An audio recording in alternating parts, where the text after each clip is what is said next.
This story starts in a training hall. Two shirtless men clashed fiercely in it. Their bodies moved with speed and precision, kicks and punches colliding with bursts of impact. Our main character, Su Hong, launched a powerful strike, while his opponent blocked and countered with equal force. Their fists met in midair, creating a shockwave that echoed through the hall. As the bout ended, Su Hong's opponent stumbled back, clutching his chest in pain. He winced and muttered that it hurt like hell. Around them, other students continued their own sparring sessions, the sound of hits filling the large, brightly lit training hall. That classmate called out to Su Hong, praising his progress. He said that Su Hong's diamond fist had improved again, and asked if he had reached the level of subtlety. Su Hong adjusted his stance and calmly replied that he had reached subtlety 2 days ago. Subtlety was one of the martial arts realms in this world. Mastery of any martial art could be divided into 5 levels: entry, proficiency, subtlety, great accomplishment, and perfection.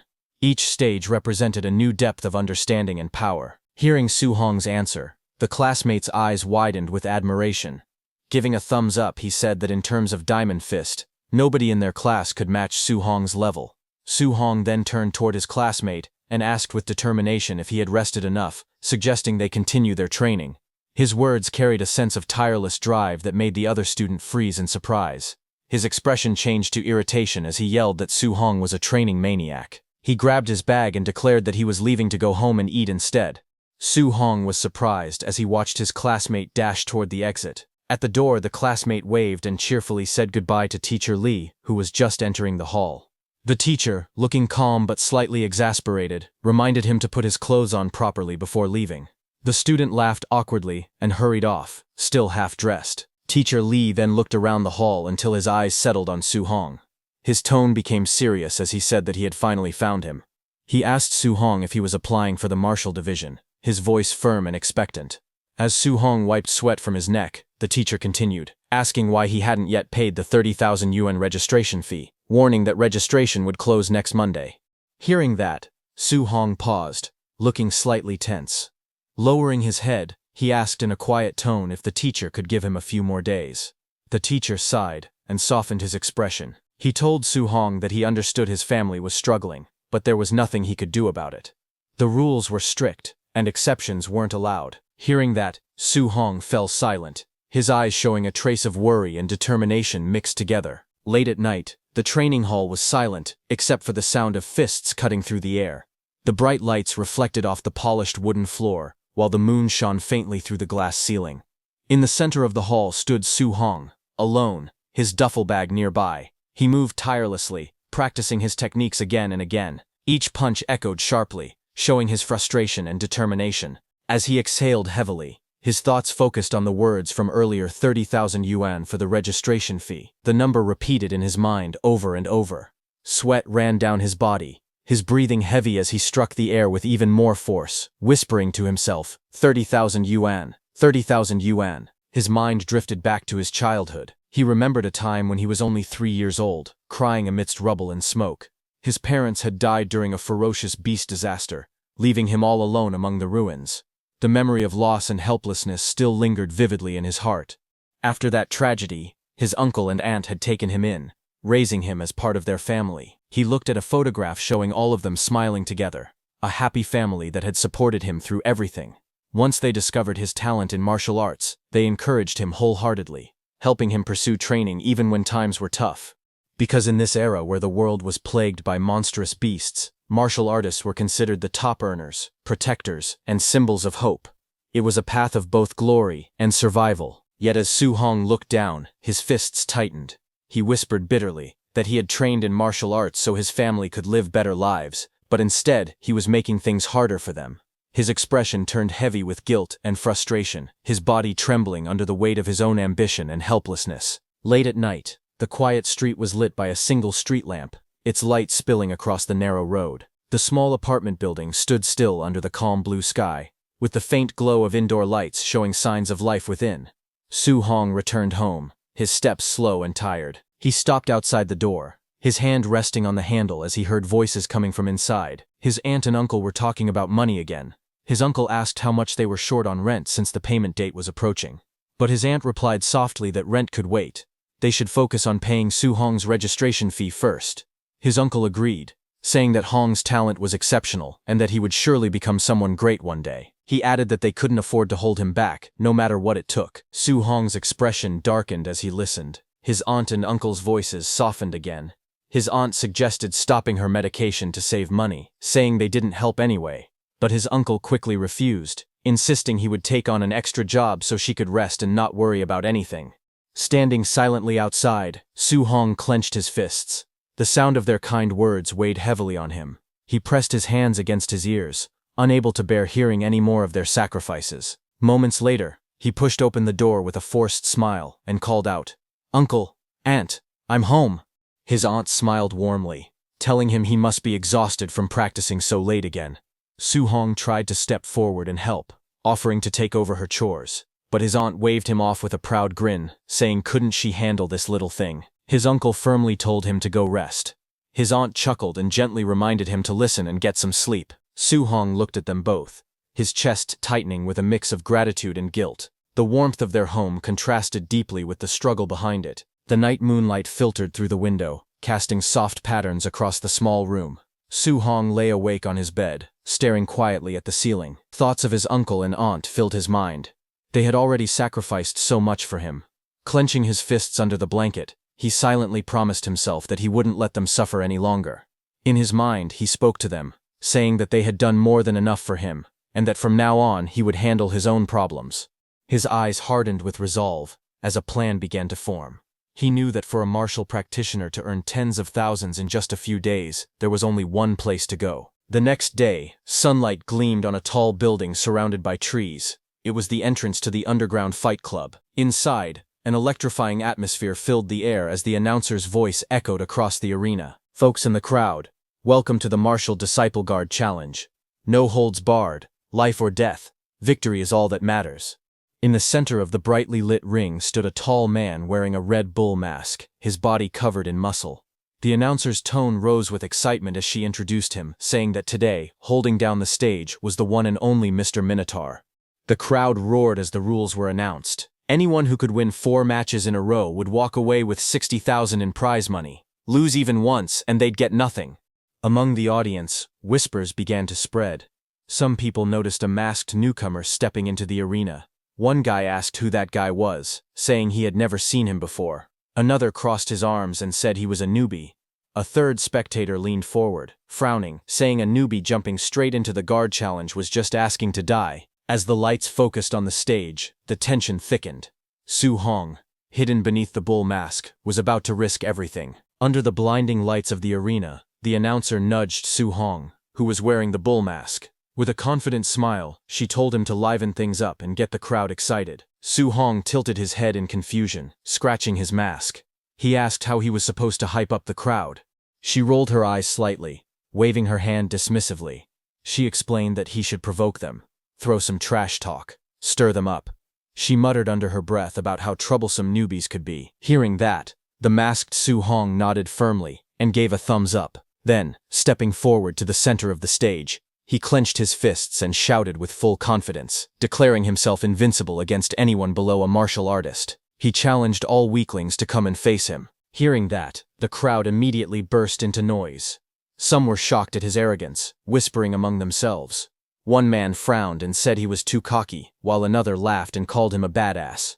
Others muttered that he wouldn't even know how he died later. Excitement filled the air as people began chanting loudly, calling for his defeat, urging the fight to start. The announcer raised her microphone high and shouted, "Let's begin the match." As the crowd's cheers echoed through the arena, Su Hong stood tall behind his bull mask, his eyes sharpened with focus.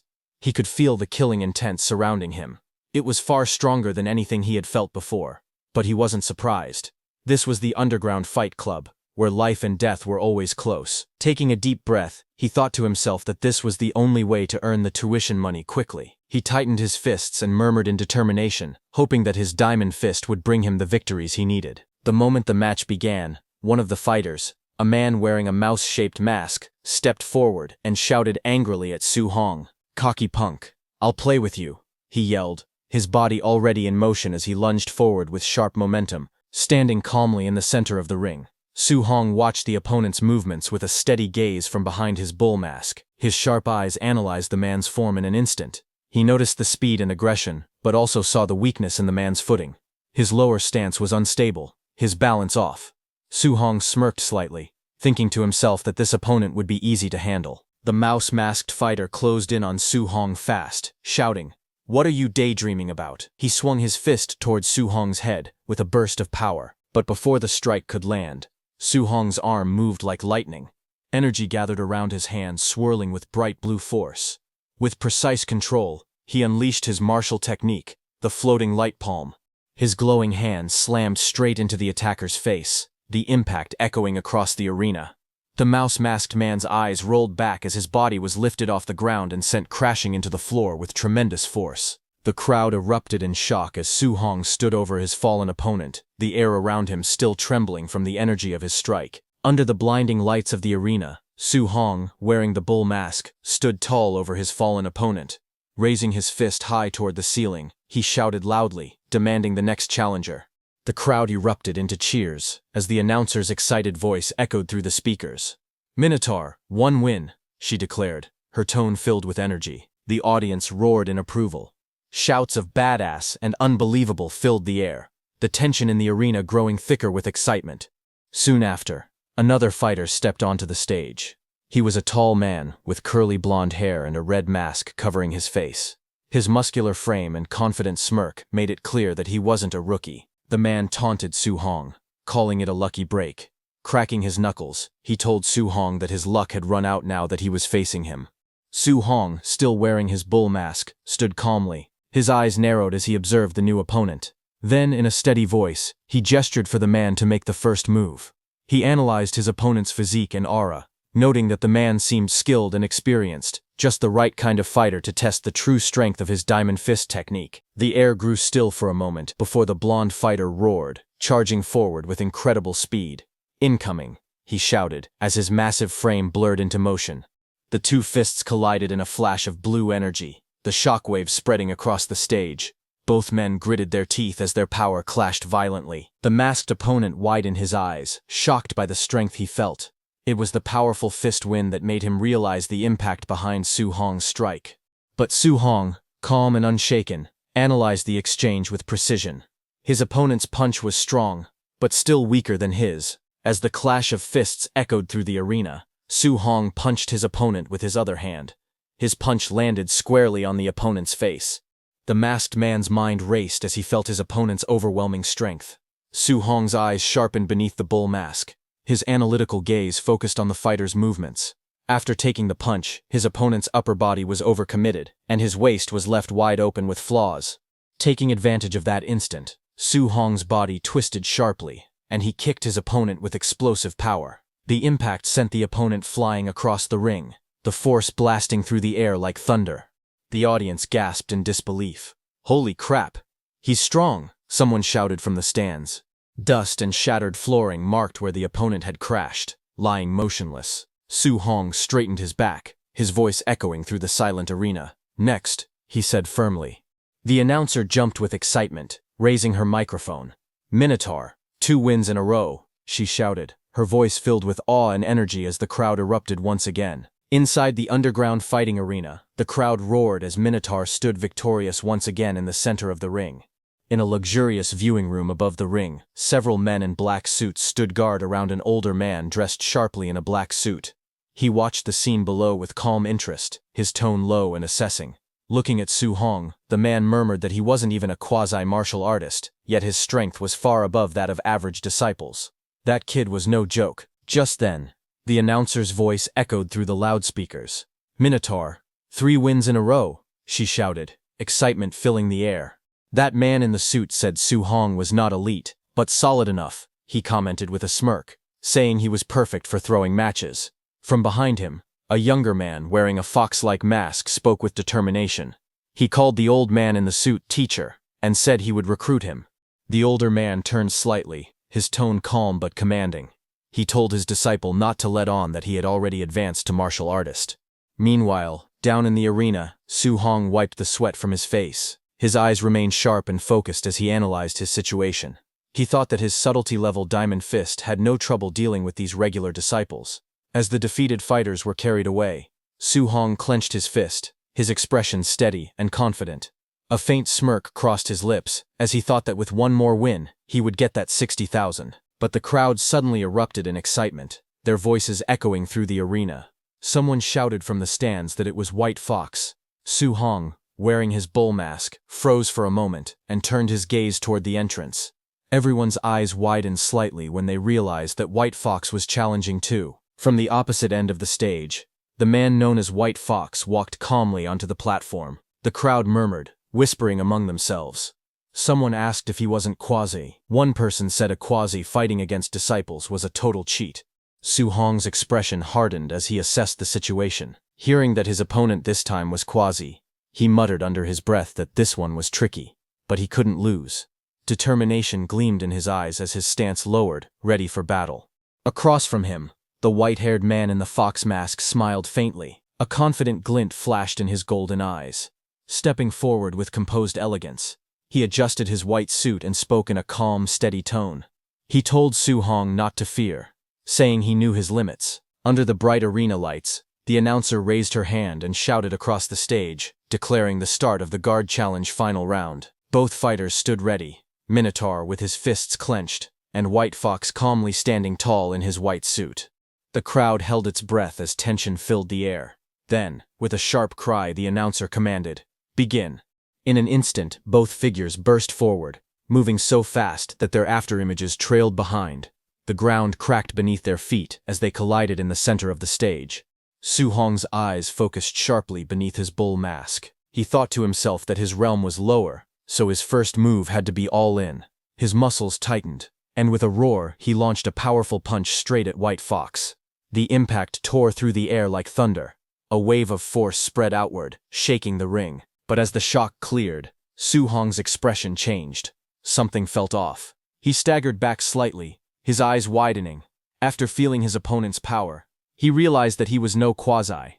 Sweat rolled down Su Hong's face as his thoughts raced. He realized that his opponent was a real martial artist.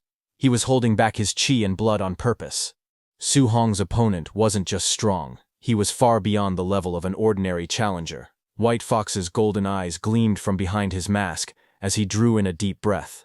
His voice was calm yet filled with restrained power. As he inhaled, a faint red aura began to rise around him, swirling like flames. Then, in a blur of movement, he stepped forward.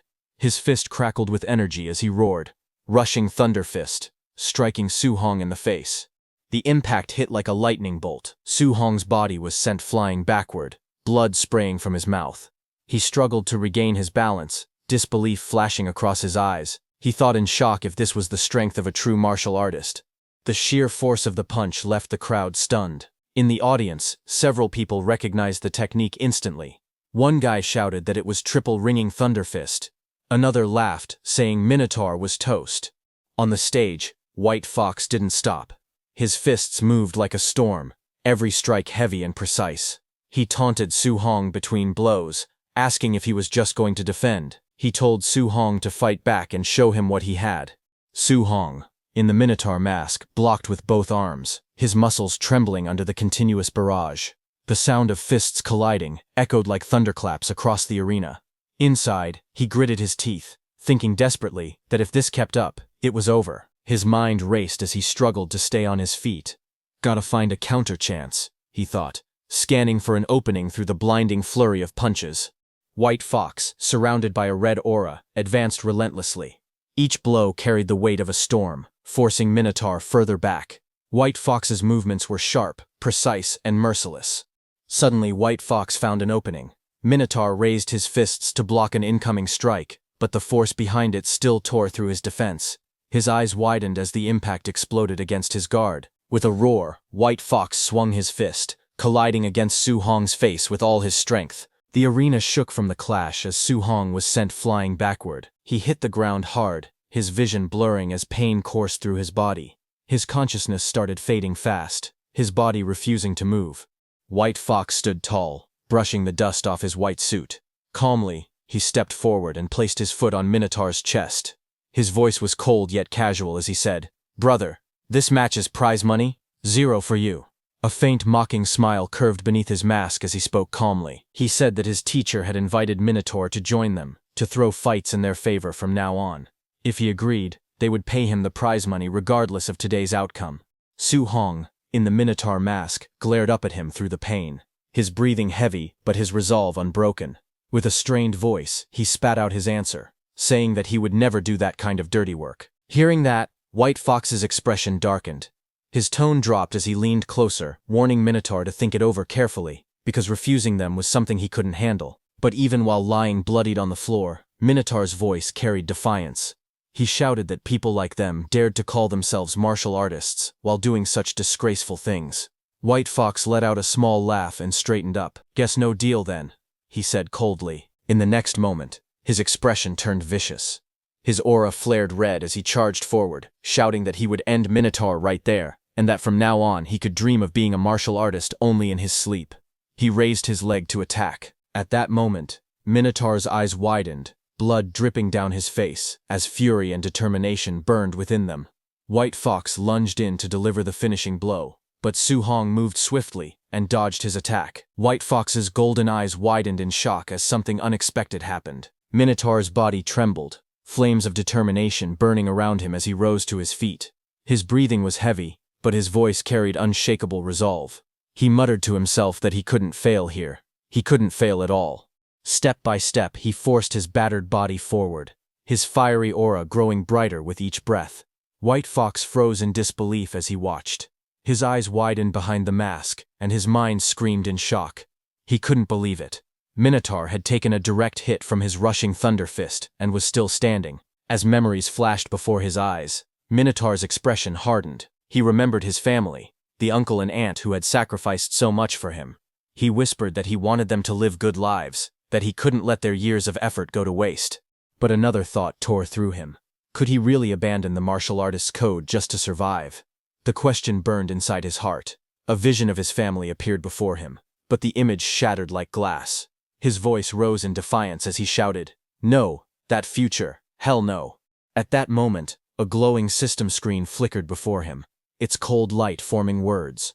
"Then, for your family, for your faith, what price will you pay?" Minotaur's eyes blazed red. Lightning crackled around his body as he clenched his fists. His voice erupted with power and conviction as he shouted that he would give everything.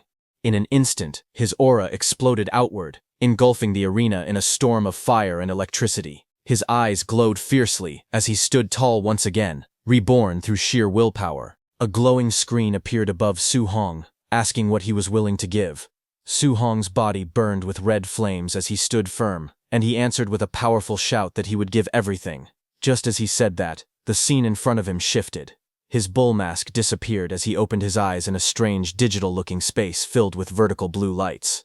His expression showed confusion as he looked around. He stood alone inside a large hall, and a huge dark shadow stretched behind him, forming monstrous shapes on the ground. He whispered a question, asking where this place was. A burst of golden light filled the hall. A towering, radiant figure appeared in front of him, its body shining like a golden statue with long, flowing limbs. Facing the blinding glow, Su Hong looked up as the figure asked who he was. The glowing figure leaned forward and said it would give him a chance. Its light began to scatter around the hall. Golden energy circled Su Hong. Rings of light wrapped around his body as the power gathered around him, swirling faster and brighter. The next second, a golden tablet appeared in front of him, with a loud shattering light. Su Hong stumbled back, staring at the shining screen, forming before his eyes. The tablet displayed his information. Su Hong looked at it in confusion as the words formed clearly. His name, Su Hong. His blood energy, 85. His spirit, 23. His physique, mortal body at 3%. His first quest, Path of the Arena. His diamond fist subtle mastery at 7%. Floating light palm proficient at 35%. Void step proficient at 56%. And his martial Dao points at 0%. He raised his hand toward the tablet, tapping it carefully. He wondered if the strange thing was touch-operated. The glowing screen continued to float before him, listing his quest. Su Hong saw the description telling him to train his martial arts and face White Fox outside. The quest objective was to hone his skills, raise Diamond Fist to Grand Achievement, and raise Floating Light Palm and Void Step to Subtle Mastery. For the quest reward, The system told him that this was a beginner tutorial, so there was no reward. Current progress showed his Diamond Fist subtle mastery at 7%, Floating Light Palm proficient at 35%, and Void Step proficient at 56%. It also noted that this quest could unlock a beginner tutorial. Su Hong read through it with narrowed eyes, quietly repeating the words beginner tutorial as he tried to understand. While he was thinking about that, something suddenly appeared behind him, forming from the blue light.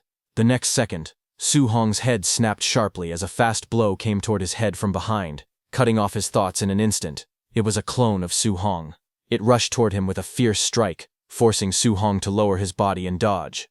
The two figures moved at high speed, their motions blurring as their blows passed each other by inches. Su Hong's eyes widened in shock. He realized the attacker looked exactly like him. He understood that the figure was his clone, and the clone was using Diamond Fist just like he did. As he watched the movements, he noticed that the clone's technique looked even more polished than his own, clean and precise, like a perfect demonstration. Su Hong's breathing steadied as he analyzed the fight. Seeing such a refined example in front of him, he thought it was a chance he could not waste. He tightened his stance and moved forward, deciding to learn from the flawless execution displayed by the clone. The two clashed again, their arms striking in a clean collision. Suddenly, the clone grabbed Su Hong's arm and moved to attack. Su Hong watched every detail, thinking that the clone seemed to be showing the technique step by step. But before he could react properly, the clone's attack came too fast. Su Hong's expression changed in panic as the punch hit him squarely in the torso. His body bent from the impact, and he cried out as the force blasted him backward. Su Hong slid across the floor, coughing lightly as he steadied himself. His clone stood firmly on the other side, the force of its last attack still rippling through the air. For a moment, Su Hong glanced at the golden panel glowing beside him. The progress bar under Diamond Fist showed a new number. He stared in surprise, remembering it had been 7% before. Now it displayed 10%.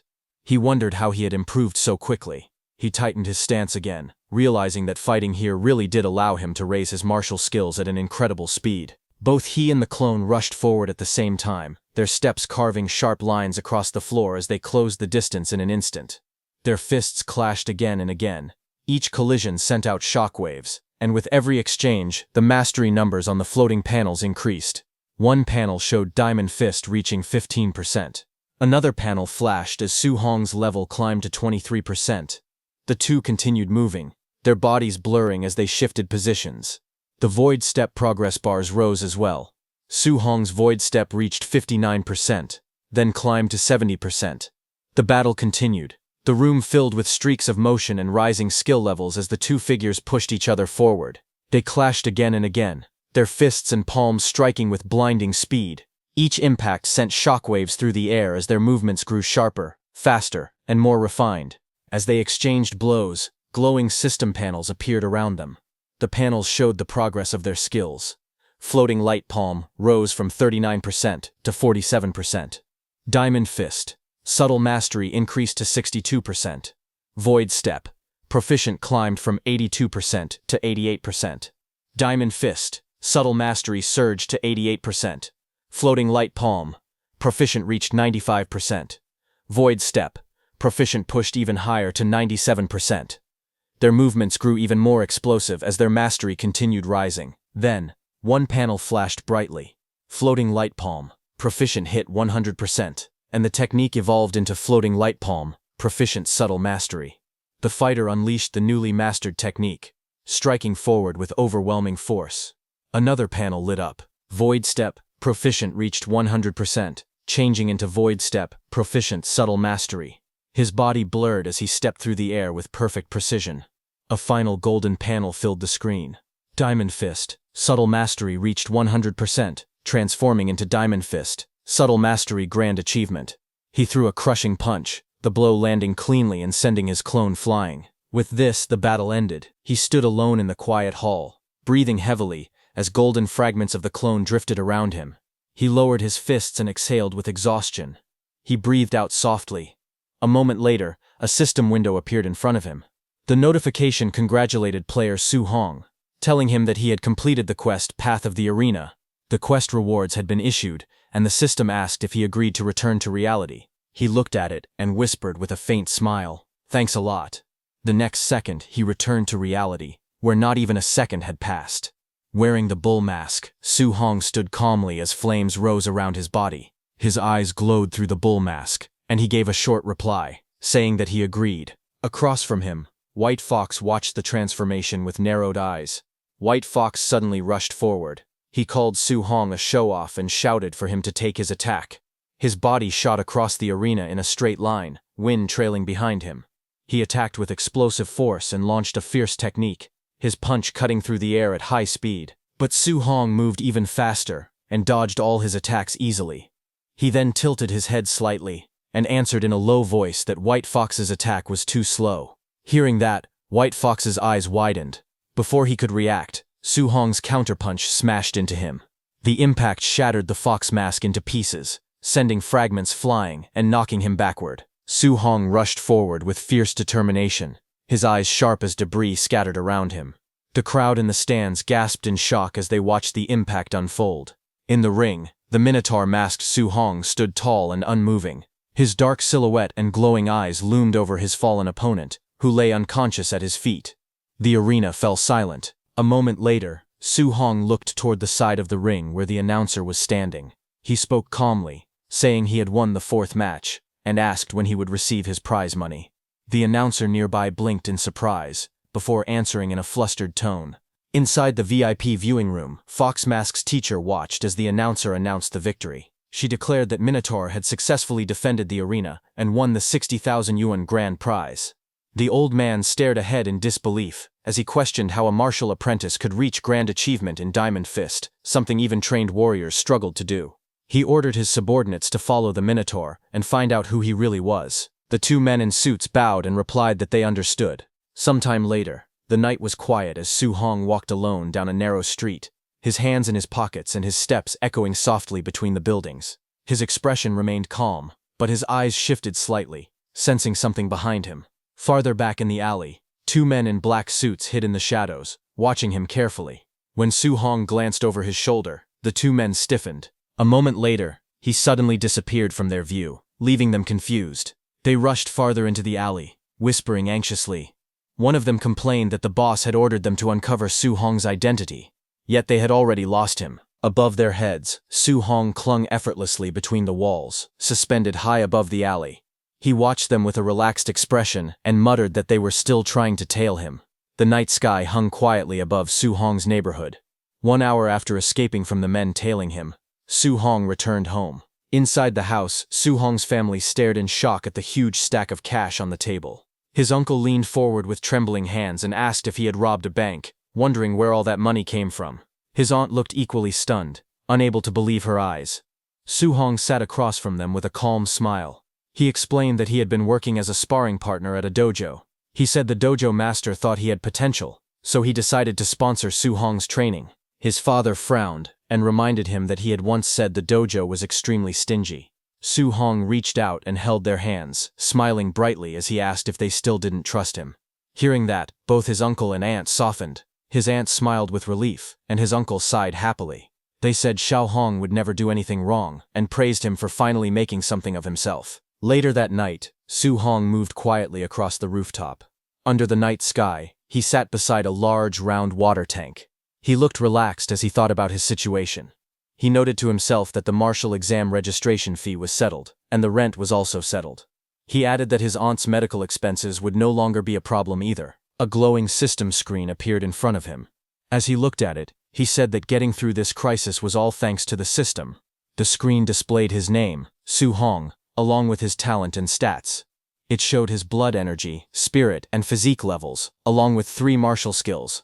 Diamond Fist at Grand Achievement, 5%, Floating Light Palm at Subtle Mastery, 8%, and Void Step at Subtle Mastery, 9%. His martial Dao points were listed as 67. Su Hong observed that aside from his martial skill levels, the other stats didn't seem to have changed. Another notification appeared. It explained that he had gained 67 martial Dao points for defeating an opponent at a higher level. It said that martial Dao points could enhance blood energy and martial skills, and reminded him to allocate them wisely. Su Hong looked at the screen and said he should try it right now. He reached forward to adjust the numbers. A system sound followed, and the screen showed his blood energy rising to 90. Su Hong's eyes widened as energy surged through him. his entire body filled with heat and power. Flames of aura rose around him as he stood with a sharp, awakened expression. His clothes fluttered from the force of the energy as he felt the change taking place. Su Hong looked at the glowing screen in front of him. He whispered that a blood energy value of 90 was already equal to a quasi-warrior. Sweat slid down his face as he breathed out slowly.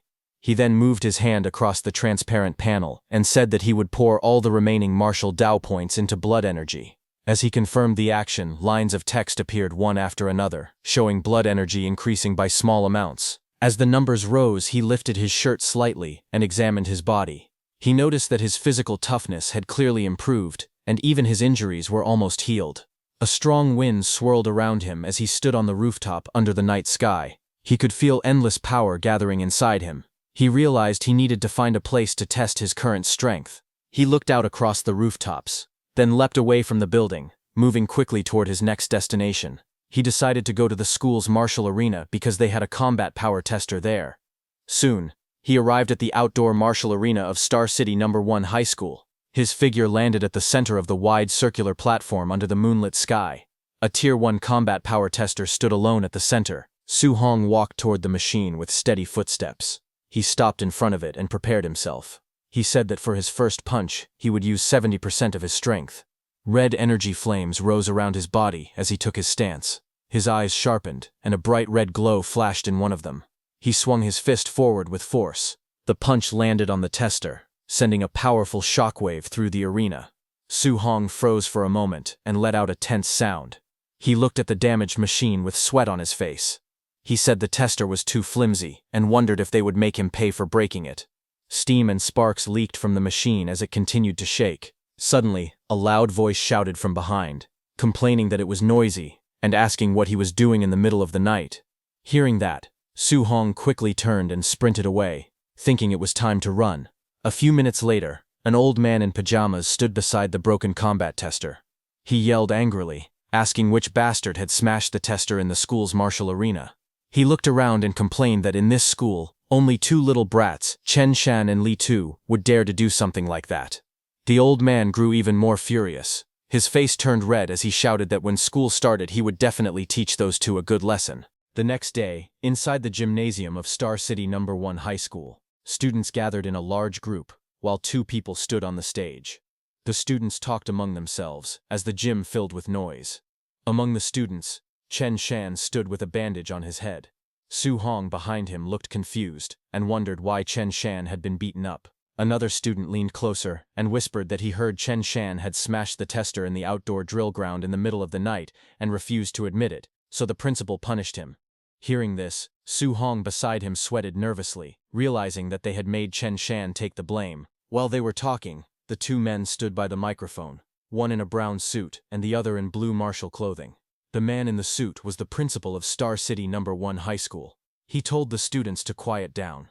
He explained that he had invited his old comrade, Chen Tian, a Tier 3 martial artist, to teach them a C-rank martial art called Thunder Rush Fist.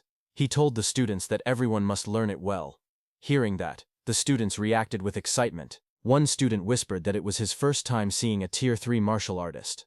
Another pointed out that C-rank martial arts usually cost hundreds of thousands to learn at outside dojos. When Su Hong heard that it was Thunder Rush Fist, he immediately remembered that the white fox he fought had also used Thunder Rush Fist. The move created a punch that burst out with the impact of 3 punches at once. He thought about how expensive it would be to learn this martial art outside. He clenched his fist and decided that he must seize this opportunity. From the stage, Chen Tian then told the students there was no need for more talking. He announced that he would demonstrate the technique 10 times from start to finish, and how much they learned would depend on themselves. He prepared to begin and first adjusted his footsteps on the gym floor. Instructor Chen Tian demonstrated the Thunder Rush Fist.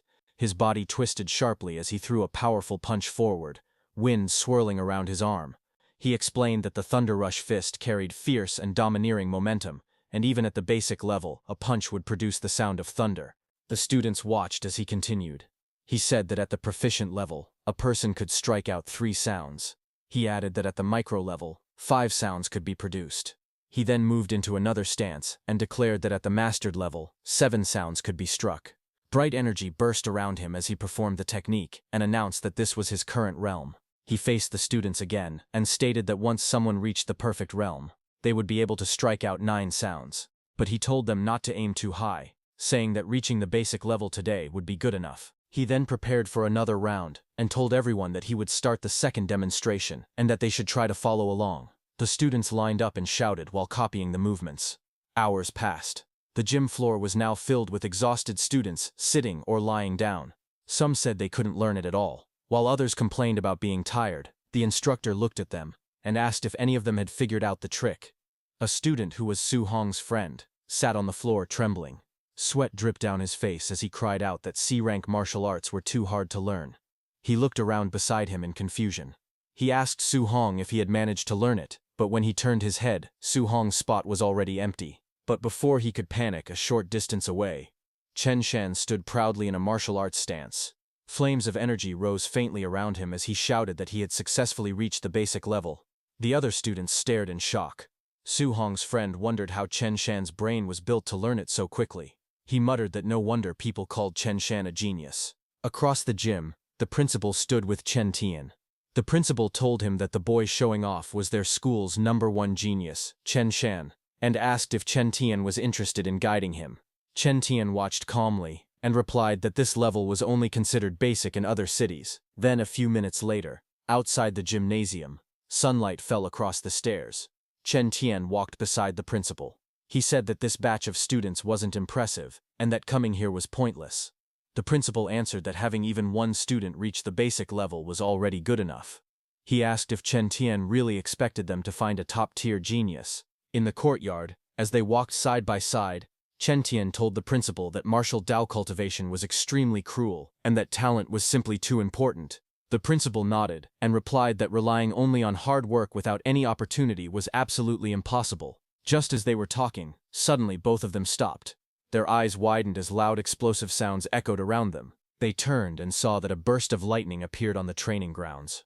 Su Hong stood there with lightning wrapped around his body. Seeing him, Chen Tian shouted in shock, saying it was the 7-sound Thunder Rush Fist and that the school actually had such an expert. The principal beside him said it was impossible because he had never heard of it.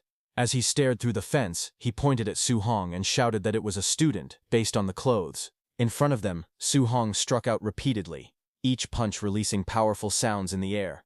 Instructor Chen Tian looked stunned and said he had only taught for half a day, yet a student had already reached mastery. The principal rested his face against the fence and asked if he had heard wrong, repeating that the student had made 9 sounds.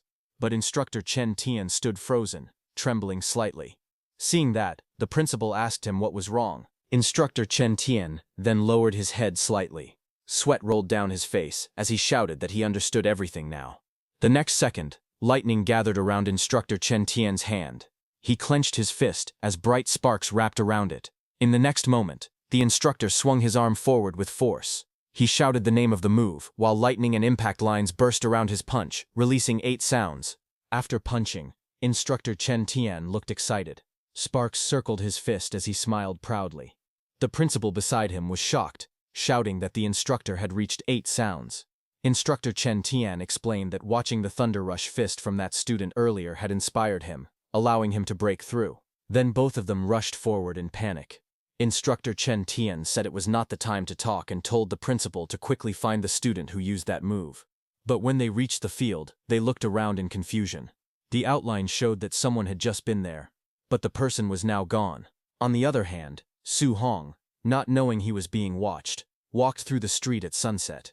He rubbed his shoulder tiredly and said he didn't expect training a C-rank martial skill to be this exhausting, far harder than the D-rank Vajra Fist. Su Hong then opened his system status window. The system screen showed his information. It displayed his name, Su Hong, along with his vitality, spirit, and physique. It listed his martial skills: Thunder Rush Fist, at the perfect level; Vajra Fist, at 5% mastery; Floating Light Palm, at micro level 8%, and Void Step, at micro level 9%.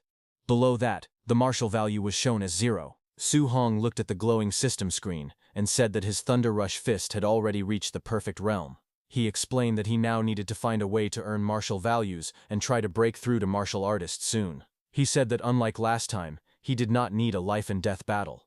He wondered if sparring normally with someone could also let him obtain martial values. While thinking all that, Su Hong arrived at the entrance of the Raging Thunder Dojo, his workplace. He stood before the open gate and looked inside. Annoyed, he thought to himself that he had finally arrived. Inside the dojo, many students practiced with spears. They moved quickly across the training hall, clashing their weapons against each other as they trained. One of the students noticed Su Hong and walked over. He asked Su Hong why he had come today. Su Hong smiled lightly and answered that nothing special was happening. He had simply come over to practice. While they were talking, suddenly, a man with purple hair stepped violently on a student's head, slamming him into the floor. The student's body shook from the impact. The purple-haired man looked down coldly. He shouted, asking how someone dared to say his teacher taught badly. He said that if the student's comprehension was poor, he should admit it. He demanded to know why excuses were being made. When Su Hong saw that purple-haired man, he asked his friend about the situation nearby. His friend explained that Su Hong hadn't been around lately, so he didn't know what had happened. He said the aggressive instructor was a newly arrived teacher who was very strong. He added that the instructor looked down on common students like them and taught his classes carelessly. He continued explaining that this purple-haired man was that instructor's disciple, a man named Li Yan, who was also very strong. As he said this, Li Yan stepped forward with a confident, arrogant expression. He threw a punch and mocked the person he was fighting, asking how someone of that level dared to challenge him. But before the punch landed, a hand suddenly grabbed Li Yan's wrist, stopping the attack. It was Su Hong who grabbed his hand. Su Hong calmly told him that they should stop here. Li Yan pulled back and angrily demanded to know who Su Hong was. He shouted that if Su Hong had the guts, he should fight him one-on-one in the arena. Su Hong answered without hesitation that he would oblige. Just then, the instructor walked in with an angry expression and shouted, asking why there was so much noise when class was starting. Seeing him, purple-haired Li Yan backed down and glared at Su Hong angrily, saying that Su Hong was lucky. Su Hong looked at him calmly and thought to himself that this person was a bit too arrogant. The instructor then stood before all the students and announced that it was the last day he would be teaching the Raging Sea Spear technique.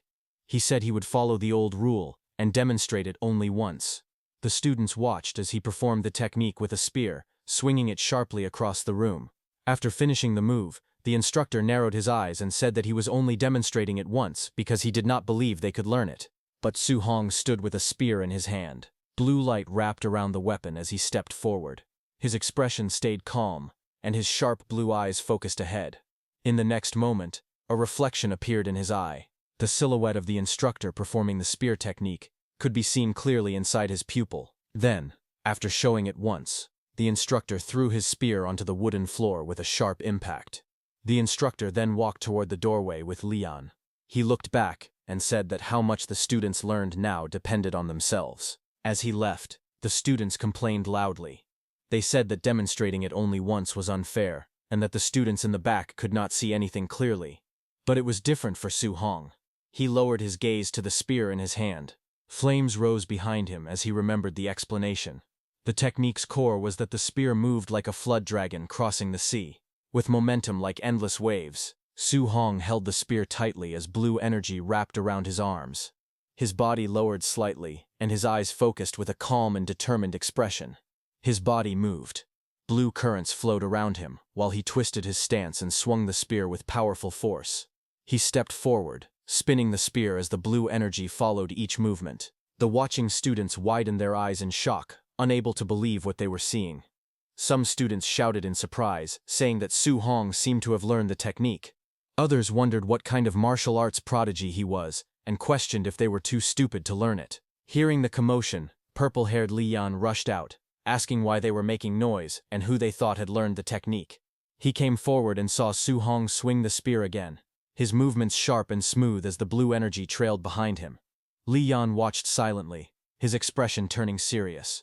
He admitted to himself that Su Hong seemed to have really learned it. He thought that he needed to test Su Hong further, wondering if he truly was a genius. As Su Hong stood with his spear lowered, Li Yan called out to him, saying he would give Su Hong some pointers. Su Hong listened quietly and answered, saying okay. Hearing that, everyone moved back. Leaving space in the center, Li Yan stepped forward and spun his spear with force. Seeing that, a student beside Su Hong warned him not to be impulsive. He said that Li Yan had a bad personality, but very high strength. Su Hong told him not to worry. Su Hong then stepped out. He lifted his spear and asked Li Yan to enlighten him. Li Yan's expression turned sharp. He swung his spear fiercely and shouted that Su Hong was arrogant. He asked Su Hong to watch as he used the Raging Sea Spear technique at the micro level, releasing waves of energy. Su Hong closed his eyes for a moment, then focused. Water-like energy swirled around his spear. In the next moment, his whole body moved like flowing waves. His spear technique became smooth and powerful. Blue energy burst out as Su Hong performed the Raging Sea Spear technique at the proficient level. His movement formed a huge water-like arc across the room. Li Yan stared in shock. He could not believe what he was seeing. He shouted in disbelief, saying it was impossible for Su Hong to reach the proficient level in the Raging Sea Spear technique. Su Hong swung his spear as blue energy wrapped around his arms. He used the Rage Sea Spear technique at proficient level. Water-like light spiraled around him as he stepped forward with sharp movements. The spears crashed with a heavy impact, sending shockwaves across the arena. Across from him, Li Yan was forced back by the collision. Shock flashed in his eyes as he watched the blue aura lash forward. He couldn't understand how Su Hong had reached the proficient level so quickly. He wasn't even a warrior yet his mastery had already grown at an unbelievable rate. Just then, Su Hong's eyes glowed gold for a moment, shining with intense determination. He pushed forward again, driving the spear straight toward Li Yan. A powerful impact exploded between them. Blue energy burst outward as Li Yan's spear was knocked back across the room. A glowing system message appeared in front of Su Hong, displaying that he had defeated a higher-level warrior. His martial Dao points increased by 35. Su Hong looked at the screen in shock, realizing that ordinary sparring matches also earned martial Dao points. He decided that he should spar with people more often. On the other hand, Li Yan fell to his knees, trembling as he stared at the floor. He muttered that it was impossible, absolutely impossible. He could not believe that Su Hong had trained the Rage Sea Spear technique to proficient level so quickly. His frustration rose, and he grew furious. He asked what would happen to him. He wondered what all his years of effort had meant. In the next moment, he shouted and rushed forward, swinging his fist toward Su Hong. He yelled, demanding to know what all his hard training had been for. But before the punch could land, a voice echoed, telling Li Yan to stop. Immediately, Li Yan's attack froze inches from Su Hong's face. The angry Li Yan turned his head and saw his teacher standing there. The teacher walked forward, slapped Li Yan, and scolded him. He said that if Li Yan could not even face defeat, then he was not worthy of being a martial artist. That slap struck Li Yan to his core, and his eyes widened in shock. The teacher looked at Li Yan's fallen spear in disbelief. He couldn't believe that just by watching his demonstration once, Su Hong had learned the Rage Sea Spear technique to proficient level. He admitted that even the geniuses from the imperial capital couldn't be this exaggerated. The teacher grabbed Li Yan by the head and bowed slightly towards Su Hong, thinking that Li Yan had talent but was far too arrogant, and that being beaten by someone like Su Hong was good for him. He apologized to Su Hong, saying it was his own failure for not disciplining his student properly. Su Hong watched silently and thought that this teacher had changed his attitude very quickly. Later that night, Su Hong walked alone down a quiet street. He felt that the day had worn him out, but he had gained a lot. As he looked at the glowing status window beside him, he noted that he had learned Thunder Rush Fist and the Rage Sea Spear technique, and had also earned martial Dao points. On the screen, his information appeared. Name, Su Hong. Blood energy, 91.7. Spirit, 23. Physique mortal body, 3%. Martial skills, Rage Sea Spear technique, subtle mastery, 28%. Thunder Rush Fist, perfect. Diamond Fist, grand achievement, 5%. Floating Light Palm, subtle mastery, 8%. Void Step, subtle mastery, 9%. Martial Dao points, 35 points. Su Hong fell deep in thought. He noted that the school exam was only a few days away, and students with money had already prepared high-grade alloy weapons. He thought that he needed to prepare his own weapon for the exam as well. He tested the feeling of the spear in his hand, and said that it felt comfortable. He thought that he might as well stick with using a spear from now on.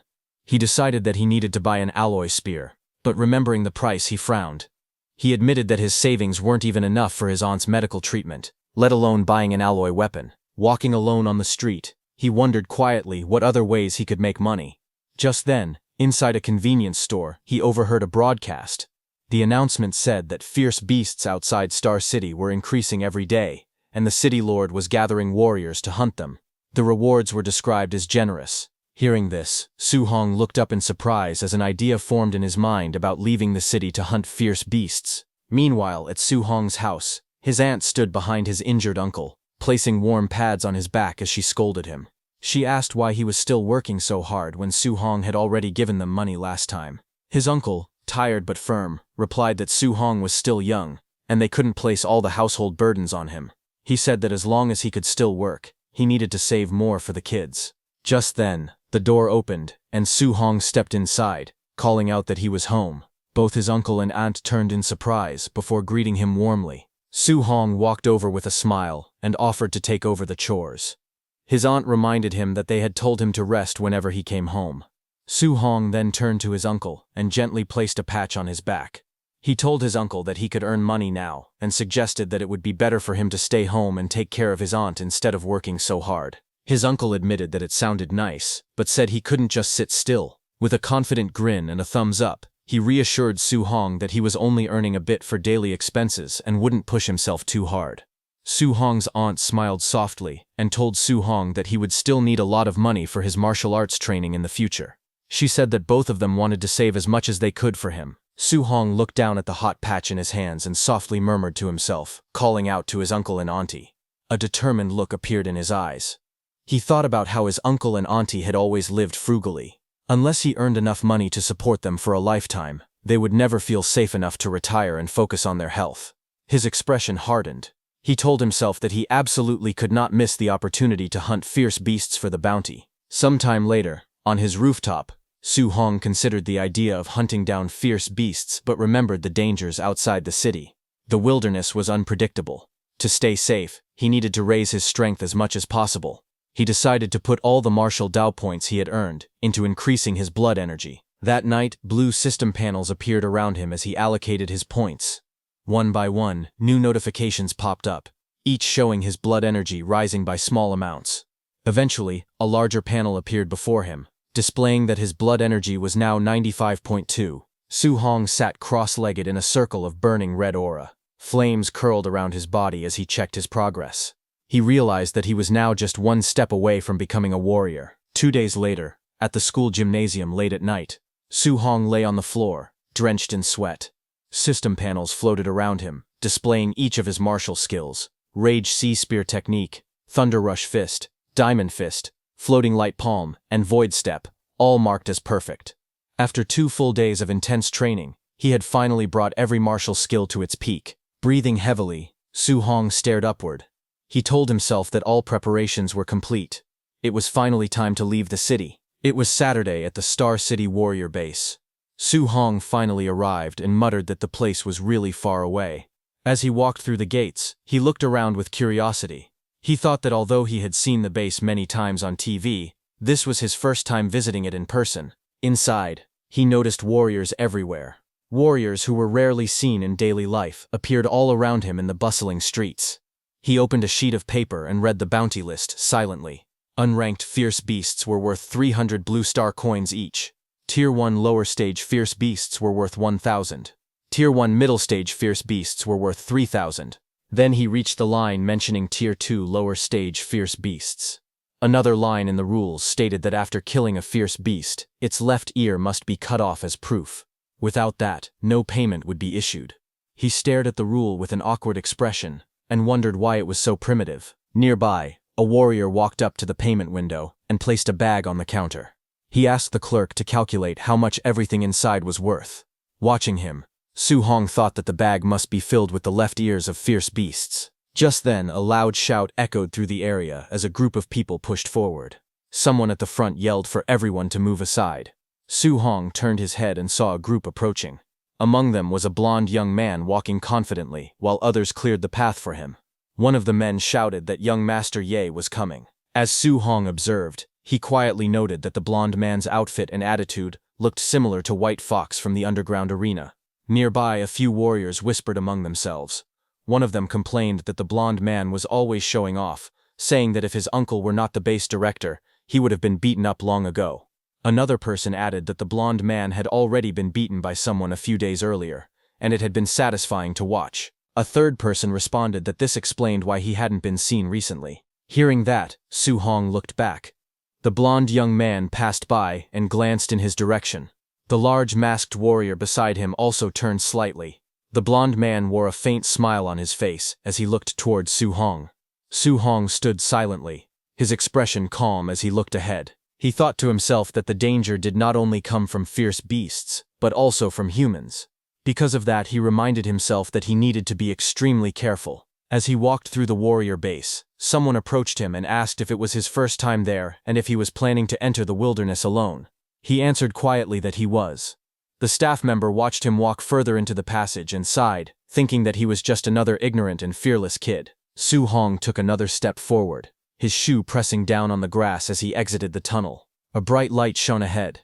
He stepped out of the dark passage and into the wilderness, where tall trees stretched out in every direction and sunlight spilled through the leaves above him. Su Hong stood with determination in his eyes. He tightened his grip on his sleeve and thought to himself that he must return with a full haul. 2 hours later, the forest around him was quiet. Sunlight filtered through the leaves as he walked deeper among the trees. He looked around and realized that he had not seen a single fierce beast. He wondered if all the beasts near the forest outskirts had already been hunted. He leaned against a tree with confusion on his face, holding his water bottle. Question marks hovered above him as he tried to figure out the situation. A moment later, he decided to head further inside. His body shot forward in a leap, speeding deeper into the forest. Su Hong rushed forward through the forest, his breathing sharp as the wind whipped past his face. Sweat formed along his cheek as he heard a sound ahead of him. A moment later, a white wolf, with glowing red eyes, burst through the trees. The beast lowered its body and growled, its claws digging into the dirt as it prepared to attack. Su Hong stopped and faced it cautiously. He looked at the creature and recognized it. According to his textbooks, this was a Tier 1 lower stage fierce beast, the Shadow Moonwolf. He thought to himself that this was the first time he had ever seen a living one. The wolf suddenly roared loudly, saliva flying from its jaws as it lunged toward him with its fangs bared. Su Hong tightened his stance as the beast leapt at him. Its crimson eyes locked onto him while it howled. The attack came down from above, straight toward Su Hong. Su Hong stood still as the fierce beast lunged at him with its claws extended. The wolf's red eyes glowed with killing intent as it swung its massive paw toward him. The wolf's attack cut through the air, but Su Hong dodged it by leaning back. The beast missed its strike. Lightning gathered around Su Hong's fist. His hand glowed with bright golden energy as he clenched it tightly. He stepped forward and struck the wolf with a powerful blow. Lightning exploded across the wolf's body as the impact sent it flying backward.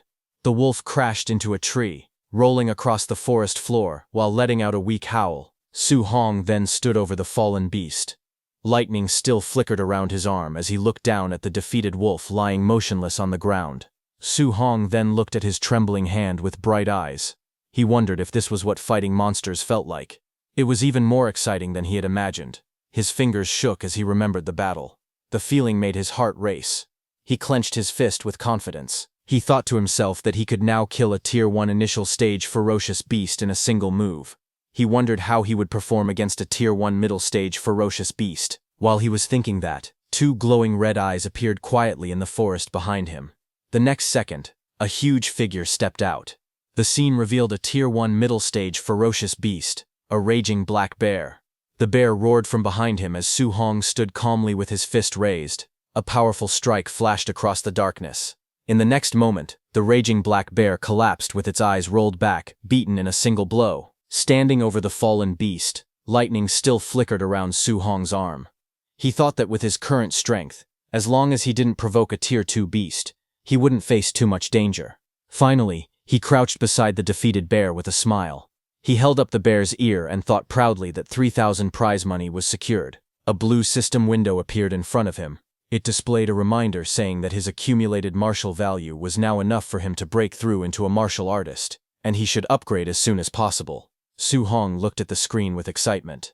He thought that he could finally break through and become a martial artist. But suddenly, he felt a very powerful aura behind him, shocking Su Hong completely.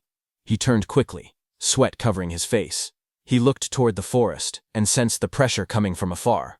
He thought that the aura was extremely intense and wondered what kind of ferocious beast it was. He decided to go take a look and rushed through the forest at high speed. He landed on top of a large rock and looked down.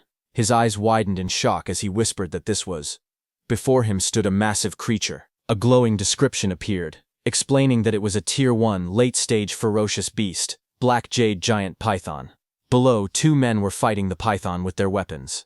The python struck them with its giant tail. The men used their shields to block, but the python's power was too much, making them spit out blood with just one attack. The python's massive tail smashed into both of them, sending them flying backward. Their bodies slammed into a rocky wall, breaking the stones on impact. From a distance, Su Hong watched the scene with widened eyes. Suddenly, shock flashed across his face as he stared ahead. The python lunged again. It swung its tail with incredible force, aiming straight at Su Hong. The ground cracked apart as the huge tail cut through the air. The beast's body twisted sharply. Its tail curved like a giant whip, moving faster than Su Hong expected. He gritted his teeth, thinking it was too fast, as the python's attack came crashing down. The giant python's body smashed into Su Hong, sending him sliding across the dirt as dust exploded everywhere. Nearby, dark blood splattered across the stone. A weak voice coughed again and again, the sound mixed with the shaking of the earth. Su Hong knelt down, covering his mouth as he coughed blood. In front of him, another man lay motionless, his body torn open and stained black with blood. He wiped the blood from his lips with the back of his hand. His expression stayed calm even though pain filled his body. Reaching forward, he grabbed the fallen man's spear and lifted it from the ground. He quietly said that he would borrow it for a moment. Then he stood up again and faced the enormous python. The python rose high into the sky, its golden eyes glowing fiercely. Wind whipped around them as it hissed loudly, towering over him. Su Hong held the spear tightly and stepped forward to face the beast. The giant python opened its jaws wide and rushed forward with a roar, its sharp fangs flashing as it dove down like a falling mountain. Su Hong dodged aside just in time. The creature's massive body slammed into the ground, sending rocks flying everywhere. In that moment, Su Hong quietly recalled something. Normally, killing a Tier 1 late-stage ferocious beast required several martial artists working together. But he was different. All of his martial skills had already reached perfection. With that level of mastery, he had easily killed the Tier 1 middle-stage raging black bear before. Because of that, he believed he now had the strength to fight the black jade giant python directly. He dashed forward with incredible speed, his footsteps leaving white streaks behind him. His body spun through the air, avoiding another strike as the python whipped its tail. Using void step.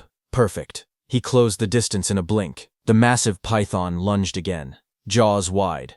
But Su Hong's eyes stayed calm. Blue light burst around his spear as water-like energy gathered and wrapped around the weapon. He raised the spear and unleashed his technique, Raging Sea Spear technique. Perfect. A powerful wave of blue energy burst forward as his spear swung down, carrying the force of crashing tides straight at the python. The giant python's massive body twisted violently as the golden spearhead pierced deep into its scales. The impact sent shockwaves through the air, and the beast let out a furious roar. Its jaws opened wide in pain, revealing rows of sharp fangs. Su Hong moved swiftly, stepping across the python's body with quick, precise motions. Each step left a sharp mark on the ground as he moved toward the spear. His hand tightened around it, gripping it firmly while power surged along his arm. Blue energy swirled around him, wrapping his entire body in a flowing, water-like aura. He lowered his stance, spear ready, eyes sharp and focused. With determination burning in his expression, he whispered to himself that he would strike again, one more time. With full power, he threw his spear at the massive python. The weapon shot forward like a beam of light. The giant python whipped its massive body forward, but the blue energy slash cut straight through its attack. Su Hong's spear pierced the python's body as it roared in pain. Enraged, the giant python swung its massive tail to attack, but Su Hong moved at extreme speed, circling around the creature again and again as faint blue trails followed behind him. He thought that the difference in their size was too great. Landing a fatal blow in a single strike would be difficult. He decided he had to weaken the python as much as possible first, then wait for the right chance to finish it. Just then, the python's tail swept toward him. Seeing this, Su Hong raised his fist, and a surge of bright energy formed around it. He used his Thunder Rush fist, perfect technique, as his entire arm shone with crackling power. He launched himself forward, delivering a powerful strike that sent waves of lightning bursting across the battlefield. The ground shook as the giant python's tail whipped across the battlefield. After landing a successful strike, Su Hong quickly leapt back, widening the distance between himself and the massive creature. Dust rose behind him with each step as he prepared his spear again. He reminded himself that after every attack, he needed to back away fast. Only by keeping his distance could he avoid being crushed by the python's huge body. The python twisted angrily, its scales scraping against the ground. Su Hong stayed alert. He told himself to wait for an opening, attack again, and then retreat right away before the monster countered. The constant movement tired him. His breath grew heavy, and sweat rolled down his face. Still, he knew this method kept him safe. He exhaled as he steadied his stance. Across from him, the python trembled. Its growls grew weaker. It seemed to be nearing its limit too. Seeing this, Su Hong realized he only needed to circle it a few more times and strike carefully to bring it down. He gripped his spear and called out in determination, ready for another round. But just as he prepared to move, something caught his attention. A sudden sound behind him. Su Hong sharply turned his head, his eyes widening as he sensed something approaching. He demanded to know who it was. A large masked man suddenly leapt toward him from above, laughing loudly with a flaming fist raised. Su Hong quickly lifted his arm to block, gritting his teeth as the flaming punch crashed down on him. The force of the attack sent him flying across the ground, rolling until he came to a stop. He pushed himself up with difficulty, coughing as he tried to regain his breath. When he looked up, several figures were standing in front of him. He shouted, asking who they were. The man in the long coat stepped forward, surrounded by his group. It was the White Fox. He looked down at Su Hong with a confident smile and told him that they were meeting again. He then asked Su Hong to hand over the black jade giant python. The group of 5 stood together on the rocky path, watching the injured Su Hong kneel in exhaustion. His spear lay stuck in the ground beside him, its blade cracked from the earlier battle. White Fox stepped forward with a calm smile. His eyes narrowed slightly as he recalled the moment he saw Su Hong leaving the city alone. He said that when he first witnessed that reckless decision, he was certain Su Hong would die somewhere outside the city walls. He spoke again, amused. He admitted he never expected Su Hong's luck to be so strong. Not only had he survived, but he had even managed to encounter a critically wounded black jade giant python, one that was already on the verge of death. Hearing that, Su Hong stared at him quietly, realizing that if they thought he had merely found the python, that meant these 5 had just arrived. He observed them carefully. All 5 were martial artists. He realized that they had the numbers advantage. Fighting them head-on was impossible. Suddenly, the large masked fighter stepped forward aggressively. He shouted at Su Hong, asking if he hadn't heard young Master Ye's words. He demanded to know why Su Hong was still standing there when young Master Ye wanted the giant python for himself. Hearing that, Su Hong lowered his head slightly. His fists clenched. His jaw tightened. He said nothing, but his body trembled with anger. Su Hong glared forward, electricity crackling around his fist as he spoke. He said that they had only pushed him back earlier because of a sneak attack, and he asked if they really thought he couldn't defeat them. In the next moment, he shot forward and slammed his glowing fist into the masked brute's punch. The impact exploded outward, sending the large man flying. The brute's eyes widened behind his mask as he felt the force of the blow. Shock filled him as he thought about the terrifying power striking him. Su Hong didn't stop. He rushed in again, his fist flashing with red light, and struck the brute hard enough to knock him into the ground. The remaining group stood in the distance, watching their fallen companion lying in the grass. None of them moved. Then White Fox stepped forward slightly, looking at the scene with interest. With a slight smile, he commented on the attack. He said it was an excellent Vajra fist, and confirmed that Su Hong was indeed the Minotaur. Hearing that, Su Hong turned his head sharply, his expression tightening when he confirmed that it really was the White Fox mask. White Fox stood calmly, with his hand covering part of his face. His voice was smooth as he spoke. He said that Su Hong was the first person to humiliate him in front of so many people. He then dropped his hand and gave an order. His voice was cold as he commanded his subordinates to kill Su Hong. All 4 men around him rushed forward at once. Their weapons drew streaks across the ground as they charged towards Su Hong. Su Hong reacted instantly. His hand tightened around the spear, and his body shot upward in a single motion. Behind him, White Fox's group shouted to chase him. They sprinted after him as he leapt away from the rocky cliff. Deeper in the forest, the group slowed down, scanning their surroundings. Dense trees and scattered sunlight surrounded them as they searched the area. One of them shouted, asking where he went. Another warned that the woods ahead were thick and easy to ambush in, telling everyone to stay alert. The masked man with brown hair looked ahead as he walked through the forest. He scoffed and said there were so many of them, wondering if they were really afraid of just one man. Just as he said that, suddenly, a blur shot past him. Su Hong moved at incredible speed. The masked man's eyes widened as Su Hong dashed forward. Su Hong's eyes glowed with a sharp blue light as he closed the distance. In the next moment, he struck. The masked man was smashed into the ground with overwhelming force. From Su Hong's punch, 9 continuous sounds echoed in the air. Blood splattered across the man's mask as he lay motionless on the forest floor. Farther back, White Fox watched in shock. Sweat slid down his face as he stared at the settling dust clouds left behind by Su Hong. He cursed under his breath, unable to hide his disbelief. He wondered how Su Hong could possibly be this fast. White Fox's remaining 3 men stood together. One of them suddenly shouted in shock. He told young Master Ye that the technique being used by Su Hong was the Thunderclap Fist, specifically the 9 Echo Thunderclap Fist. He added that even rank 3 martial artists couldn't train the Thunderclap Fist to perfection. Hearing that, White Fox's expression twisted in frustration. He snapped at them to shut up. Sweat slid down his cheek as he stared ahead in disbelief. He couldn't understand how Su Hong had perfection in the Vairara Fist, and now perfection in the Thunderclap Fist. He questioned how any of this was even possible. Up in the trees, Su Hong watched them from above, staying calm as he observed the group below. He quietly thought to himself that if he hadn't just fought the giant python and consumed so much vitality, he could have crushed all 3 of them head-on. Since he couldn't confront them directly now, he decided on a different approach. He decided that he would have to defeat them one by waiting for the right moments. Thinking that, he threw his spear, but he didn't attack them directly. He threw his spear onto the ground right behind White Fox's group. It was meant to distract their attention, and it worked. As everyone turned to look at the spear, Su Hong made his move. Before White Fox's men could react, Su Hong appeared right in front of one of them. Blue light flashed in his eyes as he reached forward with a swift, precise motion. The man facing him froze, shock spreading across his expression as he realized he had been targeted.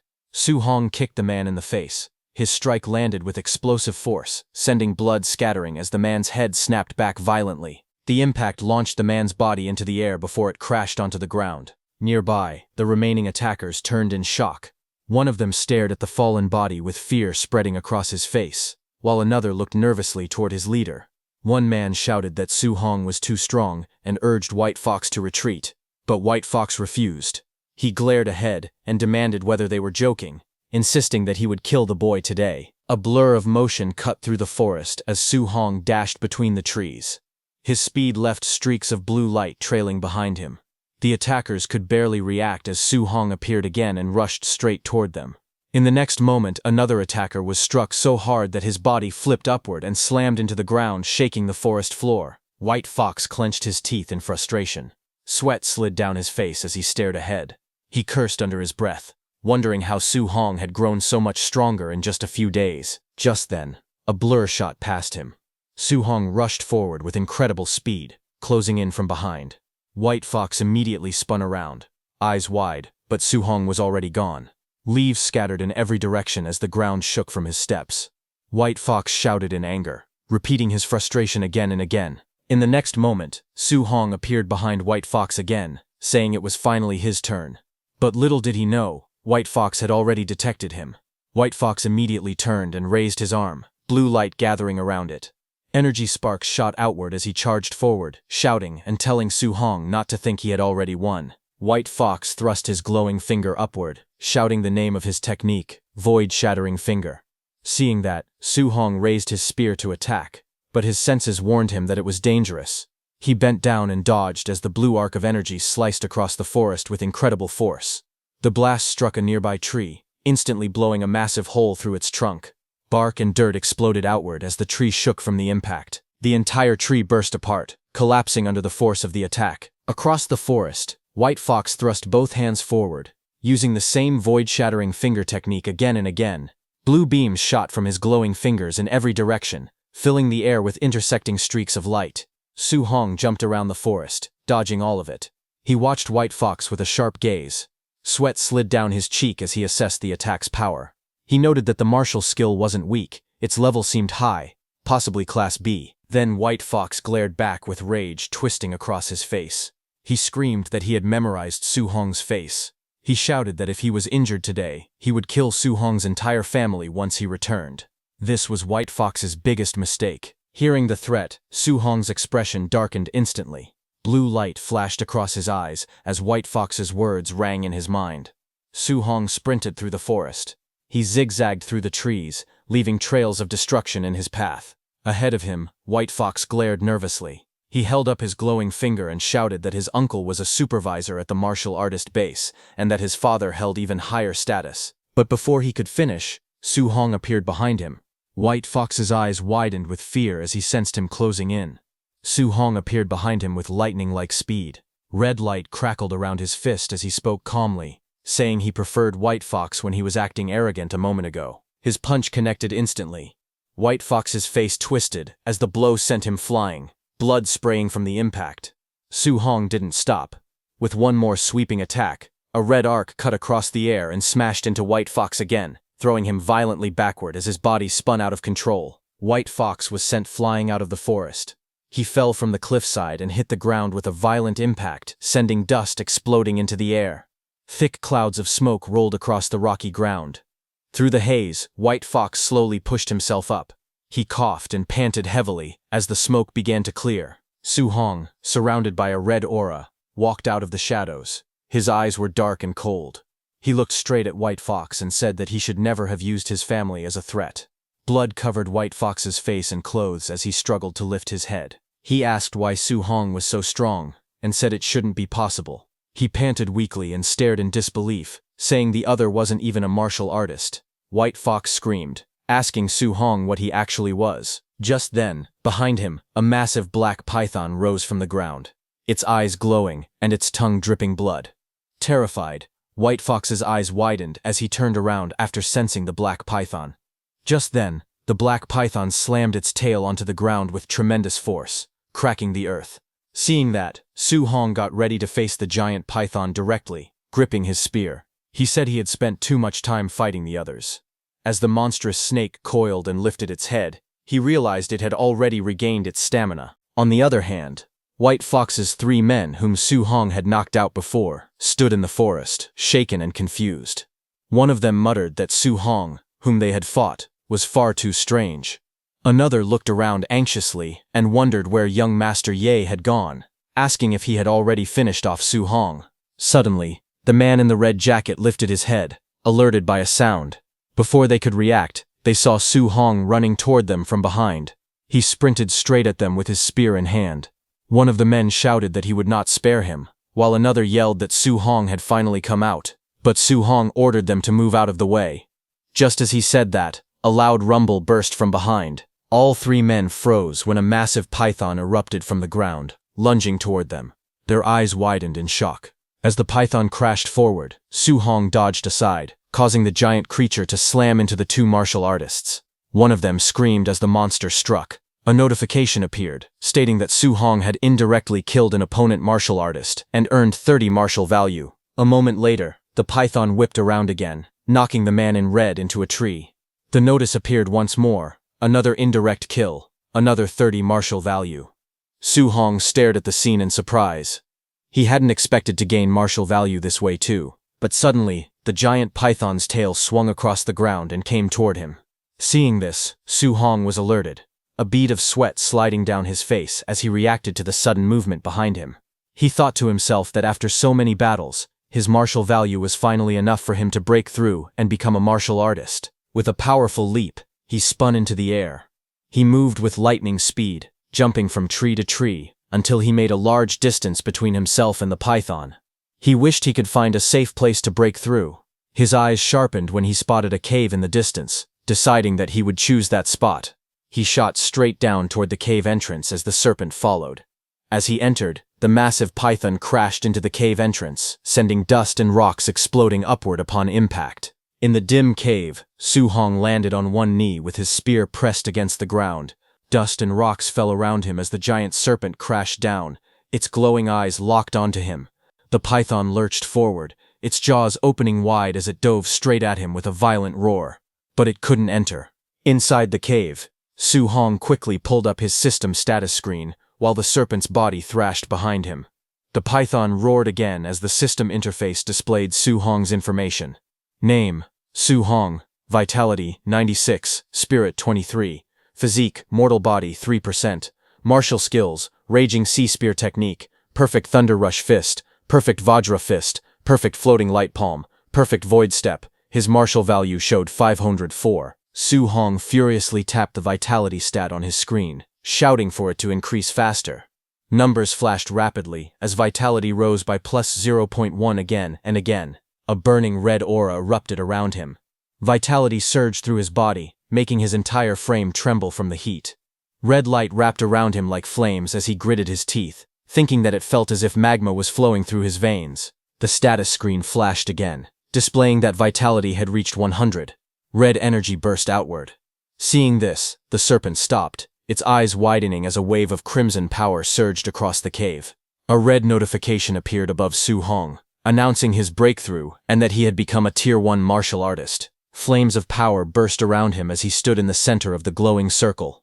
He looked at his own body, feeling the heat rising from within, and said that he had finally become a real martial artist. His fist tightened, energy crackling around it as bright light wrapped around his arm. In front of him, the giant serpent shrank back in fear, sensing the change in his strength. Su Hong stepped forward, flames burning around his body, and told the serpent that it was now his turn. His eyes sharpened, and with a swift motion, he launched himself forward. His glowing fist shot straight ahead, tearing through the air like a beam of light. The python was using its whole body to crawl out of the cave, but a loud impact echoed when Su Hong's punch struck the serpent's body. The python let out a furious roar as golden energy surged upward, launching the python high into the sky. The giant serpent's face filled the panel. Its scales cracked, and its fangs stained with blood. It let out a fierce hiss as fresh wounds covered its jaw. Su Hong charged forward with glowing eyes and a blazing fist. Energy sparked around his arm as he shouted the name of his technique, Vajra Fist. He leaped through the air, aiming straight at the serpent's open mouth. The enormous snake lunged upward, roaring as it extended its tail to attack Su Hong from behind. Su Hong met its tail attack head-on, blocking it with his burning fist. Red lightning surged around him as the impact exploded against the serpent's tail. Su Hong gritted his teeth. Blood trickled from the corner of his mouth as he pulled back his arm. He tightened his grip on his spear and steadied himself. He then drove his spear downward with full strength. Blue energy burst outward as he slammed the attack straight into the serpent's stomach, forcing the massive creature down with overwhelming force. A blinding column of blue energy crashed down the python's body onto the ground. Lightning burst outward on impact, making the creature roar in shock and pain. From high above, Su Hong descended with flames wrapped around his arm. His fist burned like molten fire as he shouted the name of his technique, Thunder Rush Fist. He dove straight toward the thrashing serpent. Su Hong's fiery punch slammed into the creature's skull, sending waves of sound force rippling through the air. The impact echoed through the forest. The serpent's head recoiled violently, as golden lightning swallowed it. Su Hong's attack smashed it downward, driving its head deep into the ground. The earth cracked beneath the blow, and the forest shook from the impact. Smoke and dust rolled across the battlefield in thick waves. When the dust slowly cleared, Su Hong stood firmly on top of the python's massive head. His red aura flickered as he looked down at the defeated beast. He noted that although the giant python had already been heavily injured, he was now strong enough to withstand its attacks directly. A glowing panel appeared beside him, confirming that his martial value had increased by 94. The enormous serpent lay motionless beneath him. Its threat finally ended. Su Hong then sat on top of the giant python's severed head, holding a knife in his hand. As he looked at the huge corpse beneath him, he muttered that hunting ferocious beasts normally required cutting off their left ear to exchange for money. But then he paused. The thought trailed off into silence as he stared at the massive serpent. Snakes didn't have ears. He wondered helplessly what he was supposed to do in this situation. After a moment, he sighed and stood up. He said it was better to forget it and head back quickly. The scene shifted to a distant view of the cliffside where he had first fought that massive python and white fox. His footsteps echoed softly as he approached someone lying bloodied on the ground. It was White Fox, but he was already dead after being crushed by the giant python's tail. Su Hong looked down at him calmly. He said that ending up like this, White Fox had gotten off easy. Su Hong then crouched beside the fallen body and began searching through his belongings. While checking his pockets, he wondered if he might find the high-level martial technique White Fox had used earlier. His hand paused when he pulled out a small booklet. The cover was worn, but the words were clear.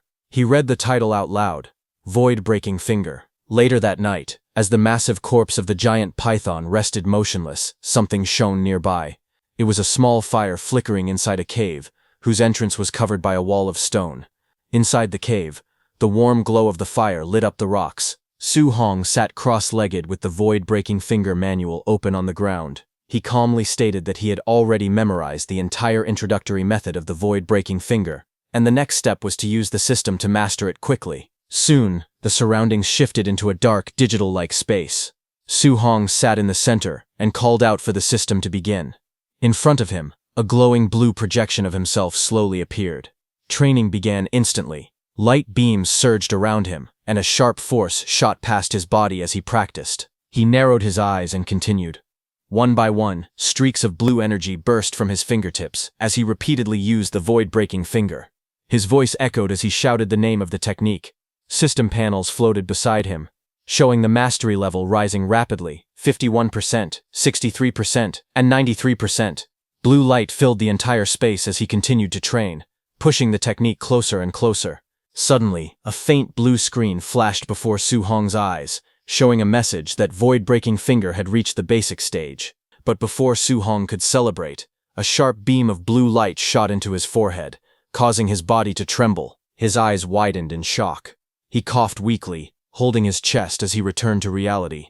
He looked at the manual in his hand and thought that, as expected of a B-rank martial skill, even reaching the basic level put heavy pressure on him. While catching his breath, he decided he needed to find a monster to test the technique's power. 3 days later, deep in the forest, a massive bear with glowing red eyes burst through the trees. The beast roared furiously as it charged forward. Just then, Su Hong stepped in, raising his arm. Blue energy gathered at his fingertip. As he released his attack, he unleashed the void-breaking finger, sending a piercing beam of energy straight into the bear monster. The bear was struck violently, its body shaking under the force of the blow. Su Hong stood calmly with blue energy swirling around his finger. He realized he had finally reached the perfect realm of the technique.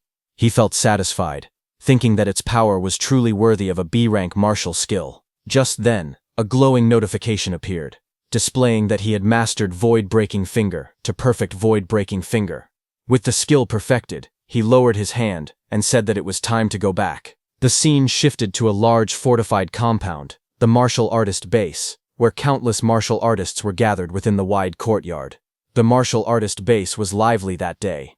At the exchange counter, a startled clerk counted the rewards and announced loudly that the total came to 230,000. The surrounding hunters murmured in surprise.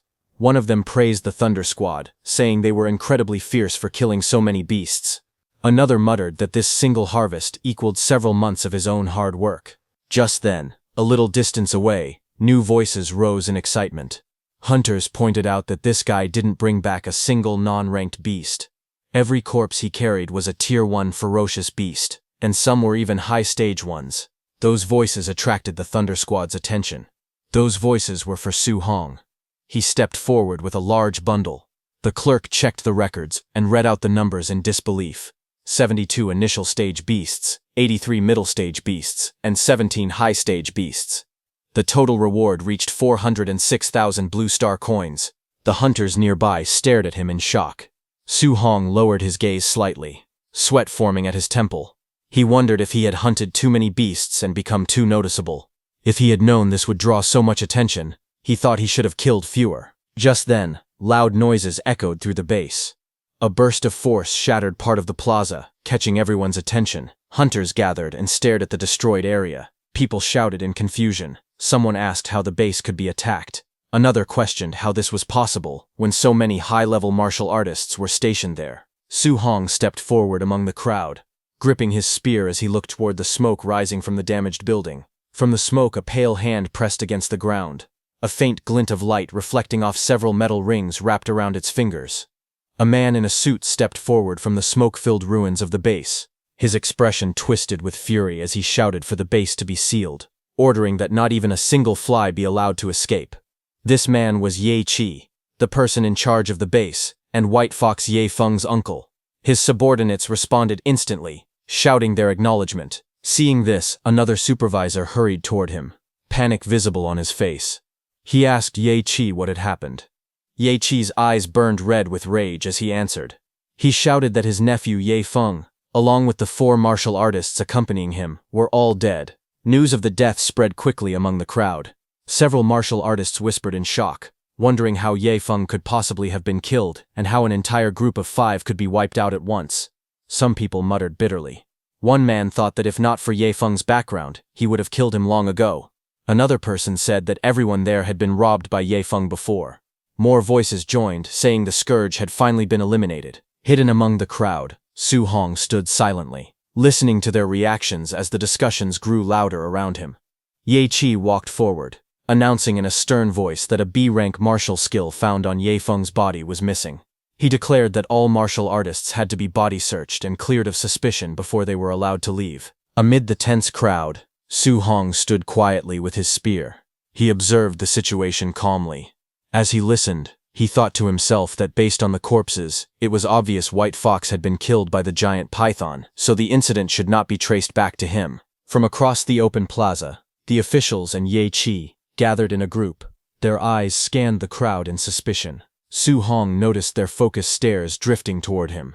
He wondered silently if they were targeting him. Suddenly, the people around him slowly stepped back, creating a clear path as the officials walked forward, led by Supervisor Ye. Their footsteps echoed as they approached directly towards Su Hong. Then Ye Qi, with a dark expression, stepped out from the group. His eyes glowed coldly as he spoke with a forced smile, addressing Su Hong as little brother. He said he had heard that Su Hong alone had killed ferocious beasts worth 400,000, and he claimed that Su Hong's skills were truly amazing. Ye Qi looked down at Su Hong and said he had heard that Su Hong had killed a ferocious beast worth 400,000 credits on his own. He called it impressive. A woman nearby stared at Su Bai suspiciously. She said he looked like a rank 1 early-stage fighter at best and questioned how he could possibly kill so many beasts. She insisted that he must have scavenged young Master Yi's belongings and ordered the guards to search him immediately. 2 suited enforcers stepped forward, flames burning around their arms. One of them warned Su Bai not to resist, saying things would get ugly if he did. But before they could touch him, Su Hong moved. In an instant, his spear was at one guard's face. The guard froze in shock. He asked Su Hong what he was doing. The guard was stunned because he couldn't even follow how fast the spear had been drawn. Su Hong then asked calmly if they truly wanted to search him. He reminded them that he was a student of Star City High No. 1. Hearing that, Investigator Ye Qi narrowed his eyes as he thought about the situation. He knew the principal of No. 1 High was fiercely protective of his students, someone no one wanted to provoke. But to him, Su Hong still seemed extremely suspicious. He walked forward with 2 guards beside him. He thought that if Su Hong truly hunted all those beasts by himself, then he was a genius, and if they accused the wrong person and offended him, it would become a big problem. Facing Su Hong directly, Ye Qi explained that his nephew had been attacked and their family's secret technique had been stolen. He said he needed to find the culprit and hoped Su Hong would cooperate. Su Hong replied calmly, saying he only hoped they weren't accusing the wrong person. Seeing Su Hong's attitude, Ye Qi got angry, but he offered 10,000 credits as compensation for the search. Su Hong raised his hand and countered with 30,000. In his mind, he reasoned that Ye Feng had been killed by a giant python, and as long as the technique wasn't found on him, they couldn't blame him. After thinking for a moment, Ye Qi agreed. He told the guards to search. Su Hong lifted his arms slightly and told them to check carefully, saying he didn't want any false accusations. The guards began searching through his belongings, while the woman searched his bag. Ye Qi and the others watched closely. One of the guards finished checking and reported that there was nothing on Su Hong. Hearing this, Ye Qi told his subordinates to give Su Hong the 30,000 credits and let him go. Hearing that, Su Hong let out a small sigh of relief. In his mind, he felt lucky that he had cleaned everything up earlier. Otherwise, he would have been in serious trouble today. As he walked away with his spear, Ye Qi, who was in charge, ordered the others to continue searching everyone. No one was allowed to leave until they were cleared of all suspicion. Su Hong left, thinking about his next steps. He planned to shower and change clothes first. After that, he wanted to go to the Martial Artists Association to register for the assessment. He needed to get a guidance technique as soon as possible. Later, he arrived at an underground hotel inside the martial artist base. Inside a quiet and bright room, he sat shirtless on the bed, with his status window open in front of him. He checked his stats and was surprised. He had accumulated 534 martial points. He realized he had been so focused on training the void-shattering finger and hunting beasts these past few days that he hadn't used any of his points. His status panel showed name, Su Hong, vitality, spirit, 23, and physique, mortal frame at 6%. His martial arts were void-shattering finger at perfection, raging sea spear technique at perfection, thunderclap fist at perfection, vajra fist at perfection, floating light palm at perfection, and void step also at perfection. He also had 534 martial points. Su Hong remembered that a rank 1 early-stage martial artist usually had about 100 vitality, while a rank 1 mid-stage martial artist had around 200 vitality. He calculated quietly. If he used all his martial points on vitality, he could raise his vitality by 53.4 points, making him only about 40 points short of reaching mid-stage. He sat there, thinking carefully about what to upgrade next. He looked at his other stats and thought to himself that he still hadn't upgraded his spirit or mortal frame yet. He wondered what effects they might have. His screen displayed that he had 23 spirit and his physique, mortal frame was at 6%. He told himself that he had plenty of martial points anyway, so he decided to test it and see what would happen. He put some points into his spirit. Blue upgrade messages floated around him saying spirit increased by 0.1 again and again. As the light faded, he looked at his hands and admitted that he didn't feel much different after raising his spirit. Then he shifted his focus and began upgrading his mortal frame instead. Bright blue energy burst around him as new messages appeared. Mortal frame increased by 0.1, over and over. This time, he felt the strength increase clearly. He nodded to himself and decided to add even more. His status window updated again, showing that his spirit was now 26.5 and his physique mortal frame was at 36.1%. His martial arts list stayed the same: void-shattering finger, raging sea spear technique, thunderclap fist, vajra fist, floating light palm, and void step, all at perfection level. His martial points dropped to 0. He looked at his window and decided that his mortal frame level was enough for now. He planned to put 200 martial points into vitality next and the rest into spirit. A new wave of glowing panels swirled around him. Vitality increased by 0.1, filling the air, followed by more upgrades pouring into spirit. Suddenly, red energy exploded from his body. Su Hong clenched his fists as power surged through him. It felt as if an endless supply of strength was rising from deep inside, overflowing with unstoppable force. His body became very muscular. As the intense red aura around him faded, Su Hong's body slowly returned to normal. The overwhelming surge of power that had twisted his muscles settled down, leaving only a faint glow around him. He sat cross-legged on his bed, letting out a long breath. He was relieved that his body had returned to its usual shape. He thought to himself that if he had stayed in that bulky, muscle-bound form, he would have had no idea how to explain it to people he knew. Time passed, and an hour later, he arrived at the Star City Martial Artists Association. The tall building stood out among the surrounding structures. Inside the hall, Su Hong walked up to the front counter. He politely told the receptionist that he was there for the martial artist assessment. She nodded and told him that a staff member would guide him soon. As he followed her through the corridor, the guide glanced at him and commented that he looked quite young. She asked if it was his first time taking the assessment. She explained that to pass as a rank 1 martial artist, a person needed at least 100 vitality and over 1,000 combat power. She wished him good luck.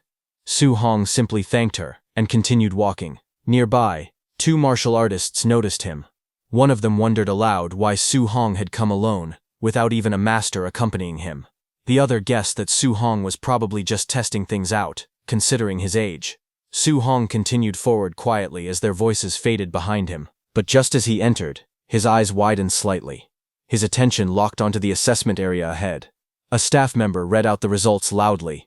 Panjia's vitality was 102, but his combat power only reached 992, so the assessment failed. Panjia yelled in frustration, saying he had been so close. The crowd murmured all around. Next, another candidate stepped forward. The staff read the numbers again. Li Ming, vitality 105, passed. The examiner then announced that the next stage would be the combat power test. Li Ming faced the testing machine while the examiner watched. He took a stance and struck with full strength. The room shook from the force as he shouted. A moment later, the screen displayed the result. Combat power 1763, passed. Seeing that, the crowd murmured that Li Ming's combat power was 1763, almost reaching the level of a mid-stage rank 1 martial artist. People whispered that Jiang Ming from the Raging Thunder Dojo had a disciple named Li Ming. They guessed he must be that disciple and praised his talent, noting that he even used the thunderclap fist. Su Hong listened quietly. He wondered to himself why they mentioned Jiang Ming's disciple. He recalled that Jiang Ming's disciple was Li Yan, and questioned how many disciples that dojo master actually had. While he was lost in thought, Li Ming stepped toward Su Hong and told him it was his turn. As Su Hong went inside, Li Ming smirked confidently. He thought to himself that he was taking the assessment at this age, because he was a genius. Watching Su Hong enter, he wondered if someone the same age could ever compare to him, but suddenly, shocked reactions filled the room. People stared at the screen and cursed in disbelief. They wondered if the vitality tester was broken. They couldn't understand how someone's vitality could be that high. Hearing this, Li Ming was stunned. He looked back in shock as the examiner announced the result. Su Hong, vitality, 123. Li Ming, who had mocked Su Hong earlier, shouted in frustration, saying it was impossible. He tried to steady himself. He told himself to calm down, repeating that high vitality meant nothing and that only combat power truly mattered. A moment later, the examiner announced that the combat power test was about to begin. Everyone watched as Su Hong stepped up in front of the machine. He thought about his progress. He had already advanced to a martial artist and strengthened his body, so his power had grown a lot.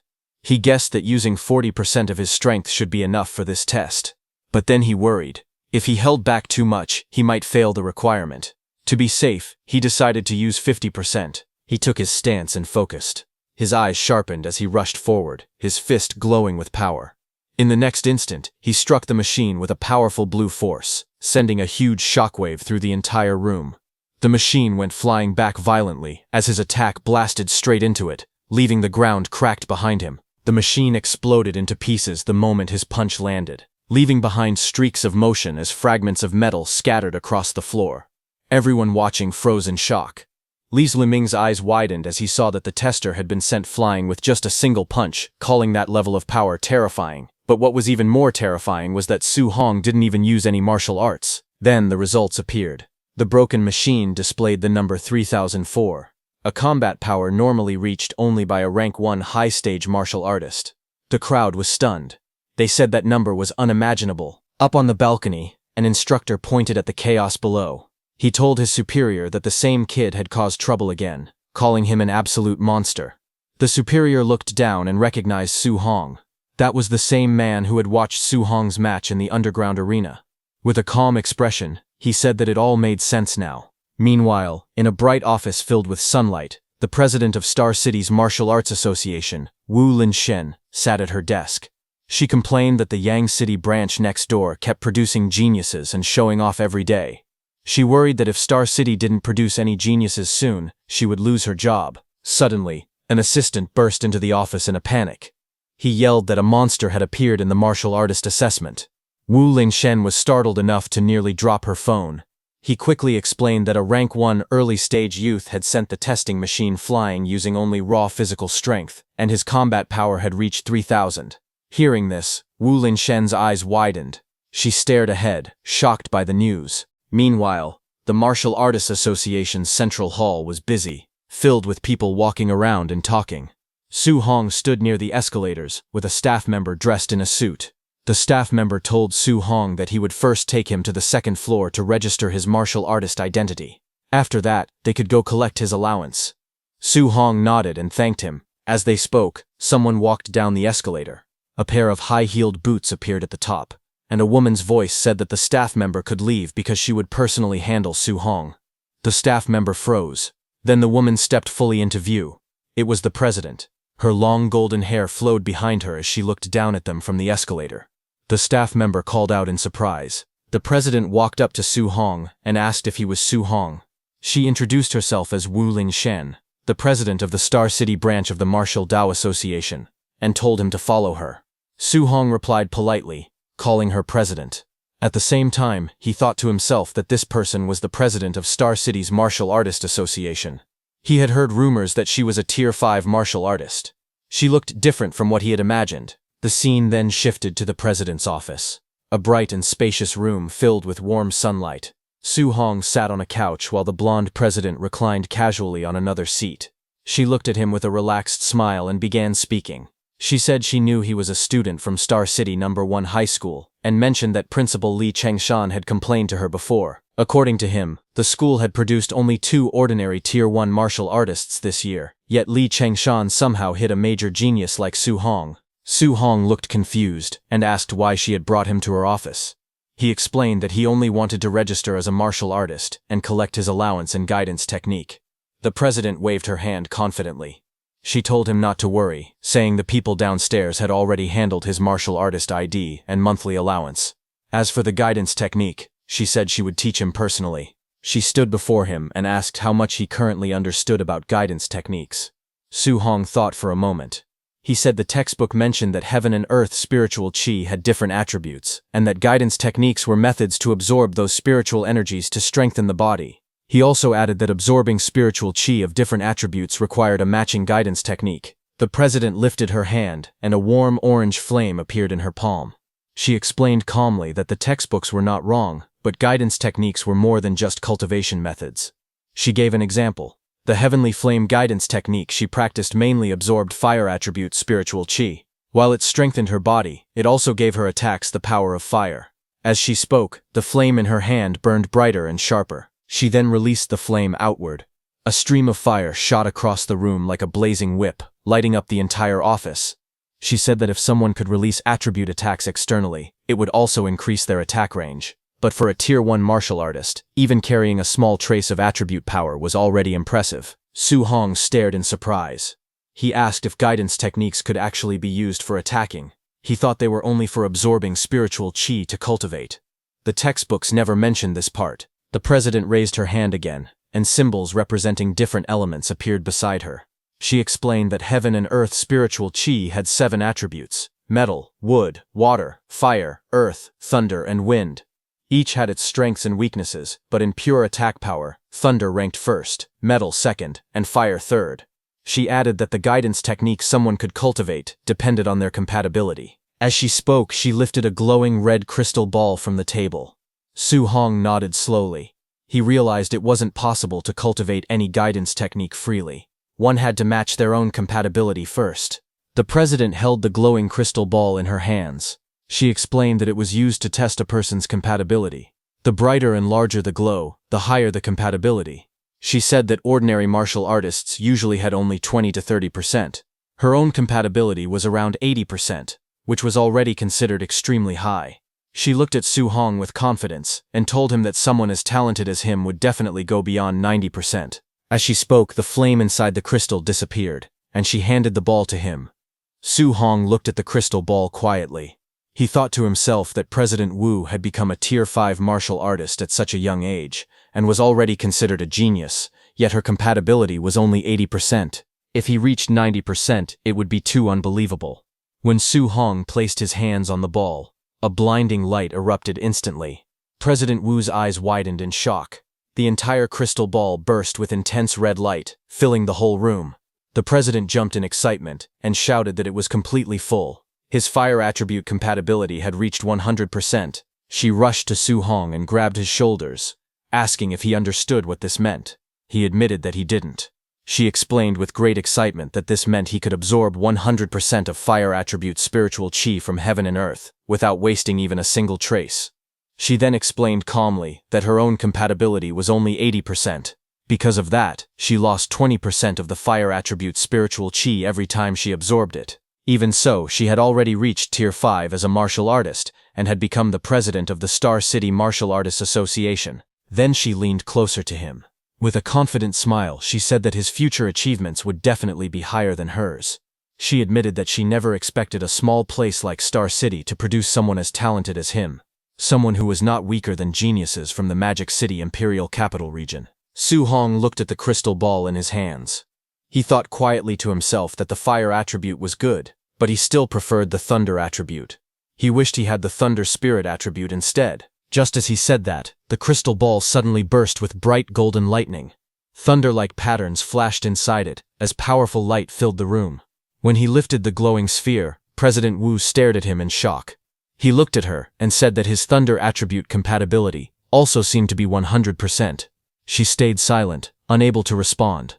President Wu stared at the test results in shock. She wondered if it was real or fake because the thunder and fire attributes both showed 100% compatibility. She felt overwhelmed and thought to herself that Su Hong was a monster, something far beyond normal. Just then, Su Hong, now holding a green crystal ball, spoke nervously.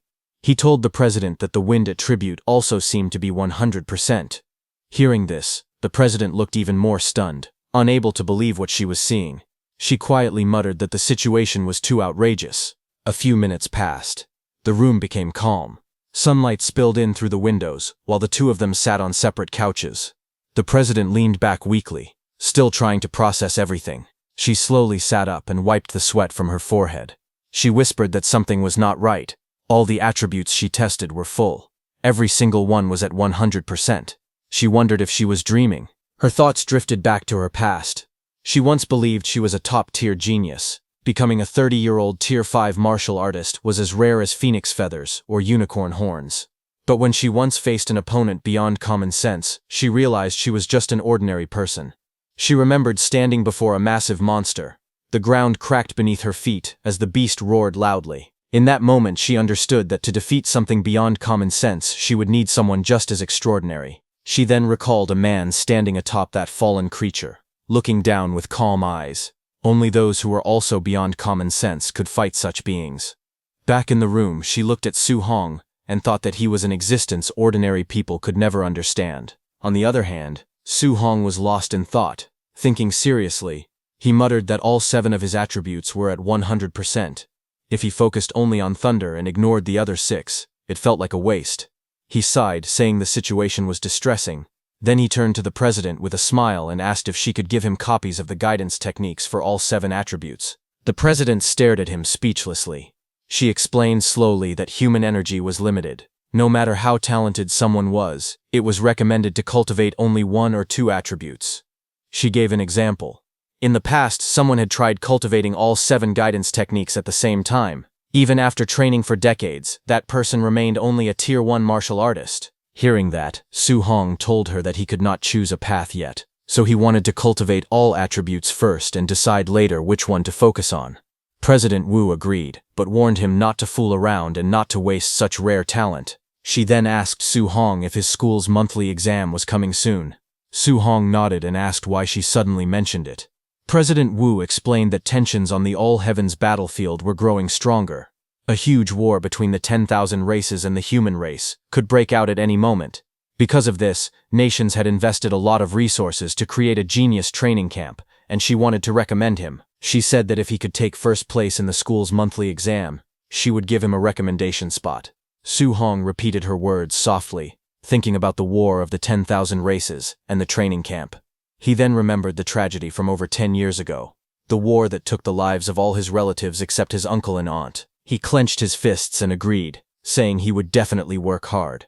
Images of his past flashed in his mind, crying as a child, his uncle comforting him, and scenes of fear and chaos. He whispered to his uncle and aunt in his heart, promising that he would never let that tragedy happen again. Finally, Su Hong strengthened his resolve. He told himself that he must become strong enough to protect everyone around him. Late at night, Su Hong's home stood quietly under the dark sky. Inside, Su Hong sat at the table with a bright smile. He held an identification card in both hands and told his uncle and aunt that he had officially become a martial artist. His aunt wiped the tears from the corner of her eyes, happy and emotional.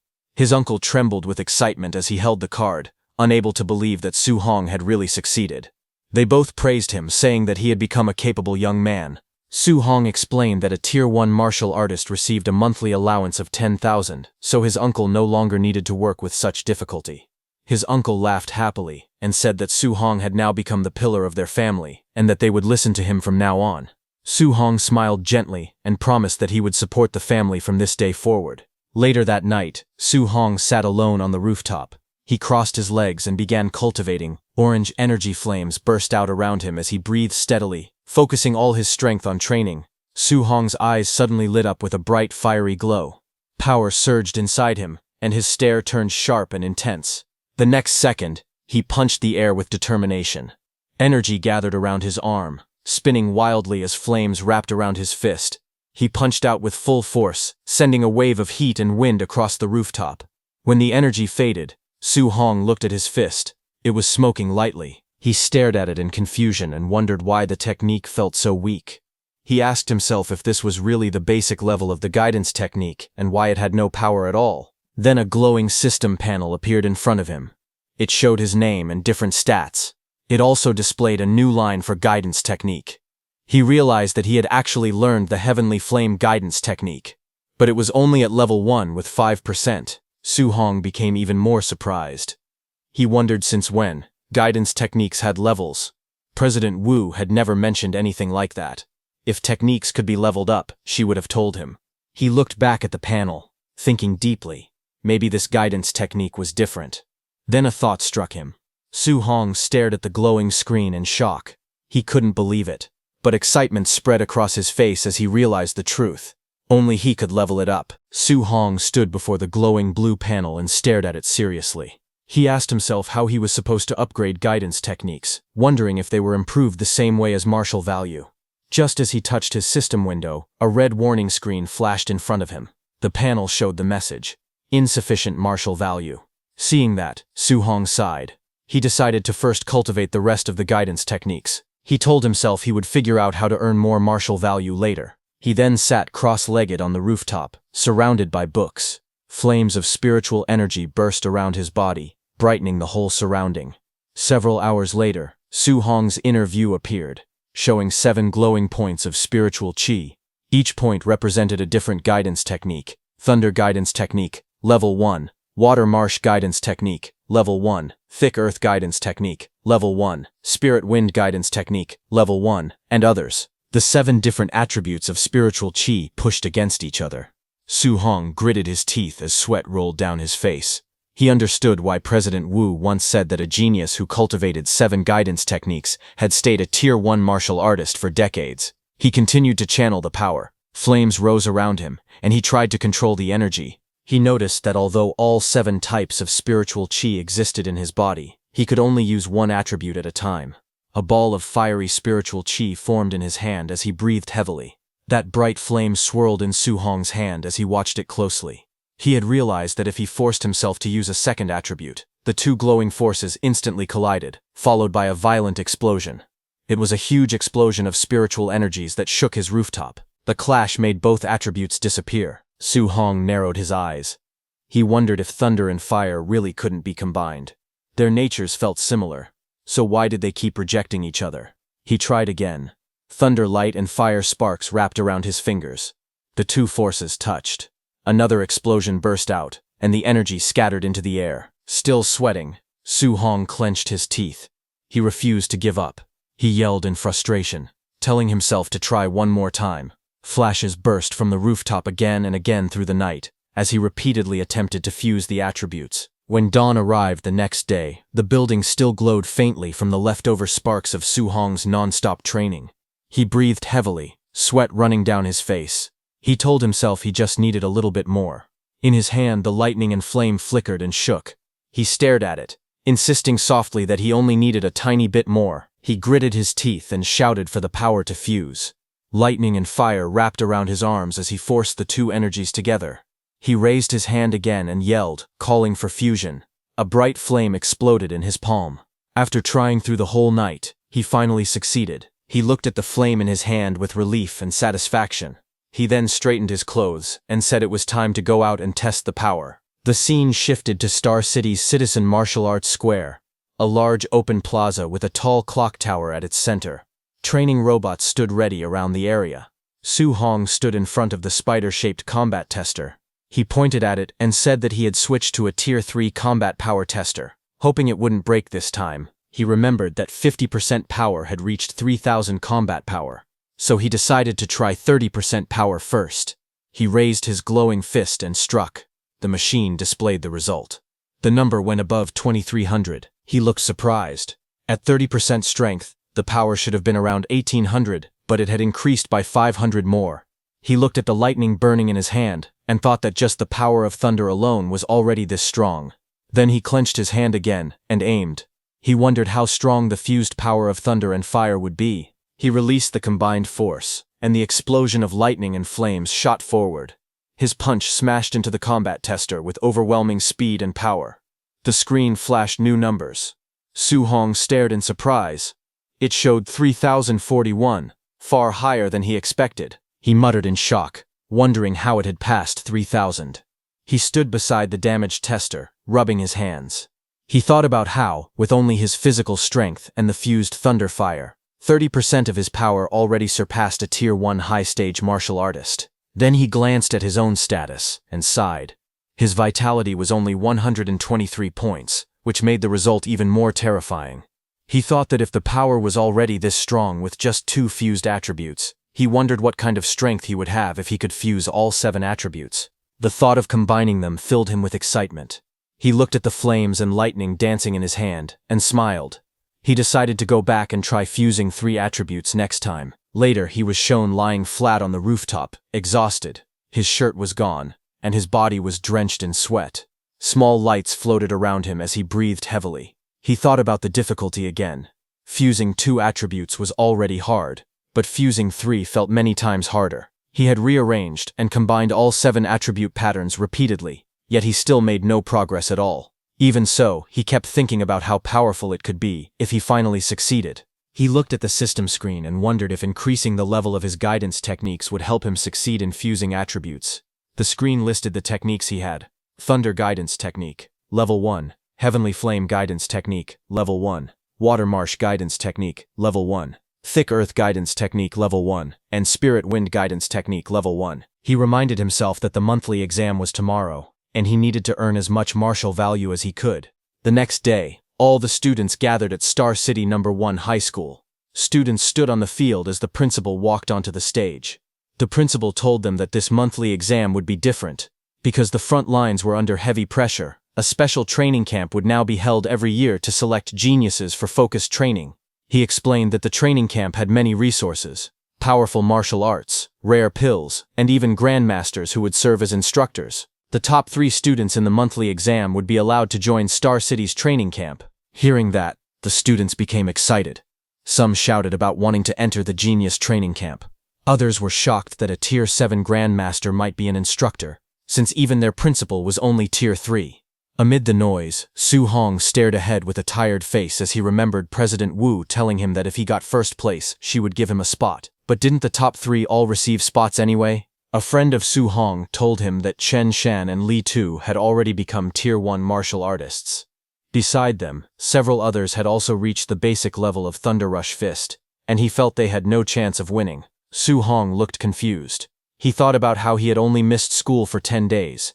Yet those students had already broken through to martial artist. His friend explained that recently, the principal had asked Senior Chen Tian, the instructor of Thunder Rush Fist, to give private lessons to talented students. Because of this, Chen Shan and Li Tu's vitality had already exceeded 100, and their Thunder Rush Fist could echo 3 times.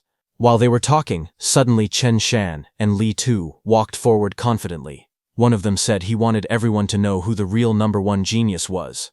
The other replied that when he beat him to the ground he hoped he would stay just as confident. Elsewhere, as Su Hong's principal came down from the stage, instructor Chen Tian asked him if he had found the genius who performed the 9 Echoes Thunder Rush Fist.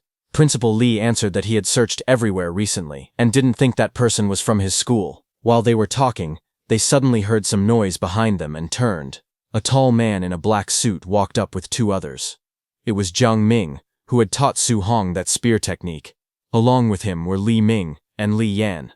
Jiang Ming joked, calling Principal Li, Old Li, asking why he looked like his wife had run away. The principal looked at Jiang Ming and asked what he was doing at his school.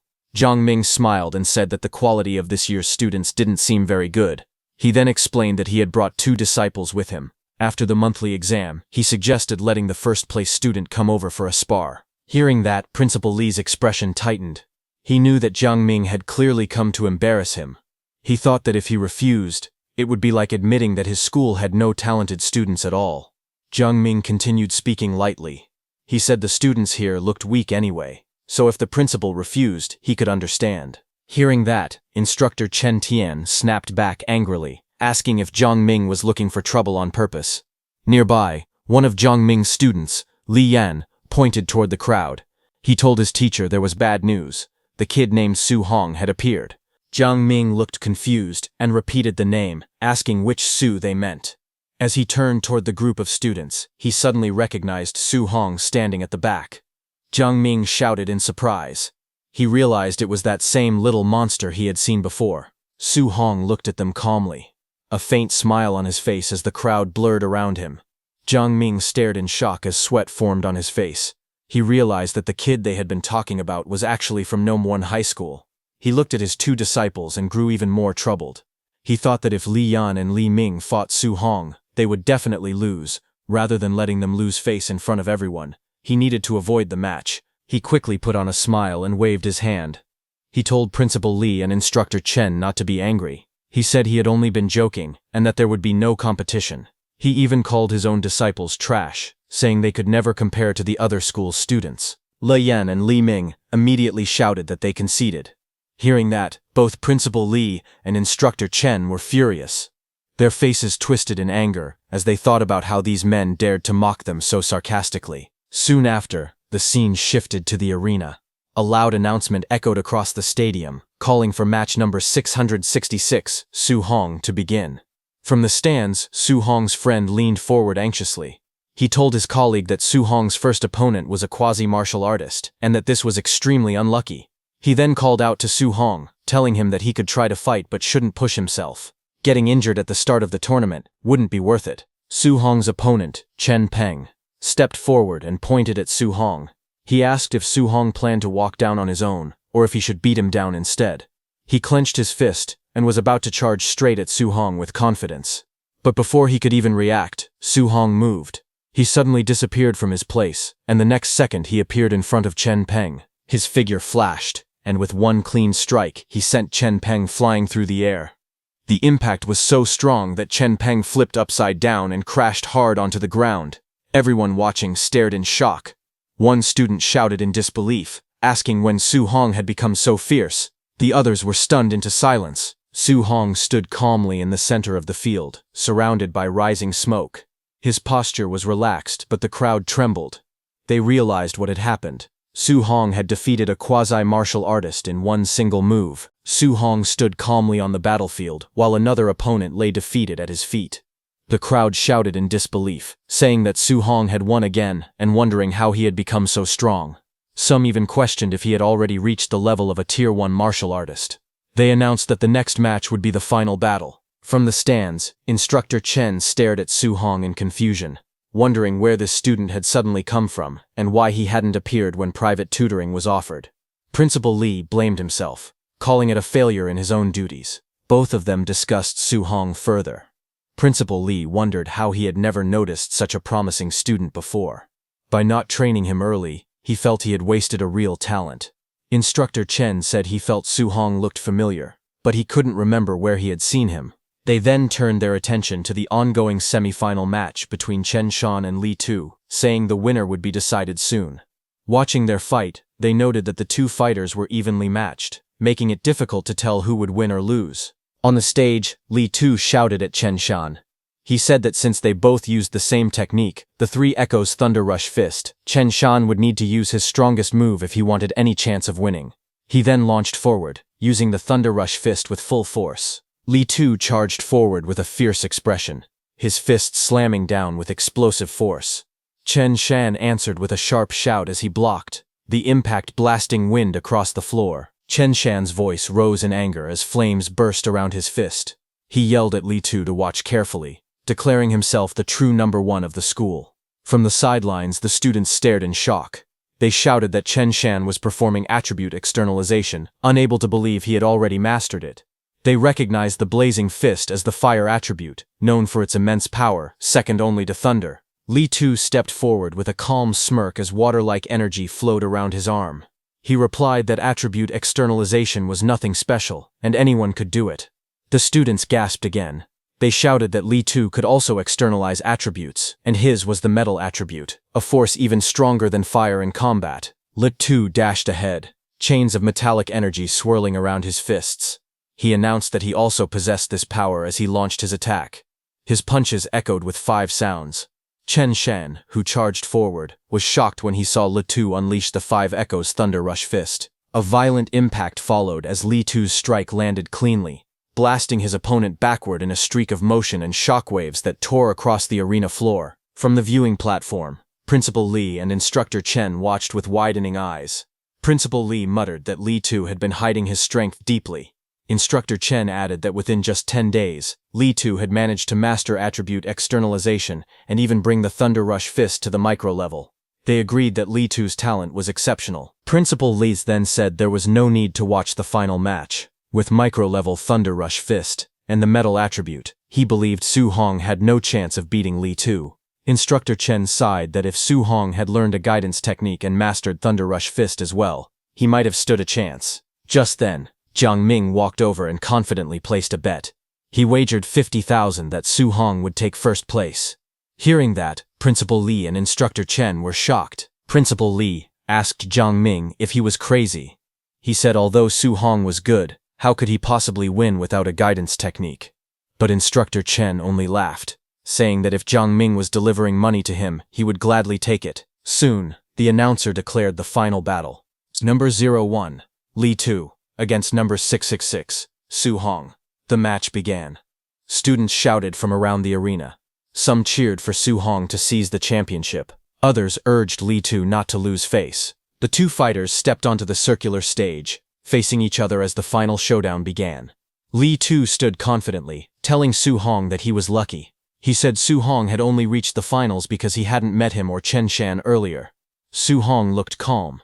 After hunting so many ferocious beasts, he felt that the students here were too weak. Now he finally thought someone worth watching had appeared. Lis Tu stepped forward with a grin. He said that since Su Hong reached the finals, he could call himself the second strongest in the school.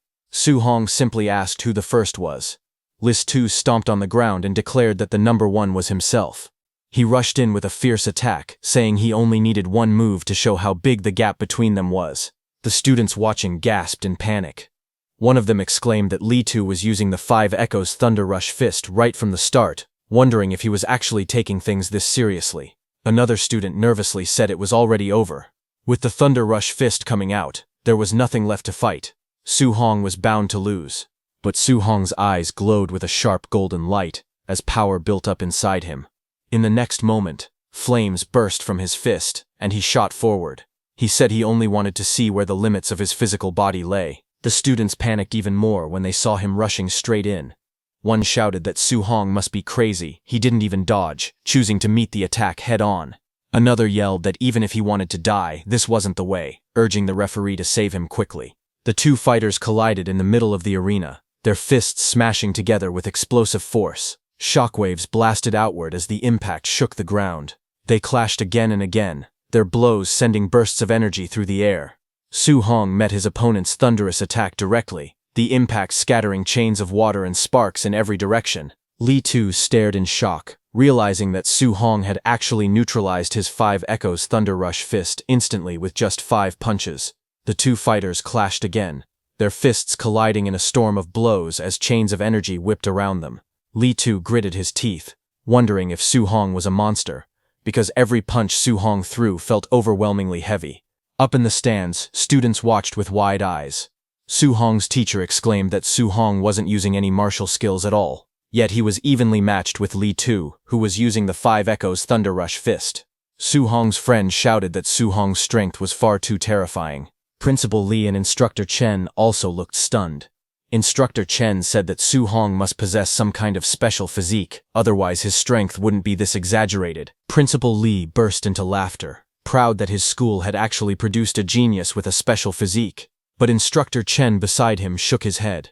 He said that although Su Hong's strength was astonishing, Lee Tu had already condensed an attribute, so Su Hong still held no real advantage. On the arena, the clash sent both fighters sliding back across the arena floor. Su Hong steadied himself as flames flickered around his fist, while Lee Tu skidded several meters away, forced backward by the impact.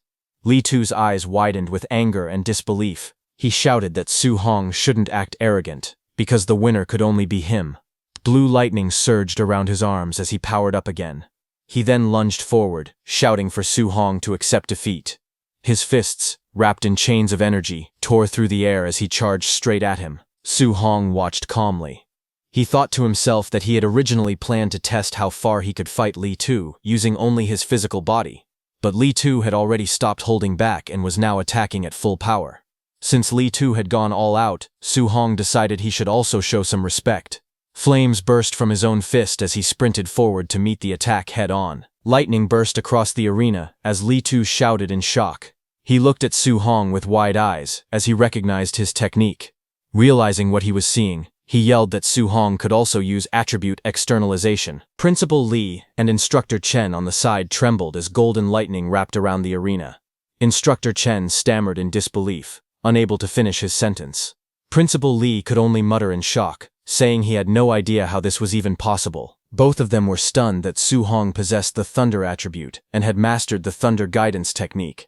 Instructor Chen explained that a special physique combined with the Thunder attribute, which had the strongest attack power, made this talent terrifying. Inside the arena, Su Hong and Li Tu clashed again, lightning and chains exploding in all directions.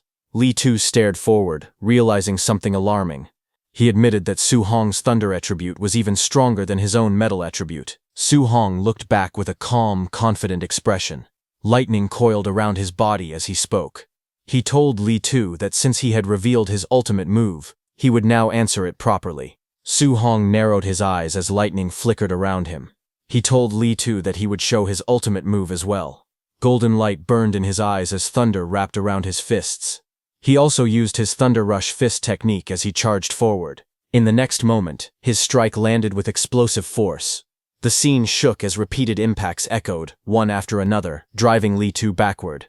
Su Hong's blows landed so quickly that 9 echo bursts exploded across the arena. Li Tu's eyes widened in disbelief. While falling, he shouted that 9 echoes were impossible. Blood burst from his mouth as he crashed to the ground. Su Hong stood over him with a firm expression, thunder still crackling around his fists. The students in the stands fell silent for a moment. Shock spread across their faces. They were all speechless. A student finally spoke, stunned, asking if Su Hong had really won. Excitement erupted as others shouted that Su Hong had reached the perfect realm. Thunder Rush Fist, 9 echoes.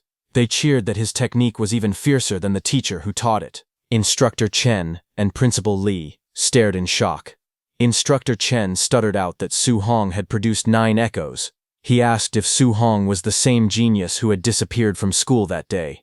Principal Li trembled as he said that this wasn't just a genius. This was the dragon of Star City No. 1 High School. Instructor Chen wiped his sweat and said that once a monster like Su Hong entered the training camp, he couldn't imagine how devastated the other geniuses with powerful backgrounds would be. Not far away, Su Hong walked forward calmly in his school tracksuit.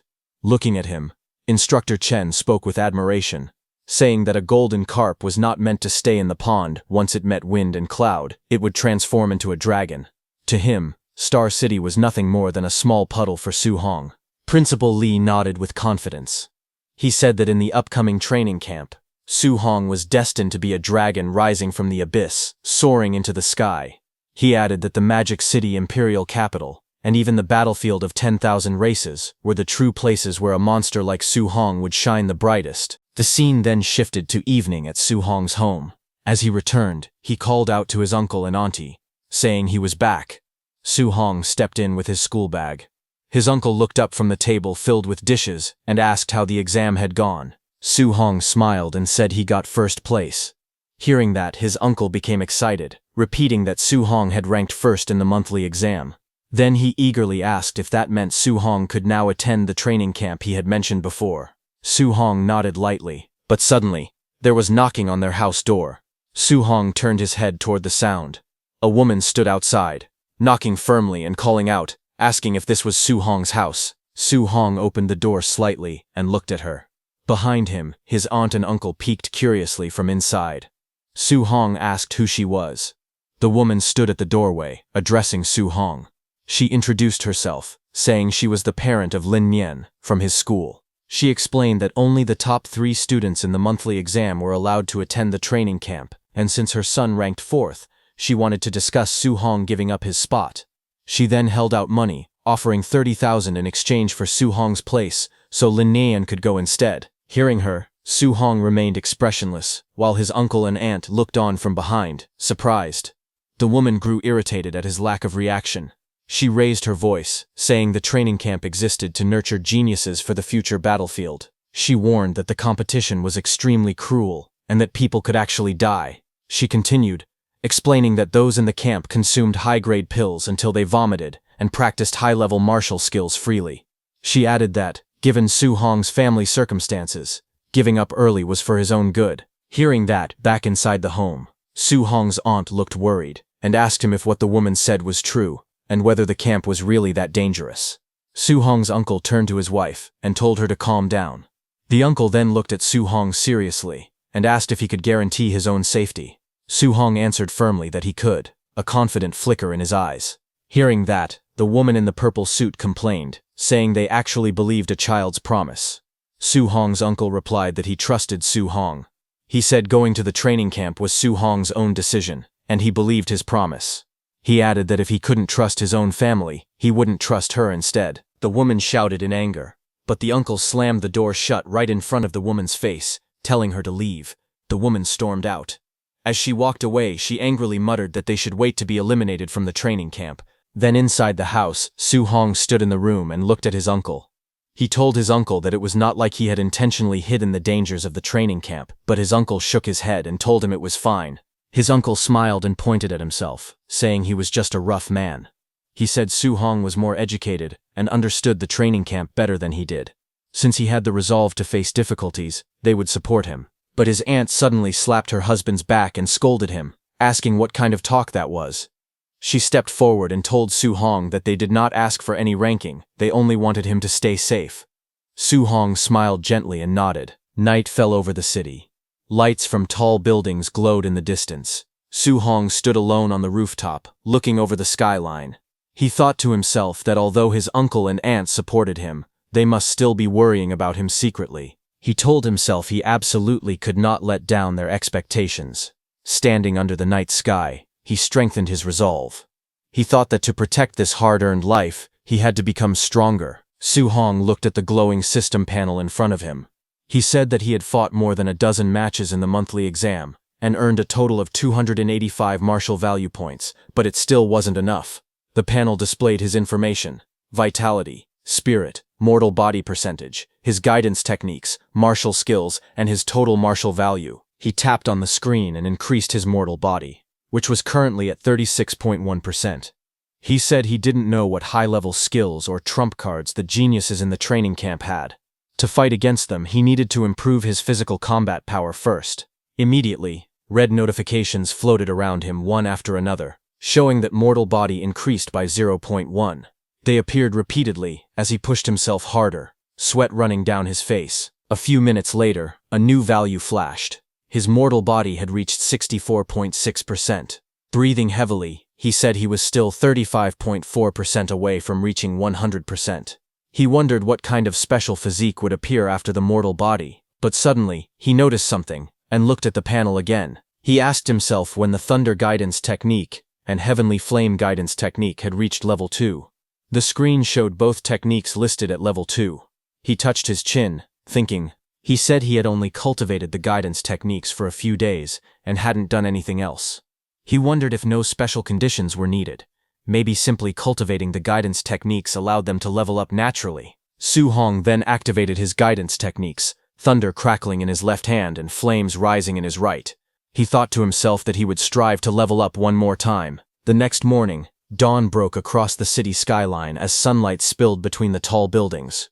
Su Hong slowly opened his eyes after cultivating all night, sitting cross-legged with lightning and fire gathering in front of him. Notifications appeared showing that his Thunder Guidance Technique was now level 3, and his Heavenly Flame Guidance Technique had also reached level 3. He looked at the glowing panel beside him and realized that not only had his guidance techniques leveled up, but his vitality had increased by 3 points. He called it an unexpected harvest. The panel showed his stats. His vitality was at 126, spirit at 26.5, physique mortal body at 64.6%. In his guidance techniques, Thunder Guidance was at level 3, and Heavenly Flame Guidance was at level 3. His martial skills, Void Breaking Finger, perfect, Raging Sea Spear Technique, perfect, Thunder Rush Fist, perfect. His current martial value was 0. Finger, perfect, Raging Sea Spear Technique, perfect, Thunder Rush Fist, perfect. Then some time later, on a quiet street outside their house, his uncle and aunt stood together, watching him prepare to leave. His aunt told him to pay attention to safety, and if things didn't work out, he should just come home. His uncle waved and told her not to say such depressing things. He encouraged Su Hong instead, telling him to go to the training camp and bring back another first place. Su Hong raised his hand in response and said he was heading out now. Su Hong walked away down the empty street. His uncle's hand started shaking as he watched Su Hong's figure grow smaller in the distance. His wife looked at him and said he talked about her, but he was just as worried. His uncle sighed and said he only spoke that way because he didn't want little Hong to worry. Meanwhile, Su Hong walked through the city with a calm expression, carrying a long bag over his shoulder. The morning sunlight followed him as he continued forward. Suddenly, he heard a loud sound and turned his head slightly, his eyes narrowing. A red sports car screeched into view, drifting across the pedestrian crossing. Its tires smoked as it came to a sudden stop. President Wu was confidently in the driver's seat of the red sports car.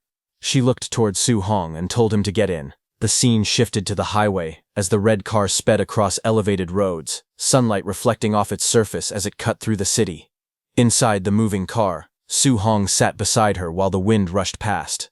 Su Hong turned to her and asked what she needed from him. President Wu, still driving, explained calmly.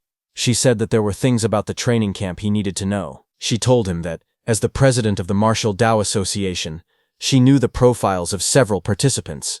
She continued speaking as the car accelerated. She told him that, from what she knew, some of the martial artists entering the camp were already Tier 1 high-stage fighters. She added that a few of them weren't far from breaking through to become Tier 2 martial artists. She added that a few monsters in the training camp possessed martial skills that were at least B rank. Su Hong listened quietly. He thought to himself that a Tier 2 martial artist required 200 points of vitality, and some people in this batch were already close to that level. But he didn't feel afraid. He believed that with the system space, he could quickly learn even B-rank techniques. As the car sped forward, President Wu looked at him and continued speaking. She said that Su Hong's talent was the strongest she had ever seen, but he didn't have the same resources as the others. She told him not to worry even if he faced setbacks at the training camp, because with his talent, surpassing them was only a matter of time. Su Hong nodded and thanked her, calling her Sister Wu. Hearing that, President Wu glanced at him again. She thought to herself that even though his vitality and martial skills were lower than others, he still remained calm. She realized she didn't need to worry about his mental state causing problems. Then sometime later, Su Hong met with his principal and went with him. Their vehicle drove along the winding road of the Tianlin mountain range. Snowy peaks and green slopes stretched far into the distance as the car made its way deeper into the mountains. Inside the car, Chen Shan and Li Tu were shocked and asked their principal why the training camp was located in the Tianlin mountain range, a place filled with fierce beasts. The principal, who was seated behind Su Hong, tried to calm them. He told them that there was nothing to worry about because grandmasters were guarding the training camp, so normally their lives wouldn't be in danger. Su Hong sat quietly while listening. He recalled information about the mountain range. The Tianlin mountain range spanned multiple cities, including Star City and Yang City. It was rich in spiritual energy and full of dangerous beasts. Some of those beasts were strong enough to rival Tier 7 grandmasters. Su Hong remembered that competition among the beasts was extremely brutal. Even the outer ring Tier 1 beasts there were far more vicious than beasts elsewhere. Normally, even Tier 2 warriors wouldn't dare enter lightly. While he was lost in thought, the car entered the forest and continued driving through the dense trees as they approached the training camp. As they moved through the dark forest, pairs of red eyes slowly appeared between the trees. Growling sounds echoed as many large beasts stepped out of the shadows, their eyes glowing brightly as they watched the road. Seated inside the vehicle, Li Tu started to shiver. He said he felt like something was watching them. Chen Shen frowned and asked if Li Tu thought a fierce beast might ambush them. Su Hong looked ahead calmly. He thought to himself that the competition in the training camp would probably be just as brutal as the beasts tearing each other apart in the mountains. A strange smile formed on his face as he admitted that he must be crazy because he was actually starting to enjoy the feeling. Their vehicle eventually arrived at a fenced-off training area. Groups of students were already gathered near a large tent. As Su Hong and his group approached, Li Tu laughed and wondered how strong the other people there were. Just as he said that, a crowd of students turned to look at them. Their expressions were mixed, some curious, some hostile, and some cold and confident, as they judged the newcomers walking into the camp. Seeing them, Chen Shen and Li Tu turned silent. their expressions stiff as they looked ahead. Su Hong stood calmly in front of them, holding his wrapped weapon while a relaxed smile rested on his face. He turned slightly and told them it was time to go. Chen Shen and Li Tu quickly agreed, following behind him as he led the way through the training camp. But suddenly, a hand reached out from an approaching supervisor, signaling them to stop. It was an instructor. He informed them that they would wait until everyone arrived. After that, the entrance assessment would begin.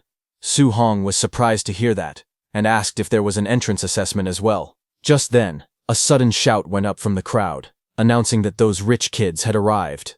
Whispered complaints followed. Some of the students muttered that the big clans always acted like they owned the place, making everyone else wait for them. Behind them, a line of luxury cars sped down the dirt road, engines roaring as they approached the training camp gates.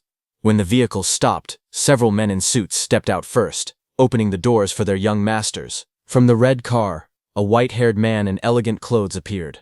From another car, a muscular man in a sleeveless shirt climbed out confidently. Nearby students began whispering. One of them admired how beautiful and cool Xiaoyan looked, calling spiritual mind masters enviable. That white-haired man scoffed at the surroundings, saying the place wasn't elegant. Someone pointed out Lin Xinghe, from the Lin family, saying he was almost tier 2, but far too flashy. The muscular man in front adjusted his gloves and told his group to move. Someone else in the crowd explained who he was, the city lord's son, Wang Tantuo. With 95% fire attribute compatibility and a special physique, he stood out even among geniuses. The three elites walked forward together, surrounded by bodyguards. Their arrival drew everyone's attention across the training grounds. Su Hong watched them calmly from the side.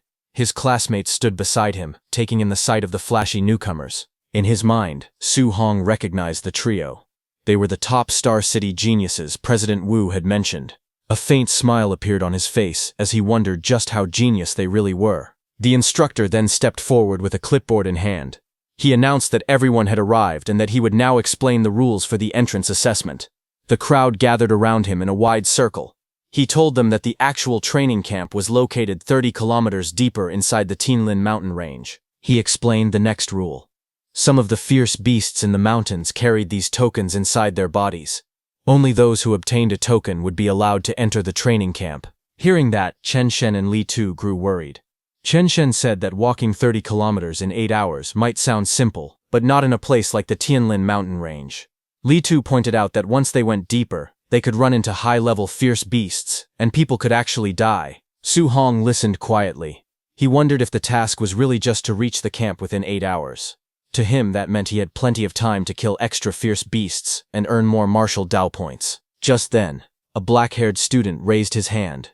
He asked the instructor what would happen if they ran into beasts far beyond their level. The instructor answered bluntly, if that happened, they would be eliminated, though someone would step in to save their life. Hearing that, the crowd erupted in complaints.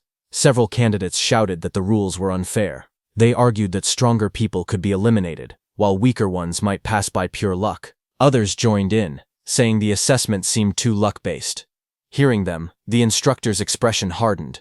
He told them that fairness didn't exist in this world. He explained that someone could train for more than 10 years and still die instantly to a passing powerhouse the moment they stepped onto the myriad heavens battlefield. He asked if they would call that unfair too. Facing the group, he continued with a cold voice. He told them that if they didn't want to encounter high-level fierce beasts, then they needed to act carefully. He reminded them that avoiding risks, bullying the weak, and ganging up on the few with the many, those were the laws of the battlefield. A boy in a black suit agreed, and stepped forward with a dismissive tone. He said that if they were scared of dying, they should quit early, instead of wasting everyone's time. He added that being afraid of everything made them nothing but trash. Hearing that, the black-haired student who asked that question got furious. He pointed at the black suit man and shouted back, demanding he repeat what he said. The man in the suit turned and told him directly that he was a coward and trash. If he wasn't convinced, he could hit him, and he would cripple him on the spot. Seeing them fighting, the instructor raised the clipboard to cover his face, and continued explaining the rules. He said there would be no fighting inside the camp, but once they entered the mountains, the instructors wouldn't interfere. Whether someone wanted to steal tokens, or beat someone up, just because they didn't like their face, it was all allowed. Hearing that, a spark of energy flashed in the crowd as tension rose. Both the black-haired boy and the boy in the suit looked at each other in anger. Off to the side, Su Hong watched the scene unfold. He noted that the training camp was far more brutal than he expected. The rules practically encouraged the candidates to fight one another. He guessed that with rules like these, at least half the people would end up eliminated. He gripped his staff tighter and looked back at all the participants. He thought that if fighting was allowed outside the camp, then defeating these people might let him earn a huge amount of martial Dao points. The instructor finally raised his voice. He announced that the talking was over, and the assessment officially began. He ordered everyone to start moving. The moment he gave the signal, the entire group burst into motion. Candidates sprinted out of the gate, shouting as they pushed forward. Some yelled that they had to pass no matter what. Others complained about being shoved aside. The crowd stampeded into the forest, kicking up dust as they ran. Moments later, the dense trees swallowed the runners one by one, their figures disappearing deeper into the mountain path. As the assessment began, the black-haired boy immediately chased after the boy in the suit. He shouted while charging forward. He pointed at the boy in the suit and yelled that he would send him packing back home immediately. The suited trainee responded coldly, saying that if the man was so eager to be eliminated early, he would be glad to help.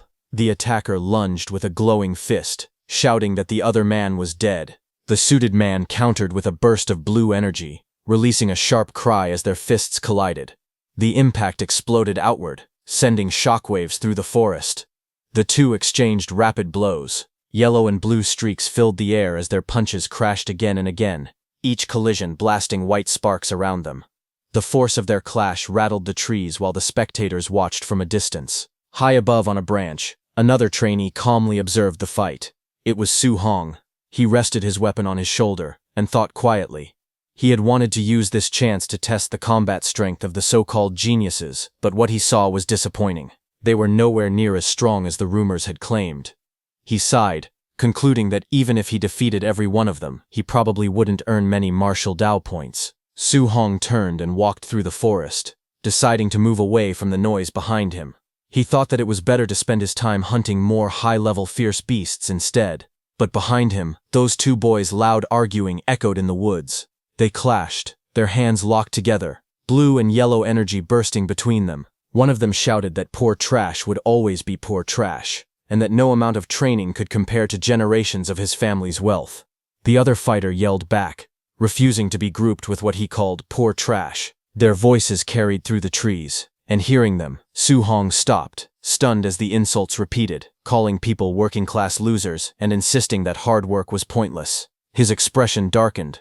A faint smile curved on his face as he muttered that he couldn't waste a martial Dao points delivery that had walked right up to him. He stepped forward toward the fighting pair and told them to stop fighting.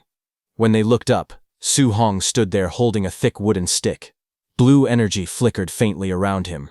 He stared at the two brawling trainees and asked, almost casually, why they didn't play with him instead. The two arguing trainees turned toward Su Hong. One of them shouted angrily, calling him another poor trash and warning that he would beat him up as well. The other scoffed, asking how someone at his level dared to butt into their fight. Su Hong didn't react. Instead, he told them they were misunderstanding him. He clarified and said how about they stop fighting with each other and team up to fight him instead. Hearing that, both trainees froze, staring at him in disbelief. Then one of them snapped. He charged forward with a roar, shouting how dare Su Hong look down on him. He shouted that Su Hong was dead and lunged with full force, fist drawn back. Su Hong didn't move until the attack reached him. His leg shot forward like a bullet, the air distorting from the speed. He kicked the boy in the stomach, and the boy was hurled backward in a blur. Su Hong's eyes glowed red as the strike landed cleanly. The trainee's face twisted in shock before he let out a pained shout.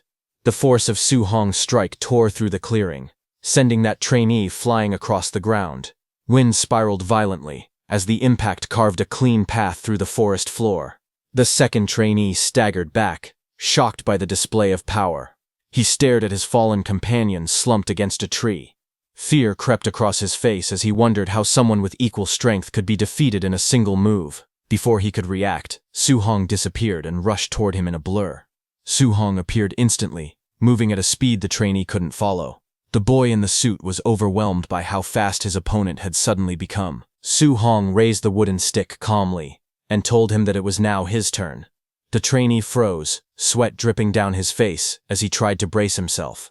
But Su Hong had already closed the distance. In the next instant, the wooden stick smashed into the trainee with overwhelming force. Blood burst outward as the boy in the suit was launched back through the air, skidding violently across the ground. The man in the suit was sent flying through the air, crashing into a tree with a loud thud. His eyes rolled back as he screamed, unable to resist the force that overwhelmed him. On the ground, Su Hong stood calmly with the wooden stick resting on his shoulder. He looked down at the two defeated men and said that this was what they got for looking down on ordinary cultivators. Inside the monitoring room, instructors watched the scene on a large screen. One of them pointed at the display and wondered where this guy even came from. He complained that the two men had been having a normal duel, and the newcomer just walked in and one-shotted both of them. Another instructor asked if the two who got knocked down counted as eliminated. The supervisor shook his head and explained that they hadn't called for rescue, so the assessment would continue. The staff member bowed slightly and replied with a respectful acknowledgement. Back in the forest, the man in the suit slowly opened his eyes and groaned. He held his aching face and muttered that it really hurt. As he pushed himself up, his expression changed when he noticed the wooden bat beside him. He jerked back in panic, yelling for him to back off. His legs scrambled beneath him as the wooden stick rolled on the ground nearby. The man who had been beaten earlier screamed furiously, his face twisted with rage, and he shouted that he had never been humiliated like this in his life. He swore that Su Hong should never let him catch him again. Nearby, the other defeated man also woke up. He sat against a tree, clutching his chest. He muttered in frustration, blaming himself for underestimating Su Hong. He insisted that he never would have lost if he had taken the fight seriously from the start. The two men sat silently for a moment, looking at each other with awkward expressions. Neither spoke, but both shared the same bruised pride. Then one of them apologized. He said not to take his earlier words to heart and admitted that the other really was strong. The man in the suit nodded and apologized as well, saying he shouldn't have mocked him. They shook hands, the hostility between them fading.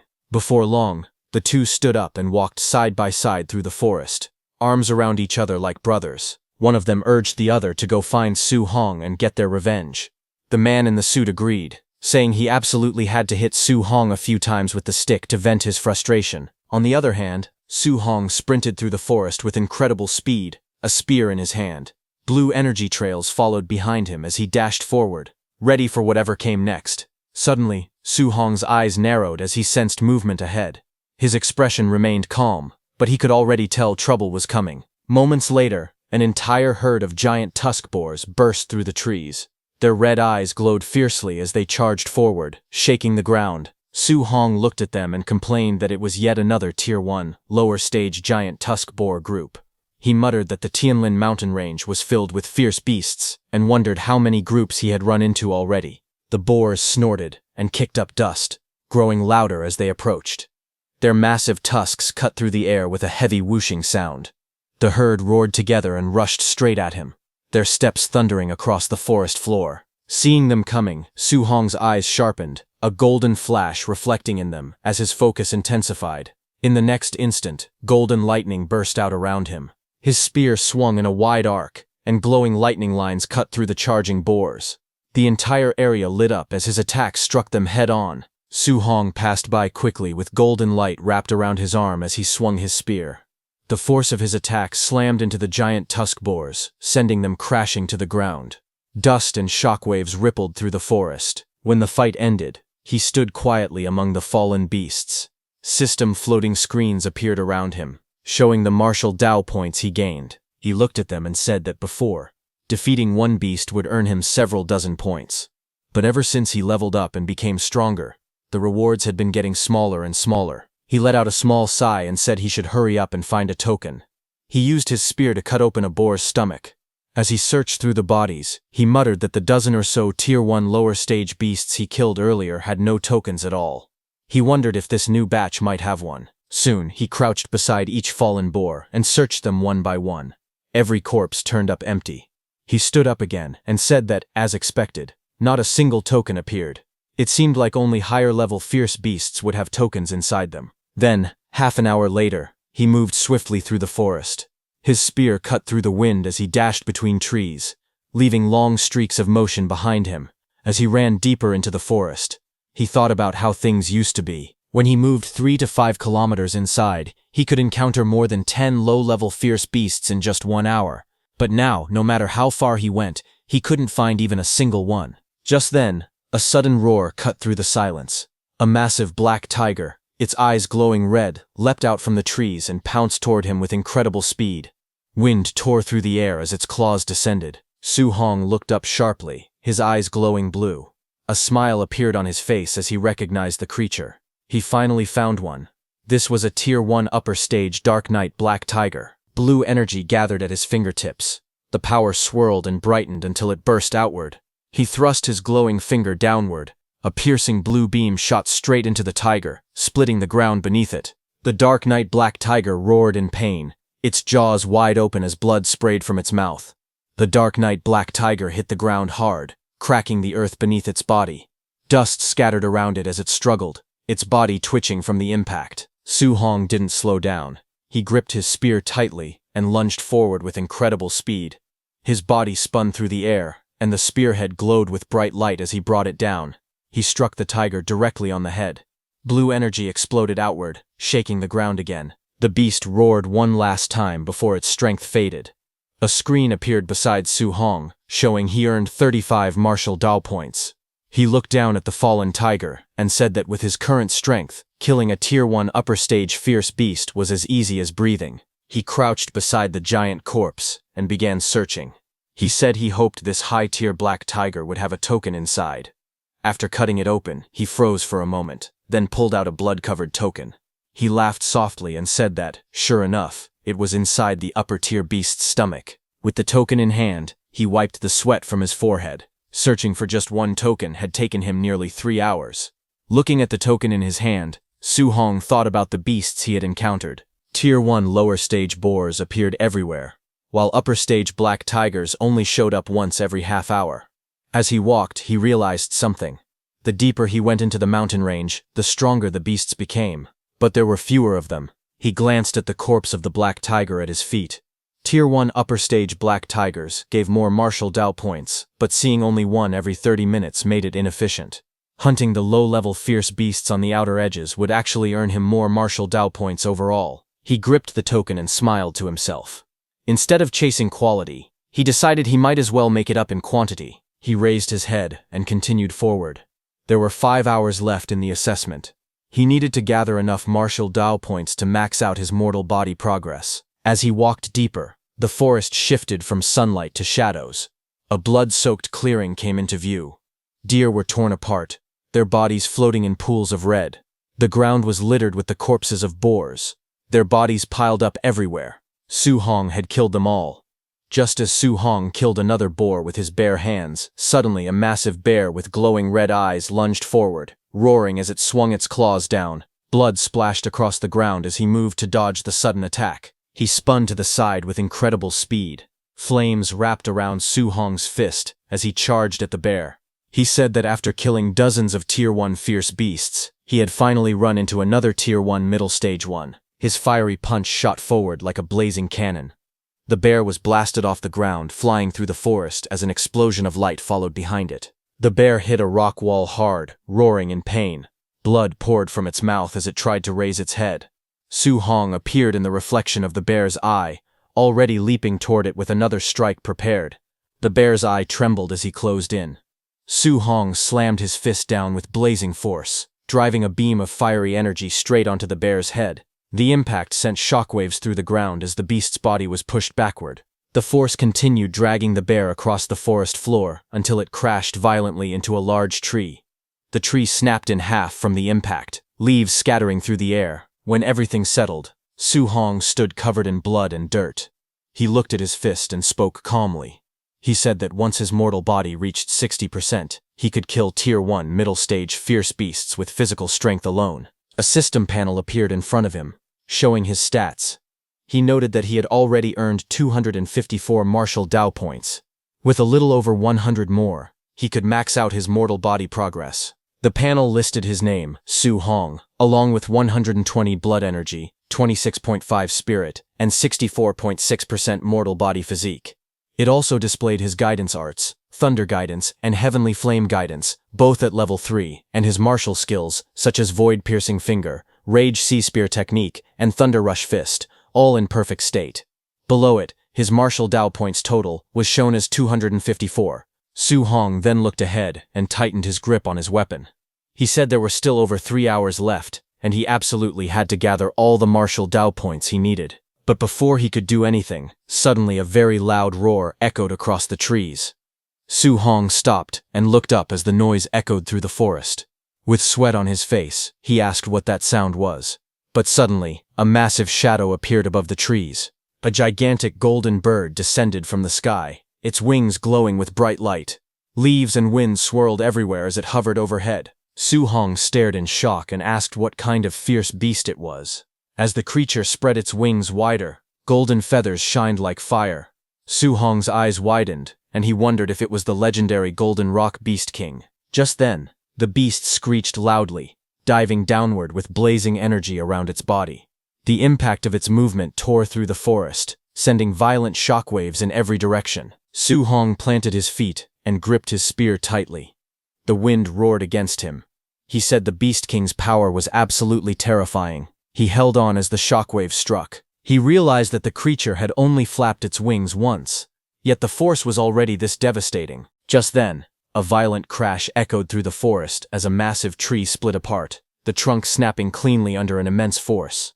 Su Hong jumped back onto a broken slab of stone while the shockwave rushed past him. Wind roared around him as he tried to steady himself. He looked into the sky and asked what kind of ferocious beast could cause something like this. Pressed against a cliff wall, sweat ran down his face. He admitted to himself that he had recently grown a bit complacent about his strength. But now, faced with such overwhelming power, he realized that in front of true top-tier experts, he was nothing more than an ant. But his eyes suddenly widened. He saw something else approaching. High in the air, the Golden Rock Beast King hovered with its wings spread wide. A second figure approached, also shining with powerful golden light. Seeing that glowing sphere, Su Hong wondered if that figure could be rank 7 Grandmaster Qin Tianli. Wrapped in a fierce aura, Qin Tianli stepped forward, flames swirling around him. He called out to the Beast King, announcing himself as Qin Tianli. He said he was borrowing this territory, and demanded to know why the Golden Rock Beast King had returned. The Golden Rock Beast King swooped down with its wings spread wide, its claws reaching forward. It shouted that it never said it would lend its territory to anyone. Qin Tianli shot forward like a blazing golden firestorm. His aura erupted around him as he yelled that he would simply beat the Beast King until it agreed. The two forces collided mid-air. The rock's wings flashed with golden light as it twisted through the sky. Qin Tianli's punch exploded against its feathers, shaking the air. The golden rock beat its wings again with a sharp cry. Light spiraled around it as it forced Qin Tianli back with another powerful shockwave.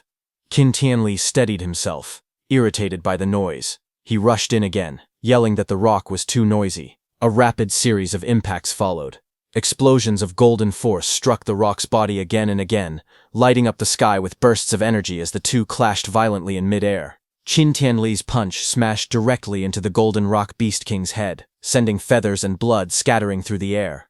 The explosive impact forced the massive beast backward. Qin Tianli floated calmly in the golden aura around him. With an icy voice, he warned the beast not to make him repeat himself. Qin Tianli declared that he was borrowing this land and ordered the Golden Rock Beast King to leave immediately. The rock screeched angrily as it pulled away into the sky, yelling that Qin Tianli should just wait.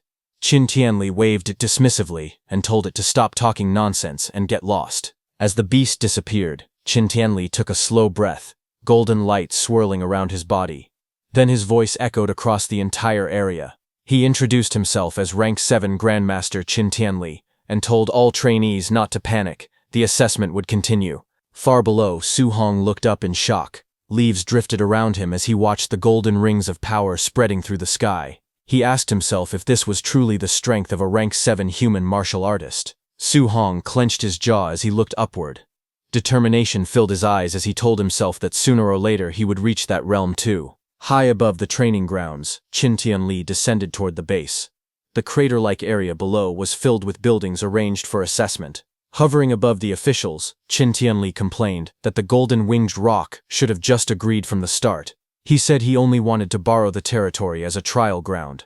but the beast forced him to smack it instead. The staff stood at attention as he floated in the air. Among them, Lin Zi and Bai Mu, both rank 5 martial artists, spoke in admiration. They said Grandmaster Qin was even more fearsome than the rumors, and they noted that the Golden Rock Beast King, famous for its powerful body, had gotten its temper knocked out of it. Qin Tianli brushed off the praise and ordered them to follow him to the monitoring room. He wanted to see which trainee had withstood the Golden Rock's pressure earlier. The staff answered him respectfully. Inside the surveillance room, Qin Tianli pointed at the screens. The monitors showed trainees collapsed on the ground during the earlier shockwave. Lin Zi explained that most of them had been unable to move under the Golden Rock's aura. Qin Tianli stared at the surveillance footage with surprise. On the screen, a trainee knelt beside the corpses of several Tier 1 late-stage black tigers, still calm even under the Golden Rock's pressure. Qin Tianli asked who the boy was. Bai Mu checked the documents and explained. The trainee's name was Wang Tiantuo, a Tier 1 high-tier martial artist with blood chi 340 and a 95% fire attribute affinity. She added that he possessed the barbarian god-body physique, incredible strength, and was the son of the Star City Castellan. Hearing that, Qin Tianli raised an eyebrow. He said the Star City Castellan always compared having children to drawing lottery tickets. The man had fathered no less than 100 kids, and this time he finally produced a good one. Another playback appeared on the screen.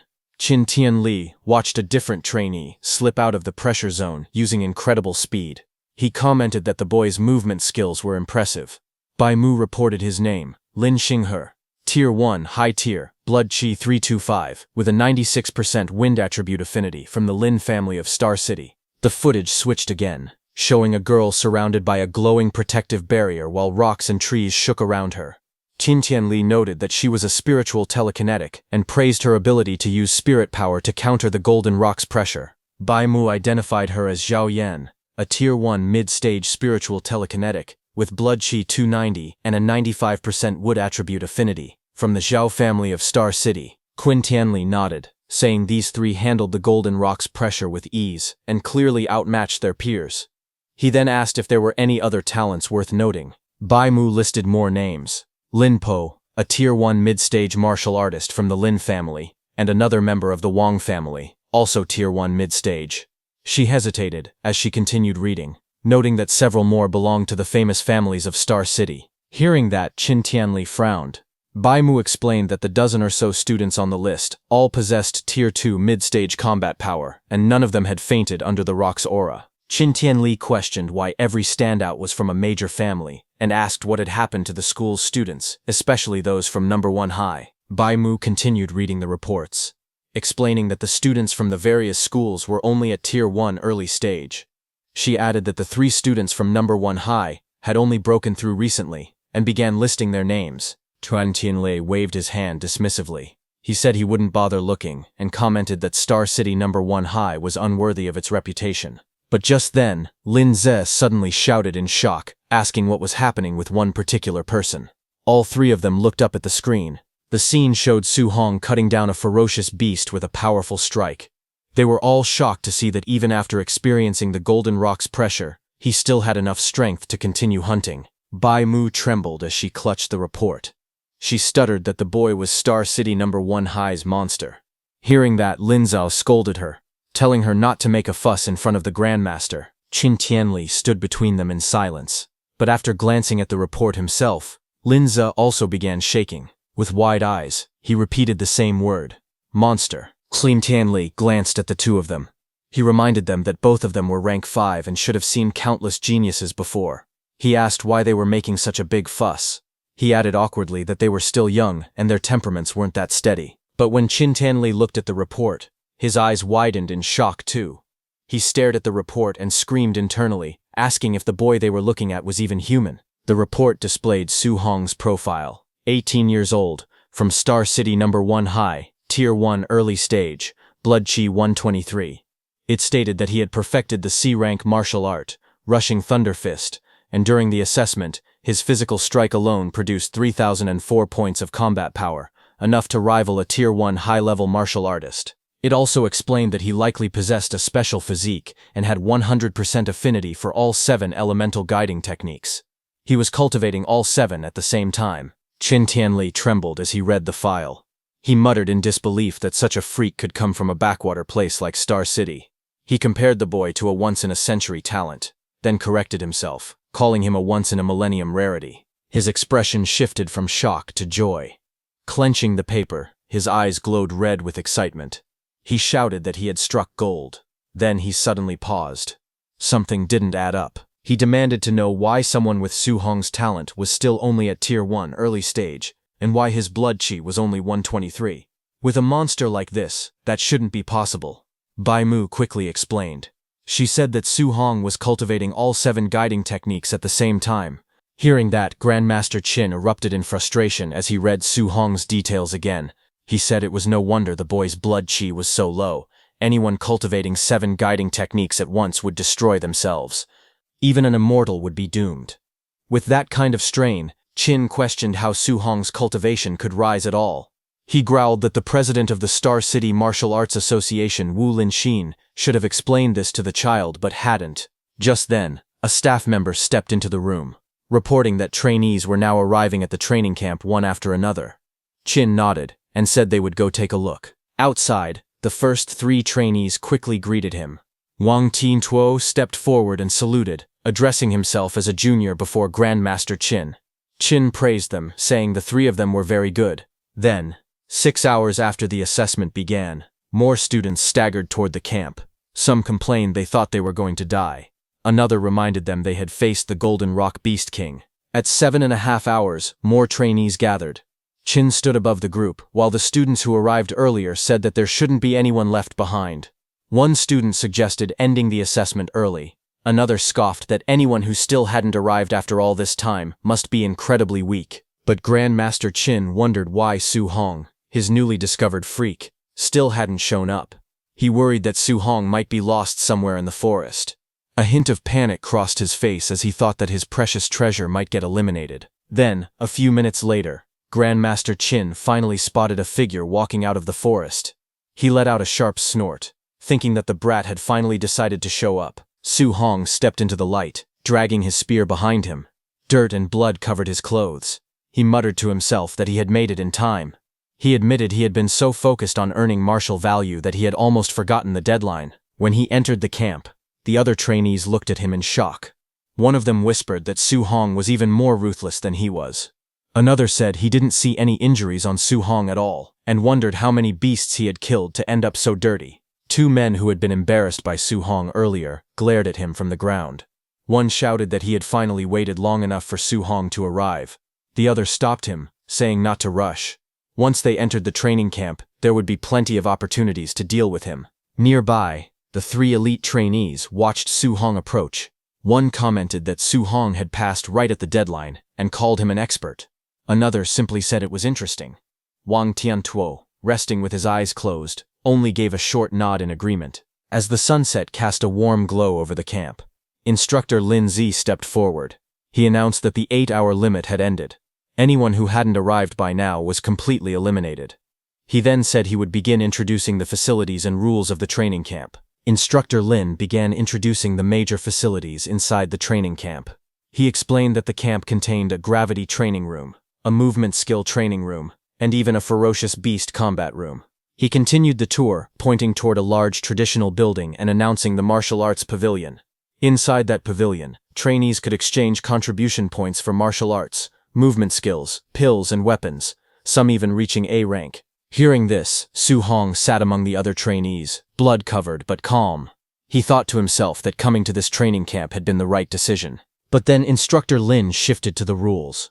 He stated that all these facilities required contribution points to use. There was only one way to earn those points, by passing the various training subjects. Outstanding performance would bring extra rewards. With the sun setting behind him, he dismissed the group. He told those who still had energy to begin training immediately. Then he instructed the injured students to follow him to the dormitories so they could rest, saying he wouldn't allow anyone to die under his supervision. Su Hong entered his assigned dorm room and looked around. He was surprised to find that it was a single room. He thought to himself that from now on he could cultivate and level up without worrying about anyone seeing him. Then sometime later, he sat cross-legged on his bed, finally ready for the moment he had been waiting for. His status screen appeared before him. showing his stats. His blood chi was 126, spirit was 26.5, and his physique, mortal body, was at 64.6%. His guiding techniques were the thunder guiding technique at level 3 and the heavenly flame guiding technique at level 3. His martial arts skills, void piercing finger, raging sea spear art, and rushing thunder fist were all at perfection. Currently, he had 354 martial value.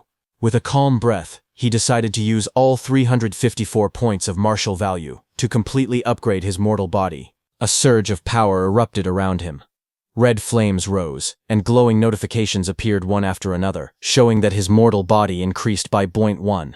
Countless notifications appeared like this. His entire body strengthened continuously as the red energy washed over him. Finally, a new message appeared, showing that his mortal body had reached 100% and was now evolving. Su Hong's eyes snapped open, glowing with intense crimson light.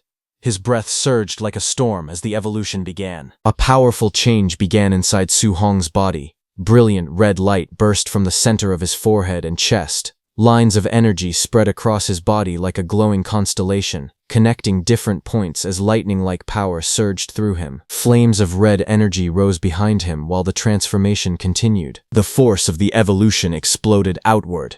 A violent shockwave spread through the room, spinning the air around him as the power gathered around his body.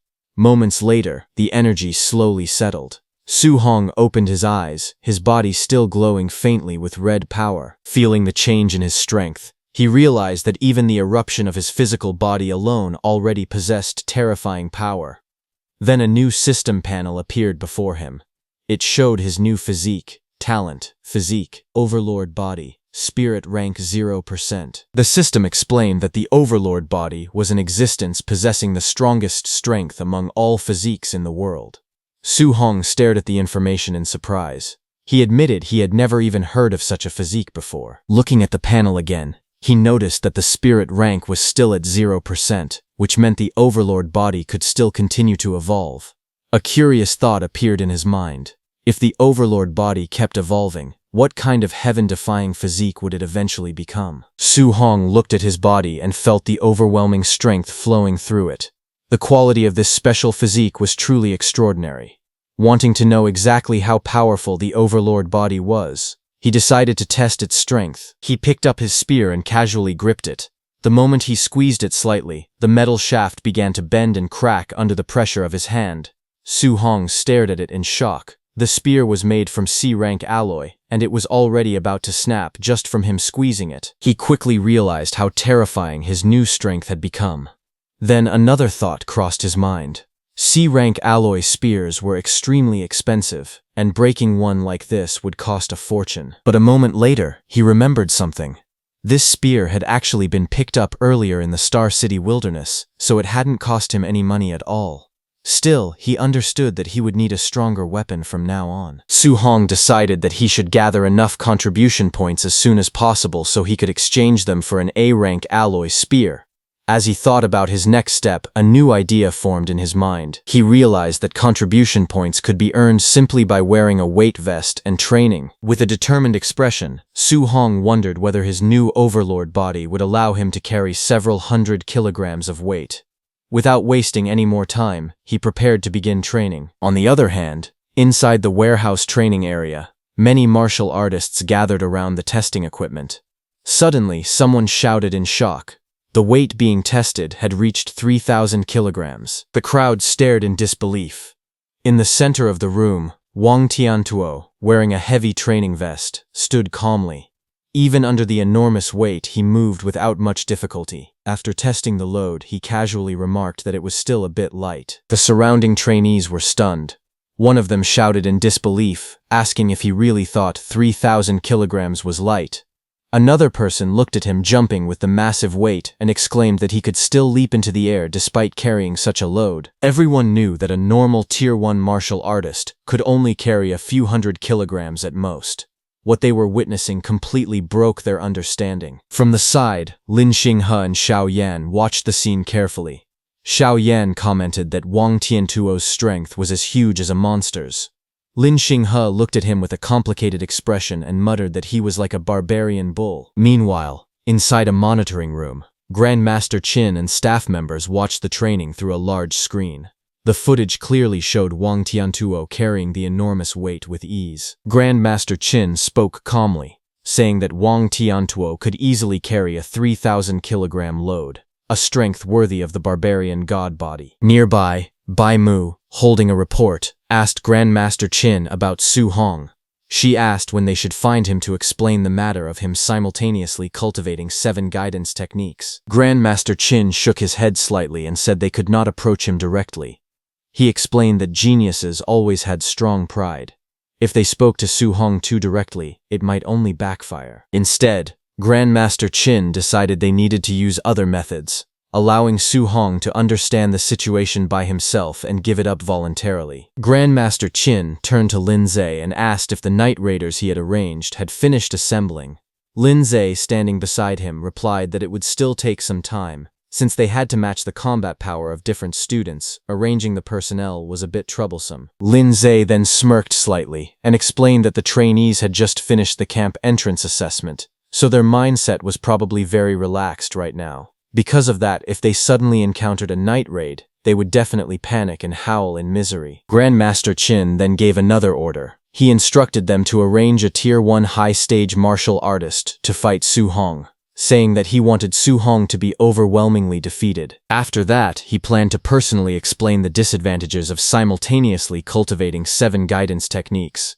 Once Su Hong experienced defeat, he believed that he would obediently listen and give it up. Hearing that, Lin Zhe hesitated and spoke carefully. He pointed out that a Tier 1 high-stage martial artist usually had more than 400 vitality and around 5,000 combat power points, while Su Hong's vitality was only a little over 100. Worried, Bai Mu said that this might not end well. If Su Hong were beaten too badly, his Dao heart might collapse from the defeat. Grandmaster Qin immediately rejected the concern. He said that he was doing this only to correct Su Hong's mistakes.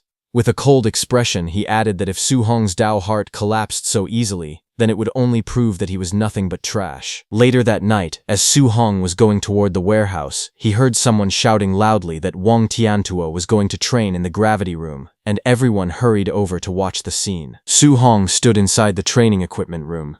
When he heard that everyone had gone to watch Wang Tiantuo's training, he thought that he should also go take a look later. Before leaving, he noticed some equipment inside the room. On a nearby table was a box labeled "Scoring Bracelets, pick up on your own." Su Hong picked up one of the bracelets and examined it carefully. He wondered if this was the smart bracelet used for calculating points. After putting it on, he walked further inside the room and looked at the training equipment arranged there. In front of him were several weight vests used for training. He stopped in front of a rack labeled 1,500 kilograms and looked at the heavy vests hanging there. Then he continued walking and eventually saw another rack with an even larger label, 10 tons. Su Hong stared at it in surprise. He wondered if the heaviest one really weighed 10 tons, and whether it was forged from some kind of super heavy alloy. Looking at the massive weight vest, he couldn't help but question who could possibly wear something like that. After thinking for a moment, Su Hong decided to try one. The moment he lifted it and held it in his hand, his body immediately trembled under the terrifying weight. He realized that the vest was extremely heavy. Even though he could still wear it, the weight greatly reduced his speed, and he knew he wouldn't be able to last very long under such pressure. He then removed his jacket and picked up 5 tons of weight. With the heavy vest strapped to his body, Su Hong began testing his movements inside the training room. Each step slammed heavily against the ground as he moved, the tremendous weight making every motion difficult. Despite the pressure, he quickly adjusted his posture and stabilized his breathing. After testing it for a moment, he concluded that the 5-ton weight load was the most suitable level for him right now. Standing there in the training room, Su Hong thought about the others. He wondered how much weight Wang Tiantuo and the other 2 had chosen for their training. Since they were already at the Tier 1 high stage, he guessed their strength should be around the same as his, or maybe even a little stronger. After thinking for a moment, Su Hong wore his jacket on top of the weight vest and decided he should go watch their training. Observing their cultivation methods might help him learn something useful. With that thought in mind, he quickly left the training room and headed toward the gravity training hall, hoping to gain some experience. Outside the massive building, many students had already gathered, watching the training inside through a large display screen. Some of them spoke in amazement. They said that Wang Tiantuo was truly unbelievable because he had entered the gravity room without even removing his 3-ton weight vest. Another person added that Wang Tiantuo had even set the gravity to double the normal level, which sounded completely absurd. Inside the gravity chamber, Wang Tiantuo could be seen struggling slightly while moving under the overwhelming pressure.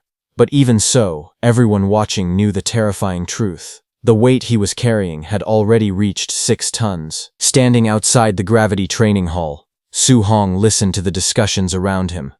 When he heard that Wang Tiantuo's weight vest was only 3 tons, he was slightly surprised. To him, that sounded unexpectedly light. Realizing this, Su Hong understood that he might have misjudged the true toughness of the overlord body. Nearby, several students were gathered together, talking quietly. Su Hong recognized them as Chen Shan and Li Tu. He walked over and asked them what was going on. He wondered why they were standing outside instead of entering the gravity room to cultivate. Chen Shan explained with a sigh that the people inside were far stronger than they had expected. Compared to them, the 3 of them were lagging far behind. Because of that, they didn't want to go inside right now. If they entered the training room, they would definitely be singled out for comparison, which would be extremely embarrassing. Su Hong listened to their explanation and simply sighed, wondering if that was really the only reason. Without hesitating, he began walking toward the entrance of the gravity room. Seeing this, the others called out to him in surprise. They asked if Su Hong was really planning to go in right now, warning him that he might embarrass himself. They suggested waiting until there were fewer people before entering. However, some of the students watching from a distance began mocking him. One person sneered, asking if Su Hong was missing a brain. Another guessed that he probably wasn't even wearing a weight vest and was simply trying to surpass Wang Tiantuo by increasing the gravity multiplier instead. Someone else mocked him further, saying that a person with no sense of shame could become invincible in the world. But Su Hong ignored them and walked straight into the gravity room, without hesitation. He knew that gravity training rooms were extremely expensive to build, and usually only powerful aristocratic families could afford to use them. Ordinary martial artists rarely had the chance to train in such a place. Because of that, Su Hong was determined not to waste this rare opportunity. Inside the room, he quickly calculated the pressure he would face. Wearing a 5-ton weight vest, if the gravity were doubled, the pressure on his body would reach 10 tons.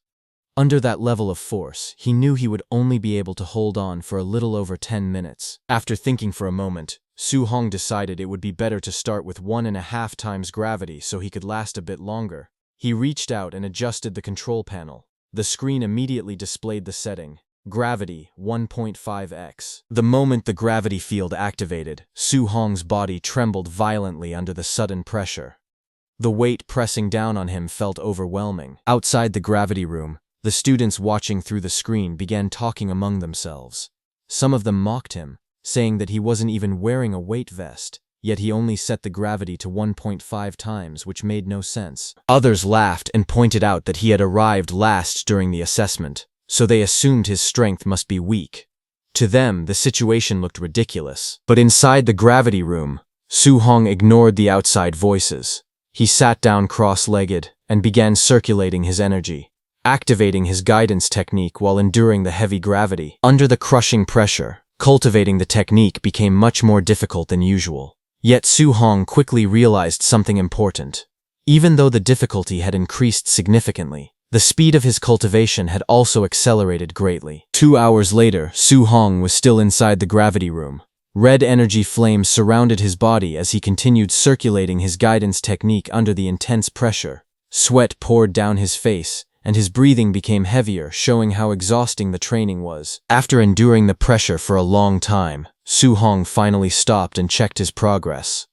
Aside from the Thunder Guidance Technique and the Heavenly Flame Guidance Technique, all of his other guidance techniques had leveled up by 1 level. A system panel appeared in front of him, displaying his updated status. His vitality had increased from 126 points to 130 points, and his other techniques had improved as well. The results clearly showed that training inside the gravity room had greatly boosted his cultivation progress. Su Hong realized that the gravity room's effect was far better than he had expected.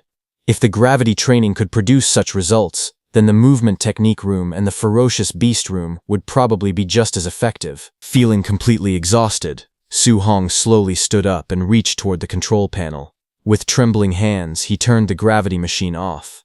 Even standing up was difficult under the lingering pressure, but he managed to walk toward the exit. Finally stepping out of the gravity room, Su-hong wiped the sweat from his forehead and admitted that he was completely exhausted. Outside, a few students noticed him leaving and immediately began whispering among themselves.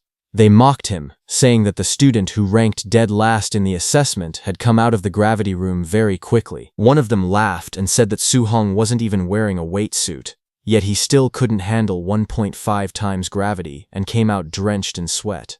Another student arrogantly claimed that if it were him, he could easily sleep inside the gravity room overnight. Just then, Su-hong removed his jacket, revealing his weight suit, and complained about how uncomfortable it was.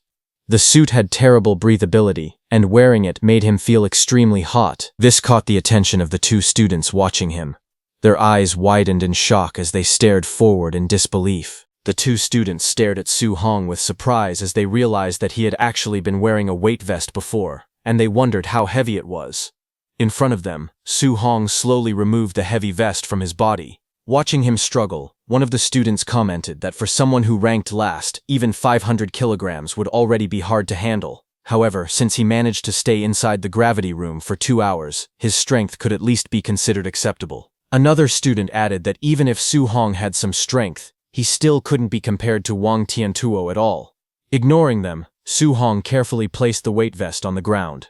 Meanwhile, the others continued talking, saying that comparing anyone to Wang Tiantuo was a joke, because no one among them could match that monster. At that moment, someone suddenly shouted that Wang Tiantuo was coming out.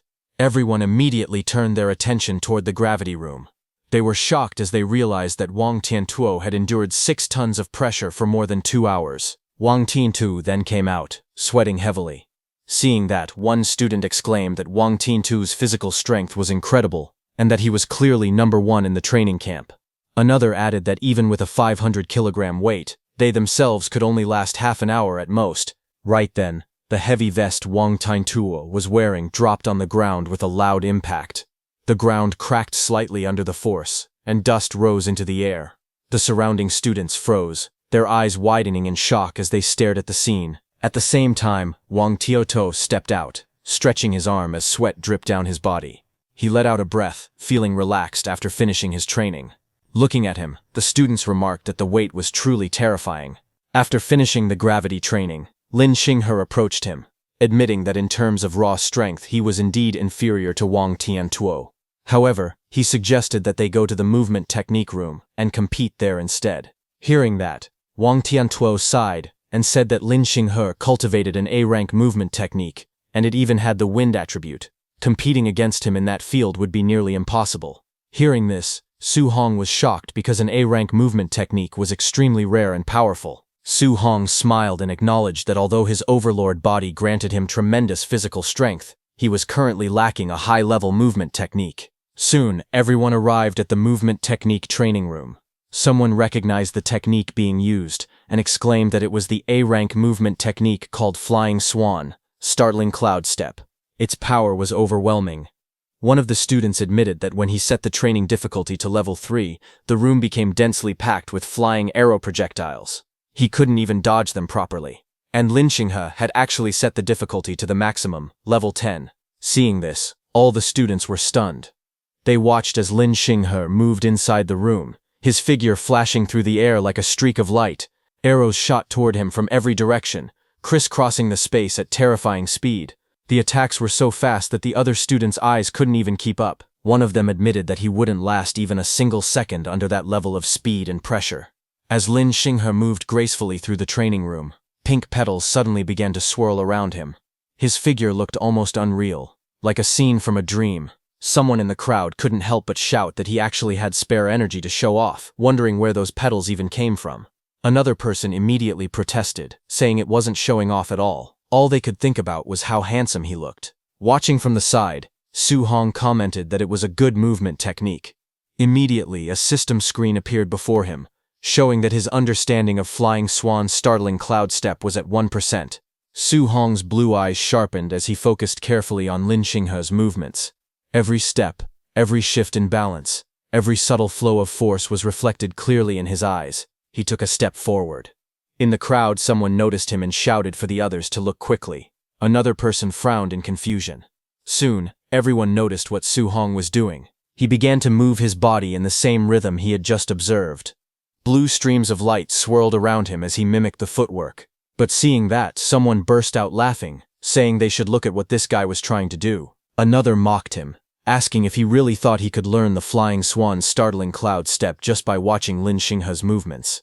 Someone else laughed even harder, saying there was no way an A-rank movement technique could be so easy to learn. Su Hong's mind transferred to the digital space. Su Hong continued moving his body the same as Lin Xinghe, dodging flying arrows as his progress bar slowly started rising. It reached 8%, then 15%. His steps became smoother. His body began to follow the natural rhythm of the technique. Progress reached 30%.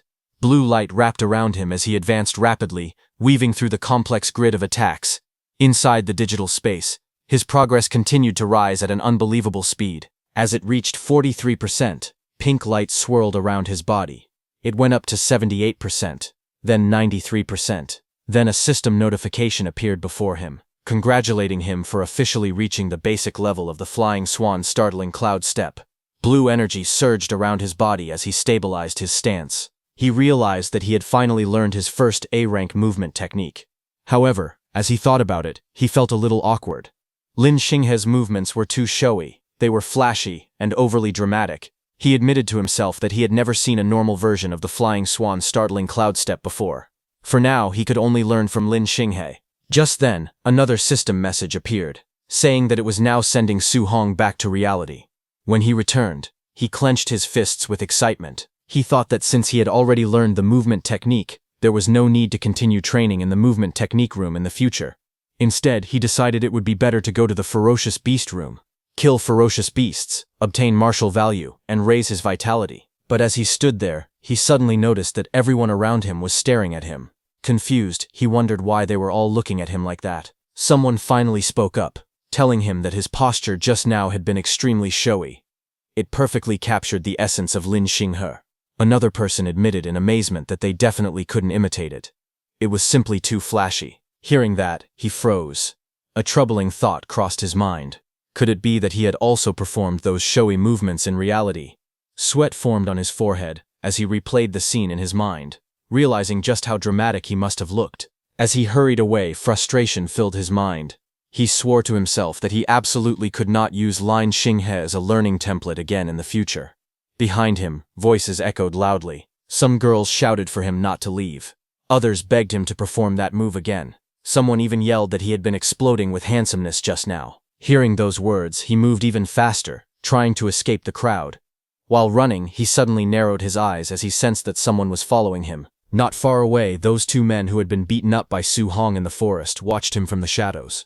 One of them said they had finally found him and that he should be heading to the ferocious beast room. The other smirked and suggested that they block the door.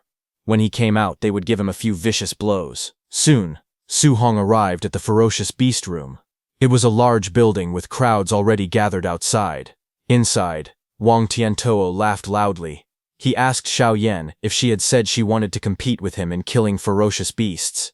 Xiao Yan calmly replied that she only wanted to know, between the two of them, who was truly number one in the training camp. Hearing that, Wang Tiantuo raised an eyebrow and questioned whether she really thought she could defeat his barbarian god body by relying on spiritual telekinesis. He wondered aloud if he was being underestimated. Xiao Yan remained composed. She answered that it was actually he who had underestimated the power of a spirit master. Hearing the words spirit master, Su Hong paused because he had never actually seen a spirit master's fighting method before. He decided that he might as well go take a look first. He could always come back later to fight ferocious beasts and earn martial value. Inside the ferocious beast room, something shocking was happening. Xiao Yan suddenly floated into the air. Seeing this, Su Hong was stunned. He could not understand what was going on. She had actually floated out of thin air. Sweat formed on his face as he remembered that walking on air was a method only grandmasters possessed. He wondered if this was truly the power of a spirit master. In the next instant, Xiao Yan raised her hand. Golden light gathered at her fingertips. Streaks of flowing light shot forward at terrifying speed. Before anyone could react, 3 Tier 1 high-stage black tigers were pierced at the same time by that golden light. Blood splashed as the beasts collapsed instantly. Su Hong stared in disbelief. In just one moment, she had simultaneously killed all three of them. He could not understand what those streaks of flowing light were. Suddenly, a deafening roar echoed through the arena. A massive, ferocious beast appeared behind Zhao Yan, its eyes glowing red with killing intent. Red energy surged around it like flames. But suddenly, the massive beast's eyes widened in shock. Xiao Yan turned sharply, and using her telekinesis, she grabbed the beast's neck.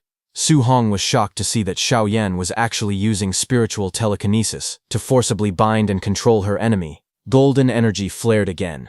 Xiao Yan made a simple motion with her hand. In the next instant, blazing streaks of light slashed forward.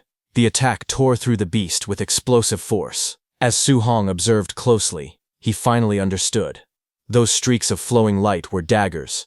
He felt a chill run down his spine, walking on air, controlling objects from a distance, even controlling enemies directly. Now he truly understood why spirit masters were known to be ridiculously strong enough to easily crush ordinary martial artists. Suddenly, the crowd behind him erupted in shock. They stared at the battlefield in disbelief. Someone shouted in confusion, asking what that giant sword was. Golden light filled the entire ferocious beast room as a giant ferocious beast appeared there. Seeing that, Xiao Yan created a massive golden sword in the sky. Blazing light poured down like a pillar from the heavens. Xiao Yan raised one hand calmly. In the next instant, the enormous sword slammed straight down. The giant ferocious beast opened its mouth and roared, but the golden blade pierced through it with overwhelming force. The beast's massive body trembled violently as the attack tore through it from head to tail. Watching from the side, Su Hong felt his heart shake. He realized that it was a weapon, but just moments ago she had not been holding any weapon at all. He could not understand how such a huge weapon appeared out of nowhere. He also wondered how something that massive could possibly not weigh several tons. At that moment, Lin Xinghe appeared there and explained to everyone that this was a martial skill belonging to spirit masters, and it was even ranked as high as A rank. Hearing this, everyone was stunned. A martial skill belonging to spirit masters was already shocking enough, but A rank made it even more unbelievable. Some of them admitted they had never even heard of such a thing before. Then someone turned toward Lin Xinghe, questioning how they all seemed to know A rank martial skills. He asked Lin Xinghe whether Wang Tiantu might also possess one. Lin Xinghe casually waved his folding fan and calmly stated that Wang Tiantu indeed possessed an offensive A-rank martial skill. The others stared at him in disbelief. Someone muttered in shock, wondering if they were all monsters. Another voice questioned how they could be so heaven-defying. Sweat rolled down Su Hong's face when he heard that Wang Tiantu not only had an A-rank martial skill, but that it was also offensive.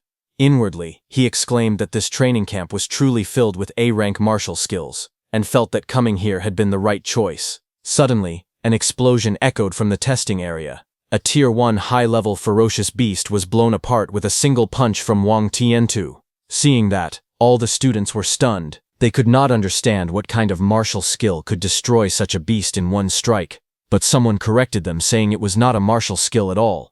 It was purely Wang Tiantu's physical strength. The realization shocked everyone even more.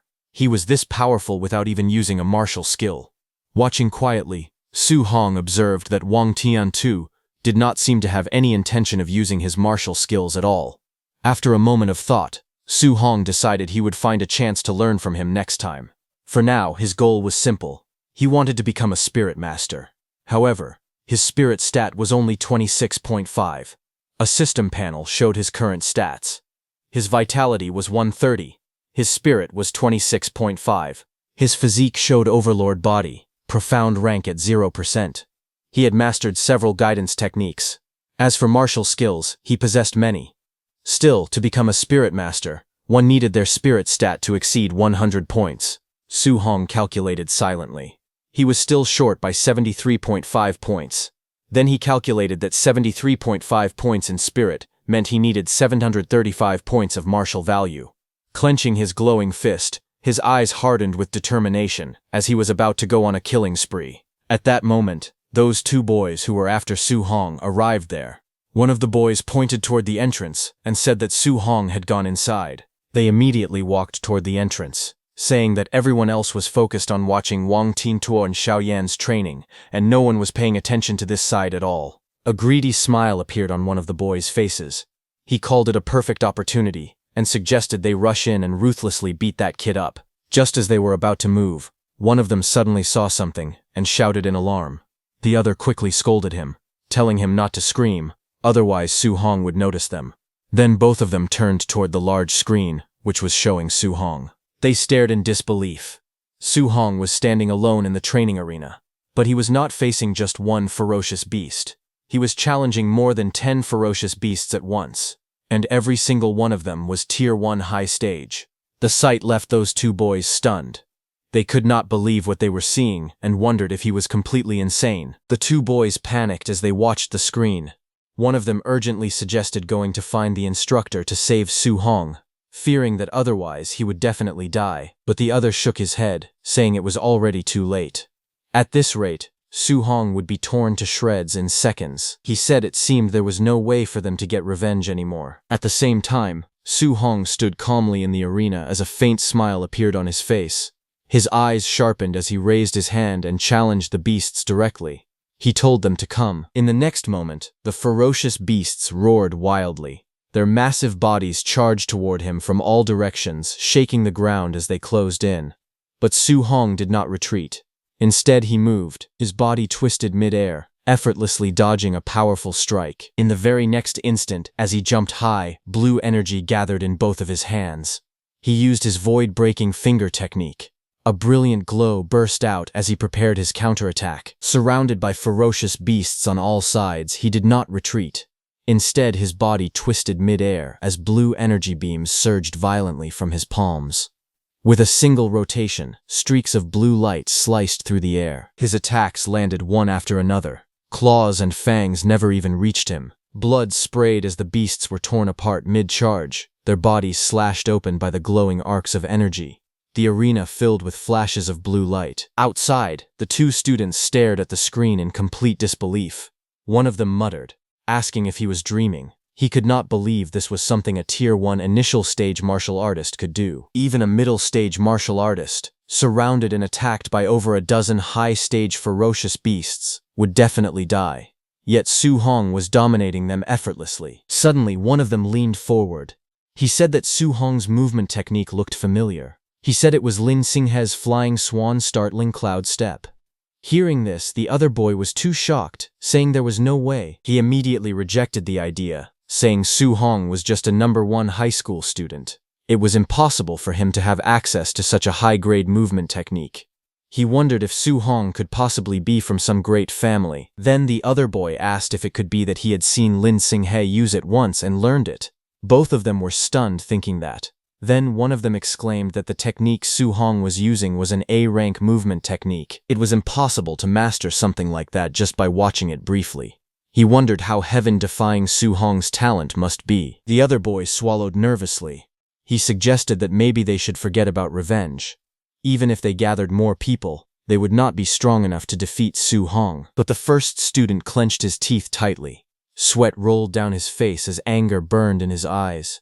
He said that whether Su Hong was the heir of a great family or some kind of monster genius, he could not swallow this humiliation. While shaking, the other boy raised a hand and pointed toward the screen, telling the first boy that before he went looking for trouble with Su Hong, he should take another look at the screen. Hearing this, the first boy froze and turned back toward the screen in silence. What he saw left him speechless. His metal bat fell from his hand. He muttered in disbelief that they had only been talking for a few minutes. Yet all the high-stage ferocious beasts inside were already completely dead. On the screen, Su Hong stood calmly atop the massive corpse of a giant serpent-like beast.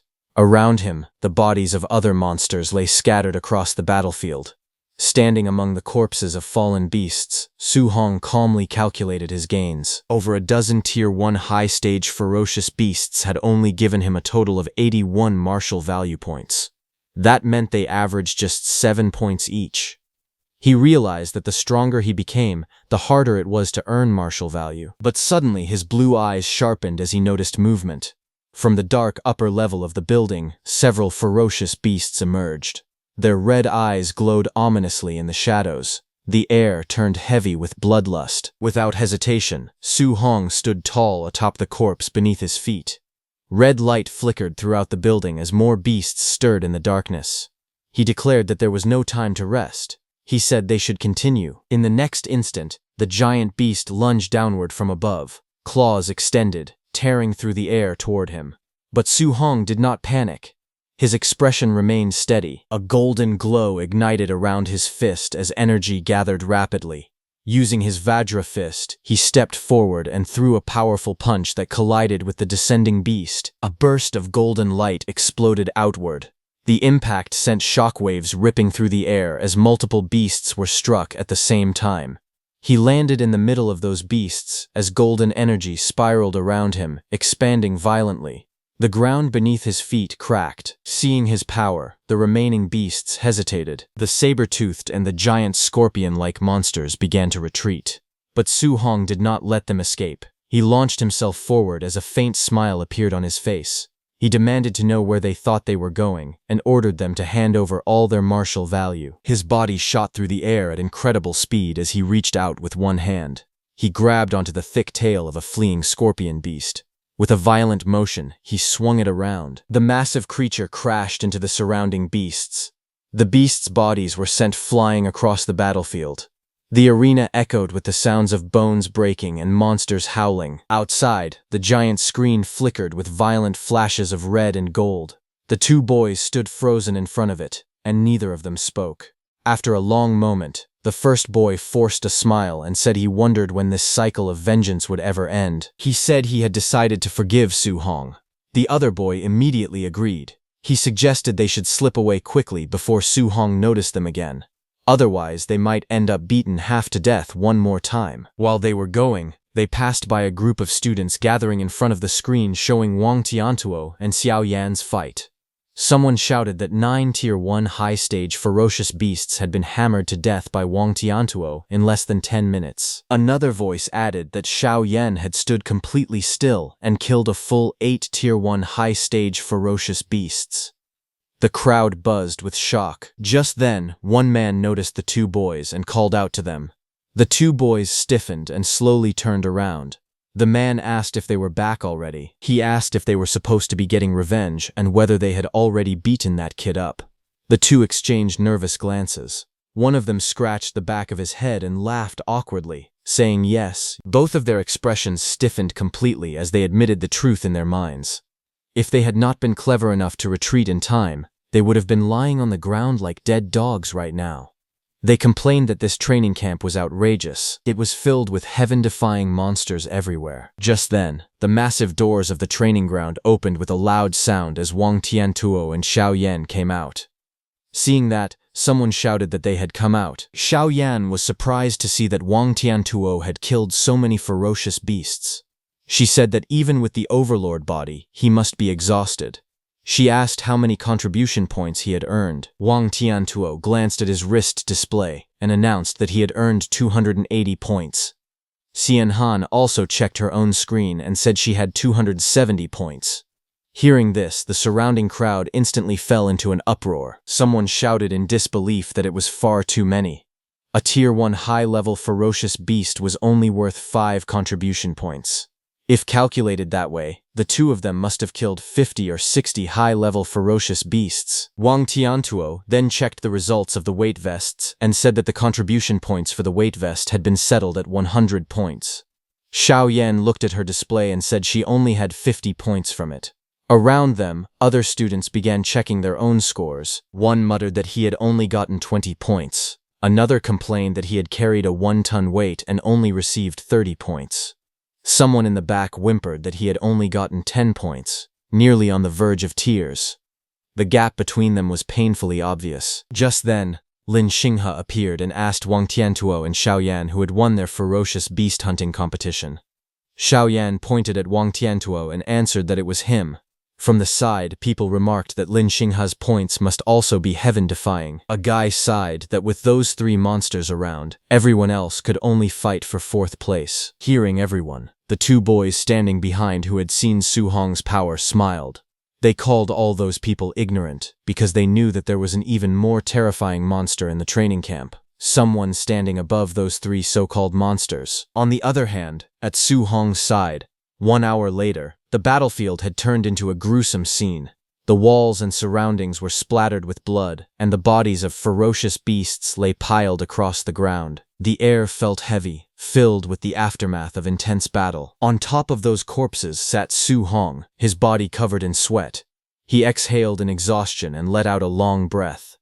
After continuously killing ferocious beasts for over an hour, even with his overlord body, he could feel the strain taking over. Even after everything, he was still far from reaching 735 martial value points. He then checked his training watch for points. Despite the exhaustion, he had gained 700 contribution points. He wondered what kind of rewards he could exchange for them at the martial art pavilion. His watch showed that for hunting ferocious beasts, he got 400 contribution points, and for the weight vest, he got 300 contribution points. The total stood at 700. After confirming it, he arrived at the martial art pavilion. Under the night sky, the grand building stood tall, glowing warmly with light. Inside the martial art pavilion, behind a long wooden counter, a receptionist in a pink suit lazily leaned back in her chair, resting her chin on her hand. Across from her, Su Hong stood calmly, flipping through a thick catalog. His eyes scanned the list carefully. A Tier 1 Vitality pill was for 10 points. A Tier 1 Blood Recovery pill was for 20 points. A Tier 1 Spirit Gathering pill was for 30 points. Another Tier 1 Spirit Gathering pill was for 50 points. He continued turning the pages and saw that an A-rank martial art, Explosive Palm, was for 2,000 points. Another A-rank martial art, Bone Netherfire Fist, was for 2,880 points. Then another A-rank martial art, Startling Swan Heavenly Roam, was for 3,000 points. Looking at it, Su Hong thought that A-rank martial arts were extremely expensive. The cheapest one cost 2,000 points. Compared to that, the prices of the pills were still acceptable, especially since there were spirit gathering pills available here. The receptionist looked at him with mild curiosity and asked whether he had decided what to exchange for. She examined him briefly and assumed he was only at the Tier 1 initial stage. In her mind, she guessed he probably could not afford to exchange for anything significant. Ignoring her assumption, Su Hong then asked calmly whether the spirit-gathering pills referred to the kind that could increase spiritual power. The receptionist said yes and explained that the spirit-gathering pills were only effective the first time they were taken. The higher the grade of the pill, the better the improvement effect. Hearing that, Su Hong immediately checked the book. He saw that the highest grade of spirit-gathering pill available there reached Tier 4. Costing 500 contribution points. The catalog listed clearly. A Tier 4 Vitality pill was for 100 points. A Tier 4 Blood Recovery pill was for 200 points. A Tier 4 Energy Gathering pill was for 300 points. And a Tier 4 Spirit Gathering pill was for 500 points. After a brief moment of silence, Su Hong made his decision. He asked the receptionist to give him a Tier 4 Spirit Gathering pill first. Hearing this, the receptionist froze. Her eyes widened in shock as she blurted out, telling Su Hong that a Tier 4 Spirit Gathering pill cost 500 contribution points, not 50. Su Hong showed his point-calculating watch and said that was right, a Tier 4 Spirit Gathering pill. Still stunned, she quickly checked his contribution balance. The number displayed 700 points clearly in front of her. She was stunned seeing that he actually had a full 700 contribution points. Her attitude instantly changed. With a bright smile and sparkling eyes, she carefully brought out an ornate wooden box and handed it to him politely. She told him that it was his spirit-gathering pill. He thanked her and then asked if they had any dual thunder and fire attribute alloy spears. Without missing a beat, she nodded enthusiastically, saying they did have them for only 200 points. She thanked him warmly for his patronage, calling him handsome with a cheerful expression. Outside, the night sky stretched wide and clear as Su Hong returned to his room. Inside, he placed his new spear with his old spear. His new spear was a C-rank dual thunder and fire attribute spear named the Thunder Fire Spear. Later that night, Su Hong reviewed his progress. His vitality and guidance techniques had improved again. He had also obtained 490 martial value points. A translucent system panel appeared before him, showing his stats. Currently, he had 135 vitality and 26.5 spirit. He had 5 guidance techniques and 3 martial arts. His martial value was 490 points. Su Hong sat cross-legged on his bed with the wooden box placed before him. The improvement he achieved in a single day was greater than what he had gained in an entire previous week. Still, after calculating carefully, he realized that his spiritual power stood at 26.5. Even with 490 martial value points, he was still 25.5 points short of reaching 100. He opened the box. Inside was the golden spirit gathering pill. He picked up the pill and looked at it steadily. He hoped this spirit gathering pill could provide at least 25 points of spiritual power improvement. With determination in his eyes, he ate the pill, thinking that no matter what, he was going to become a spirit master. The next second, the Tier 4 spirit gathering pill dissolved inside his body. The instant he swallowed it, its effects manifested immediately. A surge of vibrant green energy burst forth from within him. Spiritual power radiated outward as streams of luminous energy flowed through his meridians, converging at his core. The energy spiraled steadily, filling his entire body with warmth and vitality. Su Hong felt the exhausted nerves throughout his body gradually relax. A deep sense of comfort spread from within, soothing every part of him. As the energy continued to circulate, his mind became astonishingly clear. His senses sharpened, allowing him to perceive everything around him with perfect clarity. The spiritual energy settled smoothly within him, strengthening both his body and mind. Finally, he opened his eyes slowly as a sharp glint flashed across them. After absorbing the effects of the pill, Su Hong quickly checked his system panel. His eyes widened as he saw the results. His spiritual power had risen to 50.5, increasing by a full 24 points. The astonishing improvement left him stunned, making him realize the incredible potency of a Tier 4 spirit gathering pill. Su Hong carefully analyzed the numbers once more. With 50.5 spiritual power and 490 martial value points, his progress had reached 99.5%. He was only 0.5% short of breaking through. Thinking about it, he sighed inwardly. If he had known earlier, he would have hunted one more ferocious beast to obtain the remaining 5 martial value points needed for the breakthrough. A faint sense of regret crossed his face, but it quickly faded. Calmly leaning back on his bed, he accepted the situation. Since he could only collect martial value again tomorrow, there was nothing more to do for now. Closing his eyes, Su Hong decided to rest for the night. Meanwhile, at the training camp warehouse, rows of hunters gathered inside the vast hall. Weapons lined the walls, and the atmosphere buzzed with quiet discussion as the trainees held documents in their hands. Among the crowd, a group of men recognized someone familiar. One of them spoke with surprise, asking why Bu Jingfeng, who had been cultivating at Martial Dao University, had also been summoned there. Another man echoed the question with curiosity, wondering why Bu Jingfeng was serving alongside them like everyone else, despite his status among the geniuses. Bu Jingfeng scoffed arrogantly, his lips curling into a disdainful smirk. He declared that if he were still in high school, those so-called geniuses would not even be qualified to serve as his sparring partners. Nearby, several hunters laughed loudly as they examined the documents in their hands. One of them remarked confidently that the trainee under his supervision, Wang Tiantuo, possessed a vitality score as high as 340 points. He mockingly asked whether such a level had even been attainable back in their own days. Another man joined in the laughter, boasting proudly that the trainee he was responsible for also had vitality exceeding 300. Another guy added with confidence that his trainee was even a spirit master, implying that the strength of such a prodigy required no further explanation. Hearing this, Bu Jingfeng could not help but feel surprised. He questioned how the trainees under their charge could all be so powerful, while the one assigned to him was only at the Tier 1 initial stage with a vitality value of 123. As he spoke, he stared at the document in his hand. It contained Su Hong's profile, an 18-year-old student from Star City No. 1 High School. The report detailed that Su Hong was at the Tier 1 initial stage with a vitality value of 123. The others looked at the document in disbelief. One of them questioned how such a seemingly insignificant trainee could have been assigned to him. Another insisted that Bu Jingfeng's strength was the highest among all martial artists who had arrived that day, even superior to the three of them. They wondered aloud whether Grandmaster Qin had made a mistake by arranging a Tier 1 initial stage trainee for a sneak attack against another of the same level. At that moment, footsteps echoed through the hall. The murmuring ceased instantly as Grandmaster Qin entered, accompanied by 2 of his attendants. With calm authority, Grandmaster Qin affirmed their doubts, saying this was right. Bu Jingfeng stood before Grandmaster Qin, with visible frustration.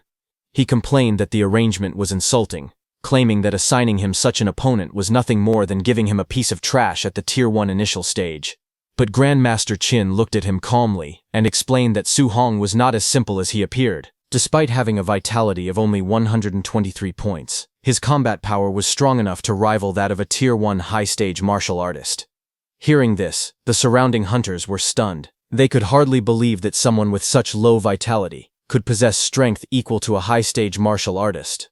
Shock filled their expressions as they wondered what kind of monster Su Hong truly was. Grandmaster Qin continued, revealing that part of Su Hong's intelligence was classified and therefore not included in the files they had received.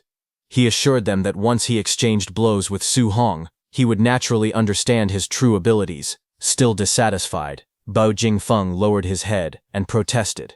He explained that his own vitality was nearly 500 points, and he was on the verge of breaking through to become a Tier 2 martial artist. Yet he was being ordered to bully a junior with only 123 vitality points, which he found utterly unreasonable. Grandmaster Qin's expression hardened. He sternly ordered him to stop complaining and fight as instructed. With decisive authority, he struck Bu Jingfeng lightly on the head, reminding him to go all out. He emphasized that it would be best if he defeated Su Hong so thoroughly that Su Hong would begin to doubt his own life. Hearing this, Bu Jingfeng hesitated before asking cautiously whether Grandmaster Qin held a grudge against the trainee. He warned that if he crippled Su Hong during the fight, he would not take responsibility. A sinister smile slowly spread across Grandmaster Qin's face. He coldly replied that Bu Jingfeng should beat Su Hong without restraint. Not only would he bear no blame if Su Hong were crippled, but he would also be rewarded for it. Bu Jingfeng felt a chill run down his spine, terrified by the Grandmaster's cruel smile. To him, Su Hong seemed pitiful, unaware of the brutal challenge that awaited him. A cold command echoed through the night as Grandmaster Qin ordered everyone to stop wasting time and begin the operation immediately.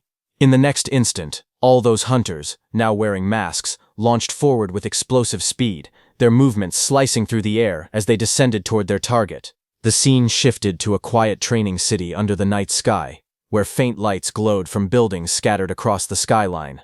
The calm atmosphere was suddenly shattered as the hunters stormed into action. Inside a building corridor, one of the masked hunters struck swiftly, while another attacker advanced relentlessly with a weapon in hand. From inside, voices rang out in alarm. Someone shouted, demanding to know who they were, while another voice declared that it was a sneak attack. Amid the chaos, a frightened voice pleaded desperately, asking if he could at least put on some underwear before the assault continued. Awakened by the commotion, Su Hong jolted upright in his bed. Shock filled his eyes as he realized that it was a sneak attack. The next second, he turned his gaze toward his door. Deep slashes suddenly tore across its surface. Bu Jingfeng, wearing a mask, broke through the door and jumped inside, gripping a weapon glowing with a fierce purple aura. With a confident smirk, he unleashed a powerful strike, sending a blazing arc of energy crashing down toward Su Hong. The violent impact shattered the floor as the purple energy exploded outward, forcing Su Hong to leap back to avoid the devastating blow. Regaining his balance amid the chaos, Su Hong quickly assessed the situation. A tense thought crossed his mind, as he recalled a disturbing rumor. There were whispers that the All Heaven's 10,000 races frequently hunted down human geniuses across the world to weaken the strength of humanity. He wondered if these attackers were among them. Without hesitation, he clenched his spear from the side, steeling himself for the battle. Though uncertain of the enemy's true power, he remained alert and prepared to defend himself. The next second, Bu Jingfeng jumped towards Su Hong, his blade radiating a dangerous purple glow. With a mocking tone, he declared that it was just as he expected. A mere Tier 1 initial stage brat stood before him. Running into him, he sneered, was nothing but bad luck. Su Hong was surprised to see that the attacker was a human martial artist at the Tier 1 high stage, not a member of the All Heaven's 10,000 races as he had initially suspected. A confident smile slowly spread across his face. The timing was perfect. This opponent was exactly what he needed. Determination filled his gaze as he tightened his grip on his spear.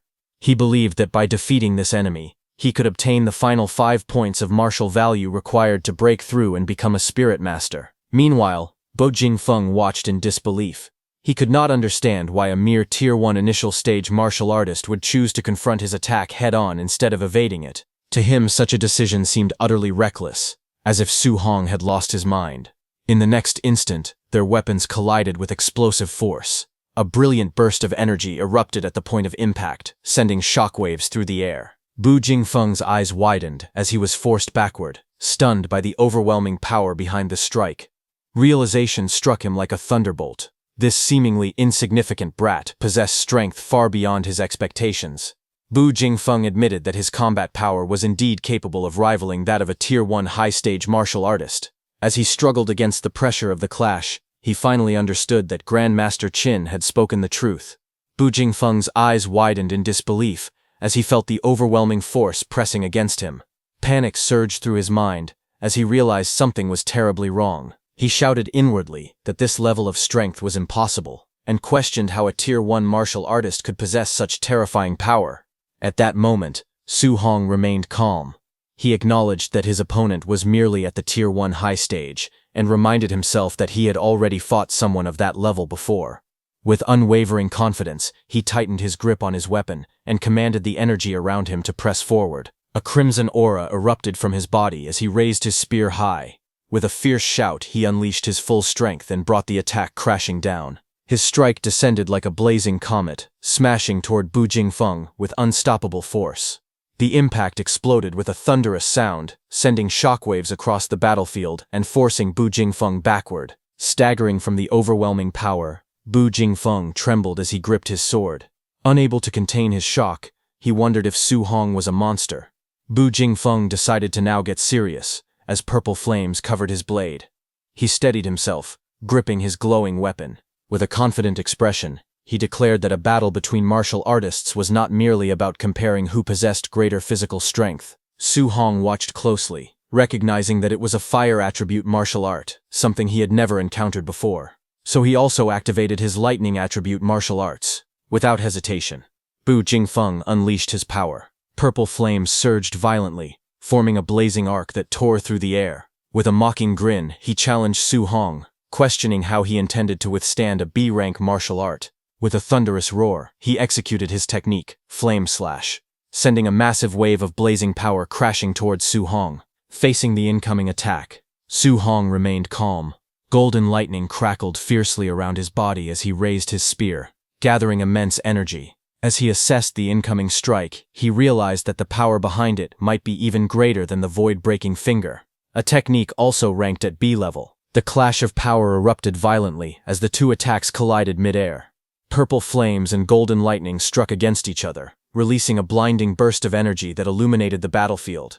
The impact exploded outward with overwhelming force, sending shockwaves in every direction and shattering the ground beneath them. Amid the swirling dust and debris, Su Hong descended calmly from the air, smoke curling around him as the battlefield fell silent.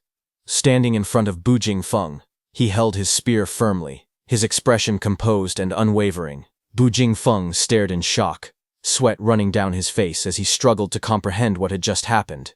He realized that Su Hong had not used any martial arts at all. Instead, he had blocked his B-rank fire attribute martial art, using only thunder externalization. The realization struck him deeply, filling his mind with disbelief. Bu Jingfeng clenched his fists as he acknowledged the terrifying talent before him. It was no wonder Grandmaster Qin had instructed him to go all out. This opponent was far stronger than he had anticipated. Then, with a faint hint of mockery in his tone, Bu Jingfeng remarked that it was truly a pity that Su Hong still did not know any thunder attribute spear techniques. Otherwise, he would not have been defeated so easily. Hearing this, Su Hong smiled, golden lightning crackling around his spear as he spoke with quiet confidence. He admitted that it was true. He did not know any thunder attribute spear techniques. However, what if he said this on top of it? Just as he said that, blazing crimson flames erupted from his spear as lightning wrapped around it, merging together. The fusion of lightning and fire ignited violently, surrounding his body in a brilliant aura. Flames roared along the length of the spear, while arcs of thunder crackled fiercely, intertwining into a single devastating power. But Jingfeng watched in disbelief, asking how this was possible. Shock and fear spread across his face as his eyes widened. He realized that this was attribute fusion. The reason Bu Jingfeng was so shocked upon seeing Su Hong's attribute fusion was because it was a principle understood by every martial artist that attributes repel each other. Both Su Hong and Bu Jingfeng stood facing one another inside the damaged room, as Su Hong held his spear blazing with fire and streaks of lightning crackling. Across from him, Bu Jingfeng tightened his grip on his weapon, sweat running down his face. Shock filled his eyes as realization dawned on him. Attribute fusion. The power of thunder and fire. He had always believed it was nothing more than a legend. Just then, lightning flashed across Su Hong's eyes as golden sparks danced in his vision. Without hesitation, he attacked. His spear shot forward in a burst of flame and thunder. Seeing the incoming fast strike, Bu Jingfeng's eyes widened in alarm. He shouted in panic as Su Hong's spear tore through the air toward him. Reacting instantly, he roared out his technique, Flame Slash. Purple flames spiraled around his blade as he swung with full force, unleashing a blazing arc of energy. The two attacks collided violently. Flames and lightning clashed in a blinding explosion of light. Bu Jingfeng wanted to deflect Su Hong's attack, but just as Su Hong's spear touched his sword, thunder crackled violently along the shaft while flames spiraled downward, gathering into a single devastating strike. The fused power of thunder and fire crashed toward Bu Jingfeng like a descending pillar of destruction. Caught in the center of the blast, Bu Jingfeng could only stare in disbelief. He admitted that this power was far too outrageous. Bu Jingfeng groaned in pain as he was blasted away, completely overwhelmed by the fused elemental force. Ripping through the wall, he went flying out of the room. When the dust slowly began to settle, the flame and thunder around Su Hong's spear calmed down. Amid the swirling smoke, Su Hong stood calm and steady as a notification popped up, stating that he had gained 7 martial value. A faint smile appeared on his face as he realized that the martial value required to become a spirit master. He finally had enough. A system panel appeared before him, showing his stats. Su Hong's vitality was 135, spirit was 50. His guidance techniques. Thunder guidance technique was at level 4. Extinguishing heaven guidance technique was also at level 4. Water marsh guidance technique was at level 3. Origin earth guidance technique was at level 3. And spirit wind guidance technique was also at level 3. His martial skills. Flying cry sweeping cloud step was at basic 3%. Startling thunderfinger was at perfect, and raging sea spear technique was also at perfect. His current martial value was 497, but the number increased by 7. On the other hand, a few seconds earlier, outside the trainees' rooms, Grandmaster Qin and Bai Mu stood waiting. Grandmaster Qin looked calm and confident. He remarked that it was about time. In his view, Su Hong should have already been defeated by Bu Jingfeng. He had prepared several sets of arguments to persuade Su Hong to give up cultivating multiple guidance techniques simultaneously. Tonight, he was certain he would correct him. Just then, the rooftop of Su Hong's room exploded outward, as a body was blasted into the air, debris and fragments scattering across the night sky. Both Grandmaster Qin and Bai Mu looked up in shock as the figure came hurtling down at terrifying speed. In the next instant, the body slammed violently into the ground right in front of them, cracking the pavement and sending dust and stone flying everywhere. The fallen man lay sprawled in the rubble, blood trailing from his mouth. His eyes were wide with disbelief, his face twisted in pain. Bai Mu gasped as she recognized that it was Bu Jingfeng. Grandmaster Qin's expression changed instantly as he stared down at the injured Bu Jingfeng. Bai Mu stared ahead in shock, sweat running down her face as the realization struck her. Bu Jingfeng was lying here now, which meant Su Hong had defeated him. Before she could fully process it, violent beams of energy tore through 3 more rooms' rooftops. Covered in golden, blue, and purple light, 3 more figures shot downward like meteors, crashing into the ground with explosive force. The impact shook the surroundings. Grandmaster Qin and Bai Mu stood frozen as those new figures fell beside Bu Jingfeng. Those 3 were hunters who had gone after trainees like him, and now all of them lay there completely defeated. Suddenly a voice came from above. It was Lin Xinghe. With a faint chuckle, he addressed Grandmaster Qin and remarked that next time he should send someone stronger because this opponent had not been enough of a fight. Beside him stood Wang Tiantuo, and Shan Yan floated quietly inside a glowing golden sphere. Just then, Wang Tiantuo noticed that there were 4 hunters lying on the ground instead of the 3 they had defeated. Shan Yan questioned why there was 1 more body. Had someone actually won faster than them? From the rooftop above, Lin Xinghe spoke dismissively, saying that this 4th martial artist must have been too weak and was easily dealt with. Hearing that, sweat rolled down Bai Mu's face, because she knew that Bu Jingfeng was not weak. He was the strongest among the 4. Seeing them, Grandmaster Qin fell into deep thought. He stroked his beard while observing the situation carefully. He reasoned that Wang Tiantuo and Lin Xinghe were both at Tier 1 late stage, and Xiao Yan was a spirit master. For them to win was normal. However, Su Hong was only at Tier 1 initial stage. Yet he had faced a quasi-Tier 2 martial artist and won even faster than Wang Tiantuo and the others. The more he thought about it, the more unsettled he became. He wondered how on earth Su Hong had done it. Was it a top-tier martial skill or a top-tier physique? Before he could continue analyzing, Lin Zhao came running toward them in panic. He shouted that something big had happened. Grandmaster Qin turned slightly and asked calmly if a trainee had been killed by mistake. Without showing any concern, he waved his hand dismissively and remarked that it was no big deal. After all, it was normal for a few people to die. But Lin Zhao rushed forward in panic and shouted that it was Su Hong. He quickly explained that when Su Hong was fighting Bu Jingfeng, he had used a fusion guidance technique. Hearing this, Grandmaster Qin paused slightly and murmured that it was a fusion guidance technique. He admitted that he had been wondering how Su Hong managed to defeat Bu Jingfeng. But the next second, Grandmaster Qin's expression changed. While releasing huge amounts of golden energy, he grabbed Lin Zhau's shoulders and demanded to know what he had just said, declaring that he could not simply spout such nonsense. Lin Zhao stated that Su Hong had truly fused the dual thunder and fire attribute guidance techniques and used them to defeat Bu Jingfeng. He insisted that he had seen it clearly on the surveillance. If no one believed him, they could go and ask Bu Jingfeng directly. Hearing that, Grandmaster Qin fell silent.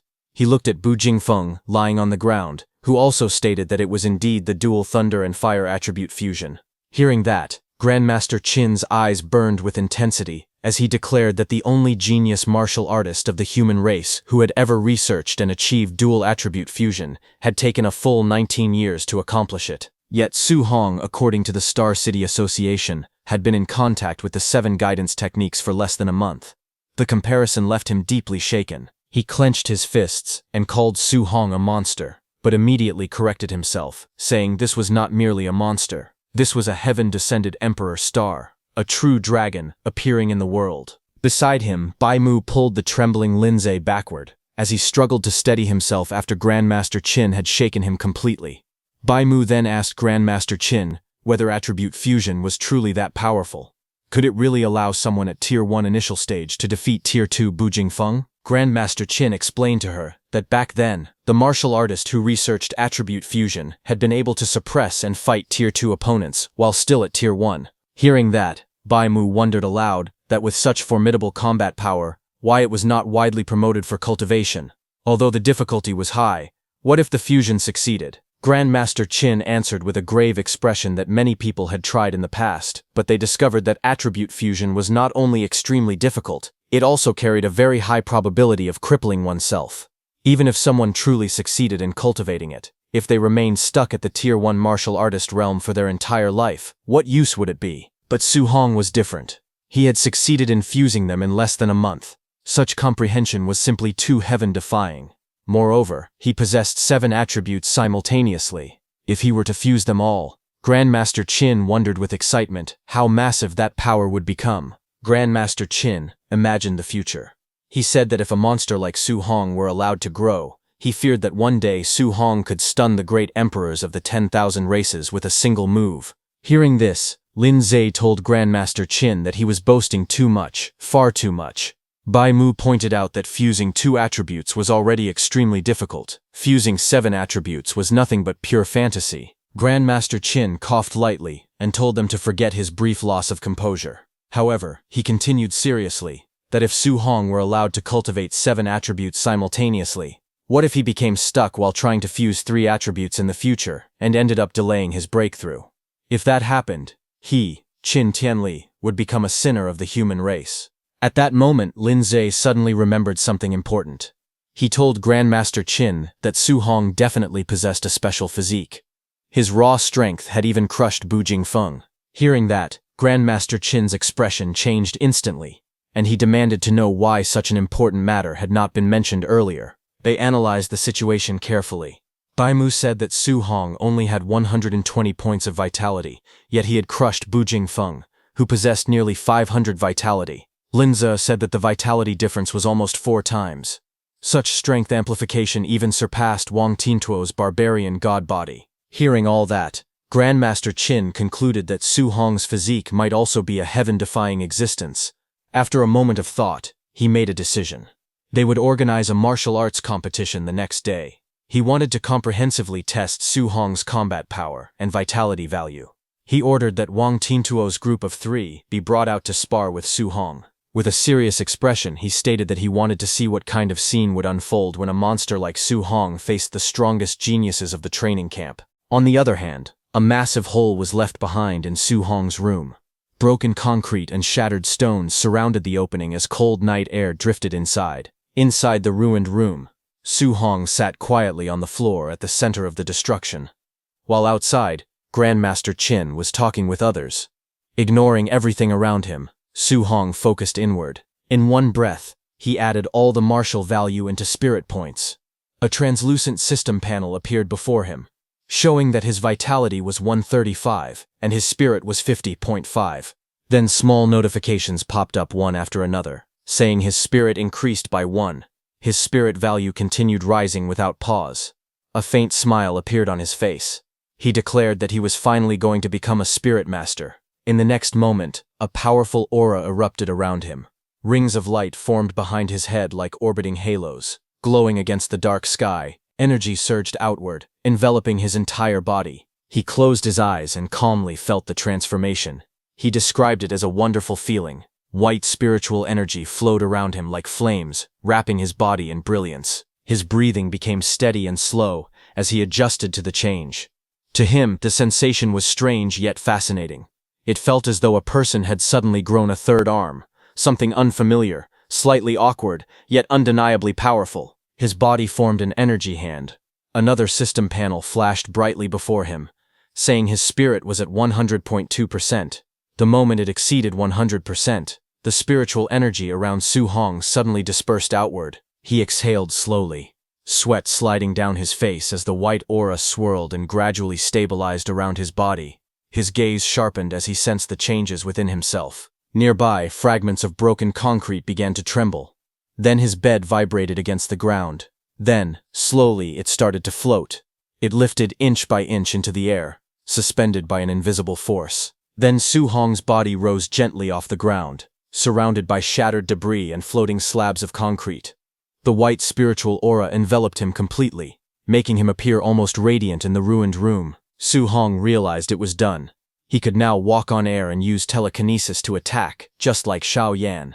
A satisfied expression crossed his face. He thought about Xiao Yan's A-rank spirit martial art and concluded that he must learn it as well. He also set his sights on Wang Tiantuo's offensive A-rank martial art. The scene shifted to the next morning. Under a bright sky streaked with early sunlight, a voice rang out across the training camp. Everyone was ordered to gather within 1 minute.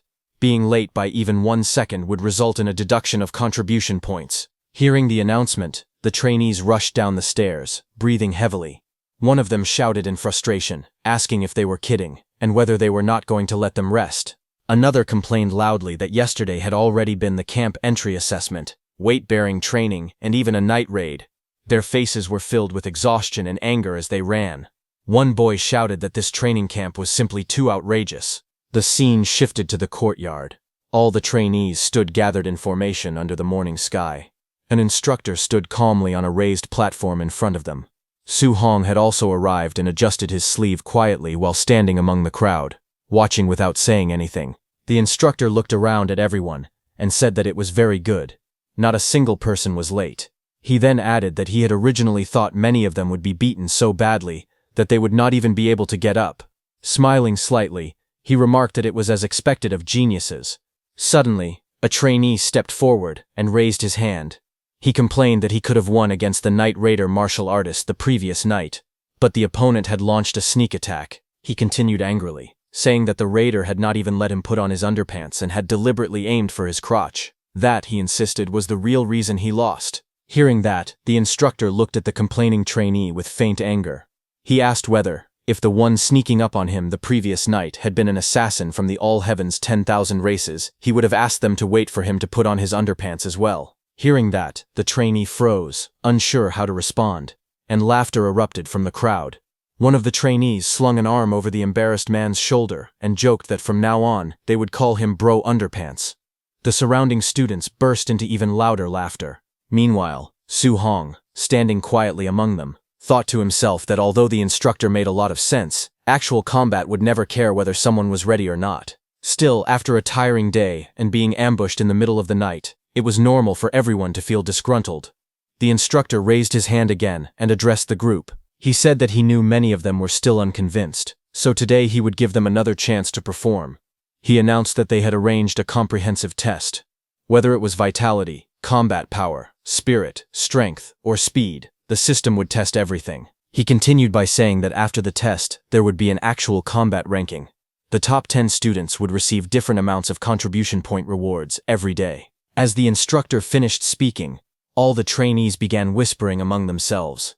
Some of them glanced toward Wang Tantuo, Lin Xinghe, and Xiao Yan, standing confidently at the front. They thought that the top 3 would definitely be those 3. Others felt relieved, saying that fortunately there were also rewards for 4th to 10th place.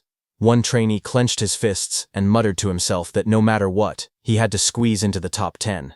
Meanwhile, Su Hong stood quietly and wondered what the reward for first place would be in such a comprehensive test and ranking. The instructor suddenly coughed loudly and ordered everyone to quiet down and follow him to the test. Soon, the group arrived at a warehouse that served as a temporary testing ground. Inside, a large machine stood on a raised platform. It was labeled as a Tier 2 combat power tester.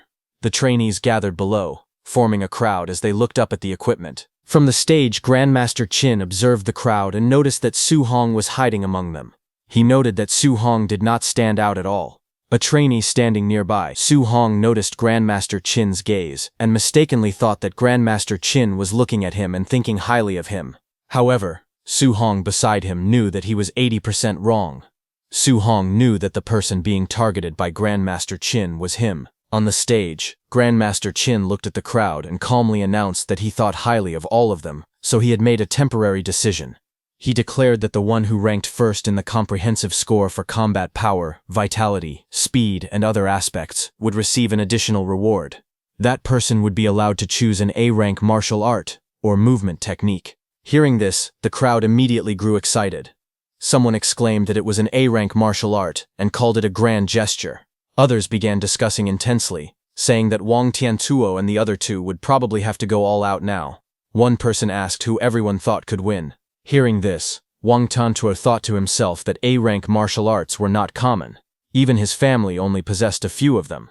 Xiao Yan smiled faintly as she thought that simply by getting first place in the comprehensive test, she could freely choose an A-rank martial art. Lin Xinghe thought that as long as he obtained an A-rank martial art that could complement the Flying Swan's startling cloud step, no one in the family would dare to say that speed was useless anymore. When Su Hong heard about the reward, his eyes sharpened. He thought to himself that it was another A-rank martial art. A faint red aura seemed to glow around him as he decided that he would have to go all out in this test. On the stage, Grandmaster Qin narrowed his eyes slightly. He wanted to see just how strong the true strength of this monster-like, talented Su Hong really was. Soon, he began calling names. He ordered Lin Xinghe to go first. Second would be Xiao Yan. Third would be Wang Tiantuo. The crowd immediately reacted. Some whispered that the test was starting off explosively right away. Others said that with those 3 testing first, who would even dare to test next? Many began wondering who the 4th person would be, thinking that whoever it was would definitely be sweating bullets. Then Grandmaster Qin calmly announced the next name. 4th, Su Hong. The crowd instantly turned their heads in surprise. Su Hong stood among them, a bead of sweat sliding down his face. He calmly thought that, as expected, this Grandmaster Qin had his eyes on him. Whispers spread through the crowd. Someone questioned whether Su Hong was not the one who had come last during the camp entry assessment. Su Hong's classmate Chen Shen shook his head and sighed, saying that Su Hong was truly too unlucky. Li Tu placed a hand on Su Hong's shoulder and asked if he had offended Grandmaster Qin. The crowd murmured among themselves. They said that putting the 3 strongest first and then the weakest would make the contrast even stronger. It was too stimulating. Someone guessed that Grandmaster Qin probably wanted to use this method to motivate the weaker students, hoping they would learn from shame and become braver. Amid the whispers, those 2 trainees who had seen Su Hong's strength let out a quiet laugh and said that they would all be dumbfounded later. Then, on the stage, the instructor reminded everyone that they would test physical body combat power first, and then martial skill combat power. A large combat power tester stood in the center of the arena. Lin Xinghe stepped forward calmly. He thought that the combat power tester was not his strong point. Without hesitation, he dashed forward and threw a powerful punch. His fist struck the machine with explosive force. The impact caused sparks to fly as the number on the screen rapidly increased to 4113. The crowd was instantly shocked. Someone shouted that it was over 4,000 and that this punch was thrown without using any martial skills. People stared in disbelief. They could not believe that Lin Xinghe had called this his weak point. However, someone commented that compared to his terrifying speed in the movement technique room, his physical combat power was indeed his weak point. But Su Hong knew that since Lin Xinghe could cultivate an A-rank movement technique, his physical body would definitely not be bad either. His lips curved slightly into a faint smile. He judged that it had to be at least a B-rank martial art. He wondered if he could learn it. Green energy began to swirl tightly around Lin Xinghe's fist. Wind gathered in layers, wrapping around his hand as sharp currents formed.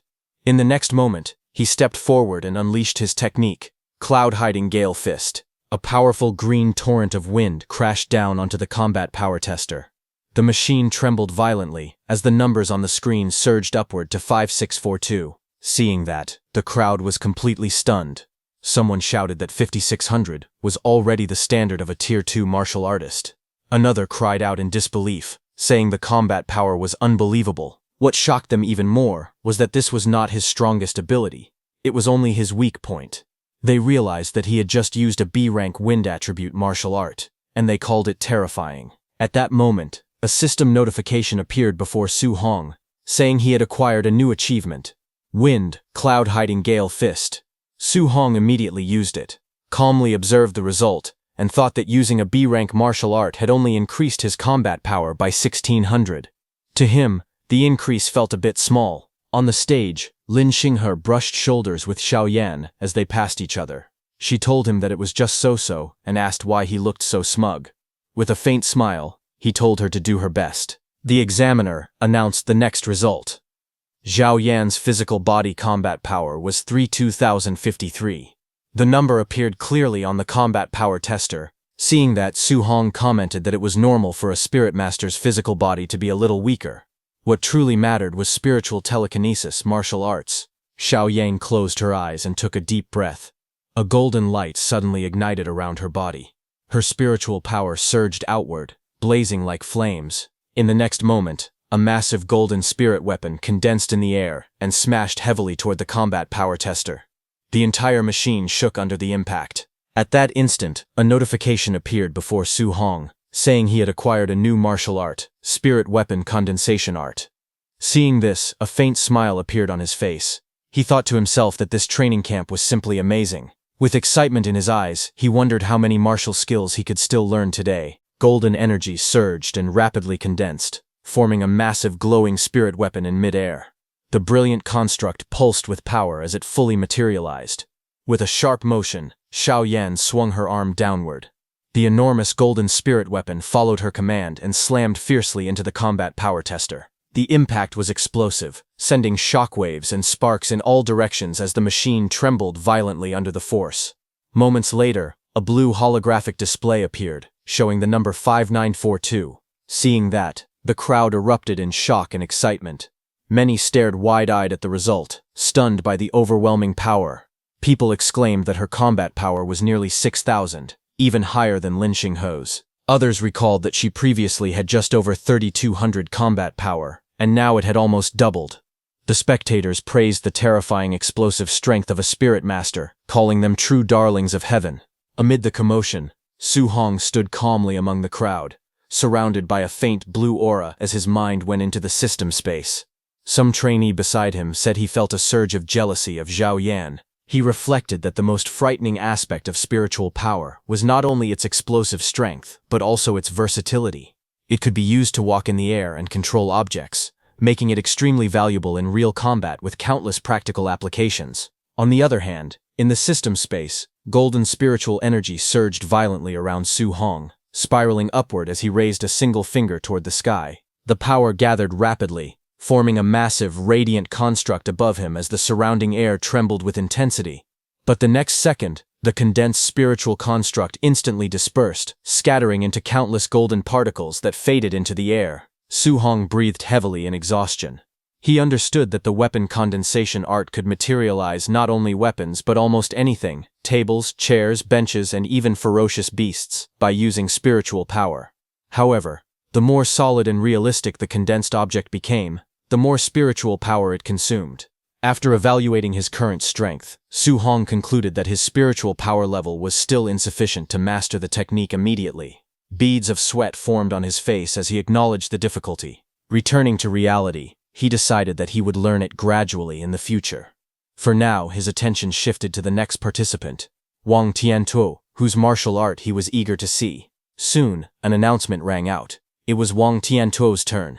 The crowd's excitement surged as Wang Tiantuo walked forward with a powerful and imposing presence. Spectators eagerly discussed his reputation, stating that he possessed the barbarian god body, a physique known for its terrifying strength. With such overwhelming physical power, he held an absolute advantage in combat power and was widely expected to secure first place. As anticipation filled the arena, many declared with confidence that the true god of combat power had arrived. Su Hong stood among the crowd, calmly observing the scene ahead. As he watched Wang Tiantuo prepare for his turn, he wondered how much of a difference there was compared to his own overlord body.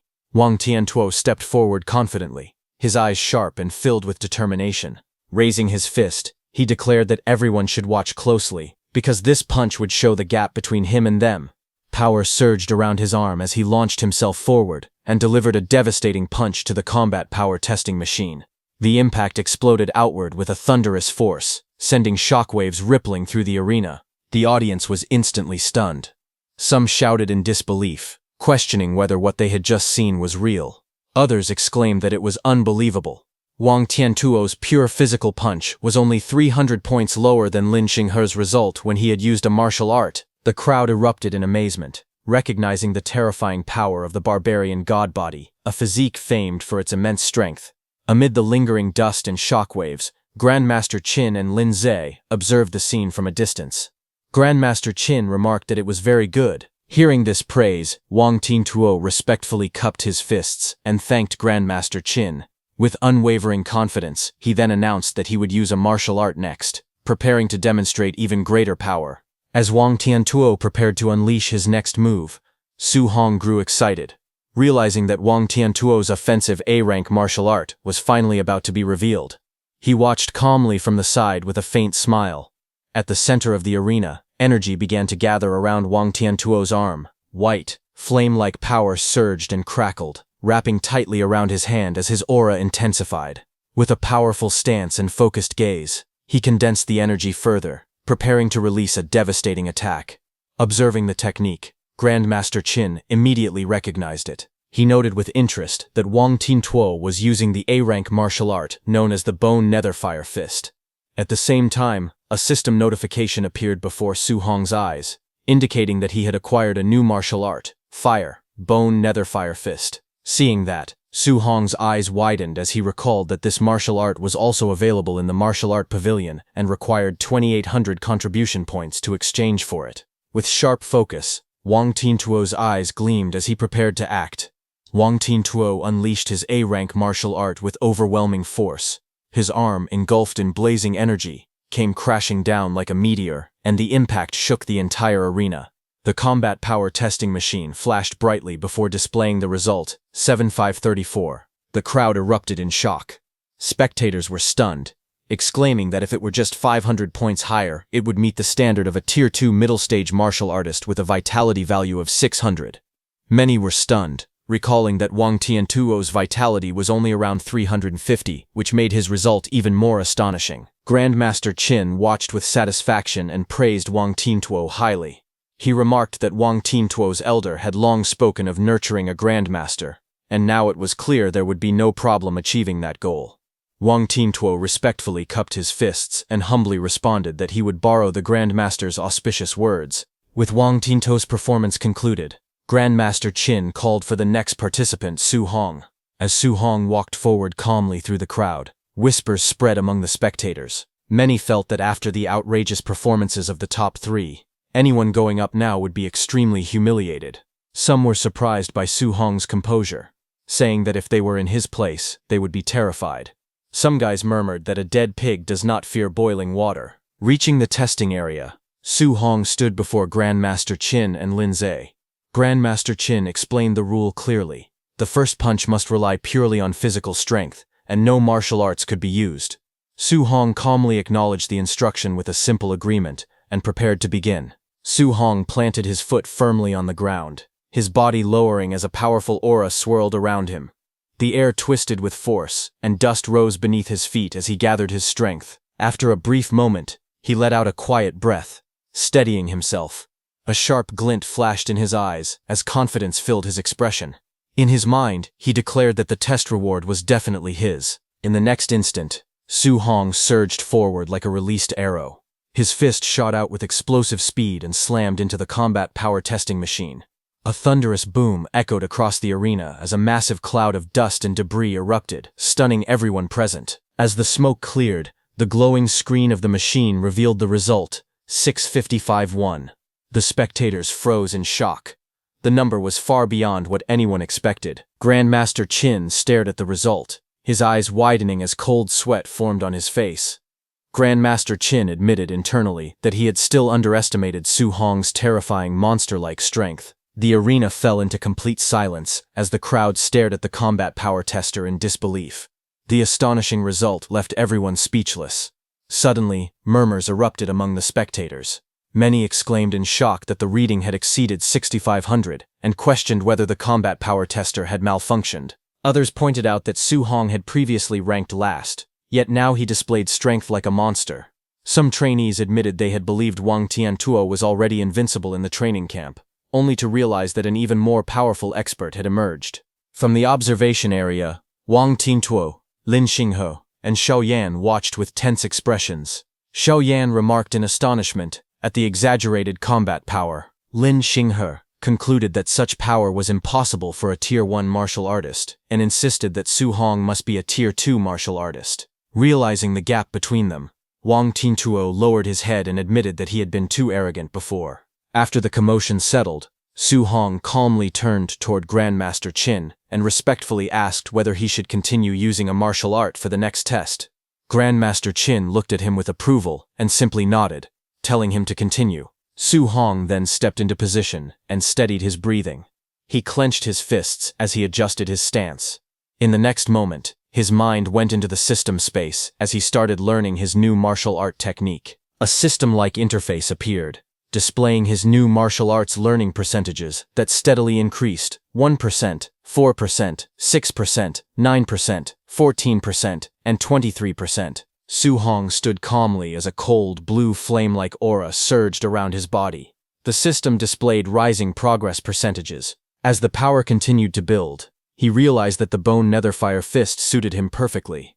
He noted that learning it was even faster than mastering the flying swan startling cloud step, which was also an A-rank martial art. Watching from the observation area, Grandmaster Qin wondered how high Su Hong's combat power would rise once he used a martial art. Lin Zhe then reminded Grandmaster Qin that Su Hong came from an ordinary family, suggesting that the rank of his martial art should not be high. However, Grandmaster Qin calmly observed Su Hong and stated that in his current state, what he was executing was definitely not a low-level martial art. At that moment, the system interface completed its process. The display showed that his bone netherfire fist learning had reached 100%. Now he had learned the bone netherfire fist at the basic level. A sharp glint flashed in Su Hong's eyes as his mastery was finalized. Blue netherfire gathered around his fist as he stood firmly in the arena. Shocked voices rang out from the crowd as someone recognized the technique, exclaiming that it was Wang Tiantuo's bone netherfire fist. The spectators were stunned and questioned how Su Hong could know it as well. Without hesitation, Su Hong stepped forward and unleashed the technique. As his aura surged and power condensed into his strike, he wondered how powerful an A-rank offensive martial art was.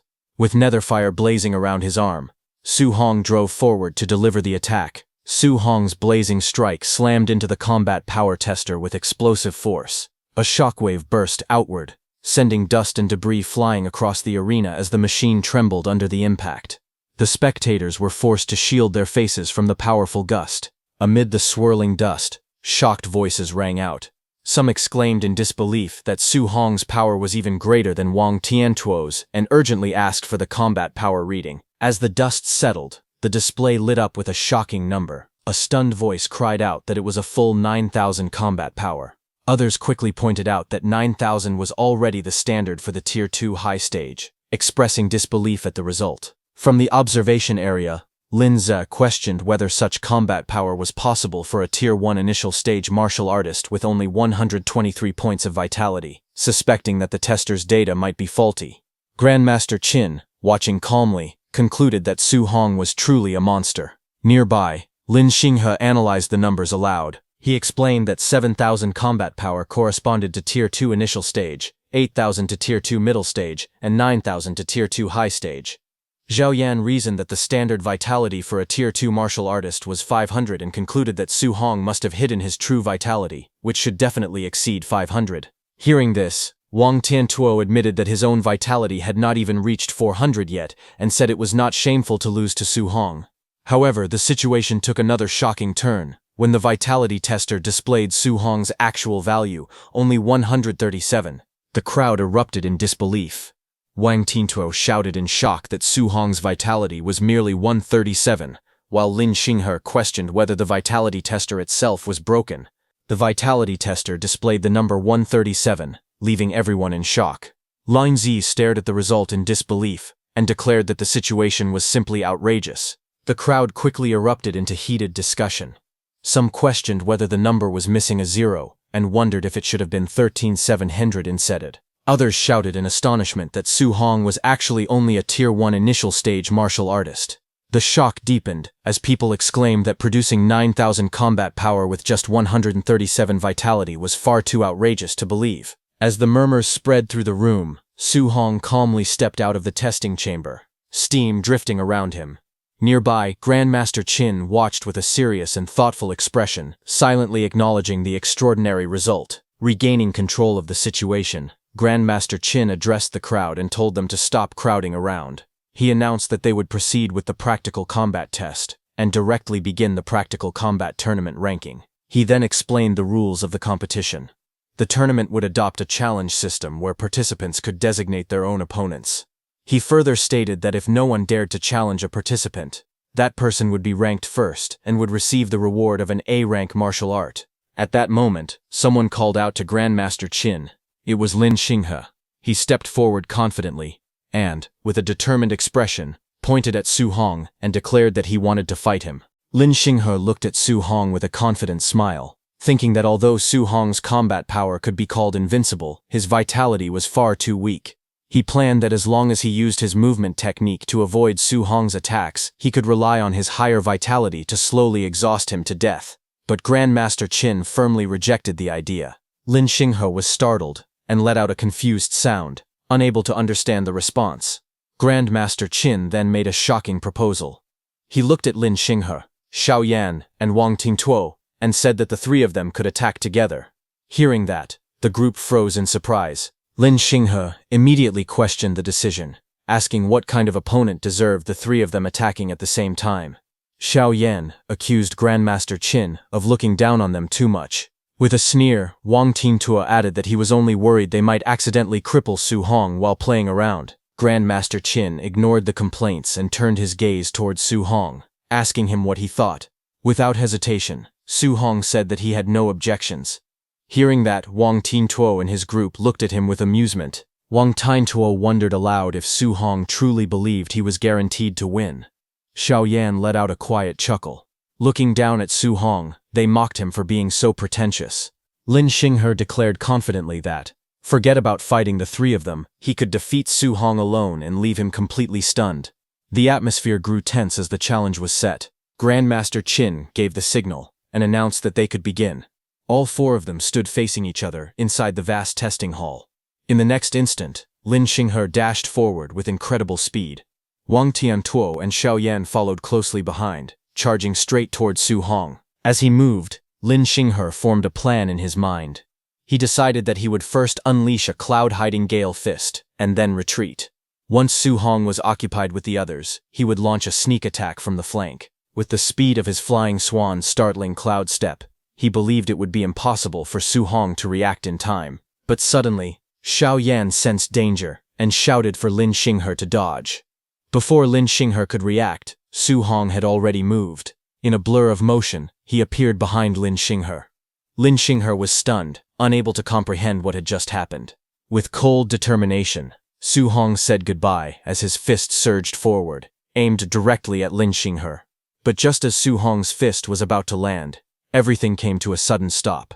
Su Hong's punch froze mid-air, inches away from Lin Xinghe's face. In a blur of motion, Lin Xinghe backed away, barely dodging Su Hong's attack. Lin Xinghe fell back and returned to Wang Tiantuo and Xiao Yan's side. He thanked Xiao Yan, who was using her golden spiritual energy to stop Su Hong's punch mid-air. Lin Xinghe warned them, saying Su Hong's speed was unusual and that they needed to be careful. Su Hong stood there with one hand vibrating non-stop.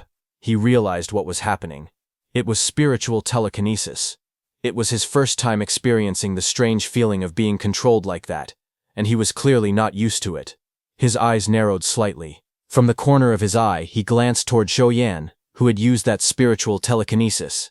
In that moment, Su Hong made his decision that he needed to finish her off first. Without hesitation, he dashed forward again, moving so fast that afterimages trailed behind him. The air split around his body as he charged straight toward her. Xiao Yan's eyes widened as she immediately recognized that Su Hong was using Lin Xinghe's flying swan startling cloud step. At the same time, shock spread across Lin Xinghe and Wang Tiantuo's faces. Lin Xinghe yelled in disbelief, wondering how Su Hong could use the flying swan startling cloud step when he was supposed to be of the fire attribute. Wang Tiantuo understood and told him that Su Hong must have dual attributes and that they should stop him. Wang Tiantuo stood in front of Xiao Yan and declared that he would stop Su Hong, ordering her to use spiritual control. She agreed and activated her ability. Wang Tiantuo jumped at Su Hong, with blue netherfire surging violently around his fist as he roared the name of his technique, Bone Netherfire Fist. Seeing that Su Hong did not back down, he also used the Bone Netherfire Fist. Blazing flames spiraled fiercely, twisting through the air as his punch shot forward with overwhelming force. Seeing Su Hong's attack closing in, Xiao Yan thrust her hand out and used her spiritual control to freeze Su Hong's hand. Golden spiritual power wrapped tightly around Su Hong's body, restricting his movements. He clenched his teeth and admitted inwardly that this spiritual control was even more troublesome than he had imagined. Before he could fully adjust, Lin Xinghe leapt high into the air. He shouted fiercely, calling Su Hong a monster and ordering him to take his kick.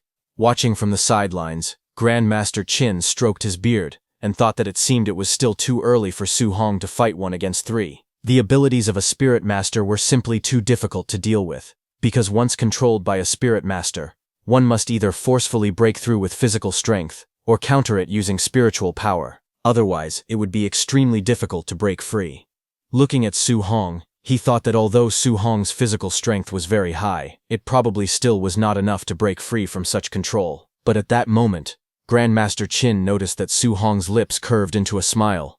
Grandmaster Qin was shocked, seeing that Su Hong was actually smiling, as Lin Xinghe and Wang Tiantuo came toward him from both directions while using their powerful techniques. In that moment, with a sudden burst of strength, he shattered the spiritual restraint on his body. Blood burst from Xiao Yan's mouth as the backlash of her spiritual control struck. Her eyes widened in disbelief as she realized that Su Hong had actually forcefully shattered her spiritual power, using nothing but brute strength.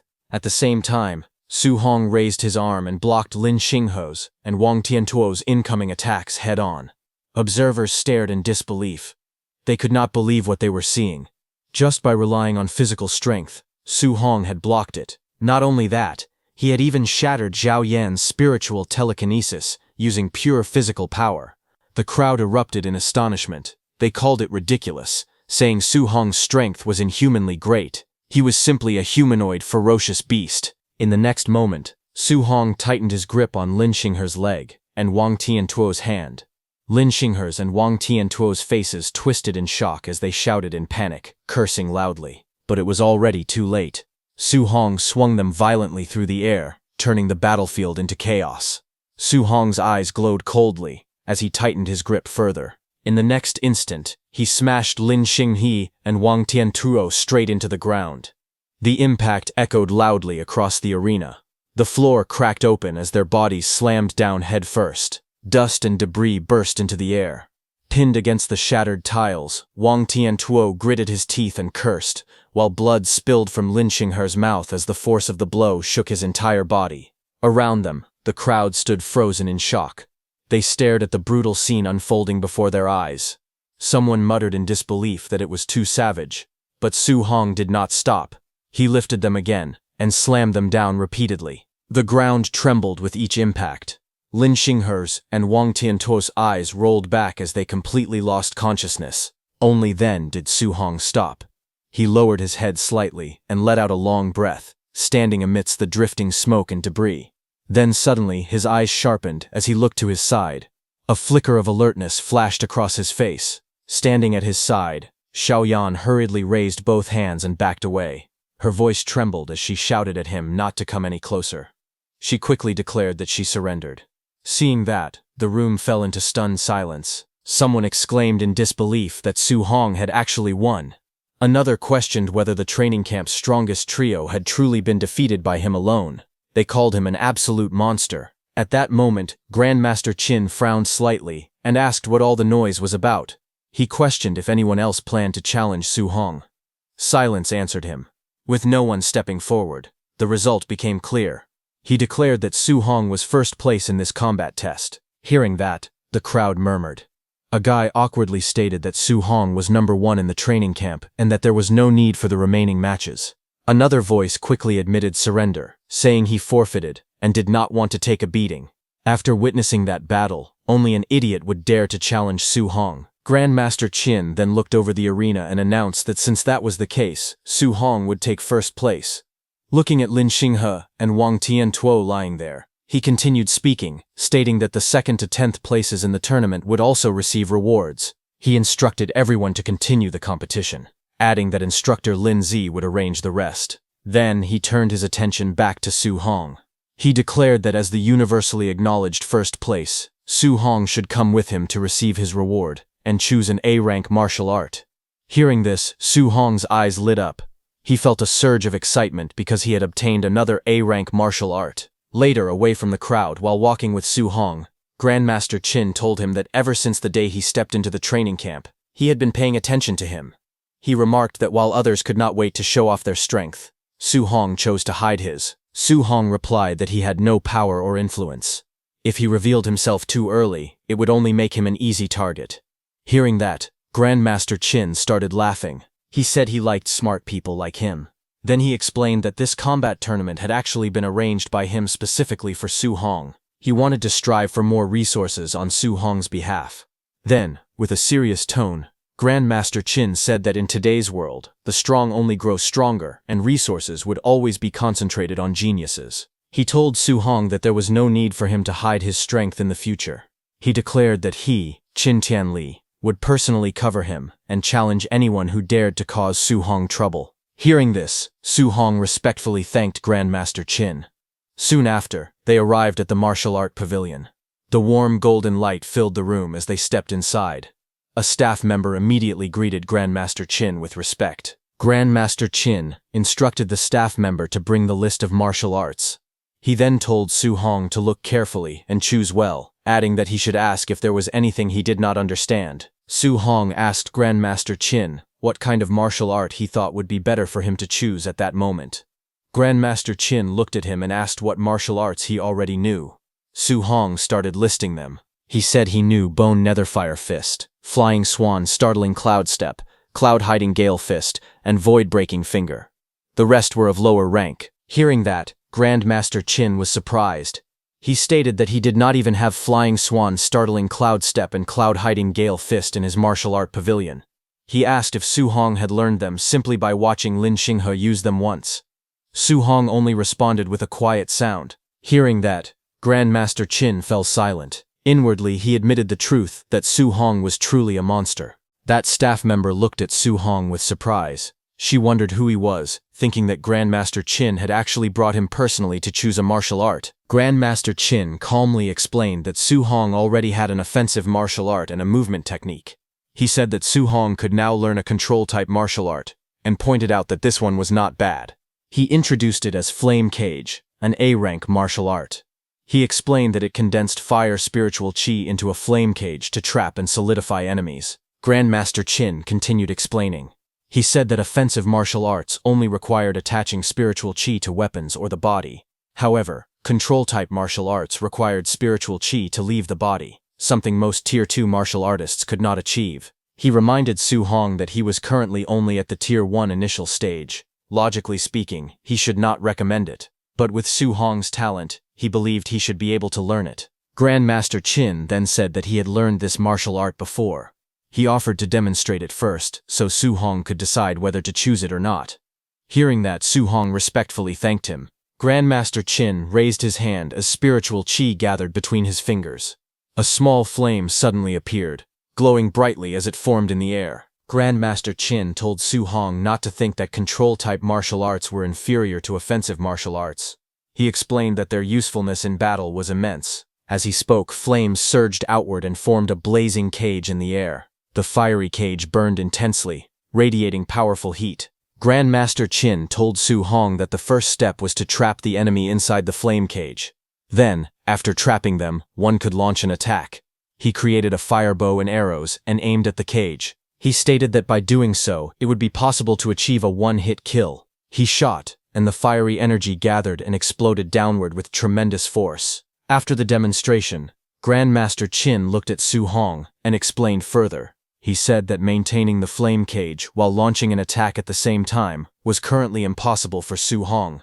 Even for him back then, he had only mastered it after becoming a Tier 3 martial artist. Hearing this, Su Hong shook his head. He said that since even Grandmaster Qin considered it so difficult, he would choose something else. He stated that he no longer wanted a control-type martial art. Grandmaster Qin looked slightly surprised and asked if he was giving up so quickly. Inwardly, he reflected that geniuses were usually arrogant. Yet a monster like Su Hong actually listened to advice. He thought that Su Hong's future was limitless. But on the other hand, a system notification appeared before Su Hong, telling him that he had acquired a new skill. Fire, flame cage.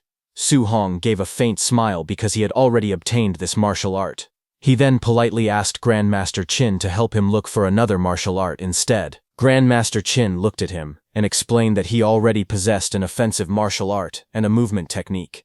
For now, a control-type martial art was not suitable for him. He suggested that Su Hong should consider learning a defensive martial art next. After flipping through the book, Grandmaster Qin pointed at one technique and stated that this martial art was definitely suitable for him. It was an A-rank Earth attribute technique called Thick Earth Armor. He explained that it condensed battle armor on the body's surface using Earth spiritual chi, providing extremely high defense. Su Hong thought to himself that with his physical body combined with this defensive martial art, the effect would certainly not be bad. He nodded and agreed that he would listen to Grandmaster Qin. Suddenly, Grandmaster Qin remembered something and asked about Su Hong's special physique. Su Hong answered that his special physique was the Overlord body. Saying that, Su Hong thought inwardly that the Overlord body possessed the greatest strength among the 3,000 physiques. If the Grandmaster heard this, he might even pull out a whole basket of A-rank martial arts to give him. He even imagined that Grandmaster Qin was shocked and exclaimed that it was actually the once-in-a-millennium Overlord body, and excitedly declared that all those A-rank martial arts were his. But in reality, Grandmaster Qin frowned and said he had never heard of a physique called the Overlord body. Su Hong laughed awkwardly and admitted that he had actually come up with that name himself. Hearing that, Grandmaster Qin realized that it seemed to be a physique that had not been recorded yet. Grandmaster Qin then spoke seriously. He said that even a full-power punch from Wang Tintoke, who possessed the barbarian god body, had been easily blocked by Su Hong.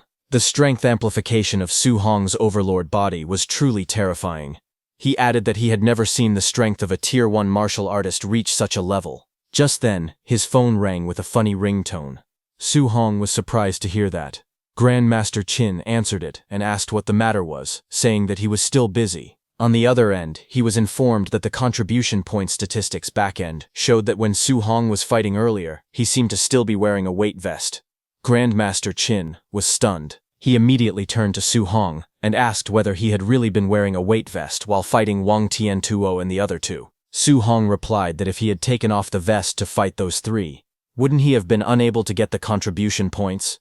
Hearing this, Grandmaster Qin was shaken. Sweat formed on his forehead as he tried to calm himself. He told himself to stay calm because Su Hong was a monster, and he should not view him with a normal mindset. Grandmaster Qin told Su Hong to stop obsessing over those contribution points. He explained that as long as Su Hong successfully challenged the training camp later, there would be plenty of martial art rewards. He urged him to hurry up and take off the weight vest. Su Hong agreed and took out his weight vest. The staff member stepped forward and said she would help him. She told him to take it off and give it to her, and she would send it back to the warehouse. Before handing it over, Su Hong told her that it was a bit heavy. With a proud expression, she declared that she was the Martial Art Pavilion Administrator, a dignified Tier 2 martial artist. However, the moment she took the vest, her expression changed. She froze in shock. Before she could react, the weight vest that Su Hong gave her dropped onto the ground from her hands.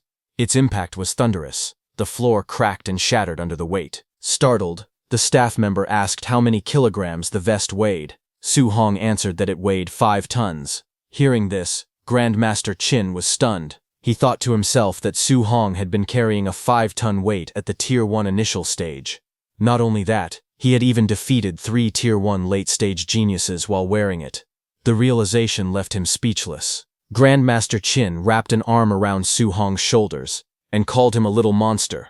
He said that he actually had an A-rank martial art that he wanted to give him. Su Hong looked up and asked what martial art it was. Grandmaster Qin reminded him that he used a spear. He added that Grandmaster Zhang Lin of Yang City also used a spear.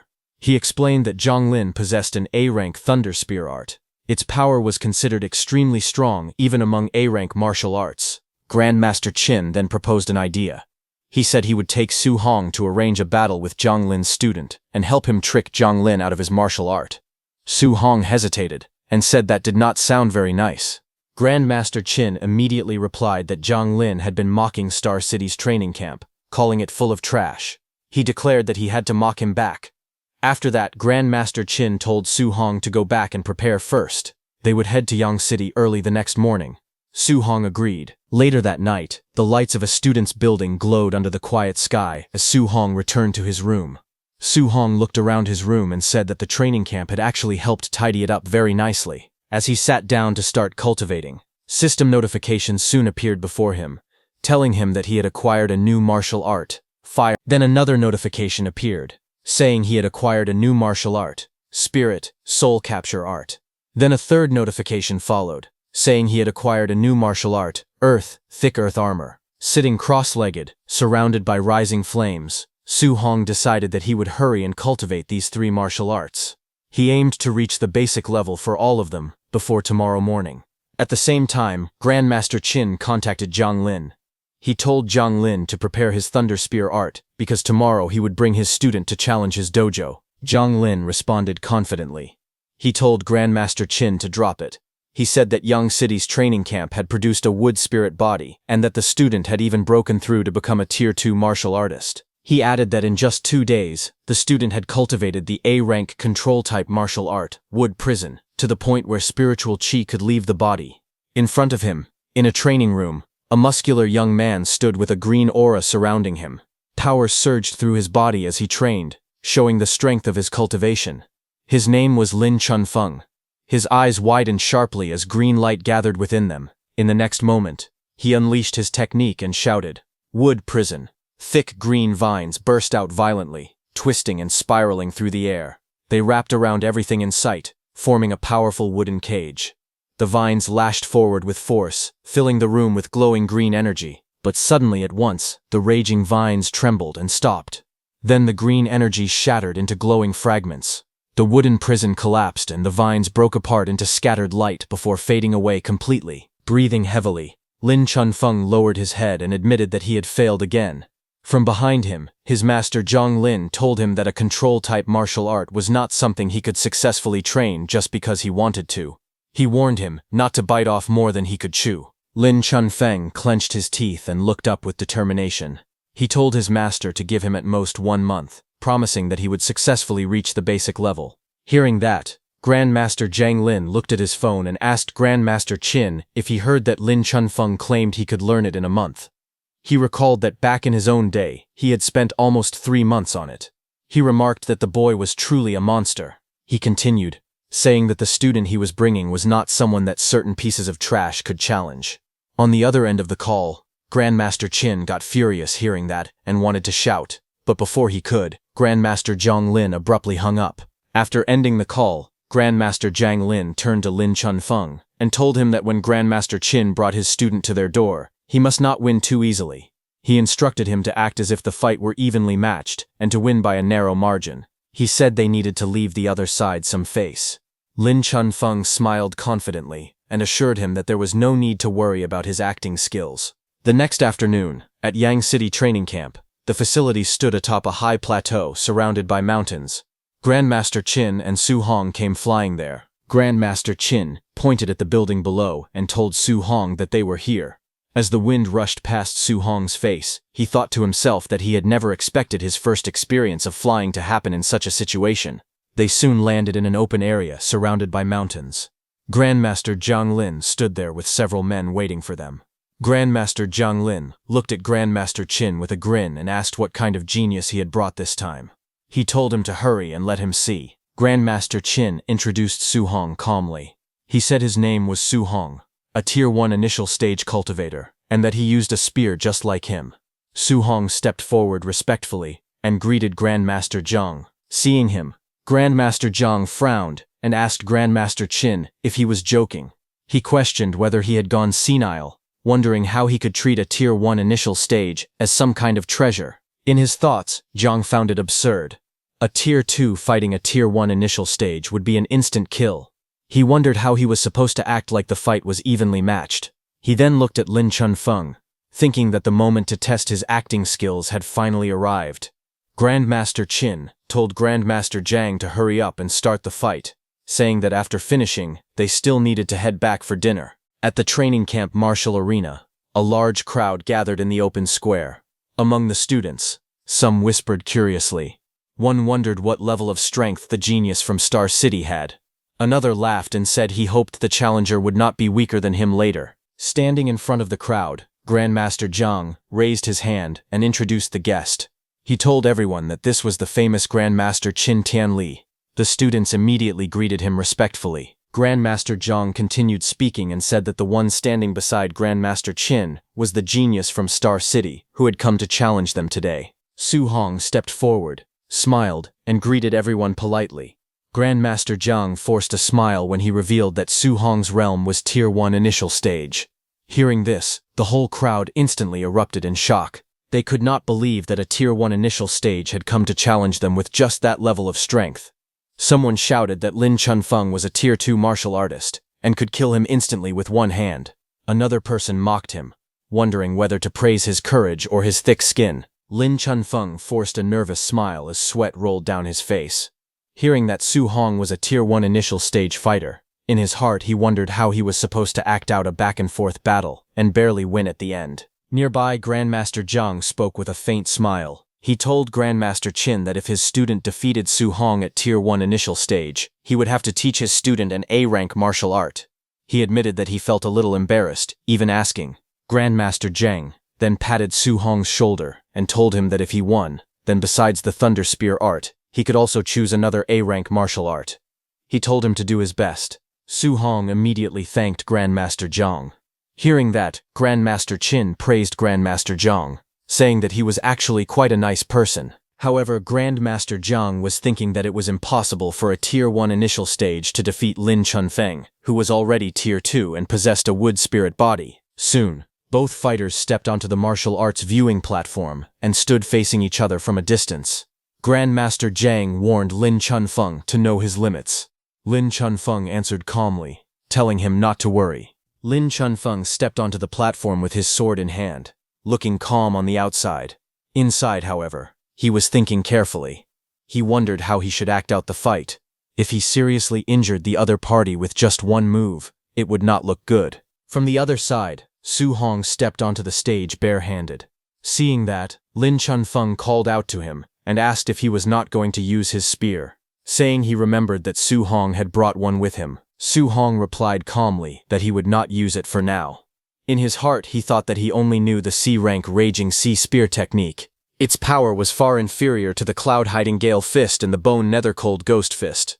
If he used a spear, he would actually be at a disadvantage. But hearing this, Lin Chunfeng misunderstood him and sneered, calling him arrogant. Lin Chunfeng shouted that he wanted to see exactly what gave Su Hong the confidence to be so arrogant, and rushed forward at incredible speed. Wind gathered around his body as he shot through the air like a blade.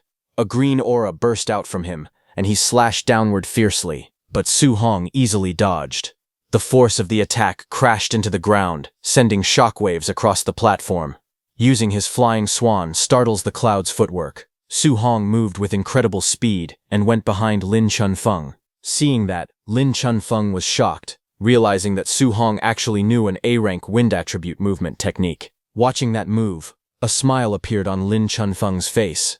He found it interesting. Lin Chunfeng sneered and charged at Su Hong again, declaring that movement techniques were useless against him right now. He extended his hand. Green light gathered around it as he activated his technique, Wood Prison. A burst of green energy shot forward, and wooden vines rose from the ground, rushing toward Su Hong and trapping his legs. Seeing the vines, Su Hong was shocked, realizing that it was a control-type martial art. He remembered Grandmaster Qin telling him that control-type martial arts were very hard to practice. Realizing this, he understood that Lin Chunfeng was truly a genius. Facing the incoming restraint, Su Hong narrowed his eyes and decided that if he could not escape normally, he would use brute strength to break free.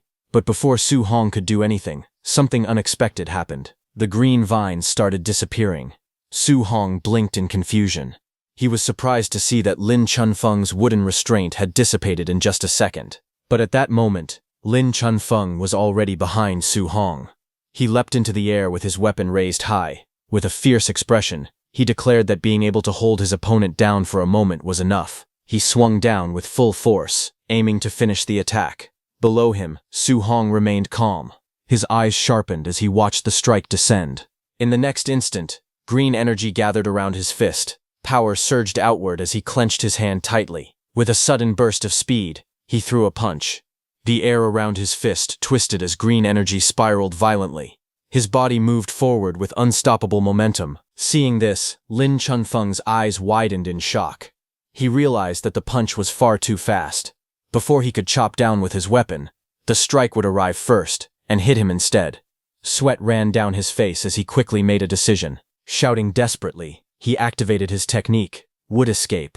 Wooden energy erupted in front of him, forming a protective barrier as he tried to block the incoming punch. Su Hong's punch slammed directly into the wooden defense. With a loud crash, the green barrier shattered under the force of his strike. Splinters and fragments exploded outward as the impact tore through the wood. Lin Chunfeng was blasted backward, thrown into the air by the overwhelming power. The shockwave spread in a wide circle, shaking the surroundings. Gritting his teeth, Lin Chunfeng stared in disbelief. He could not help but think that Su Hong's strength was ridiculous. The spectators watching the fight were completely stunned. One of them muttered in shock, asking what the hell had just happened. Another exclaimed that the shattered technique had been an A-rank defensive martial art, executed by a Tier 2 martial artist. They realized that the strength of this Tier 1 initial stage fighter was probably greater than that of a ferocious beast. In the seating area, Grandmaster Qin laughed loudly and asked Grandmaster Jiang how it was. Grandmaster Jiang replied calmly that having just great strength would not be enough to defeat Lin Chunfeng. He told him to watch carefully. In the arena, as Lin Chunfeng was sent flying backward, Su Hong charged at him with explosive speed. In the blink of an eye, Su Hong suddenly appeared and delivered a powerful kick. The force of the strike tore through the air and cut Lin Chunfeng in two, but then he disappeared. Watching closely, Su Hong realized the truth. It was actually an afterimage. Before he could fully react, Lin Chunfeng appeared behind him and attacked with a powerful strike, saying that Su Hong was not the only one who knew an A-rank movement technique.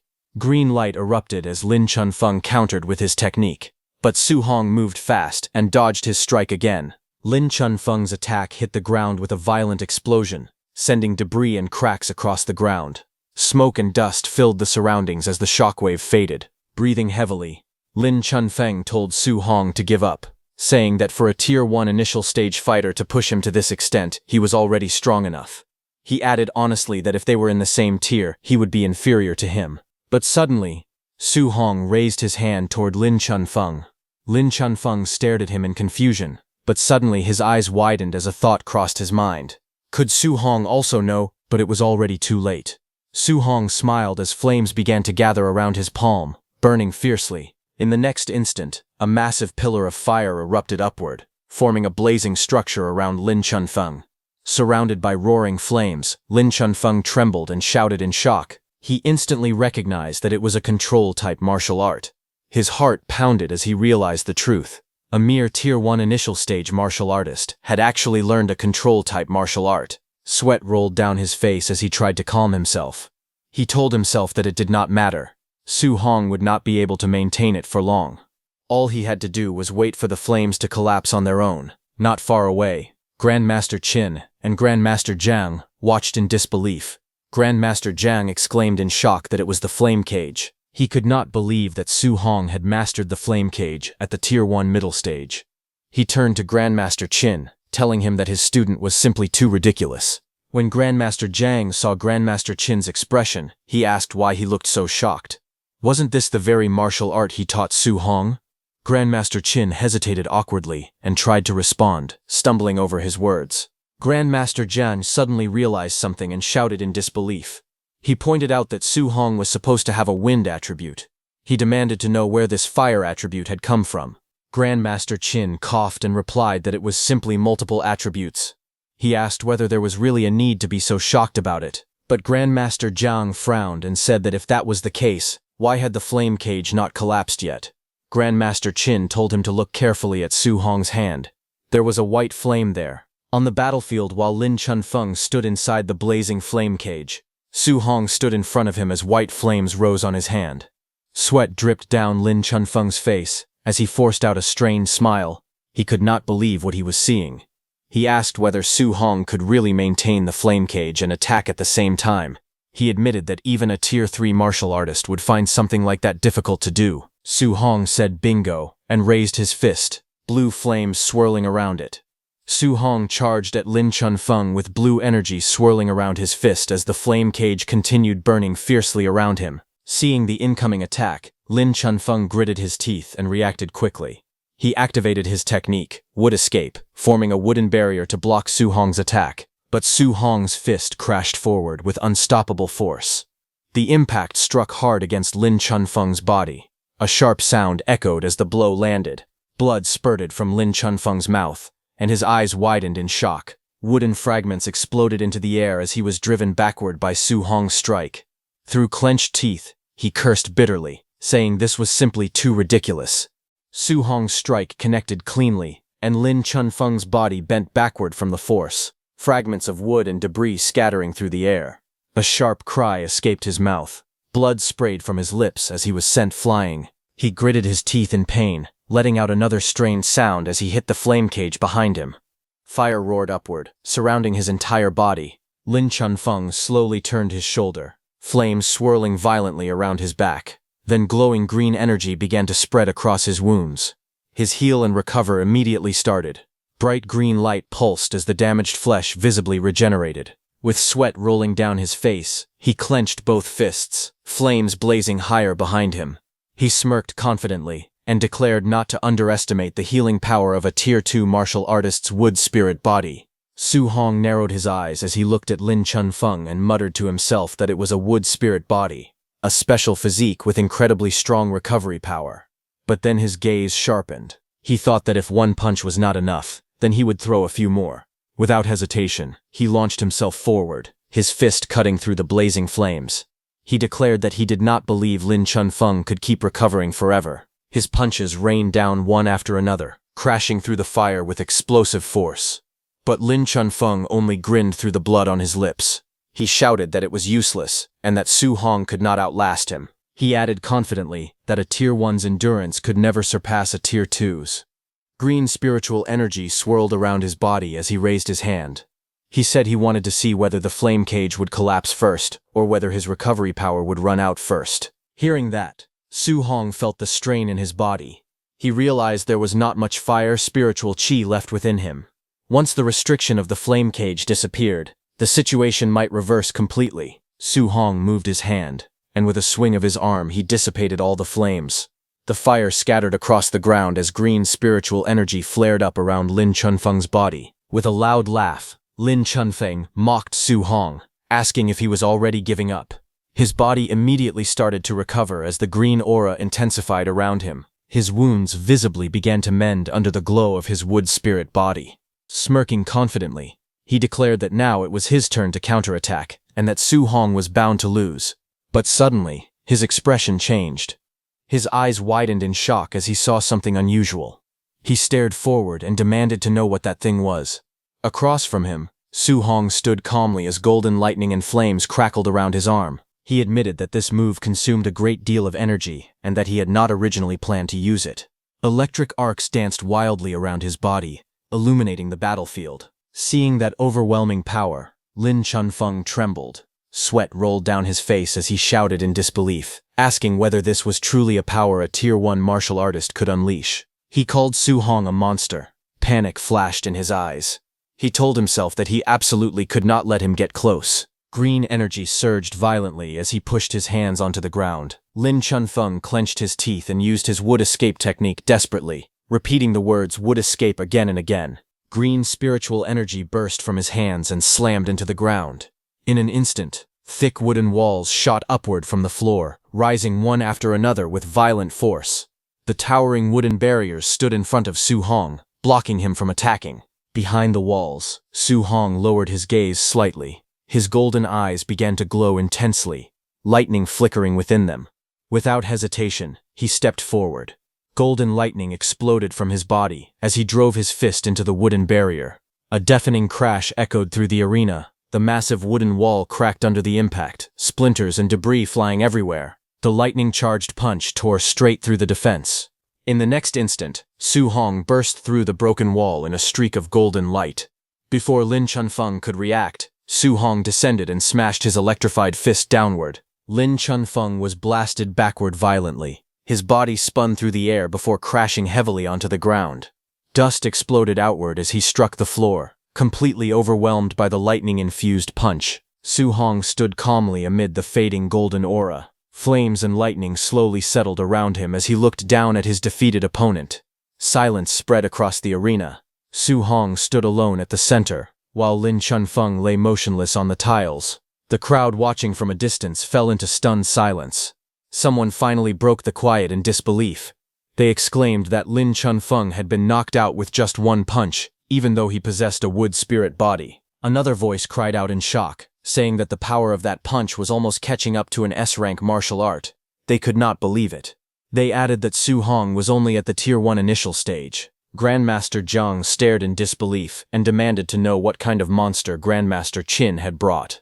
He turned to Grandmaster Qin and, pointing at the arena, shouted that it was attribute fusion. Su Hong actually knew attribute fusion. He emphasized that such a young Tier 1 martial artist had already mastered attribute fusion and asked whether he understood what that truly meant. Grandmaster Qin calmly sipped his tea and said that it did not matter. He added that he definitely would not tell anyone that Su Hong had only taken 1 month to achieve dual attribute fusion.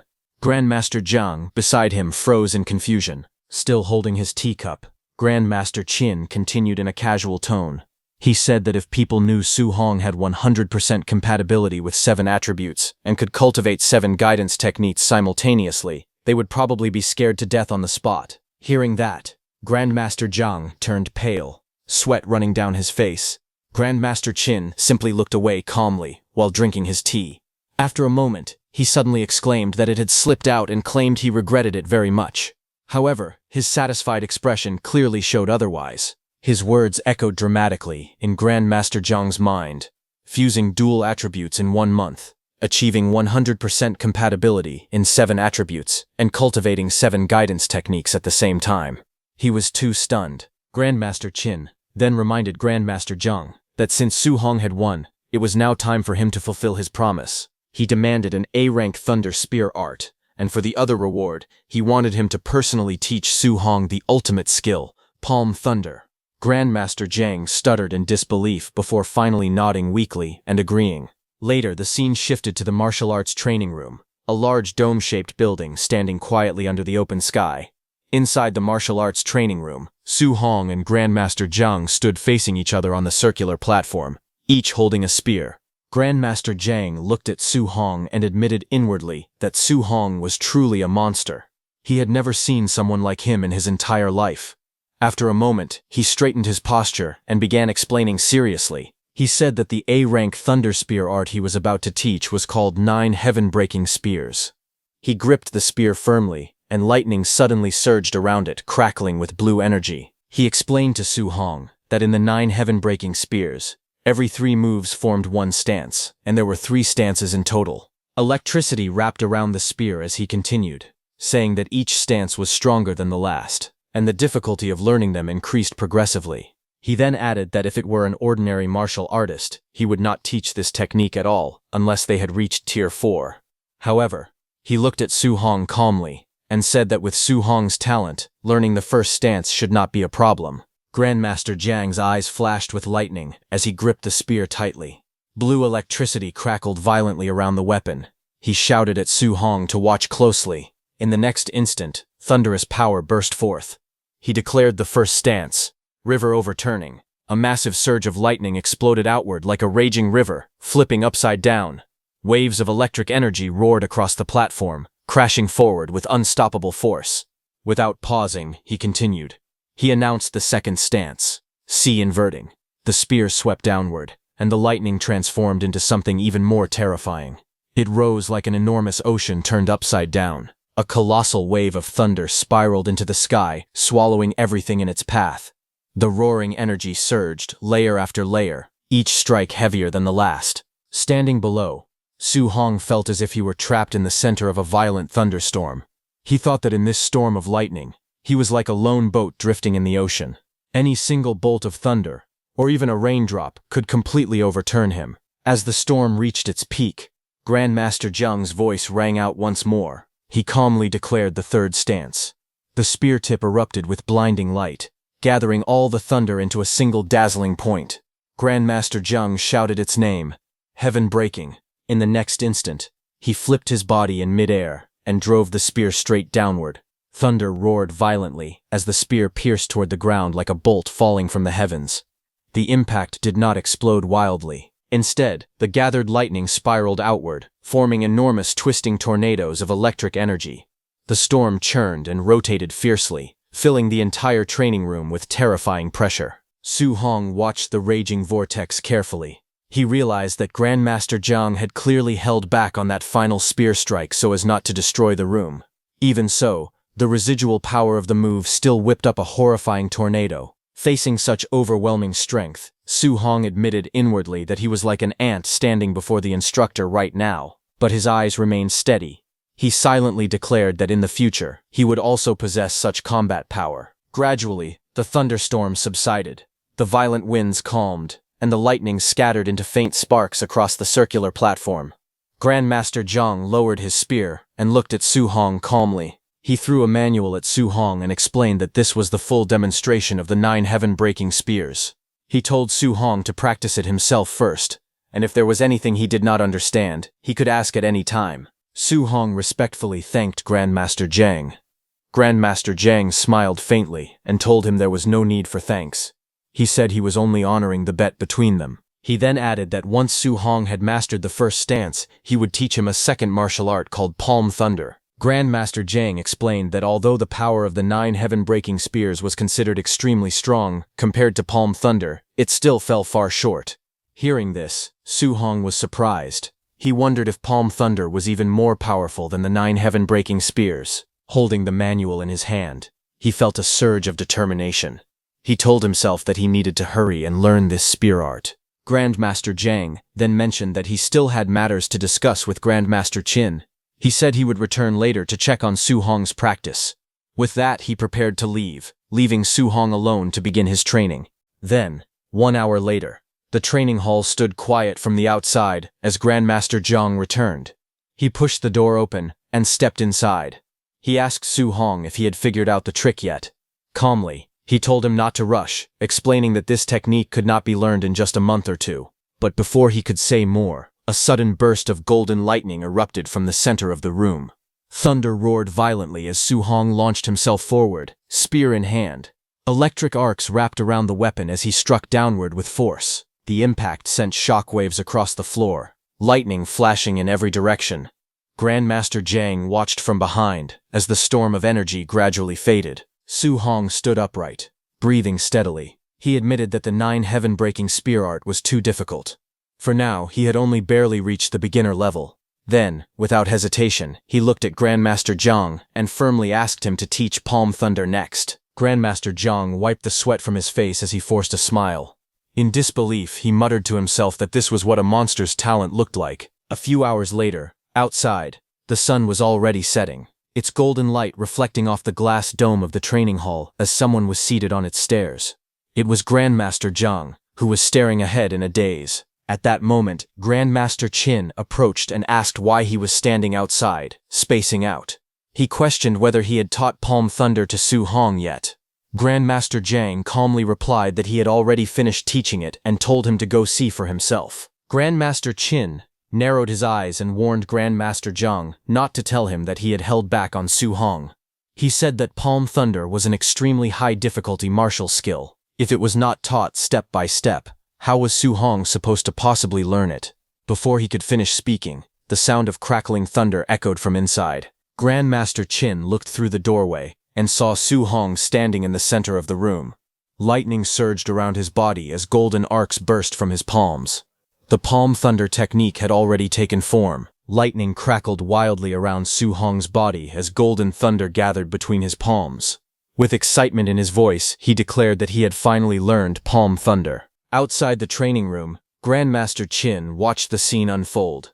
He admitted that although he had been mentally prepared, he still did not expect Su Hong to master it so quickly. Grandmaster Zhang recalled that it had taken him 3 whole months to grasp Palm Thunder in the past. And even then, his teachers had called him a prodigy.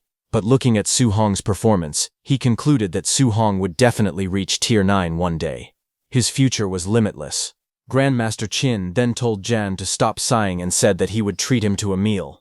It had been a long time since they had shared a proper drink together. Before leaving, he informed Su Hong that he would be going out drinking with Grandmaster Zhang. The camp assistants would arrange a temporary dormitory for him, and they would head back tomorrow. Su Hong immediately replied that he understood. That night, at the Yang City Training Camp dormitory building, Su Hong lay on his bed, thinking quietly. After defeating Wang Tiantuo and the others yesterday, and Lin Chunfeng today, he calculated that he had earned a total of 230 martial Dao points. A translucent system panel appeared before him. It displayed his current status. His vitality and blood were at 138.6, his mental power was at 100.2, and his physique, overlord body and spirit rank were at 1%. His guidance techniques were listed clearly. Thunder guidance technique had reached level 5. Heavenly flame guidance technique was also level 5. Spirit wind guidance technique was level 4. Under martial arts, his mental weapon condensation secret was still at the introductory stage. Cloud hidden gale fist, bone chilling nether flame fist, and flying swan startling cloud step had all reached the proficient level. Thick earth battle armor remained at the introductory level. Looking at the panel, Su Hong frowned slightly. He admitted that his blood energy was still too low. His spirit, physique and martial skills all needed improvement as well. The 230 martial Dao points he had earned were far from enough. He reminded himself that realm was the foundation. Increasing blood energy had to come first. With a focused expression, he began allocating points. The numbers on the panel started rising. Blood energy increased by 0.1. Then another 0.1. Again and again, the value climbed steadily.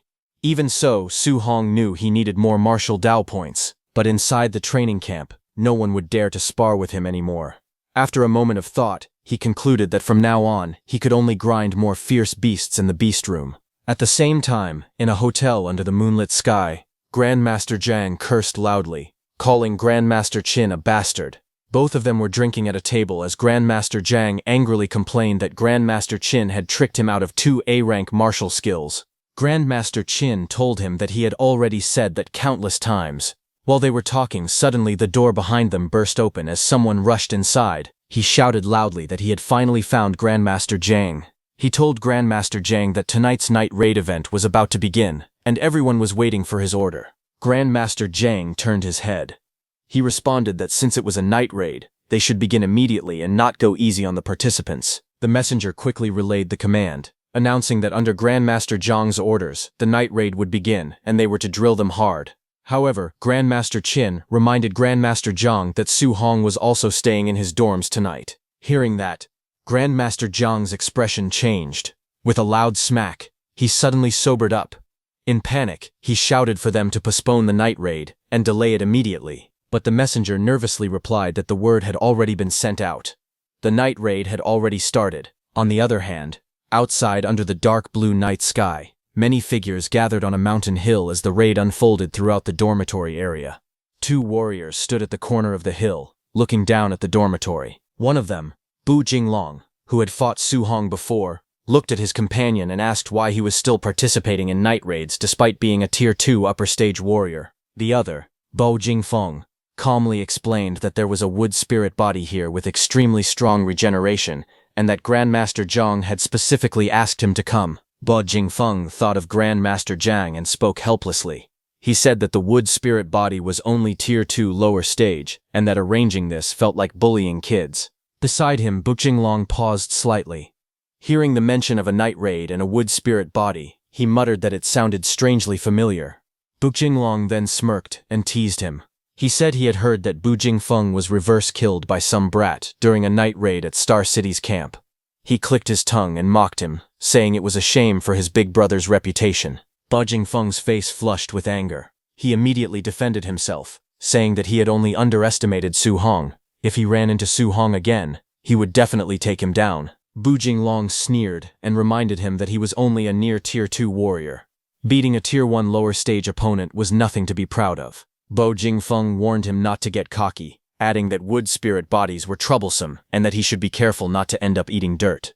Bo Jinglong let out a cold laugh, questioning whether he would really eat dirt. Then Bu Jinglong ordered everyone to put on their masks and follow his command. Immediately, all masked figures rushed forward together. Bu Jinglong shouted for his brothers to charge with him. Under the night sky, chaos erupted around the dorm buildings. Shouts rang out as someone yelled that they were under attack. Cries of pain echoed through the area, followed by angry curses in the darkness. Hearing the loud commotion outside, Su Hong slowly opened his door and looked into the hallway. He wondered if all that noise meant this was a night raid. Before he could think further, chaos erupted in the corridor. A naked boy was sent flying by a masked attacker. He shouted that they had no honor. Another masked figure lunged at Su Hong aggressively, accusing his companions of even missing one of the students. But in the next instant, a powerful punch slammed directly into the attacker's face. The masked man's head snapped back violently as he was struck. Su Hong's punch blasted the attacker into the air and smashed him against the ceiling before sending him crashing down. Dust filled the hallway as the impact echoed through the building. With a cold expression, Su Hong spoke. He said that they did not even bother asking who he was. He was not even part of their training camp. Yet they were attacking him without question. Su Hong looked up in surprise. He paused and questioned to himself if this really was a night raid. The masked attacker hung awkwardly from the cracked ceiling, his body trembling. Su Hong observed carefully and noted that they were all dressed in black outfits and wearing masks. A thought crossed his mind. If he put on their clothes and pretended to be one of the raiders, he could openly beat up students and farm martial Dao points. But then again, that idea felt kind of wrong to him. But Su Hong being Su Hong, he was not going to stop. A few minutes later, in another room, a flustered student shouted angrily, telling the attackers that if they had guts, they should wait until he put some underwear on. The masked raiders laughed and told him not to fight it, advising him to be a good boy and let himself be knocked out. But suddenly, another masked figure appeared and declared that he had his back. The atmosphere instantly grew tense. The first raider coldly announced that this section was his night raid zone and questioned what the other was doing there. Little did he know that the second raider was none other than Su Hong. Su Hong charged forward and punched that raider, sending him flying out of the room. Seeing this, the student was frightened. He stared in shock, asking what was going on. He asked if it was friendly fire. Su Hong then turned to leave. He grinned and declared that it was a jackpot. He proudly announced that he could earn a few hundred points tonight. The half-naked student looked confused and asked if they were not going to hit him. But ignoring that student, down the corridor, Su Hong rushed forward with flames blazing from his hand. Laughing confidently, he said that they were all higher tier, so he could go all out. Without hesitation, he attacked. Bright golden strikes exploded across the hallway as all the raiders and students were hit repeatedly. The victims cried out in pain, shouting and demanding to know why they were hitting them. A raider yelled that they had a mole among them, but it was already too late. Chaos intensified as Su Hong delivered a powerful blow, sending that raider crashing backward. After defeating everyone, Su Hong let out a heavy breath. He said that the first floor had been cleared, and it was time to move up to the second floor. Moments later, the scene shifted to the second floor. Su Hong's powerful golden strike crashed down the corridor, sending masked figures flying in all directions as the impact echoed repeatedly. Blue system panels appeared around him one after another, showing martial Dao points increasing rapidly. +20, +8, +22, +5, +11, +6, +14, +16, and many more. Laughter rang out as Su Hong declared proudly that he was rich. The total kept rising as he ran upstairs. The scene shifted to the third floor. Several masked figures stood together, discussing the situation. One of them said that the student named Lin Chunfeng was a beast, still holding out against Tier 2 upper stage Bu Jinglong. Another added that Lin Chunfeng's regeneration was insane. If the fight dragged on any longer, Bu Jinglong would be the one in danger. Right in front of them, the battle on the third floor intensified. Lin Chunfeng, radiating bright green energy, hovered in the corridor. Opposite him, Bu Jinglong burned with red energy as the two prepared to clash amidst the shattered hallway. But from the side, Su Hong approached them from behind. He looked at the group gathered in the hallway and asked why they were all bunched up there. One of them replied that all the other students had already been taken down. Only that Tier 2 wood spirit body was left. Another told him that he should come and watch, saying that the boy's recovery was absurd. But Su Hong smiled and calmly said there was no need for that. Golden energy began to gather around his fist as flames flickered along his arm. The others noticed his movement and asked what he was doing, but in the next moment he moved. He struck fiercely, saying that he had already gotten a feel for wood spirit bodies. His attack slammed into all the masked fighters, sending them flying. From the side, Bu Jinglong, burning with red energy, shouted, asking why he was hitting his own people. Lin Chunfeng, wrapped in bright green energy, looked at him in confusion. The corridor grew tense as green and red auras flared against each other. Finally, Su Hong unleashed his golden aura and stepped forward confidently, telling them to come at him together. Bu Jinglong, surrounded by red energy, looked at Lin Chunfeng and told him to take a break. He said that after he finished the other guy off, he would deal with him next. Wrapped in blazing red energy, he leaped forward, his fist blazing as he charged straight down towards Su Hong, saying that Night Raiders were only responsible for their own targets. Since he was not following the rules, he would teach him a lesson. Seeing him coming, Su Hong calmly gathered his power. Golden light surged around his arm as he prepared to counter. Their attacks collided violently. Red and gold energy exploded against each other, lightning-like sparks flashing through the corridor. But Su Hong's punch was more powerful, and Bu Jinglong felt it. He frowned in confusion, surprised by the resistance he felt. His hand was also injured, and he backed off. Shocked, he cursed and demanded to know what kind of power this was. Su Hong forced Bu Jinglong to retreat and put some distance between them, but Su Hong charged at him again. Seeing him charge again, Bu Jinglong turned toward Lin Chunfeng and shouted that this guy's strength was not right. He suggested they join forces. Lin Chunfeng reacted with surprise, but agreed. Without hesitation, he raised his hand and used his wood prison skill. Bright green energy burst from his palm. Thick wooden vines erupted from the ground and twisted violently towards Su Hong. Those vines tried to wrap around him and restrain his movements, but Su Hong did not get caught. Using his hand, he jumped forward and dodged. Taking advantage of the moment, Bu Jinglong rushed forward with blazing red energy and shouted for Su Hong to be defeated. He rushed forward at full speed, his fist driving down with crushing force. But instead of breaking through, his attack slammed against a strange purple armor. Startled, he realized what it was. An Earth attribute armor. He could not believe it. He looked at Su Hong, surrounded by the Earth attribute armor, and wondered where this monster had come from to actually be able to block his Tier 2 high-stage attack. In the next instant, Su Hong moved with blinding speed, closing the distance in a flash.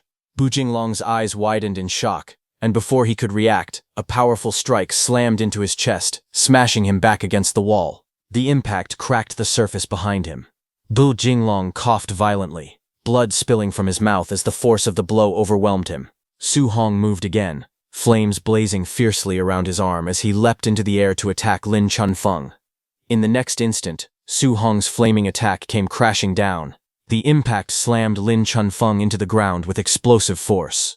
The floor cracked, rubble scattered, and dust rose into the air. Lin Chunfeng's face was buried in broken debris. His eyes were shut tight, bruises covering his face as smoke drifted around him. At that moment, 2 system notifications appeared in the air. For defeating Bu Jinglong, he gained 140 martial value. And for defeating Lin Chunfeng, he gained 75 martial value. Su Hong became very excited seeing that in just one night, he had earned over 2,400 points of martial value. He felt rich. Then a detailed status panel appeared before him, showing his vitality, spiritual power, physique, spirit rank, his 3 guidance techniques, his 6 martial arts, and his 2430 total martial value. The next morning, everyone whom Su Hong had beaten sat together in anger. Lin Chunfeng held an ice pack to his head, still clearly injured. Beside him sat Bu Jinglong with bandages on his face.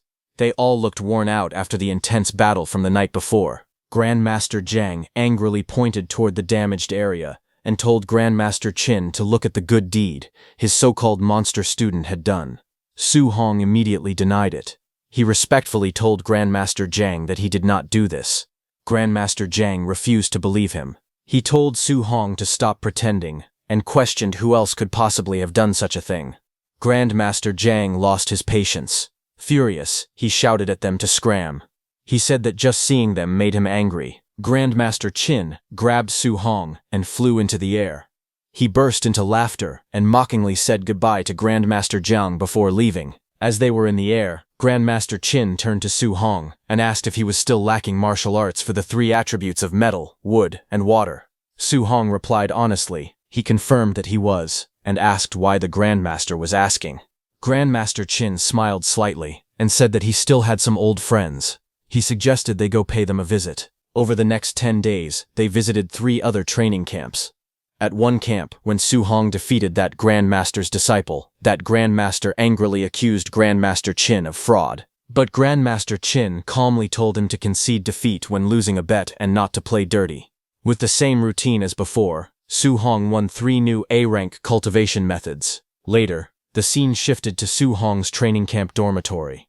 Inside his dormitory, Su Hong sat cross-legged as a powerful red aura flared around his body. He learned those 3 new martial arts, and system notifications appeared, telling him that he had learned the metal element technique, Metal Repel, at basic level, the wood element technique, Vine Entanglement at basic level, and the water element technique, Water Dragon at basic level. Su Hong had finally raised all 3 A-rank martial arts to the basic level. Sweat rolled down his face as he reflected on it. Suddenly possessing so many A-rank martial arts was something he would not have even dared to imagine before. After accumulating so much martial value, he decided it was time to increase his vitality. His status panel appeared. He currently had 2,984 martial value. He began pouring his martial value into vitality. Vitality increase panels flashed repeatedly in front of him. Again and again the numbers rose. His body swelled with power, muscles tightening as red flames surged wildly around him. He realized he might have added a bit too much this time. Even so, when the surge finally stabilized, he calculated the result. He had gained 450 points of vitality. Now, he was only 50 points away from breaking through to become a Tier 2 martial artist. After increasing his vitality, Su Hong checked his remaining martial value. He still had 100 points left. Looking at his system panel, he wondered whether he should strengthen his spiritual power or upgrade his overlord body.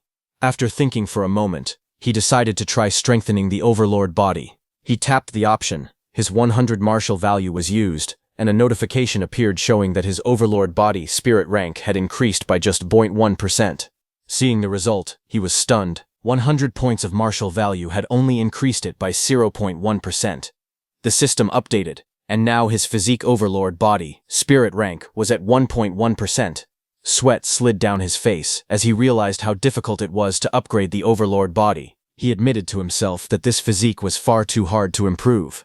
After thinking it over, he concluded that from now on, he should prioritize breaking through to become a Tier 2 martial artist. With that decision made, he rushed out the door. He planned to go to the ferocious beast room to farm more martial value. But as soon as he stepped out, he saw Grandmaster Qin standing outside his door. Grandmaster Qin looked at him calmly and asked whether Su Hong was still lacking a healing martial art. Su Hong looked at Grandmaster Qin with an awkward smile and wondered if the old master had come once again with another arrangement. Soon after, the scene shifted to the Hang City training camp. A vast compound stood among towering mountains and drifting clouds. Birds circled above the tiled rooftops as young martial artists gathered below. Grandmaster Wang Qingshan explained the rules of the wilderness special training. The training required surviving in the 10,000 monster mountain range for 7 days. No supplies were allowed to be carried. Only by killing ferocious beasts of the same realm or higher could the participants obtain contribution points. Su Hong listened carefully while standing among other trainees holding long spears. He realized that Hang City, the provincial capital of Jiangnan Province, truly gathered geniuses from everywhere. The difficulty of training here far exceeded that of Star City. Grandmaster Wang Qingshan then announced that the special training would begin and ordered everyone to move out. Without hesitation, the trainees leapt off the platform and rushed into the mountains below. As they left, Grandmaster Wang spoke to Grandmaster Qin. He questioned whether the boy Grandmaster Qin had brought, who had not even reached Tier 2 yet, was really worth making a bet on. Grandmaster Qin said that was right. He told him that the terms of the bet were clear. If Su Hong won, Grandmaster Wang would teach him an A-rank healing martial art. In exchange for however many of Grandmaster Wang's students managed to defeat Su Hong, he would personally teach each of them an A-rank martial art. Grandmaster Wang hesitated and pointed out that half of the students present were already Tier 2. He questioned whether Grandmaster Qin truly had the ability to teach that many A-rank martial arts. Grandmaster Qin remained indifferent. Seeing that, Grandmaster Wang said that letting the boy experience those beasts early on was not a bad thing. When Grandmaster Qin heard this, he was startled and asked if the beasts from the 10,000 races demonic cult had already arrived.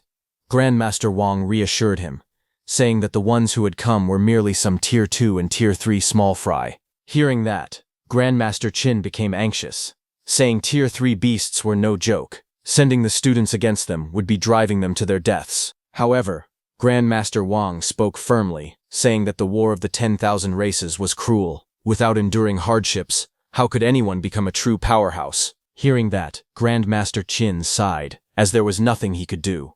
Grandmaster Qin wanted to tell Su Hong that he was not required to take first place this time. Simply coming back alive would be enough. Meanwhile, in the mountains, Su Hong fought fiercely. Lightning surged around his spear as he launched himself forward. With a powerful strike, he pierced through a wolf ferocious beast. Blood splattered as golden lightning exploded outward. Next, he fought a boar ferocious beast. He soared high into the air, gathering blazing golden energy around him. Like a radiant meteor descending from the sky, he unleashed a devastating attack. Golden light rained down in countless streaks, crashing violently onto the beasts below. The mountains trembled under the storm of lightning as Su Hong continued his relentless assault. Next, Su Hong's spear flashed with green light as it pierced through the massive serpent-like beast.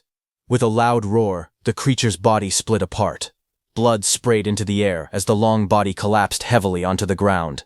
Night slowly fell over the mountains. A crescent moon hung high in the sky, but Su Hong didn't stop. He charged at a black tiger beast that was wrapped in blazing red energy. A powerful wave of blue water spiraled upward like a roaring dragon and smashed down violently. The impact echoed through the valley as the beast was struck down. After the battle, Su Hong walked toward a cave, surrounded by the remains of defeated beasts. Su Hong thought to himself that the power of these newly learned martial arts was very strong. However, if he used them continuously, the spiritual qi in his body was clearly insufficient. He walked into that cave. Bloodstains covered the ground, and broken bones were scattered around him.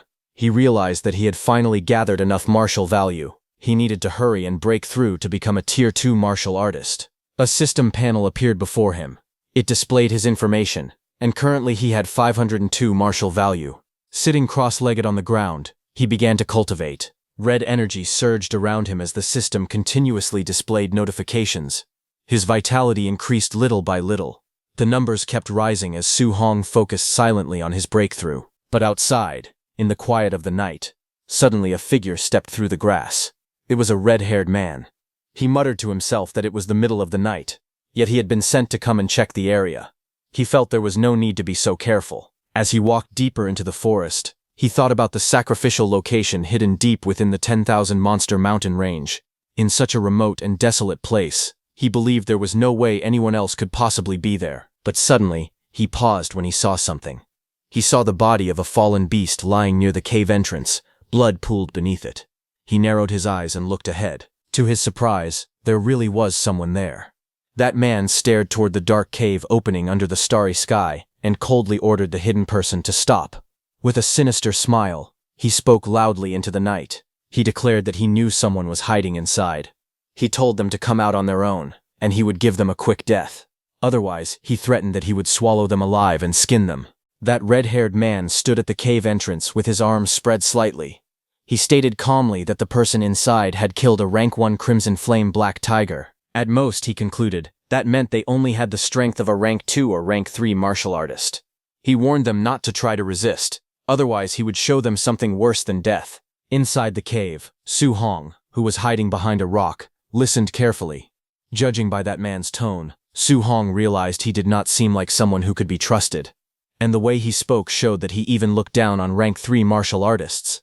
Su Hong wondered if that man could possibly be rank 4. Although Su Hong had already broken through to rank 2, he was not sure whether he could defeat a rank 4 opponent. No matter what, he decided that he needed to escape the cave first. With a sudden burst of movement, he attacked, unleashing a powerful surge of blue energy that roared outward like a dragon. The force blasted through the cave entrance, shaking the ground. Outside, the red-haired man looked up at the sudden attack. A grin spread across his face. He laughed and said that Su Hong had finally shown his face. Flames ignited in his hand as he took out his blade and prepared to respond. That red-haired man cut down Su Hong's attack with ease, surrounded by clashing waves of red energy. After sensing the power of the technique, he smirked and concluded that the opponent was only an early-stage rank 2. Su Hong used the opportunity to run out of the cave. That red-haired man looked toward the cave and asked mockingly if he was trying to escape. Then he ran after him, laughing and admitting that killing a Crimson Flame Black Tiger at early-stage rank 2 was quite impressive. He even called him a genius, but he added that he loved crushing so-called lucky geniuses the most. As he rushed forward to attack, his expression suddenly changed. He froze for a moment, confusion flashing across his face. A drop of sweat rolled down as he let out a puzzled sound. Outside the cave, he noticed that Su Hong had stopped running. He asked why he had stopped. Standing calmly with his spear in hand, Su Hong looked at him steadily. After observing the power that had just been released, Su Hong concluded that the red-haired man was only an early-stage rank 3. He added that he had initially thought the man was rank 4. Su Hong noticed the dark tattoo on the man's neck, and stated that the tattoo belonged to the celestial race. He then asked if the man was part of the Myriad Race's demon cult. It was known that the members of the Myriad Race's demon cult were originally humans. However, they viewed being human as a disgrace and took pride in becoming part of the so-called Myriad Races. They carried out terrorist attacks and captured humans as sacrifices for other races, all in order to receive rewards. Golden energy surged around Su Hong as anger filled his eyes. He called that man human scum and declared that people like him deserved to die. The red-haired man smirked and told him to try. Flames wrapped around his arm as he prepared his attack. With a fierce shout, he unleashed his technique, Sky Sun Slash. A blazing arc of fire tore through the air, descending with overwhelming force. Facing the incoming attack, Su Hong steadied himself. He realized that this was his first time fighting a rank 3 martial artist. He decided that he would have to go all out. As the blazing attack descended, Su Hong unleashed his counter. With a powerful shout, he activated his technique, River Flip. A massive surge of energy roared upward, colliding directly with the fiery slash. The two forces crashed violently, flames and lightning scattering in every direction. Seeing the clash, Su Hong was stunned. He realized that a rank 3 martial artist's technique had actually been scattered by his own attack. The red-haired man's eyes widened in disbelief. He could not understand it. He was an entire level higher, and was even using an A-rank technique. Yet he was falling behind. On top of that, Su Hong was supposed to use water attribute abilities. How could he also wield lightning? Anger twisted his expression. He cursed and declared that Su Hong was asking for death. Golden arcs of energy tore across the battlefield as he swung his blade in all directions to attack.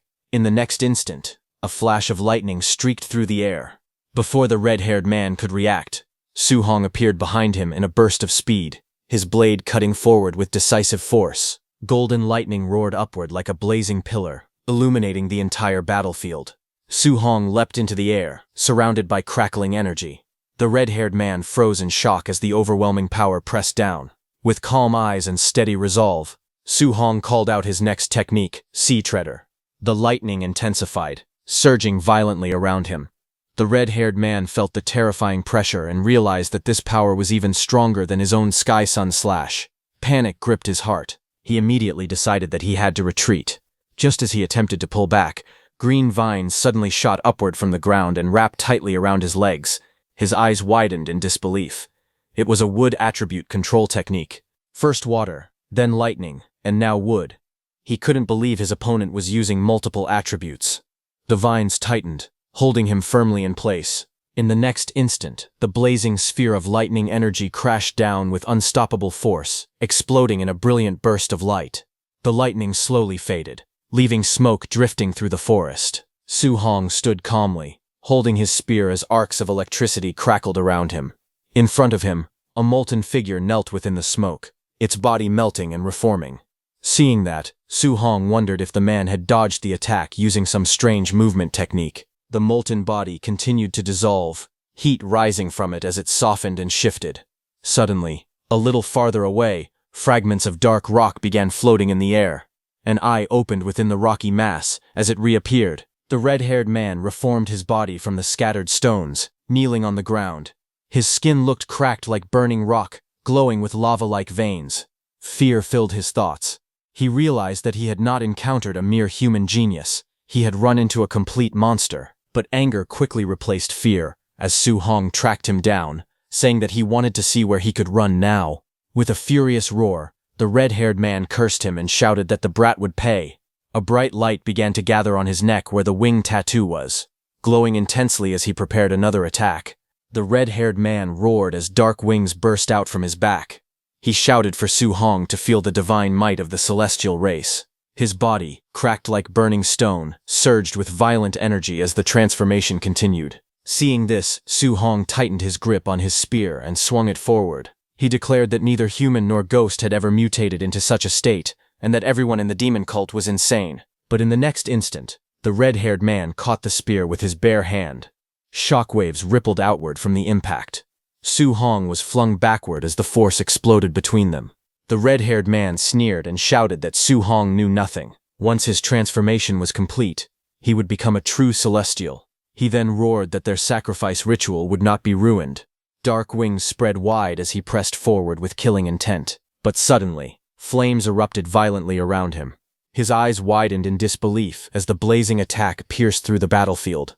He could only shout in shock as the overwhelming fire engulfed him. Su Hong's eyes sharpened as flames spiraled violently around his fist. He thrust his hand forward and used his flame cage technique. In an instant, towering pillars of fire erupted from the ground, forming a blazing prison around the red-haired man.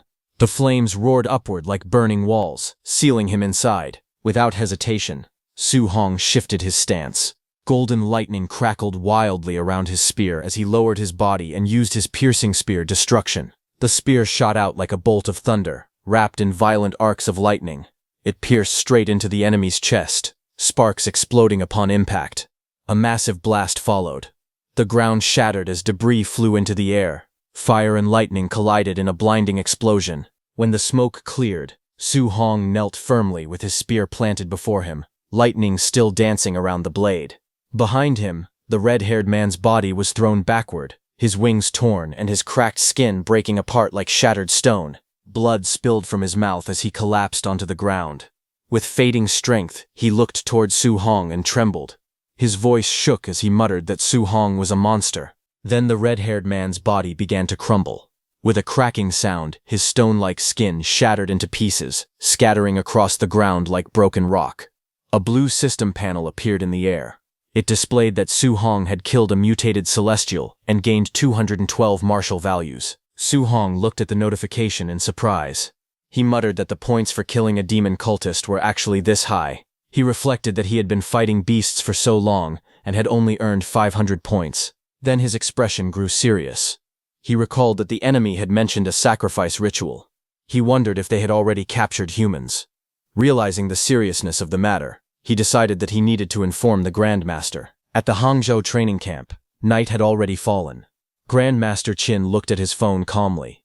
He said that Su Hong had reported encountering the myriad race's demon cult. He explained that Su Hong mentioned they were performing a sacrifice ritual and had called for them to save people. Sitting at a tea table, Grandmaster Wang told him that the sacrifices this time were their own cult members, so there was no need to worry about them. Hearing that, Grandmaster Qin remarked that sacrificing their own people was truly demon cult behavior.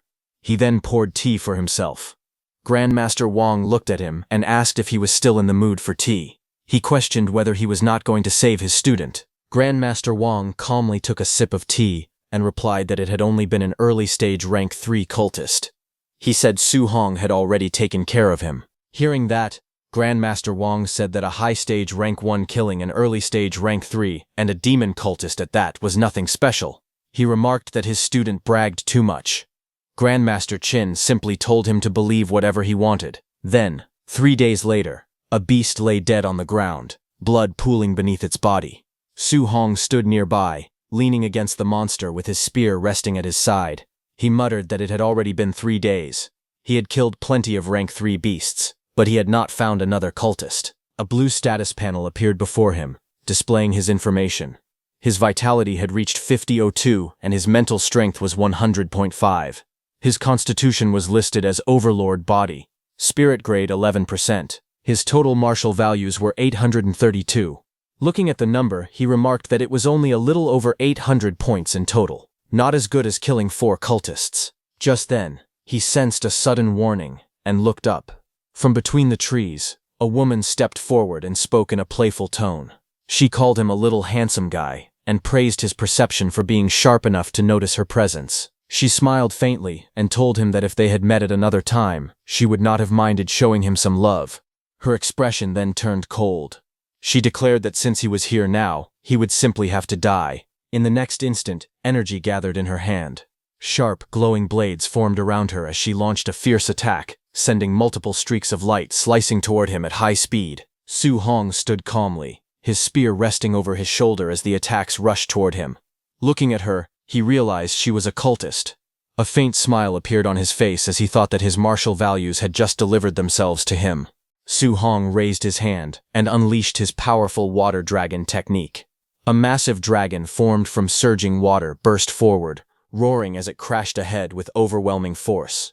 The water dragon exploded outward, blasting through everything in its path. Just then, as Su Hong was extending his arm, a red robe suddenly blasted out from the smoke to attack him. In the next moment, Su Hong moved swiftly and grabbed that red robe. He thought that this was perfect. He could ask her where the other cult bases were. With full force, he pulled that woman toward himself, ordering her to get over there. The woman was dragged by that robe toward Su Hong. She was shocked and cried out in disbelief, asking what kind of crazy strength this was. That woman swung through the air, her red whip-like weapon still wrapped around him as the momentum pulled her violently. And in the next instant, Su Hong moved. With explosive force, he countered mid-air and slammed her down toward the ground. A powerful burst of energy followed as she crashed heavily below. Dust and shockwaves spread outward from the impact. Su Hong stood over her fallen body, his spear pointed down at her. Coldly, he ordered her to talk and demanded to know where the 10,000 Races demon cult base was located. Lying on the ground, injured and bleeding from the mouth, she quickly gave in. She told him it was 10 kilometers north of there. Desperately, she begged him to spare her life and promised to tell him everything. Without hesitation, he asked how many third-tier warriors they had brought this time. She answered weakly that, counting herself, there had only been one more third-tier warrior. Hearing that, Su Hong calculated that he had already taken out 2 third-tier warriors. That meant only one remained. If that was the case, then he could wipe out every last cultist there. Killing enemies at his own tier should be enough to push him into tier 2. While he was lost in thought, that woman suddenly broke free from him. She shouted that he was underestimating her and swore that this old lady would never let him off. Suddenly, the wing tattoo on her back began to glow. With a fierce roar, she declared that it was a heavenly god race mutation. Dark wings burst out from her back as her aura surged wildly. She announced that once she mutated, her strength would double, and killing him would be a piece of cake. But the next second, golden lightning suddenly tore down from above. In the next instant, a blazing pillar of energy struck through her body, forcing her down violently. Su Hong stood firm amid the crackling lightning and coldly stated that the 10,000 Races demon cult had committed too many vile acts.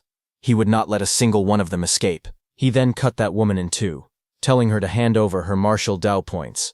A blue system panel appeared before him, displaying that he had gained 208 martial Dao points. Seeing the number, he remarked that 208 martial Dao points were not bad at all. On the other hand, deep within the forest stood the 10,000 Races demon cult's sacrifice site. Dozens of cultists gathered around a group of humans, and the air was thick with tension. One of the humans cursed angrily, saying that the cultists had lied to them. They had been told there were only 2 people at the base. They were also told those 2 were Tier 2. But now, all of them were clearly Tier 3. At that moment, a tall and muscular man stepped forward. He was known as the Blood Commander. He gave a single order to the cultists to kill them.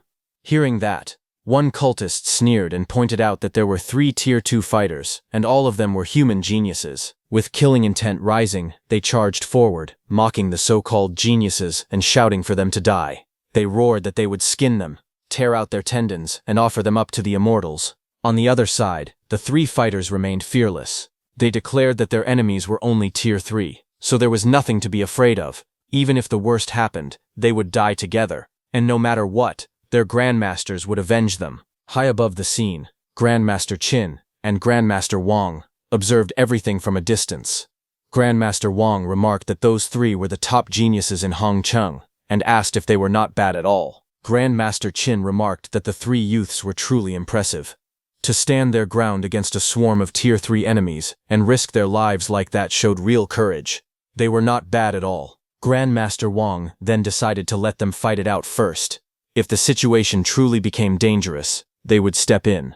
But Grandmaster Qin, looking behind him, said that he did not think it would be necessary. With a faint smile, he added that his little monster was already on the way to rescue his kids. Hearing that, Grandmaster Wang scoffed and asked how much fake liquor he had drunk that day. A Tier 1 kid saving people from a pack of Tier 3 warriors? Even he could not boast that boldly. Grandmaster Qin didn't reply to that and just smiled. Down below, the 3 young fighters were already injured and exhausted. One of them gripped his weapon tightly and shouted that he would hold the enemies off while the others ran, but his companions refused. If they were going to die, they would die together. Suddenly, a cultist lunged forward with a sinister laugh, declaring that none of them were getting away. A violent red slash tore through the air toward the trio. Seeing the attack descending upon them, one of the youths could only mutter in despair that it was over. Just as the red slash was about to strike the 3 youths, a golden streak suddenly tore across the battlefield. A powerful bolt of lightning shot forward, cutting through the air and slamming into the attacking cultist. The force of the strike carved a long trench across the ground. Before anyone could react, the cultist was blasted backward and pinned violently against a tree. Blood splattered as his body hung there, pierced through and unable to move. The surrounding cultists froze in shock. They looked around nervously and shouted, demanding to know who was there. In the next instant, Su Hong appeared in front of them with golden lightning crackling around his arms. He struck 2 cultists simultaneously, electricity wrapping around their bodies. They convulsed violently as the lightning exploded around them. Su Hong stepped in close and drove a palm filled with crackling lightning straight into his opponent's body. Golden electricity exploded outward with a sharp snap spreading across the man's chest. He moved with lightning speed and attacked several enemies simultaneously. They were all lifted off the ground as arcs of golden energy whipped around them in a wide curve. Su Hong then stopped and looked toward the 3 youths, asking if they were okay. The 3 stared at him in shock. One of them, breathing heavily and covered in sweat, recognized him. He asked if he was Su Hong from Star City. Another muttered in disbelief that he had taken out that many Tier 3 opponents in an instant. He could hardly believe it. Grandmaster Wang watched the scene with a serious expression. He turned and asked Grandmaster Qin why his student knew Thunder Palm. Didn't he say that Su Hong had no attributes and could not learn martial skills? If he could repeatedly use Fire Palm Thunder, did that mean he had already broken through to Tier 2? Grandmaster Qin was shocked himself and explained that when Su Hong first entered the camp, he had only been at the Tier 1 lower stage. Then suddenly, he advanced to the Tier 1 upper stage. It had only been a few days, and now he had truly reached Tier 2. His cultivation speed was nothing short of ridiculous. Su Hong told the three behind him that he would cover the rear, and that they should leave first. The young man with the shield hesitated, but finally nodded. He told Su Hong to be careful as they prepared to retreat. Su Hong remained calm, though a drop of sweat slid down his face. He realized that the woman had lied to him. She had brought more than a dozen Tier 2 fighters with her. But instead of fear, a grin slowly formed on his face. He muttered to himself that they were all his. No one was going to take them from him. Each kill was worth at least 200 martial Dao points. To him, this was a fortune waiting to be claimed. Suddenly, a bald man with glowing fists rushed forward, roaring that he would smash him into paste. The ground cracked beneath his charge as he lunged at Su Hong. In the next instant, golden lightning flashed. Su Hong moved like a streak of light, his kick striking with explosive force. Blood sprayed into the air as the attacker was blown away. When the dust settled, Su Hong stood alone, calm and unmoving, as the pieces of that man's body fell onto the ground. Golden lightning crackled violently around Su Hong's hand as he lunged forward. His eyes were cold and focused, as he declared that it was their turn next. The remaining men froze in fear. One of them stammered, telling him not to come any closer. Before they could react, screams echoed through the area. A terrified voice cried out that he was a monster. Another desperately shouted for the Blood Commander to save them. Far above, a caped figure walked calmly up a long staircase, ignoring the chaos below as the screams continued to ring out. That caped figure took a deep breath and smelled the blood in the air. On a blood-soaked platform, he stood among the corpses with his arms spread wide, and declared that the holy cult of the 10,000 races would never forget the sacrifice made today, and that it was all worth it. Back on the battlefield, as Su Hong killed an enemy and blood splashed into the air, he saw something unusual and tilted his head in confusion. Su Hong looked around at the battlefield and noticed something strange. He saw that the blood was flowing in one direction. He frowned slightly and wondered what was going on. The streams of blood began rushing forward, gathering together unnaturally around that caped figure.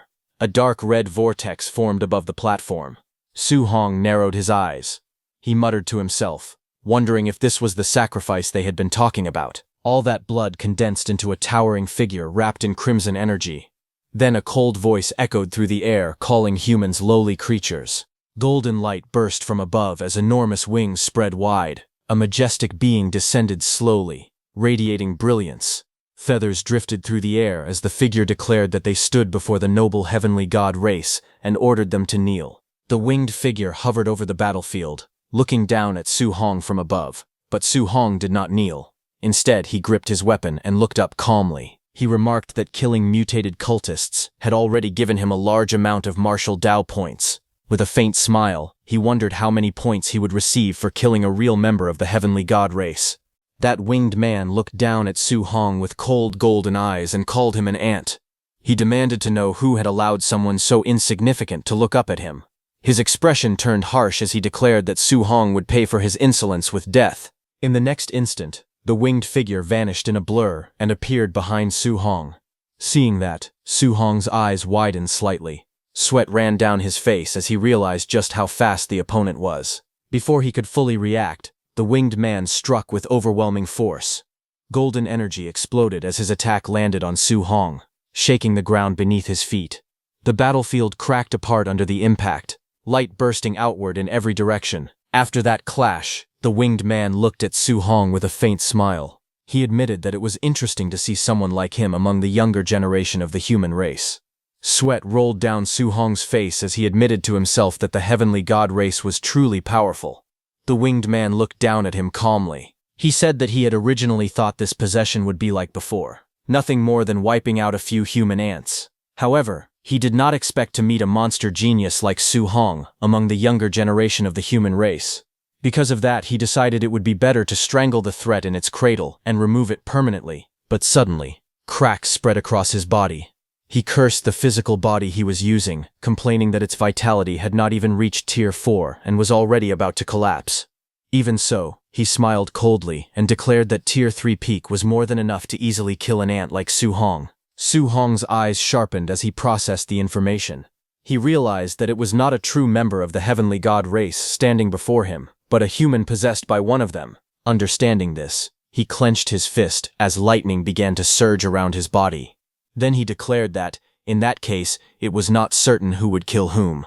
Su Hong used his Thunder Rush fist to attack. Golden lightning streaked across the battlefield as the two of them collided again and again.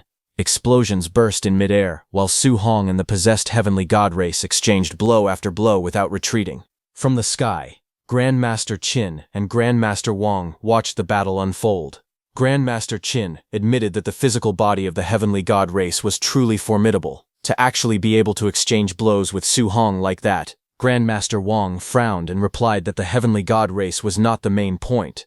The real question was what exactly was going on with Su Hong. On the battlefield, the fierce exchange continued. Grandmaster Wang was shocked that Su Hong was fighting the heavenly god race using nothing but his physical body and was even suppressing his opponent. What made it even more unbelievable was that Su Hong was a whole realm lower than the heavenly god race. Suddenly, Su Hong's lightning-covered fist struck heavily against the opponent's body. The winged man's eyes widened in shock as he was blasted backward through the air. Staring at Su Hong in disbelief, he shouted, asking what kind of physique a mere human could possibly possess. He declared that even on the all-heavens battlefield, when facing the chosen ones of the 10,000 races, his physical strength had never suffered defeat. Yet today, even though he could not exert his full power, he was actually being beaten back step by a human. While he was in that condition, on the other hand, Su Hong was completely relaxed.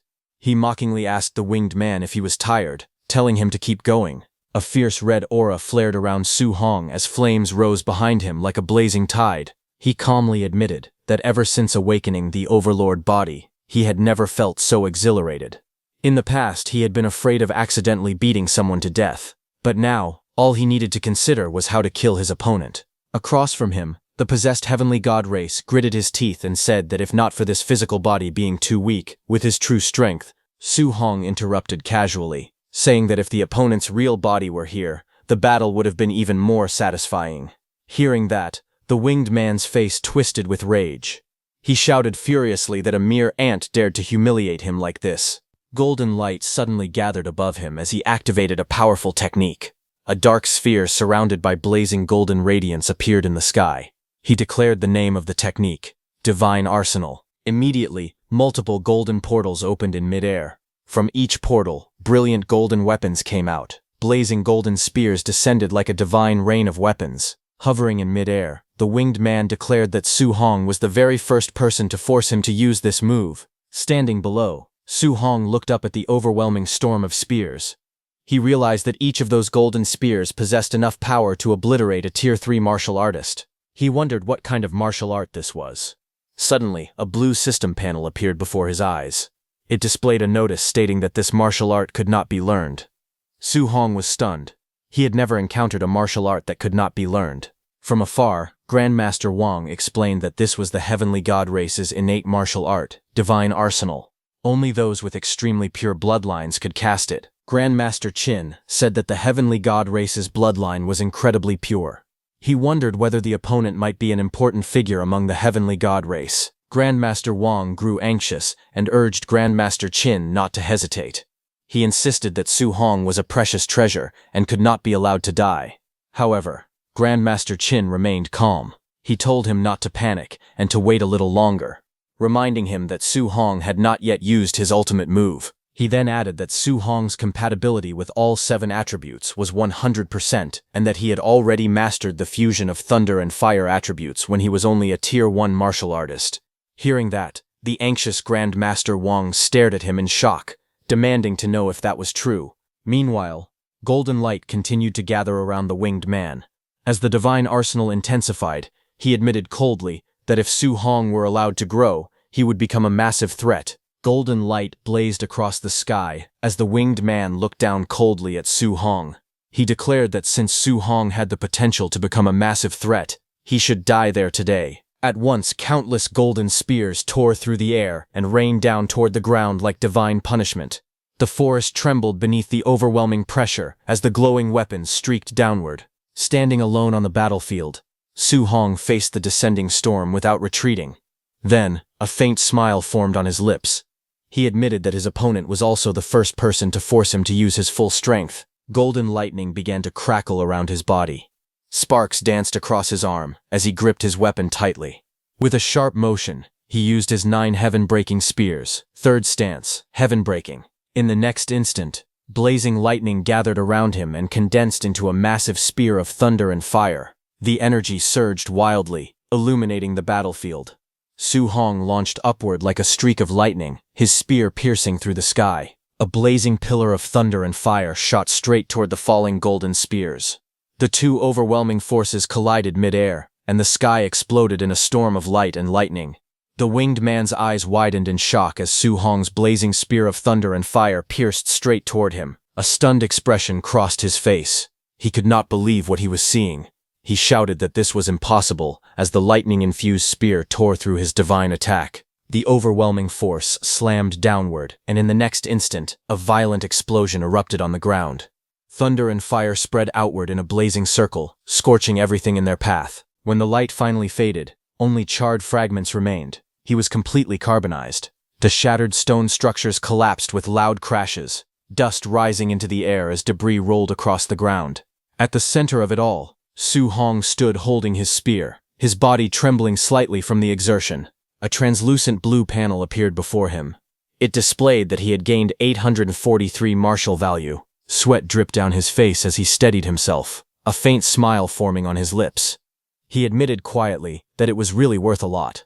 Grandmaster Wang rushed down excitedly, his robes fluttering as he exclaimed that this was his darling treasure, his great genius. Su Hong stood there holding his spear, still catching his breath, looking slightly confused by the sudden enthusiasm. Grandmaster Wang declared that if he had not seen it with his own eyes, even if someone had beaten him to death, he would never have believed it.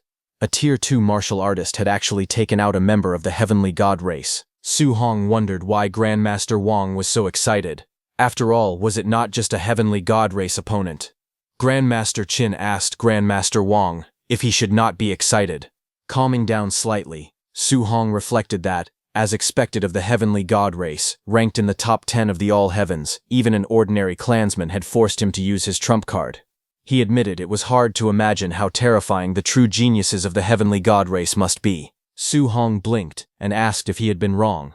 Grandmaster Qin quickly corrected himself, saying that he should not be this excited over defeating a small fry from the heavenly god race. Then, 4 days later, the special training came to an end. At the martial grounds surrounded by mountains and grand buildings, the results were announced. Someone commented that the Su Hong brought by Grandmaster Qin was far too absurd. The rankings were displayed.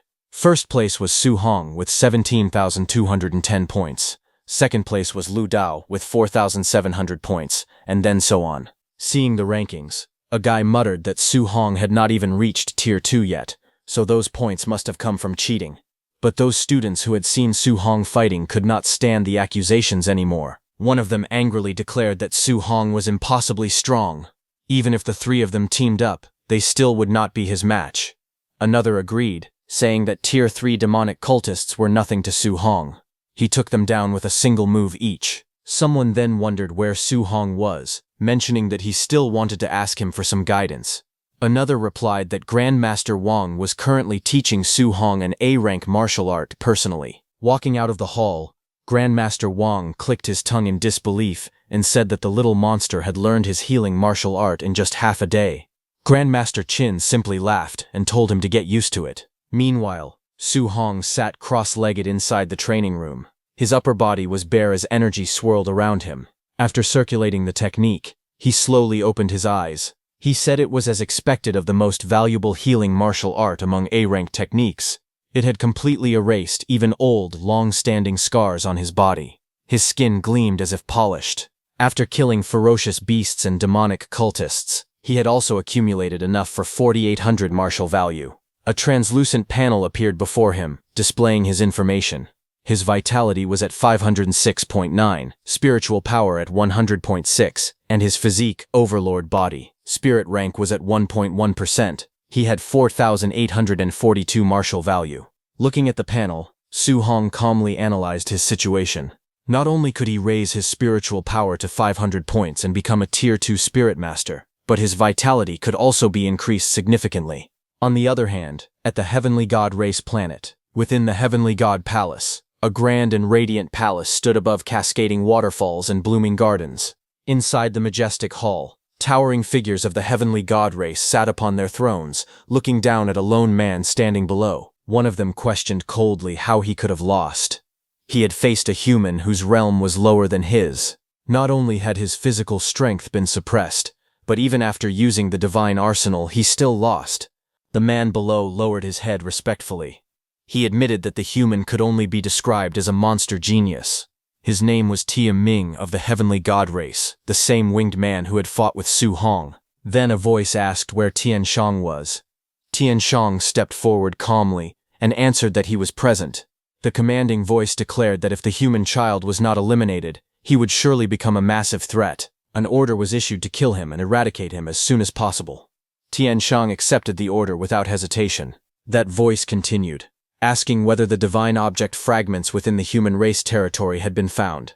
Tian Shang reported that not a single fragment had been discovered yet, though there had been some recent news. The command came once more, saying that no matter what, they were to continue searching, and they must ensure that the human race did not notice. A ferocious bear threw its head back and roared loudly, its jaws wide open and fangs glistening. In the next instant, Wang Tiantuo charged forward. He unleashed the bone netherfire fist, his attack surging with power as it crashed toward the beast, cutting its head in two. At the Star City training camp, a group of trainees gathered below a large screen, watching the battle unfold. Someone exclaimed in disbelief, wondering if Wang Tiantuo had gone crazy. He had already fought several Tier 2 ferocious beasts. Another person said that ever since the three of them joined forces and were defeated by Su Hong, they had all gone mad. They now spent every day inside the gravity room and the ferocious beast room, exchanging all their contribution points for pills to improve their strength. In a training chamber, intense battles continued. Ferocious beasts fell one after another under relentless attacks. Surprisingly, within just a month, all three of them broke through to Tier 2. It was terrifying. Elsewhere, Lin Xinghe roared as he trained, gripping heavy weights in both hands. His muscles trembled as he pushed himself to the limit. Someone remarked that the once flashy Lin Xinghe had almost trained himself into a muscular macho man. At the same time, their thoughts turned toward one person. They wondered when Su Hong would return, admitting that they could no longer wait. Then, a few hours later, Grandmaster Qin returned to his own training camp. Lin Ze greeted Grandmaster Qin, saying that he was finally back. He immediately looked around and asked where Su Hong was. Grandmaster Qin calmly explained that Su Hong had wanted to train in the woods for a few more days, so he had returned first. Lin Ze questioned whether Su Hong would miss the training camp, since it would end in just a few days. Grandmaster Qin reassured them, saying that Su Hong was not stupid. 2 days later, deep in the mountains, a massive serpent coiled itself tightly around a tall stone pillar, its body wrapped firmly as it let out a sharp hiss. On top of that stone pillar, Su Hong sat cross-legged in meditation, surrounded by a golden aura. System notifications appeared one after another, showing his spiritual power increasing by 0.1 repeatedly. The increments continued steadily, until the display showed that his spiritual power had reached 500. At that moment, the giant serpent opened its jaws wide and roared fiercely. The giant serpent lunged at him with its jaws wide open, its red eyes glowing fiercely. A burst of golden light flared from Su Hong's hand as he thrust his palm forward. Su Hong's spiritual hand grabbed the giant serpent, making it unable to move. The giant serpent was stunned, but Su Hong remained calm. A brilliant golden radiance gathered in his palm, forming a sharp radiant structure. He declared the use of the weapon condensation art. The golden energy rapidly condensed into the shape of a massive sword, shining brightly against the dark sky. The enormous golden blade formed completely and descended with unstoppable force toward the serpent below. The sword sliced through the giant serpent's body like butter, its light overwhelming everything around it. Su Hong stood calmly as the shattered remains of the serpent scattered below him. He remarked that the martial skill power of a Tier 2 spirit master was indeed terrifying. With a quiet command, he dispersed the golden sword formed from his spiritual energy, and the radiant light gradually faded away. Feeling the surge within his body, he realized that his spiritual power had greatly improved. He decided that he could now attempt the 3-attribute fusion. Standing firmly, he raised both hands. Thunder crackled in one palm, fire blazed in the other, and sharp metallic energy gathered between them. As soon as the 3 attributes of thunder, fire, and metal came together, they instantly became volatile. The energies collided violently in his hands, exploding outward in blinding light. Su Hong's expression changed as he felt the force spiraling out of control. He admitted that he was losing control of it. The unstable fusion erupted with tremendous force, lightning and flames tearing through the surroundings as the stone pillar shattered and debris flew everywhere. As the explosion subsided, Su Hong was thrown back heavily against the rocks. Coughing weakly, he acknowledged that the power of a failed fusion was truly terrifying. Even so, he concluded that if the fusion ever succeeded, it might even be powerful enough to injure a Tier 4 martial artist. It was the last day of the training camp. Su Hong walked forward calmly, holding his spear over his shoulder as he entered through the open gates. Soon someone noticed him and shouted that Su Hong was back. They urged others to quickly notify Wang Tiantuo. The news spread quickly. People rushed to watch, saying that Wang Tiantuo and the other two were going to challenge Su Hong again. Some spectators began wondering who would win this time. Standing before the three challengers, Grandmaster Qin asked them if they thought they could win. Without hesitation, they answered confidently that they would win. Facing them, Su Hong calmly asked if they were sure they truly wanted to challenge him. Wang Tiantuo and the others released their auras and warned Su Hong not to underestimate his enemies. Lin Xinghe declared that now all three of them had broken through to Tier 2. With overwhelming confidence, Xiao Yan added that she could now defeat him all by herself. Su Hong smiled awkwardly and apologized softly. Then he calmly revealed that he was also a Tier 2 martial artist now. Flames erupted around his body, rising fiercely as his aura expanded outward. All three opponents were stunned. Wang Tiantuo demanded to know how that was possible, saying that Su Hong had just been at the Tier 1 initial stage before. Lin Xinghe could not believe what he was seeing, and questioned if this was even real. Even so, Xiao Yan stepped forward boldly. She declared that even though Su Hong was Tier 2, she was still a Tier 1 spirit master and was not afraid of him. She immediately activated her weapon condensation art. Golden light surged into the sky, condensing into a massive radiant sword that descended with overwhelming power. But suddenly, her radiant sword was hit by another, more powerful sword, and shattered. Caught in the explosion of light, Xiao Yan coughed up blood and cried out in pain as the impact overwhelmed her. Su Hong pointed his spiritual sword, surrounded by a brilliant white aura, and apologized calmly once more, revealing that he was actually a spirit master as well. The three opponents were stunned. Lin Xinghe was shocked, realizing that Su Hong was a Tier 2 spirit master. Wang Tiantuo understood that Su Hong had not even used his full strength when he sparred with them last time. As they instinctively backed away, they began listing his abilities in disbelief. Tier 2 Spirit Master, Tier 2 Martial Artist, and a top-tier special physique. Looking down at them with a faint smile, Su Hong declared that the three of them were not enough. He suggested that everyone come at him together instead. He treated it as an opportunity, thinking that it was another great chance to earn a large amount of martial value. Behind him, a massive spiritual phantom manifested, its glowing eyes shining with overwhelming pressure. The spectators trembled at the terrifying presence. The crowd quickly panicked. Some shouted that they surrendered immediately. Others yelled for him to go find Wang Tiantuo and Lin Xinghe instead. Many warned him not to come any closer. Fear spread rapidly as Su Hong started attacking them, radiating absolute dominance. Instructor Linze and Bai Mu confronted their grandmaster, accusing him of hiding the news that Su Hong was a spirit master. They questioned whether he was treating them too much like outsiders. But the grandmaster stood silently for a moment. Shock washed over his face as he muttered in disbelief that Su Hong was a Tier 2 spirit master. He found himself completely speechless. Bai Mu and Linze asked him directly whether he truly had not known beforehand, but the grandmaster burst into loud laughter.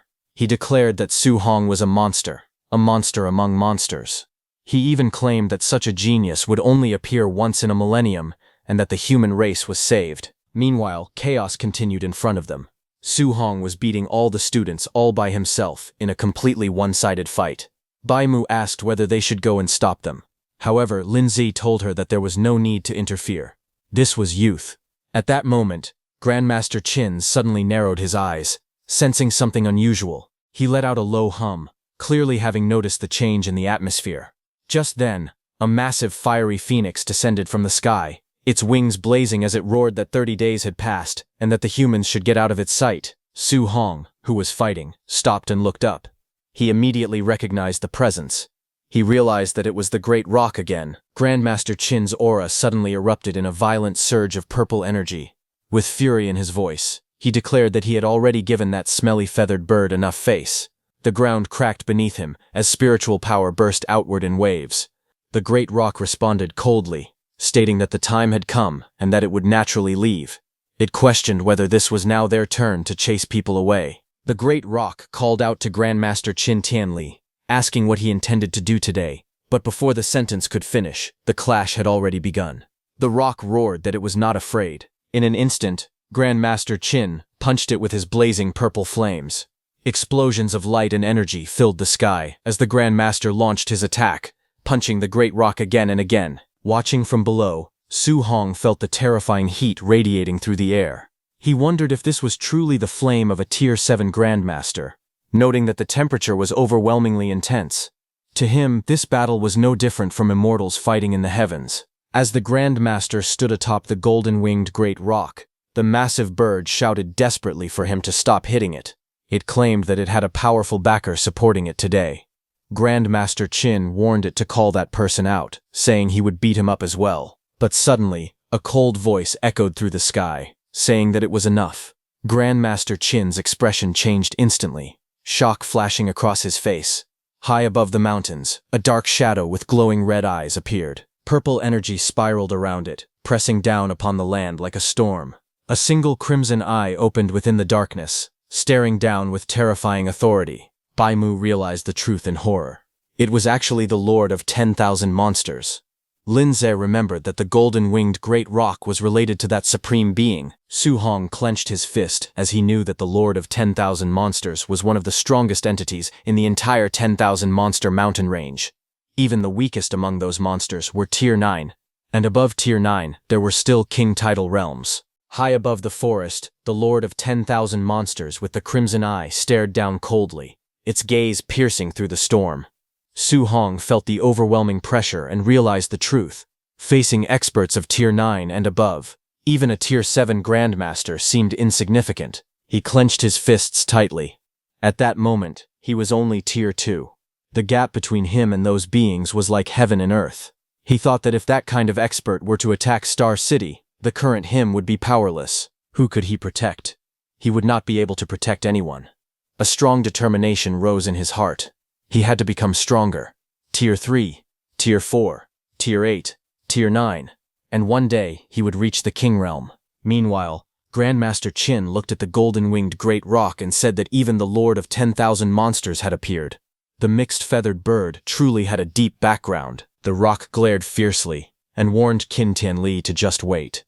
Soon after, the enormous bird spread its wings and flew into the distance. Its figure slowly dissipated into the sky. Grandmaster Qin didn't panic because, in the end, he knew that the Lord of 10,000 Monsters had an old agreement with the human race and could not attack casually. Therefore, there was no need to worry about him bullying the younger generation. Despite the sudden appearance of the Lord of 10,000 Monsters, the training camp eventually ended as usual. Vehicles arrived at the camp entrance as students began leaving in groups. Su Hong walked out with his backpack over his shoulder. It had already been a month since he left home, and he thought that his uncle and aunt must be very worried about him. Just then, someone called out happily, saying they had finally found him. It was his classmates, Chen Shen and Li Tu. They gathered around him and joked that after the training camp, he would become famous in Star City. Even though they had not gotten along before, they hoped he would not target them in the future. Su Hong sighed and asked if he was really that petty. He said that if they had not mentioned those past issues, he would have already forgotten about them. Soon, an announcement was made to all the students. They were praised for their hard work during training. To welcome everyone back, the City Lord's estate had prepared a banquet with various gifts. All students were invited to attend. The students thanked the City Lord for his hospitality. As his friends chatted excitedly around him, Su Hong felt slightly overwhelmed. In his heart, however, he did not want to attend any banquet. He only wished to return home as soon as possible and reunite with his uncle and aunt. The scene shifted to Star City, at the City Lord's estate. Inside the grand banquet hall, golden chandeliers hung from the ceiling, and a long red carpet stretched down the center. Guests filled the hall, seated at round tables covered with luxurious dishes. The atmosphere was lively, and the sound of chatter echoed everywhere. A waiter approached two guests and politely told them that they were assigned to a specific table. One of them nervously thanked him. It was Su Hong's uncle and aunt. When they sat down, an awkward silence surrounded them.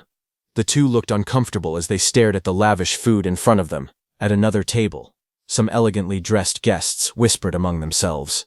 They questioned whose parents were sitting over there. One woman wondered aloud if migrant workers were also allowed to attend the banquet. Another person complained about the waiter, asking why he was bringing just anyone over. Meanwhile, Su Hong's uncle and aunt, sitting at the table, felt uneasy. His aunt worried that they might be embarrassing little Hong by dressing the way they did. His uncle could only respond helplessly, saying those were their best clothes. With a sigh, they both felt that perhaps they should not have come at all. While they were feeling uneasy at their table, suddenly Su Hong's principal approached them with a warm smile. He asked if they were Su Hong's relatives. He then introduced himself as Li Chengsham, the principal of No. 1 High School. Su Hong's uncle and aunt were startled and quickly greeted him respectfully, addressing him as principal. Both of them were clearly nervous. The principal laughed kindly and told them there was no need to be nervous. He reached out to shake their hands, but Wu Lingshan noticed them and stepped forward. She grabbed Su Hong's uncle's hand and introduced herself as Wu Lingshan, the president of the Star City Martial Artists Association. With great excitement, she declared that Su Hong was the most promising genius she had ever seen. She laughed loudly, clearly proud of the young man. Overwhelmed, Su Hong's uncle and aunt stuttered nervously as they greeted the president. At another table, several guests watched the scene in shock. They whispered among themselves, wondering what was happening. They could not believe that the principal of No. 1 High School and the president of the Martial Dao Association had personally gone to greet those people. They also noticed that the two of them seemed to have a very good relationship with them. Some guests looked confused and asked who Su Hong was. They even wondered whether there was any powerful family with the surname Su in Star City. Meanwhile, another table was filled with chatter as the banquet continued. Lin Xinghe's father smiled proudly and said that the city lord had a good son with a barbarian god body. In his opinion, that boy would easily take first place in the training camp. Nearby, the city lord of Star City and Wang Tiantuo's father, Wang Ni, calmly held a glass of wine and laughed. He admitted that both the Xiao family and the Lin family made him envious. He explained that one of the younger generation was the only spirit master in Star City, while another had terrifying comprehension. That young genius had mastered the A-rank martial art, Flying Swan, Startling Cloud Step, even when he was only at the Tier 1 initial stage. Xiaoyan's father nodded confidently. He said that compared to the barbarian god body, the spirit master seemed stronger. He believed his family's Yanyan would most likely take first place. Lin Xinghe's father let out a soft laugh and said that with Xinghe's movement technique before the overlord body and spiritual telekinesis could even react, they might already be defeated. Hearing them, the city lord slammed his hand down and angrily argued that his Tiantuo's attack power far exceeded ordinary people. He firmly declared that Tiantuo would definitely be first in the training camp. Xiaoyan's father responded with a confident laugh, saying that spirit masters were extremely rare, and that his Xiaoyan had the potential to become a king. Lin Xinghe's father added that in all martial arts under heaven, only speed was unbreakable. In his eyes, Xinghe was invincible. Wang Ni stubbornly insisted that his Tiantuo would completely crush the other two.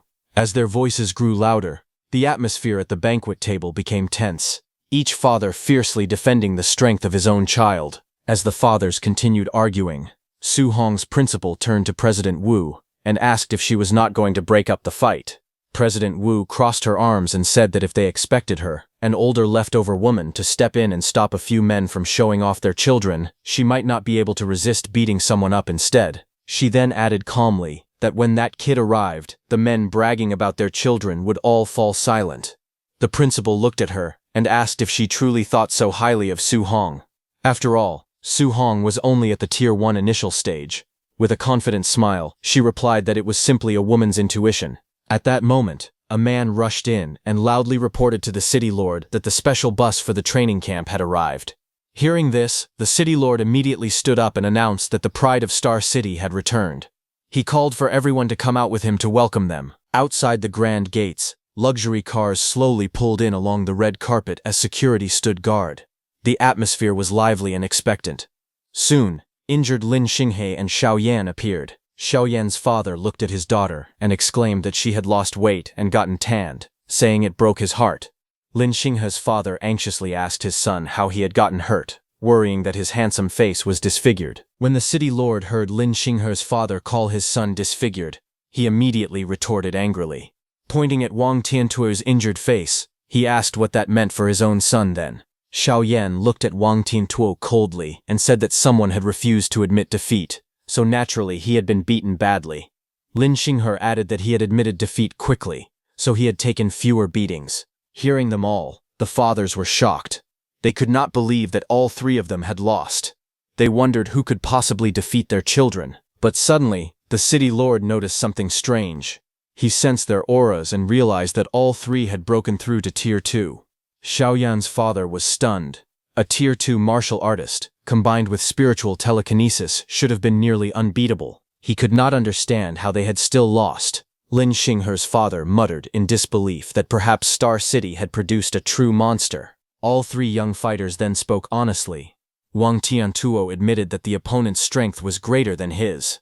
Lin Xinghe said that the opponent's speed was faster than his. Xiao Yan confessed that the opponent's spiritual telekinesis was stronger than hers. Hearing this, the fathers fell silent. Finally, Wang Tiantuo told them that they should see for themselves. Xiao Yan declared that the person who defeated them was a monster. At that moment, the sound of footsteps echoed as students began walking down the bus stairs. A line of injured students stood facing each other, the air heavy with tension. At last, a footstep echoed as Su Hong descended the stairs, saying that them acting like this made him feel very awkward. He casually added that he really wanted to go home. His uncle and aunt must have prepared good food for him and were waiting for him right now. The surrounding students stood in respect. In the distance, Su Hong's uncle and aunt rushed forward, shouting, "Little Hong!" Others looked confused and whispered, wondering whether he was actually their child. When Su Hong saw his uncle and aunt, his face lit up with happiness. But as his uncle and aunt were coming over, suddenly his aunt tripped. She cried out in surprise, but just as she was about to fall, her body suddenly stopped in midair. She began to float gently, surrounded by a faint force. The people behind her froze in shock as they watched her suspended above the ground. Su Hong stepped forward and quickly asked his aunt if she was hurt. His uncle, still amazed, asked what kind of martial art this was, saying it was incredible. His aunt reassured him that they were fine and had only been startled. Looking at him proudly, they said that he had grown stronger again. For the past month, they had been worried sick about him. Su Hong smiled calmly and told them there was no need to worry, since he had already returned. Not far away, the city lord and Xiao Yan's father stared at him in shock. The city lord exclaimed that Su Hong was actually a spirit master, and not just that, but a Tier 2 spirit master. Xiao Yan's father finally understood and muttered that no wonder his Yanner had lost. Su Hong's principal and President Wu turned to each other. Su Hong's principal demanded to know why the president had not told him that Su Hong was a spirit master. At the same time, President Wu angrily accused him of hiding the fact from her. After a brief pause, they both realized the truth at the same time. They had not known either. President Wu then stepped forward confidently and declared that anyone who still dared to covet her position should fight her for it. She warned them to be careful, or she would bring Su Hong to beat their disciples into a pulp. Laughing boldly, Su Hong's principal announced that his #1 high school would rise next year. He challenged them to see how they would compete with him for resources then. The others could only stand there, speechless and frustrated, as they celebrated their victory. As soon as the news spread, many influential figures reacted immediately. One person demanded all the information about Su Hong from #1 high school. Another urgently ordered someone to prepare a generous gift at once. Someone excitedly declared that he had found the perfect husband for his daughter. Another quickly instructed his people to bring their daughter to the city lord's estate and dress her beautifully. But someone had already taken out a luxurious tray, holding a bank card and property documents. Star City's city lord, Wang Ni, stepped forward proudly. He announced that student Su Hong was indeed the #1 genius of Star City, truly a dragon among men. He then offered Su Hong a villa and 3 million in cash, explaining that it was the bonus prepared for first place in the training camp, and asked him to accept it. Watching from the side, others immediately saw through it. They mocked the so-called bonus, saying the city lord had only just realized his own son was not first. They understood that he had clearly seen Su Hong's family was not wealthy, and had prepared the reward on the spot under the excuse of a training camp prize. They complained that the old fox had acted too quickly. The The city lord continued smiling and declared that as the #1 talent of Star City, Su Hong could ask for anything in the future, and he would help him with all his might. Hearing this, Su Hong thought carefully. He realized that the city lord was publicly trying to win him over. If he refused, he would offend him. But if he accepted and sided with him, he might not be able to refuse any requests from the city lord in the future.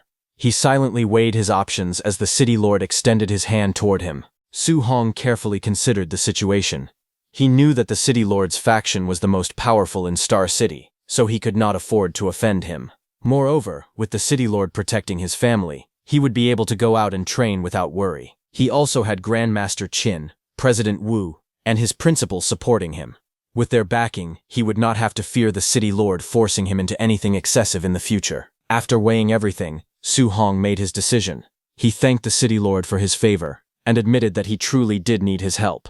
The city lord smiled broadly and shook his hand firmly, telling him to feel free to ask for whatever he needed. Su Hong then made his request. He explained that his aunt had a rare disease and asked if the city lord could help treat it.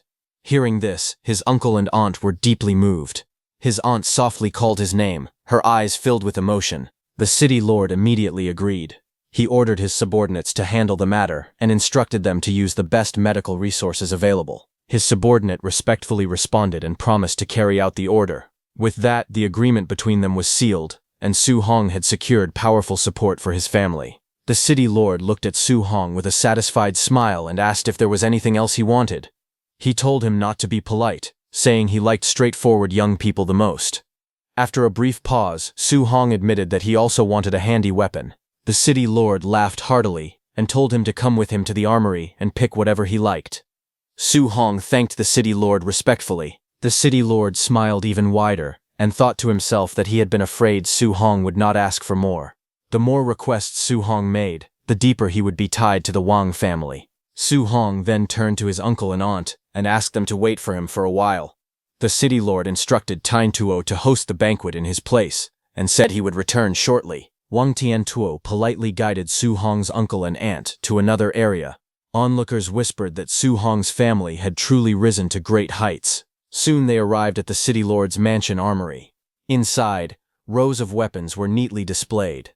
The city lord explained that one section contained C-grade alloy weapons, another held B-grade weapons, and the deepest part contained A-grade weapons. He then asked Su Hong what attribute he possessed and told him to go straight to the A-grade area and pick one. Seeing the display of high-level weapons, Su Hong realized that an A-grade alloy weapon was worth hundreds of millions.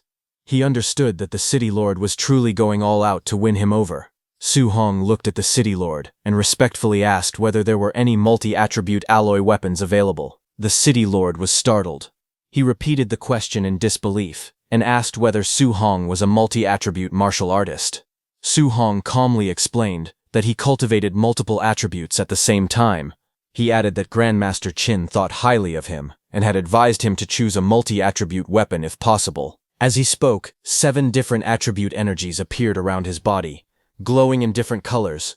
The city lord stared in shock and stammered that there were 7 attributes. Seeing the city lord's reaction, Su Hong thought to himself that since he had already decided to accept the city lord's attempt to win him over, the more monstrous he appeared, the more the city lord would value him. The city lord could hardly believe what he was seeing. He exclaimed that cultivating 7 attributes at the same time should make cultivation extremely slow. He questioned how Su Hong's cultivation speed could be so fast. He even recalled that it was said that those who cultivated 7 attributes could not even reach rank 2, but Su Hong was already a rank 2 7-attribute martial artist. He was also a rank 2 spirit reader and possessed a special physique that surpassed the barbarian god body. Overwhelmed, the city lord declared that such a monster had actually appeared in his Star City. He felt as though a heaven-sent genius had descended upon them. After a moment, he sighed and called himself useless in front of nephew Su Hong. Seeing his sudden reaction, Su Hong asked what had happened to the city lord all of a sudden. The city lord led Su Hong through the armory and explained that multi-attribute alloy weapons were extremely rare. Even in his own collection, there were only a few dual-attribute weapons. As for 3-attribute weapons, he said there was only one available, a B-grade dark gold profound iron spearhead. Holding the spearhead in his hand, the city lord asked whether Su Hong wanted him to dismantle an A-grade alloy spear shaft so he could make do with it for now. Su Hong clasped his hands politely and thanked the city lord for the offer. He said that for the shaft he could simply continue using his Thunderfire spear. A 3-attribute spearhead would already be enough for him at the moment. The city lord then mentioned that anomalies had recently appeared near Star City. Rumors claimed that dual-attribute and even multi-attribute fierce beasts had emerged. He assured Su Hong that he would have someone keep an eye out for him. Su Hong looked surprised and asked what kind of anomalies he was referring to. The city lord explained that while Su Hong had been attending the training camp, anomalies had appeared all over the world. In those places, not only had multi-attribute fierce beasts shown up, but multi-attribute natural treasures had also been born. He added that someone had personally witnessed a thunder-attributed fierce beast that, after coming into contact with a shard-like object, gained the ability to breathe both thunder and flames. The city lord told Su Hong that Stargazing Lake, located outside Star City, had also reported sightings of multi-attribute fierce beasts. Su Hong was surprised and asked about Stargazing Lake. The city lord explained that Stargazing Lake was too dangerous for him at the moment. He advised that once Su Hong entered a martial arts university in the future, he would have more opportunities to obtain multi-attribute weapons. There was no need to take risks now. Su Hong thanked the city lord for his guidance. A few hours later, outside Su Hong's house, an official vehicle from Star City arrived.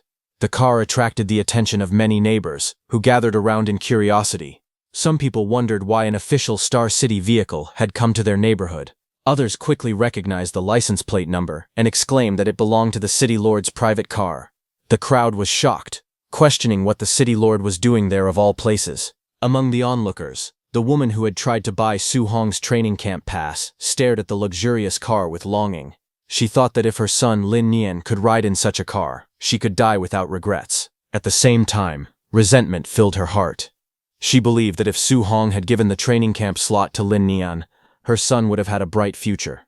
Angrily, she swore that she would raise the Su family's rent and drive them out. The woman stood with her arms crossed, staring at the car in disbelief as the door slowly opened. Then, from inside, Su Hong, his uncle, and his aunt stepped out. Seeing that, everyone was shocked. Someone asked why Su Hong's family was getting out of the car. Another person explained that Su Hong had gone to the training camp and was now being sent back in the city lord's private car. It seemed that the Su family had truly struck it rich. Hearing this, the woman was stunned. She could not believe it and muttered in shock, wondering how such a thing was possible. Su Hong's uncle stepped forward and spoke calmly. He greeted Sister Hong and said he just happened to have something to tell her. He announced that Su Hong had taken first place in the training camp and that the city lord had rewarded their family with a villa. They would be moving the next day. Sister Hong could only stammer in disbelief, asking if it was true. Su Hong's uncle then added that they would no longer be renting the apartment. He politely asked if she could refund the extra rent they had paid. His wife quickly interrupted, saying there was no need for a refund. Their family now had money, so they could simply treat it as a gift for Sister Hong. Later, as they walked inside, Su Hong's uncle asked whether they should move the tables and chairs from the apartment to the villa. His wife told him not to be so stingy. Su Hong was an important figure now, and they should not embarrass him.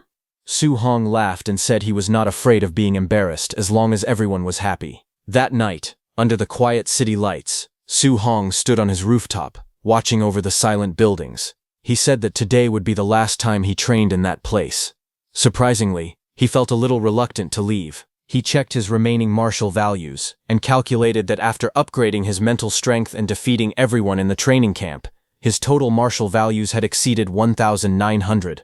His status panel displayed his information. His blood chi was over 500, and his mental strength had reached 500.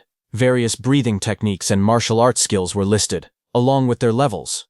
At the bottom, his martial values showed 1944. He began to convert his martial values into blood chi. One notification after another appeared, each showing his blood chi increasing by 0.1. His blood chi steadily increased until it reached 701.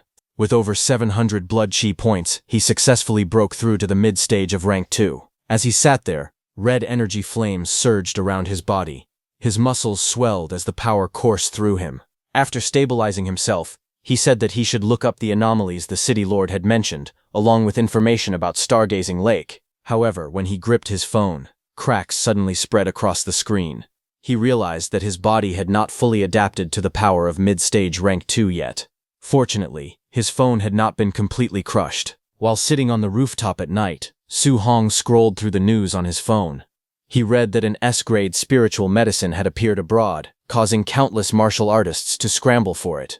Even grandmasters had taken action. Another report stated that after a fierce flame beast touched a certain mysterious shard, it immediately gained thunder and earth attributes.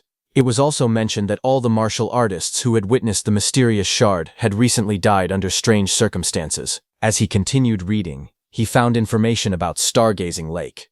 A rank 2 multi-attribute fierce beast had been discovered there, attracting a large number of rank 3 and rank 4 martial artists. Su Hong fell into deep thought.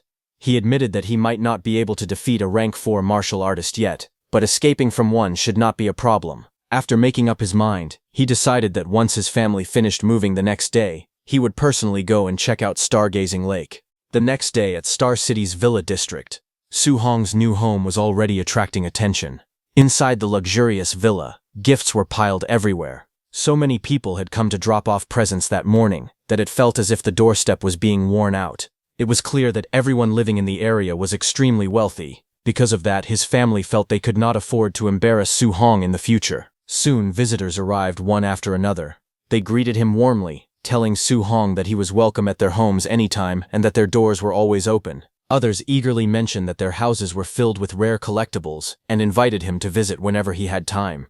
Su Hong could only smile awkwardly and respond politely, saying definitely again and again while sweat formed on his forehead. After finally seeing the last of them off, he collapsed onto the sofa, completely exhausted. He complained that socializing with so many people was even more tiring than grinding monsters and training. Even so, he reminded himself that he still had to head to Guansheng Lake that afternoon. Later, the scene shifted to the Martial Base, where activity was already underway. When Su Hong arrived at the Martial Base, he was surprised to see so many people gathered there. He wondered why the base was so crowded. Since Guanxing Lake had experienced an anomaly, he thought most people should have already gone there. As he walked through the base, he overheard several warriors talking. They questioned when the Tier 3 and Tier 4 warriors heading to Guanxing Lake would finally leave. Because of them, the Tier 1 warriors did not even dare to step outside.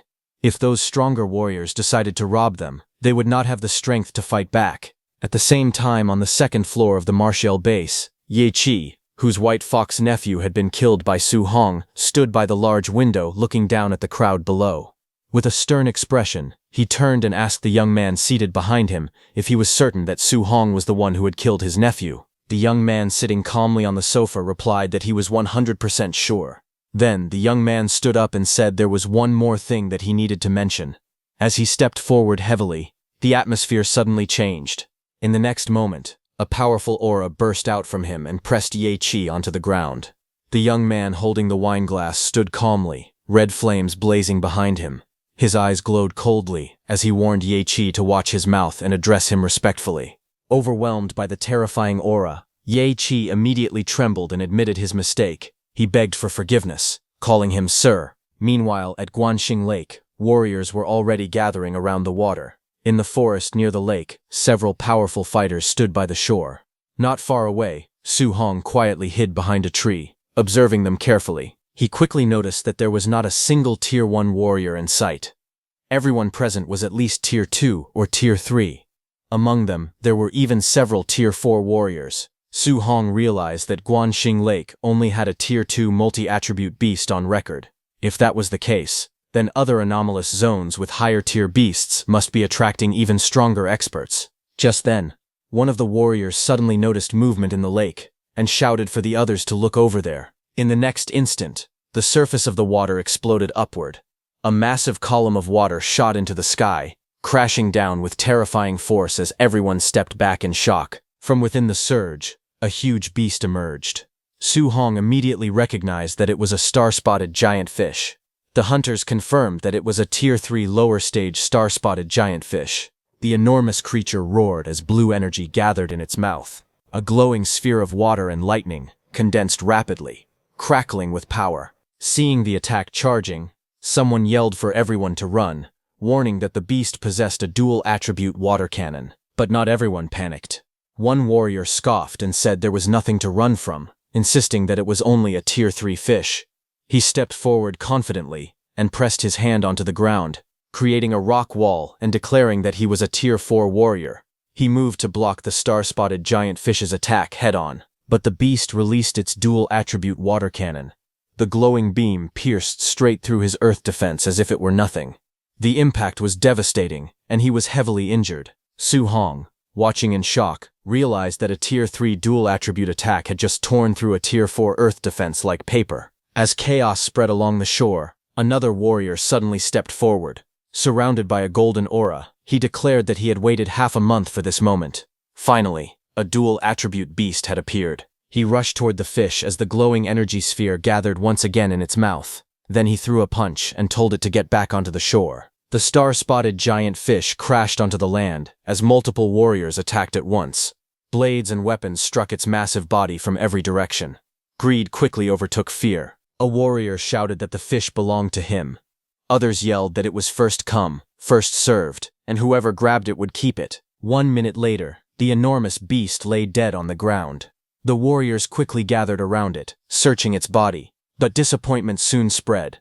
Someone cursed in frustration, saying there was nothing inside. Another questioned in confusion, asking if they had not been told that the fish's belly was full of treasure. Su Hong, who stood quietly in the forest, turned away slightly, thinking to himself that a Tier 3 dual-attribute beast had been turned into sashimi in under a minute. He sighed inwardly, saying that the Tier 4 warriors were far too vicious. If he stayed near them, he would not get anything at all. Just as he prepared to leave, his eyes suddenly widened as he sensed danger. In the next instant, a masked man wrapped in crackling blue lightning appeared behind him, his blade raised high. The assassin lunged forward with explosive speed, aiming a deadly strike at his back. But for a second, the assassin's body froze mid-attack. He was stunned. Seeing that, Su Hong reacted instantly. He twisted his body and leaped upward, narrowly dodging the attack as the ground below shattered from the force. The masked man realized something shocking. He recognized that Su Hong was a spiritual mind master. Su Hong's eyes widened in shock as he realized that the assassin was a Tier 4 warrior. He immediately ran away from there. Sweat rolled down his face as the thought struck him again. A Tier 4 had tried to ambush him.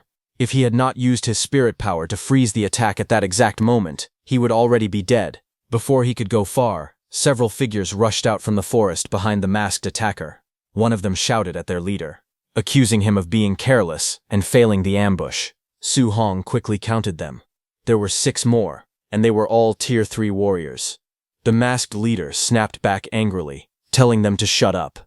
He revealed that the target was a spiritual mind master. Su Hong's expression darkened as he sensed even more presences.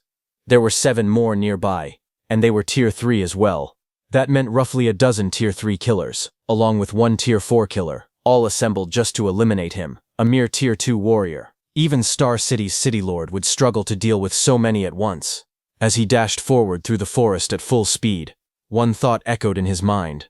When had he offended someone so important? As the masked assassins chased after him, frustration spread among them. One of them demanded to know why Su Hong was so fast. Another immediately recognized the technique and shouted that it was the A-rank soaring Hong steps. They decided to keep him running and wear him down, confident that a Tier 2 warrior could never outlast them. But as Su Hong sprinted forward, he merely smiled faintly. He thought to himself that no one had ever said anything about competing in stamina. In the next moment, he shot upward into the sky, moving so fast that the forest below blurred into streaks of green. The assassins stared upward in disbelief. One of them shouted in shock that he was a Tier 2 warrior who could actually fly, calling it insane. Another growled in humiliation. There were so many of them, yet they still could not kill him. Dozens of kilometers away, Su Hong finally slowed down and landed in a quiet forest. He leaned heavily on his spear, breathing hard. His blood energy was nearly drained, and his spirit was exhausted. Now, all he could rely on was the Overlord body's toughness and his raw physique to carry him as far away as possible. As he caught his breath, suspicion filled his mind. He wondered who was trying to kill him. Could it be the White Fox's uncle, Ye Qi? Su Hong knew that Ye Qi might only be Tier 3. But if the entire Ye family had paid enough money, they could easily hire that many Tier 3 killers. He was confident that he could kill all of those Tier 3 assassins. But the Tier 4 warrior was the real problem. If he focused on taking down the Tier 3 fighters first, he would leave himself wide open to a sneak attack from the Tier 4. and if he chose to fight the Tier 4 head-on first, he would end up injured and then get swarmed by the others. There was only one possible solution. Unless he could kill those Tier 3 assassins in an instant, he could not focus everything on taking down the Tier 4. His blue eye glowed faintly as lightning crackled around his body. Flames ignited in one hand, while cold mist swirled in the other. On the other hand, the masked assassin leader cursed in frustration and slammed a huge rock, cutting it in two. He angrily said that the intel had claimed Su Hong's combat strength was only on par with a Tier 3, even though he was just a Tier 2. No one had mentioned that he was a Tier 2 spiritual mind master. Another warned their leader that if Su Hong managed to escape back to Star City, they would be finished. A different man added that it was not just them. Even that mysterious lord would not dare reveal his identity by attacking Su Hong inside the city. If that lord found out they had failed, they would all be dead men walking. The masked leader suddenly shouted at them to shut their mouths. He coldly declared that if Su Hong returned to Star City, he would only die faster. At that moment, a group of robed figures appeared in the forest. One of them calmly said that Su Hong had only revealed he was a Tier 2 spiritual mind master yesterday, so there had been no time to update the intelligence. He added that they were still fortunate. Their people were stationed in every anomalous zone. He would have the others seal off the entire area. If they still could not kill Su Hong after that, they could simply wait for death. The masked leader replied that he owed them one, and told them to lock the place down tightly. As they began to move, the masked leader muttered with hatred that little bastard Su Hong would be torn to pieces. As they left, the robed man looked at the device in his hand.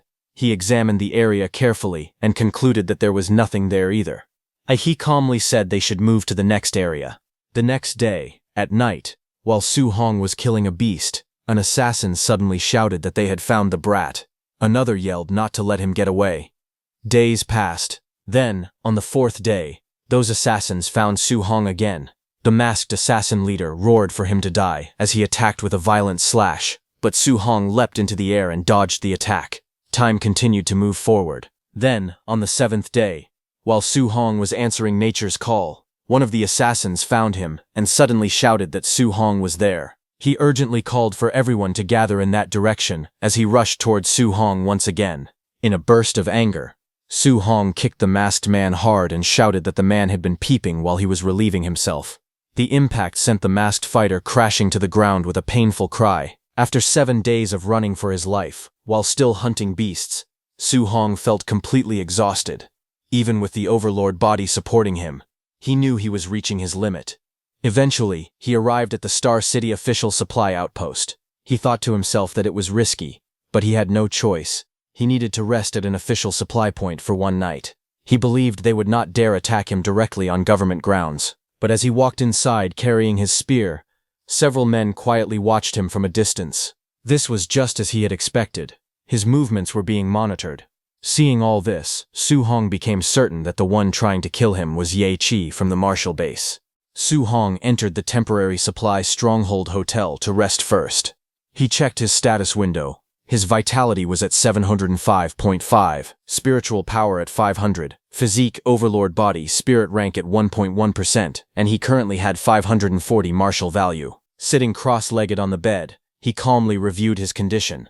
His current vitality was 705, but to reach the Tier 2 high stage, it needed to reach 900. The martial value he had earned over the past 7 days was not much. It was not enough to let him break through. But he knew that increasing vitality by only a few dozen points would not help much right now. His eyes shifted to the Overlord body. Its spirit rank was only 1.1%. He decided that strengthening the Overlord body would be better. Not only would it directly increase his combat power, but it would also improve his endurance. He began upgrading it.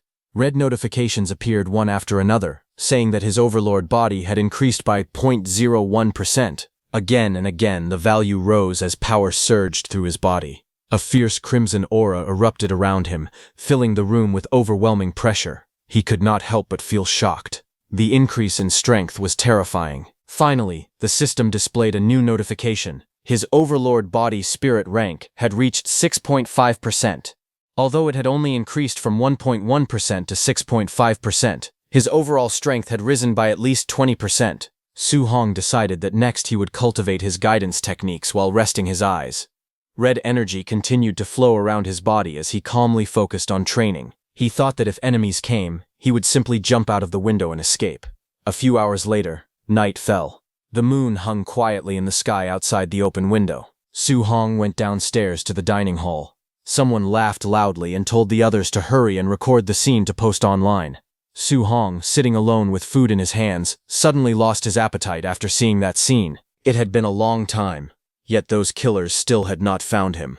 He began to wonder if they truly did not dare to make a move inside the supply stronghold and were instead preparing to ambush him outside. Nearby, a group of people talked loudly.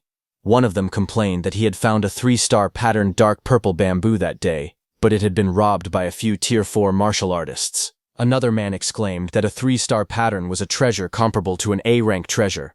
Someone else asked where exactly it had been found, and whether the man was just bragging. Hearing them, Su Hong recalled that the star-patterned dark purple bamboo was an extremely rare multi-attribute natural treasure.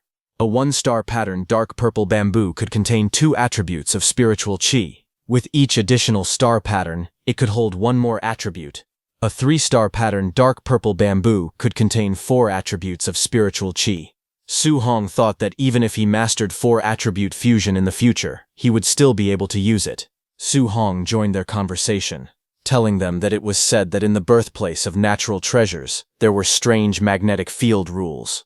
Even a Tier 4 martial artist would not find it easy to simply snatch such a treasure. Hearing that, someone at the table praised him, saying that he was quite knowledgeable. He explained that there was an extremely strong gravity magnetic field around the dark purple bamboo, and the higher the tier of the martial artist entering, the stronger the magnetic field became. The man who had been bragging laughed loudly and said that the Tier 4 martial artists who tried to rob the bamboo were crushed into meat paste by the gravity the moment they rushed in. Others were shocked, saying that even Tier 4 martial artists had died instantly. It was far too terrifying. Hearing this, Su Hong quietly wondered whether his overlord body could withstand that terrifying gravity. He squeezed the burger in his hand slightly, but suddenly, a violent explosion of red energy burst across the hall. Debris flew everywhere, and the people at the nearby tables shouted in shock, cursing loudly in panic. A pillar of red energy suddenly shot upward, tearing through the hall with terrifying force and rushing towards Su Hong. But Su Hong remained seated. He simply leaned back slightly in his chair and dodged it. The pillar of red energy shattered walls and sent debris flying in every direction. Su Hong turned his head and looked ahead with cold eyes. He thought that it was finally here. That group of masked men stepped forward, weapons in hand. Their masked leader mocked Su Hong, asking why he was not running this time, and reminding him that he used to be good at escaping. The onlookers trembled in shock. Someone whispered that a Tier 4 martial artist was leading the attack, accompanied by more than a dozen Tier 3 fighters, all just to kill a youth who was only Tier 2. They wondered what kind of huge trouble Su Hong had gotten himself into. The masked men ordered everyone to leave at once, declaring that they were clearing the area. Terrified, all the martial artists scrambled away, shouting in panic and urging one another to hurry. Amid the cracked ground and scattered debris, Su Hong remained seated alone, facing the approaching enemies without fear. The masked men surrounded Su Hong with weapons drawn. The masked leader mocked him, asking if he really thought they would not dare attack him inside the supply stronghold.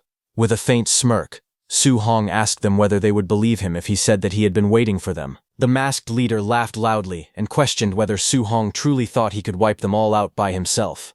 In response, Su Hong grabbed his spear. Flames and lightning suddenly wrapped around the spear as energy surged violently around him. The power coiled tightly, crackling with heat and electricity at the tip of the weapon. Su Hong raised his spear as blazing lightning spread across it. The air around him trembled under the rising force as he looked at them steadily and said that he would never know unless he tried. The masked assassin leader stared in shock, sweat running down his face. His voice trembled as he realized that Su Hong possessed 3 attributes. Panic immediately spread among them.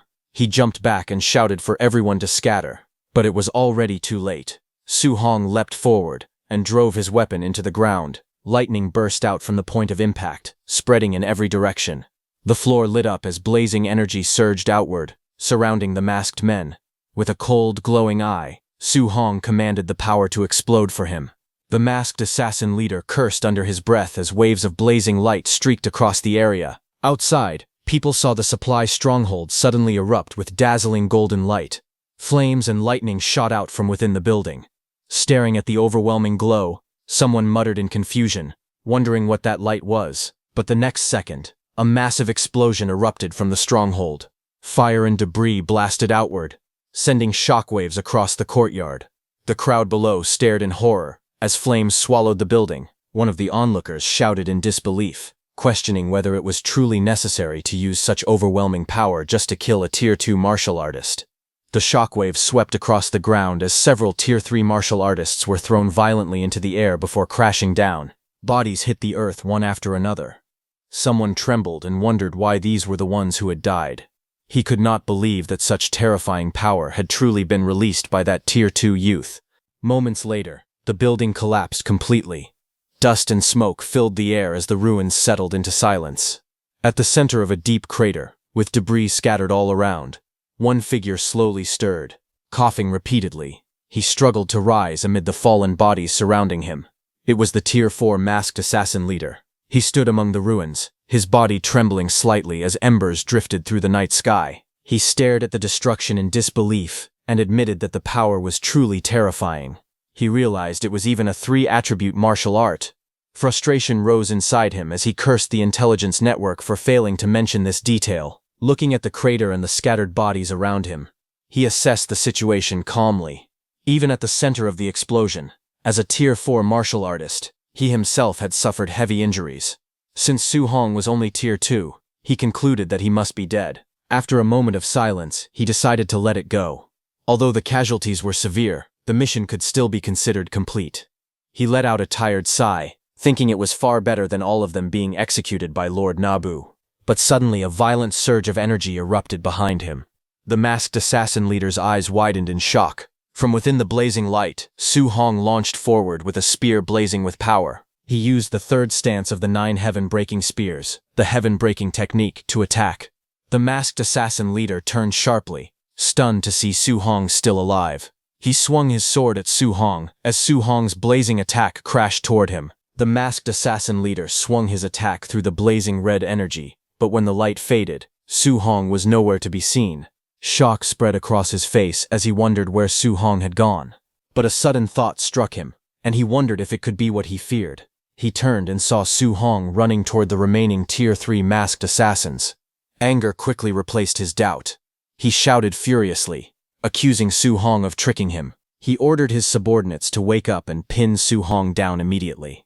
One of the injured men, confused and barely conscious, asked what their boss was talking about. Before anyone could react, a sharp spear stabbed both of those assassins from behind. Su Hong appeared through the smoke.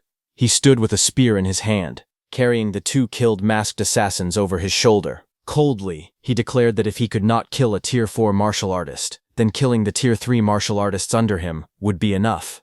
Su Hong's expression turned serious as he reflected on the terrifying aftermath of the attack. He realized that the power of a failed 3-attribute fusion was far more frightening than he had expected.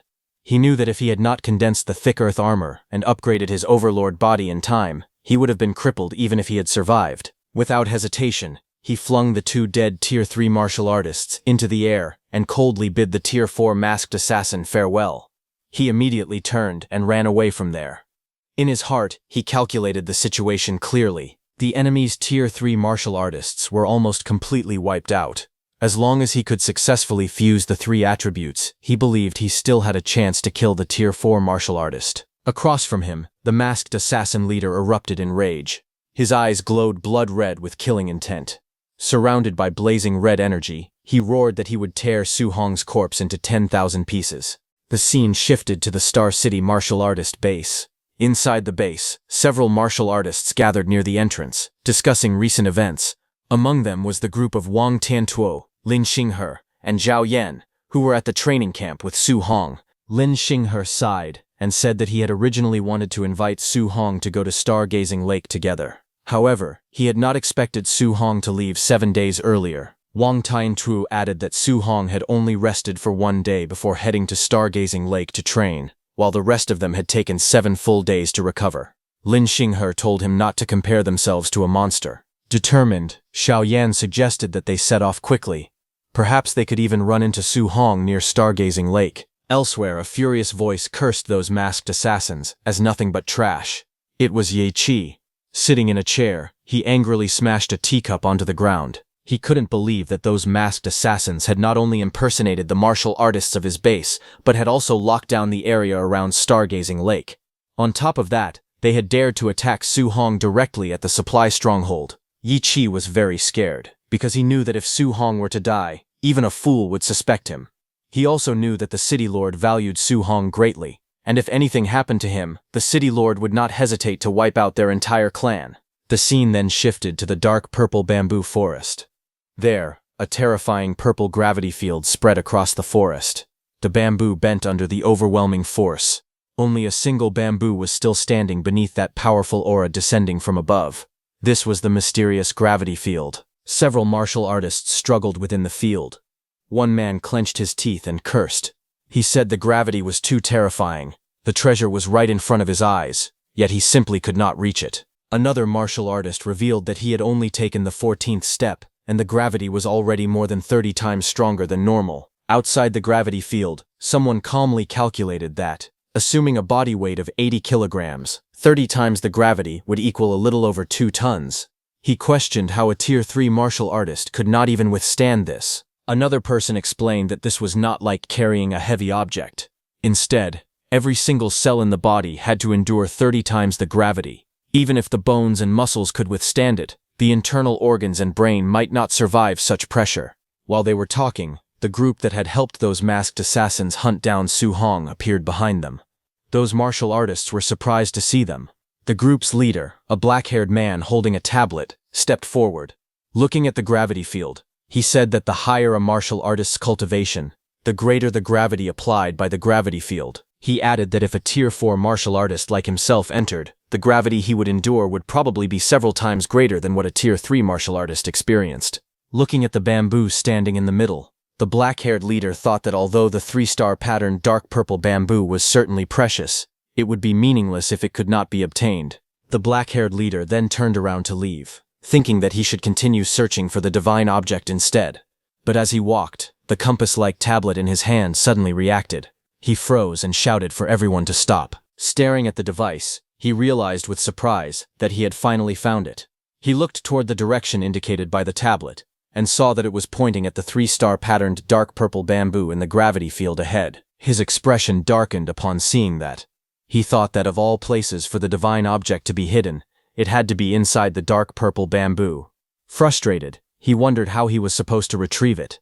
Just then, he sensed someone approaching. He turned sharply and saw Su Hong running toward him.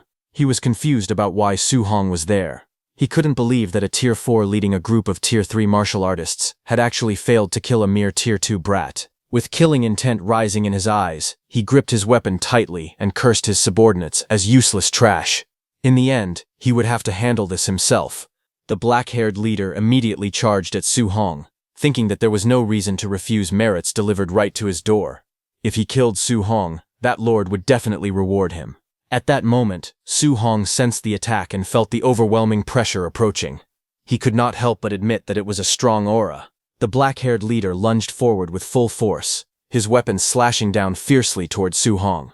But in the next instant, a blazing energy erupted. A powerful orange energy flared around Su Hong's body, forming a fiery defense that covered him completely. The attack collided with the burning aura, and a massive explosion of light and force burst outward, shaking the surroundings. The smoke slowly dispersed, and Su Hong stood at the center, gripping his staff. The black-haired leader faced him from a short distance away. Breathing heavily, Su Hong looked at the black-haired leader and admitted that he was not bad. He had actually managed to withstand his strike, but the black-haired leader's expression turned cold. He declared that Su Hong must die today. With a fierce shout, the black-haired leader swung his weapon again, a powerful wave of energy forming around the blade as he charged forward. Su Hong's eyes sharpened. He recognized the black-haired attacker as a demonic cultist, and he realized that he even knew his name. As the black-haired leader rushed closer, Su Hong understood that, aside from Ye Qi, the demonic cult also wanted him dead. Without hesitation, flames erupted along his arm and weapon. A blazing strike shot forward, colliding head-on with the incoming attack. The two forces met in midair with a thunderous crash. The two forces collided violently, and a blazing explosion burst outward, flames roaring as the impact shook the ground. The shockwaves spread across the forest, tearing through the earth and sending dust flying in all directions. The black-haired demonic cultist was thrown backward at high speed, crashing through the bamboo grove as a long trail of force carved a path behind him. Struggling to steady himself, he stared ahead in disbelief. He could not understand it. Was this power really something a Tier 2 martial artist could unleash? Clenching his weapon tightly, fear crept into his heart. He realized that Su Hong was far too monstrous. Suddenly, his eyes widened. He saw Su Hong running toward the gravity field. Panic flashed across his face as he shouted for his allies to stop Su Hong. In the next moment, several figures rushed forward together, charging through the forest toward Su Hong. Seeing the demonic cultists blocking his path in front, and Tier 4 martial artists chasing from behind, Su Hong felt that this pursuit was endless. The cultists gritted their teeth as they ran. They had seen it clearly. Su Hong had taken all of their leader Bai Ao's attacks head-on. One of them suggested undergoing a mutated transformation to deal with him. Another immediately rejected the idea. He argued that Su Hong could only cast such a tremendously powerful martial art once at most. It would be impossible for him to use it a second time.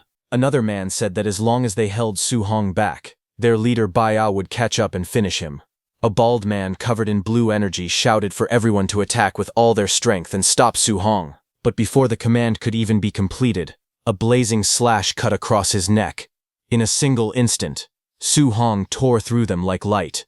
Their bodies were struck before they could react. It was an instant kill in one move. The remaining cultists froze in terror, sweat pouring down their faces. They stared in disbelief and shouted in panic, questioning how he could possibly use that move again after claiming he could not. But the cultists refused to retreat. No matter what, they had to stop him. One of them shouted for his brothers to charge, and they rushed forward through the bamboo forest. In the next instant, Su Hong leapt high into the air, lightning wrapping around his spear. He unleashed his move, treading sea. A blazing wave of lightning and flame crashed down like a tidal force. The ground split apart under the impact. The cultists were swallowed by the storm of energy. They screamed in shock, realizing that the kid was far too terrifying. Before the dust even settled, the cultist leader, Bai Ao, roared angrily and lunged forward with his weapon. He shouted that he wanted to see how Su Hong would block his move. His attack came down like a crashing waterfall of force. But just as the strike descended, Su Hong stepped onto a purple bamboo and, using his flying swan startling cloud step, jumped inside the gravity field. He moved with lightning speed inside the gravity field, thinking about why he would bother blocking the full-powered strike of a Tier 4 martial artist. The surrounding men stared in disbelief, seeing that Su Hong had stepped more than 10 paces in an instant.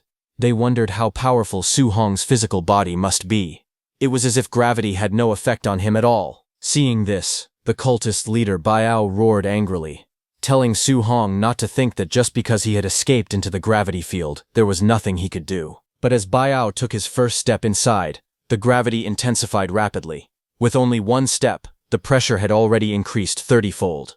Bai Ao's face twisted in shock. He thought that if someone at his level continued deeper for over 10 steps, he would have to endure hundreds of times the gravity. Meanwhile, Su Hong continued forward without hesitation. Seeing that, Bai Ao cursed the crushing gravity as it pressed down on him. Even so, he gathered his strength and threw his spear at Su Hong with full power. The spear shot forward with unstoppable force. In an instant, the spear was overwhelmed by the surrounding gravity force and fell onto the ground. Seeing that from afar, the cultist leader Bai Ao shouted angrily, telling Su Hong that if he had the guts, he should not come out. Seeing that the cultist leader Bai Ao was not coming any closer, Su Hong lowered his spear and steadied his breathing. Having reached this position, he believed it should be temporarily safe. Right before his eyes stood the 3-star patterned dark purple bamboo. However, as he tried to get closer, his body trembled under the immense pressure. He could clearly feel that the gravity around him was growing stronger and stronger. Besides that, he also had injuries on his body, and he was already close to his limit. He decided that he needed to use a healing technique first. Knowing that the people from the demonic cult would not be able to cross into this area for the time being, he sat down and began circulating a healing martial art. A green aura wrapped around his body, slowly restoring his injuries. Watching from a distance, several people were shocked. They realized that he was actually using a healing martial art to treat himself. Someone pointed out that he had just used the thunder attribute earlier. How could he also know a wood attribute healing technique? Another person exclaimed that this was not the main issue.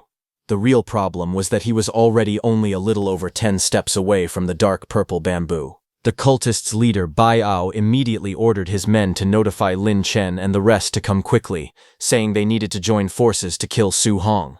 They absolutely could not let him leave alive. Seeing Su Hong inside the gravity field, his face twisted with anger and fear because he knew that the divine object was very likely hidden inside that dark purple bamboo. If Su Hong managed to obtain it, none of them would survive. Near Stargazing Lake, a wounded cultist with dark wings lay on the ground, unconscious and battered. Not far from him, 3 people stood at the edge of a cliff overlooking the lake. It was Wang Tintuo, Lin Xinghe, and Xiao Yan who had killed that cultist. They had just discovered that the entire area around Stargazing Lake had been locked down by demon cultists. Wang Tiantuo wondered whether the cult might be targeting Su Hong. Lin Xinghe replied that it was hard to say. The demon cult could also be searching for treasure. After a brief pause, they decided to hurry back to the martial artist base to report that demon cultists had appeared in the area. As they ran through the forest, Xiao Yan frowned and said that something felt wrong.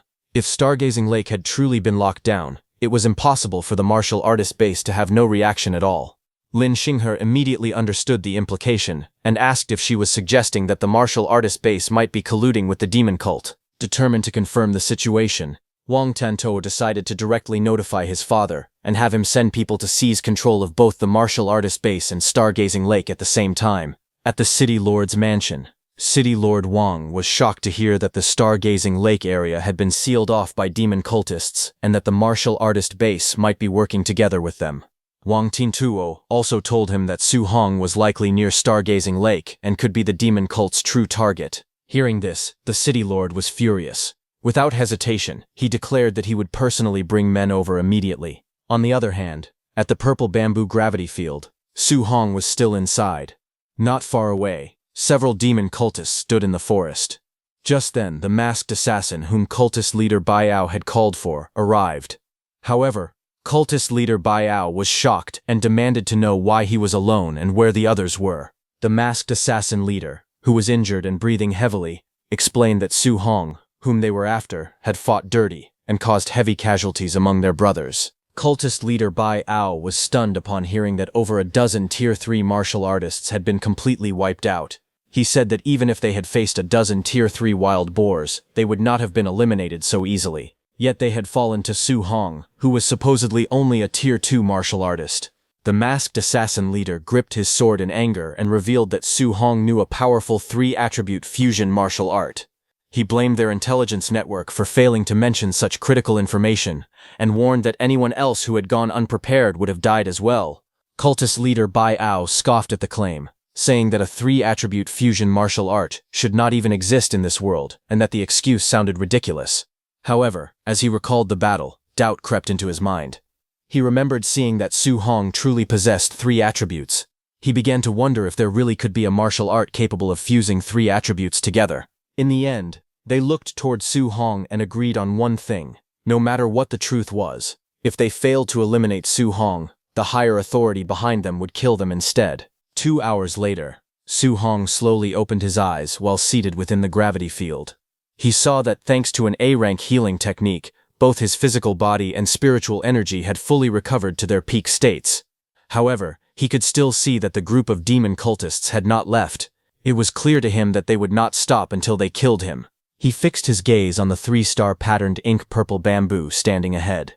Once he obtained it, he planned to escape immediately. With that thought, he rose to his feet and stepped forward, gripping his weapon tightly. But the moment he moved, the ground beneath him cracked. The gravity in the area had intensified again. After only a few steps, the pressure pressing down on his body grew significantly heavier. Sweat poured down his face as he struggled to endure it. He gritted his teeth and forced himself to continue, telling himself that he could definitely do this. From a distance, the masked assassin leader watched in disbelief. He calculated that Su Hong needed only 5 or 6 more steps to reach the ink purple bamboo. He was shocked by how strong Su Hong's physical body was. Cultist leader Bai Ao cursed under his breath. calling him a genius with a rare 3-attribute constitution. Cultist leader Bai Ao concluded that the moment Su Hong pulled out the ink-purple bamboo, the magnetic field would completely disappear.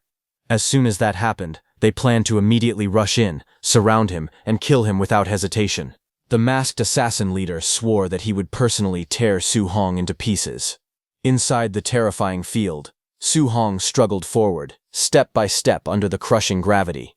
Sweat dripped down his face as he endured the overwhelming pressure. Finally, after immense effort, he reached the ink-purple bamboo. He let out a breath of relief and murmured that it was finally within reach. However, just as he stood there, something caught his attention. Under the horrifying gravity of the magnetic field, even solid rocks were being crushed into powder. Yet a small black fragment lying near the bamboo had not deformed in the slightest. This abnormal detail immediately raised suspicion. He wondered whether the fragment could be some kind of treasure. He bent down and picked it up, holding the strange black fragment in his hands. Su Hong examined it carefully. He admitted to himself that he could not tell what kind of material it was. There did not seem to be anything unusual about it at first glance. Still doubtful, he decided to test its toughness. Even when he used all his strength, he could not bend the fragment in the slightest.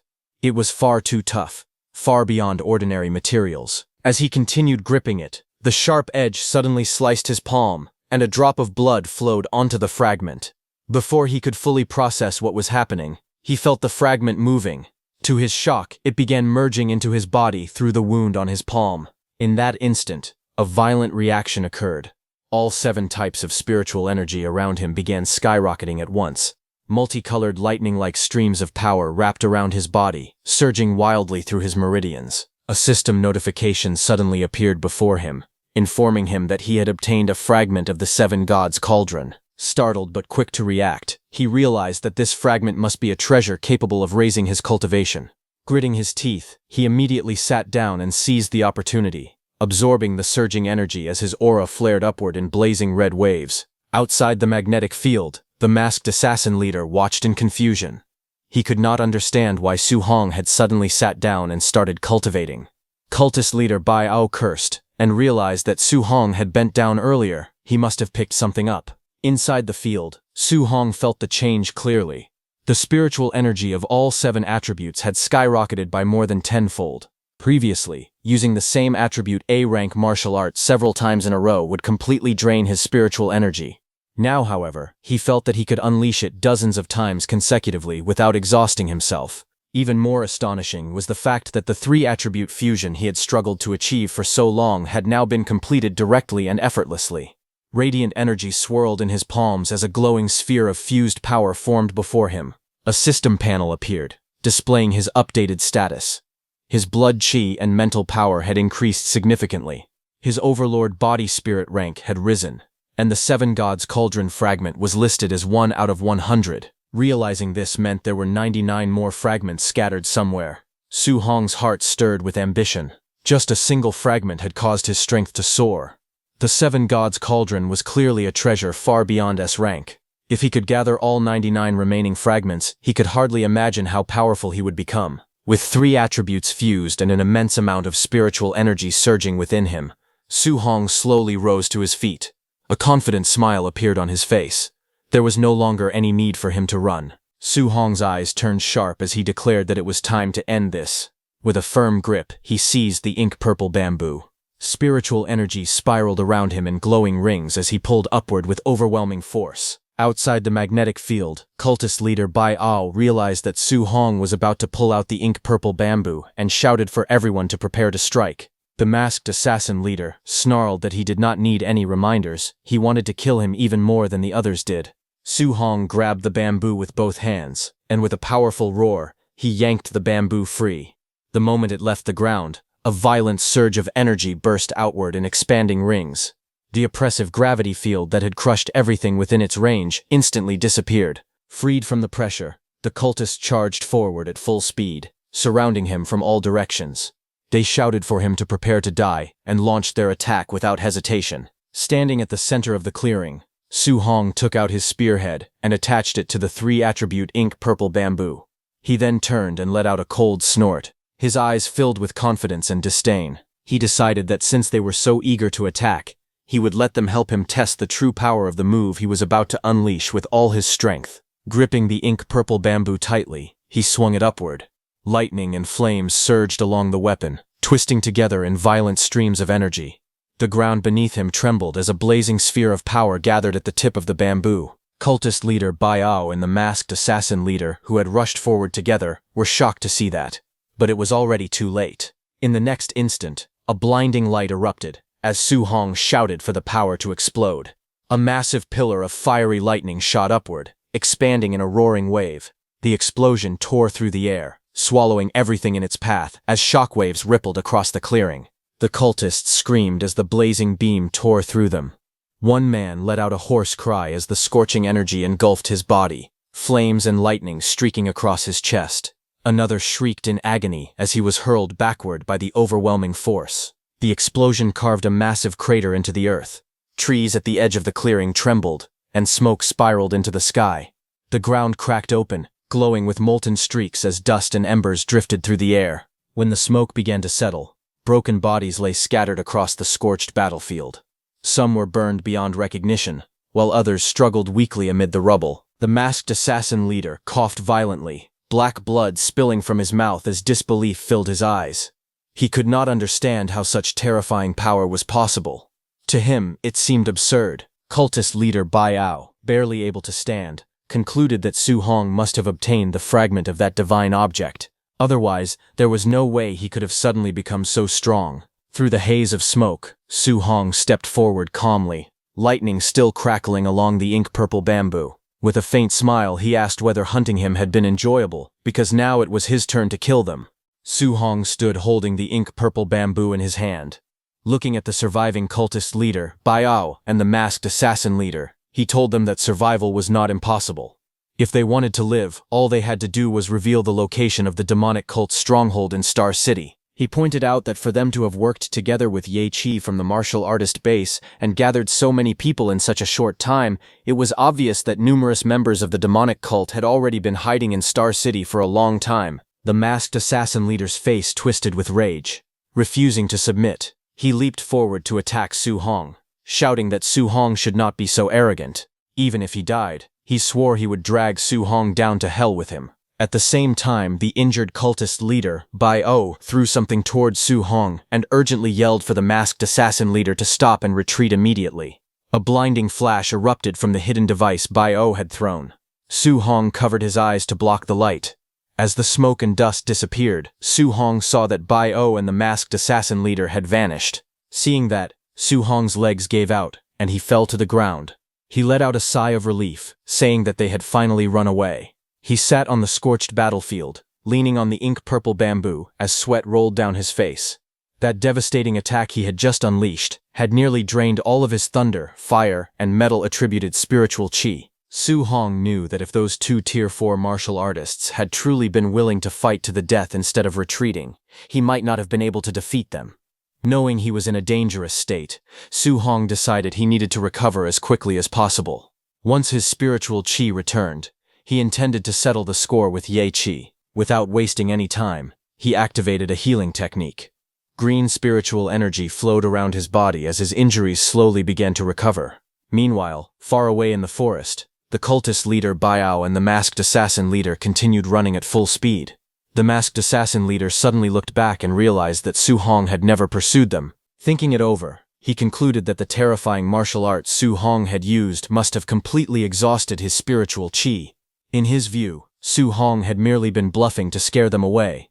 But the cultist leader Bai Ao immediately argued back. What if Su Hong had not been bluffing at all?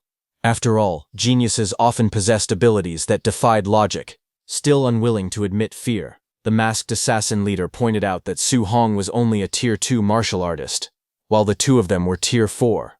However, Bai Ao angrily told him to shut up, reminding him that both of their teams had been completely wiped out despite that advantage. As they continued fleeing, Bai Ao said that a single Tier 2 martial artist had somehow reduced two Tier 4 martial artists to commanders without an army. If news of such a battle spread, few people would believe it, yet the reality was right before their eyes. In their minds, these monstrous geniuses seemed to become more outrageous with every generation. At the martial artist base, tension was growing by the minute. Ye Qi sat alone in a luxurious room, anxiously waiting for news. He knew the blockade around the area could not continue forever. If it dragged on any longer, the city lord would eventually discover what was happening. Just as his patience was running out, the communication token in his hand suddenly lit up. A message arrived through the token, and a smile briefly appeared on his face. At last there was finally a result. However, the moment he heard the report, his expression froze. The operation to assassinate Su Hong had failed. Shock instantly replaced his confidence. He shouted in disbelief, asking if they were kidding him. They couldn't even kill a Tier 2 martial artist. He said that if Su Hong didn't die, their secret would definitely be exposed. Ye Qi cursed repeatedly in frustration. His mind raced as he searched for a way out of the disaster. In the end, he came to only one conclusion. He had to flee Star City immediately. Otherwise, once the city lord uncovered the truth, there was no chance he would be spared. As Ye Qi hurried toward his vehicle, rage and panic churned inside him. In his heart, he blamed everything on Su Hong. If not for him, he would never have been driven into such a desperate situation. Just as he was about to escape, a blazing wall of fire suddenly erupted in front of him, cutting off his path. Ye Qi froze, sweat forming on his forehead, as a familiar voice echoed through the area.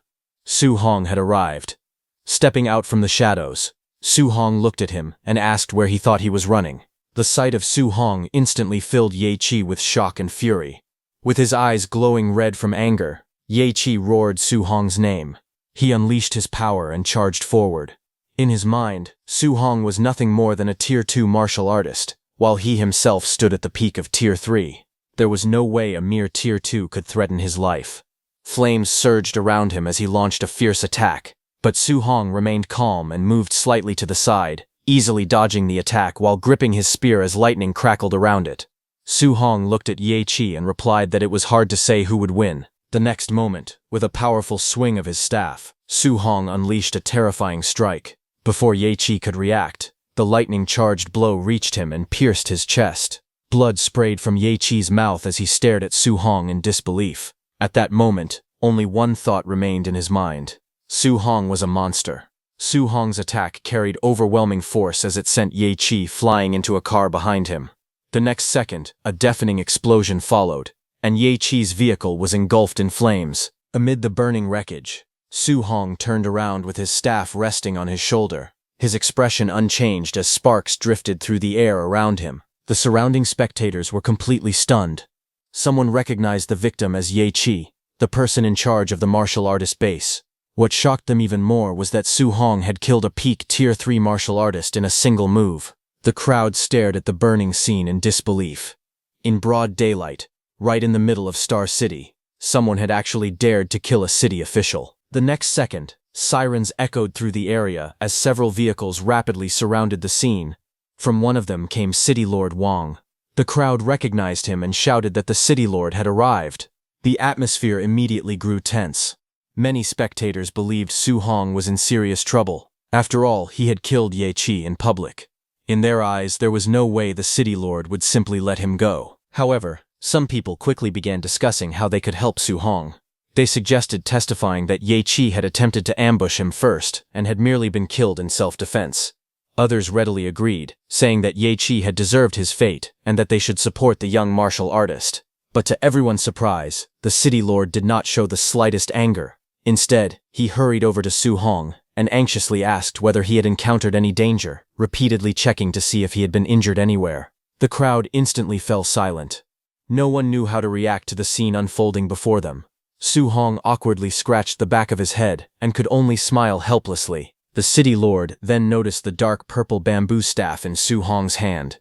His eyes widened in shock as he identified it as a 3-star patterned dark purple bamboo, an extremely rare treasure. He praised Su Hong's incredible luck, saying that obtaining such a treasure was practically heaven-defying. Su Hong could only respond with an embarrassed smile. Looking at the overly concerned City Lord, he felt somewhat uncomfortable.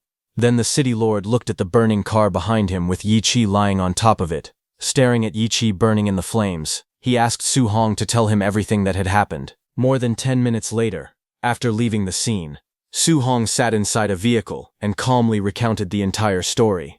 When he finally finished, he simply said that was roughly everything that had happened.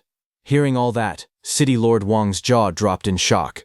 Trying to organize the unbelievable information, he slowly summarized the situation. According to Su Hong's account, the demon cult had secretly colluded with Ye Qi. Together, they had sent 2 Tier 4 martial artists and more than 20 Tier 3 martial artists to hunt him down. For 8 straight days, Su Hong had been forced to flee while fighting for his life. During that time, he had either killed or severely injured every Tier 3 martial artist pursuing him. Even more shocking, he had seriously wounded the 2 Tier 4 martial artists and managed to seize the 3-star patterned dark purple bamboo from them. Su Hong nodded and confirmed that the summary was more or less accurate. The city lord was completely stunned. Unable to contain his excitement, the city lord grabbed Su Hong by the shoulders and asked whether he would be interested in marrying all 40+ of his daughters.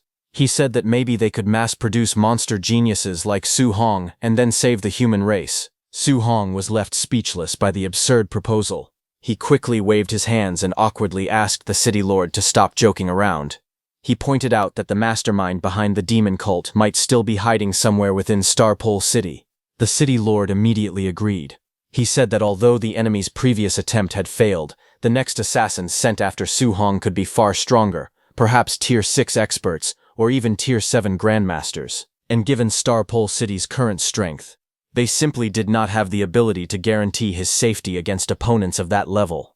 Fortunately, the college entrance examination was only a month away. The city lord advised Su Hong to enter one of the nation's top universities, such as Magic City University or Imperial Capital University. Once he was accepted into one of those elite institutions, even a Tier 7 grandmaster would not dare attack him so easily. Su Hong nodded firmly, saying he would definitely get in. Before they parted ways, the city lord promised to send 2 teams of martial artists to patrol around Su Hong's residence, so he could cultivate without worry during the next month.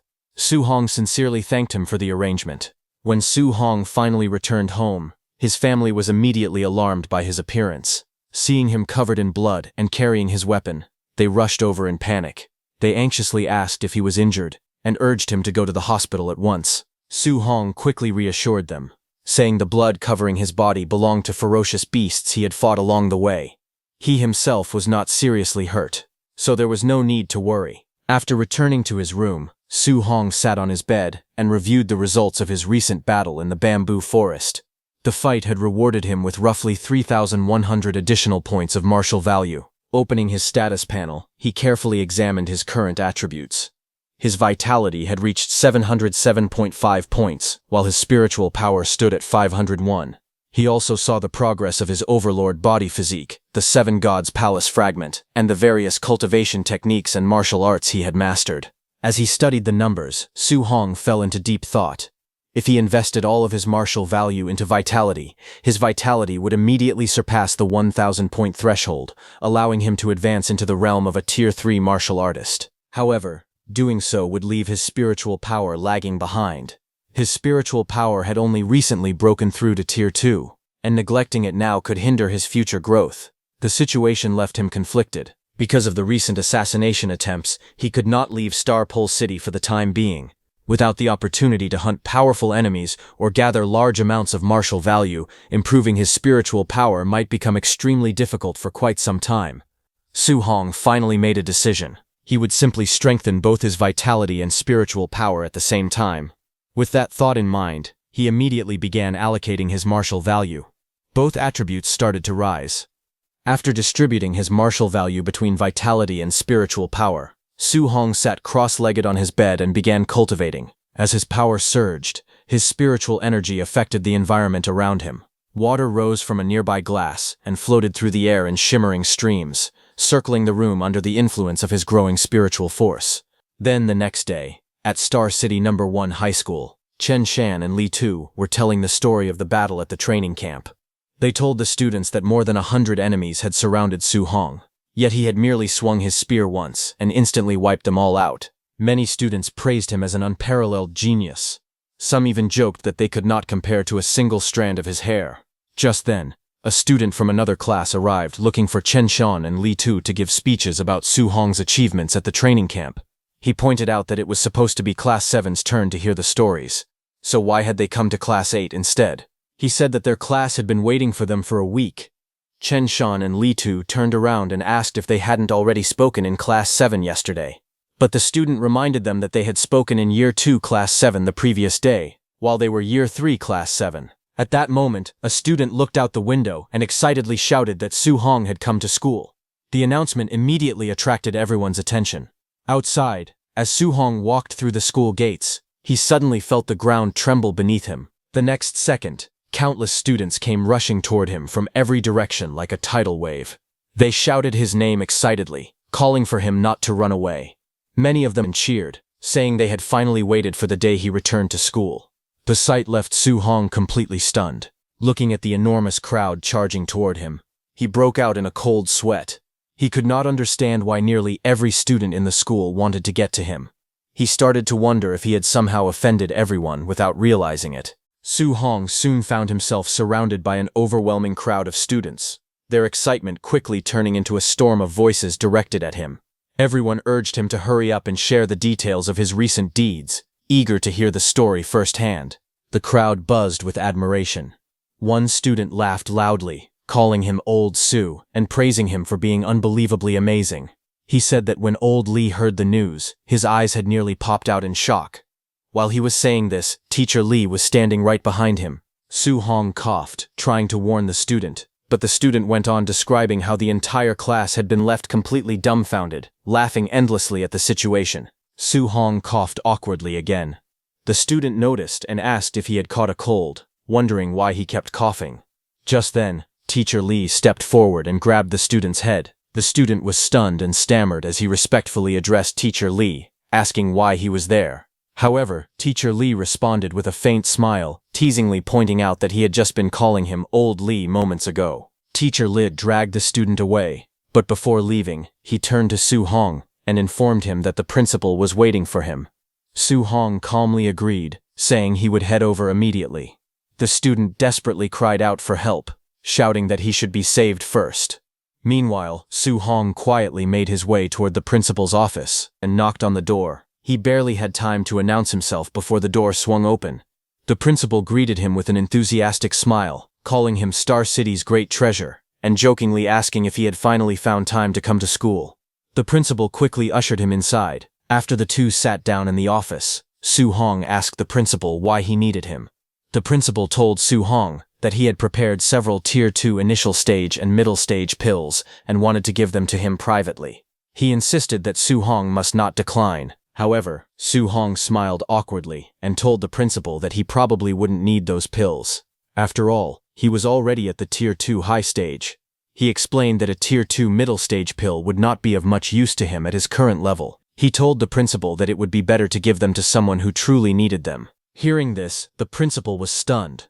The last report he had received stated that Su Hong had only broken through to the Tier 2 initial stage during the training camp. He asked Su Hong how he was already at the high stage so quickly. Su Hong calmly explained that he had recently encountered several situations that had accelerated his growth. Inwardly, he recalled the battles and assassination attempts he had endured. If those people had not repeatedly tried to kill him, he would never have gained so much martial value in such a short period of time. The principal grew increasingly excited the more he heard. Rising from his seat, he declared that they should head to the gymnasium immediately. He wanted to personally test Su Hong's strength, and while doing so, teach him a few martial arts techniques. Hearing this, Su Hong looked at the principal with surprise. After all, he remembered that the principal himself was a Tier 3 martial artist. The principal looked at Su Hong with a confident grin and assured him that there was no need to worry, as he would hold back during their spar. Soon after, they arrived at the gymnasium. The spacious building stood bright and open, and as they stepped inside, several students walked up to greet the principal. Some immediately recognized Su Hong and whispered among themselves, saying that he had once fought 100 people on his own. Without wasting time, the principal announced his plan. He declared that he would spar with Su Hong and ordered the nearby students who were free to gather and observe carefully, instructing them to learn as much as they could from the match. The students responded enthusiastically, agreeing at once. Hearing this, Su Hong hesitated slightly and suggested changing the location, clearly concerned about the situation. However, the principal laughed it off and reassured him, telling him not to feel embarrassed. He confidently stated that he would not let Su Hong lose too badly. But Su Hong wasn't worried about losing. He was worried that if the principal lost, it might damage his dignity as the head of the school. The gymnasium quickly filled with noise as students gathered from all sides, forming a large circle around the arena. Their excited murmurs echoed throughout the hall as they anticipated the match. Standing at the center, the principal released his energy. A powerful aura surged around his body, his muscles tensing as his vitality erupted outward. He confidently told Su Hong to make the first move. Seeing this, the surrounding students were instantly amazed. Some exclaimed that the principal's vitality was incredible, noting that it was their first time witnessing a Tier 3 martial artist in action. Others cheered loudly, urging Su Hong to give it his all. Meanwhile, Su Hong remained calm on the surface, but inwardly he was cautious. He knew he absolutely could not injure the principal, so he began thinking of a skill that was both weak and wouldn't make it obvious that he was holding back. He decided to start with a B-rank martial art, the Cloud-Hiding Gale Fist. Energy gathered around his fist as Su Hong declared that he was coming. He charged at the principal using his Cloud-Hiding Gale Fist technique. His movements swift and precise. In an instant, he closed the distance. Observing this, the principal was taken aback. He realized that Su Hong had opened the match with a B-rank martial technique, finding the approach far too direct and unexpectedly bold. However, the principal could feel that Su Hong's power was already comparable to that of a Tier 3 martial artist. The principal then unleashed his technique, Giant Rock Fist. His arm hardened like stone, radiating immense strength as he charged forward to meet Su Hong's attack head-on. The moment their attacks collided, a violent explosion of force erupted. Su Hong's strike met the principal's with overwhelming impact, sending shockwaves blasting outward. The spectators were caught in the aftermath. Many were forced to shield themselves, some unable to even open their eyes as the pressure and wind surged through the arena. They were stunned, exclaiming that the sheer power of the clash was far beyond what they had expected. Amid the chaos, Su Hong and the principal continued their exchange at incredible speed.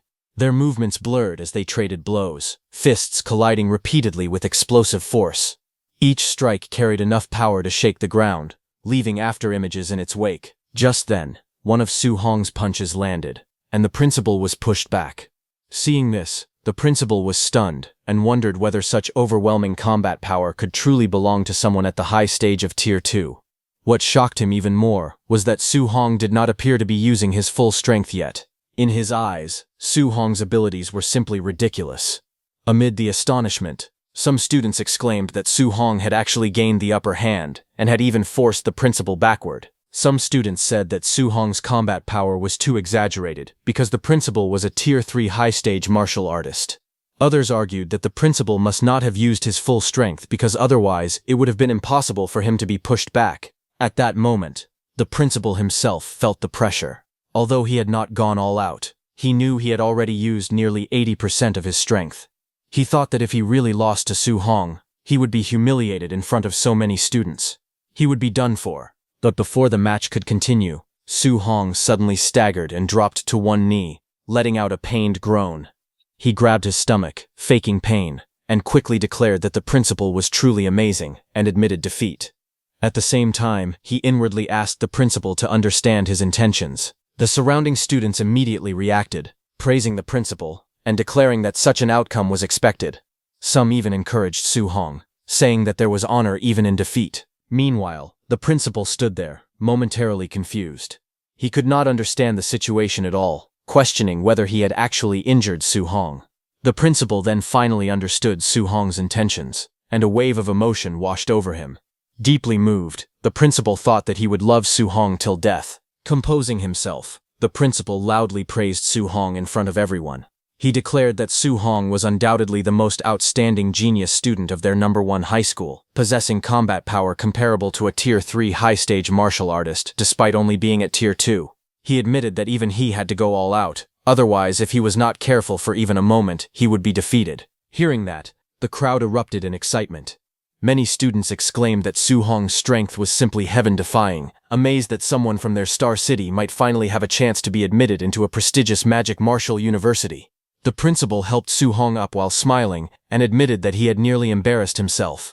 As Su Hong stood up, he said that the college entrance exam was in 1 month, and that he wanted to find someone to spar with to help him break through to Tier 3.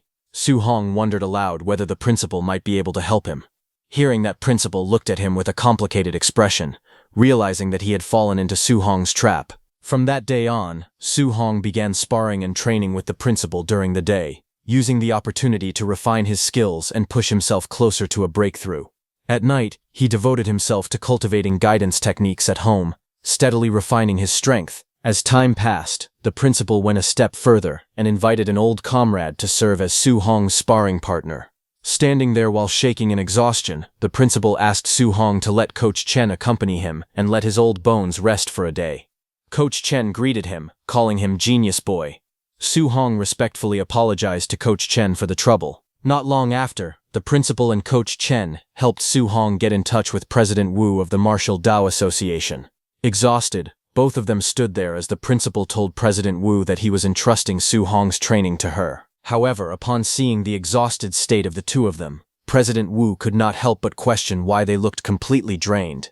Then, within one day, it quickly became clear why. President Wu, a Tier 5 martial artist, showed no restraint in her training. She relentlessly pushed Su Hong, refusing to let him rest and forcing him to continue no matter how exhausted he became. Under such intense training, time flew by, and a full month passed in the blink of an eye.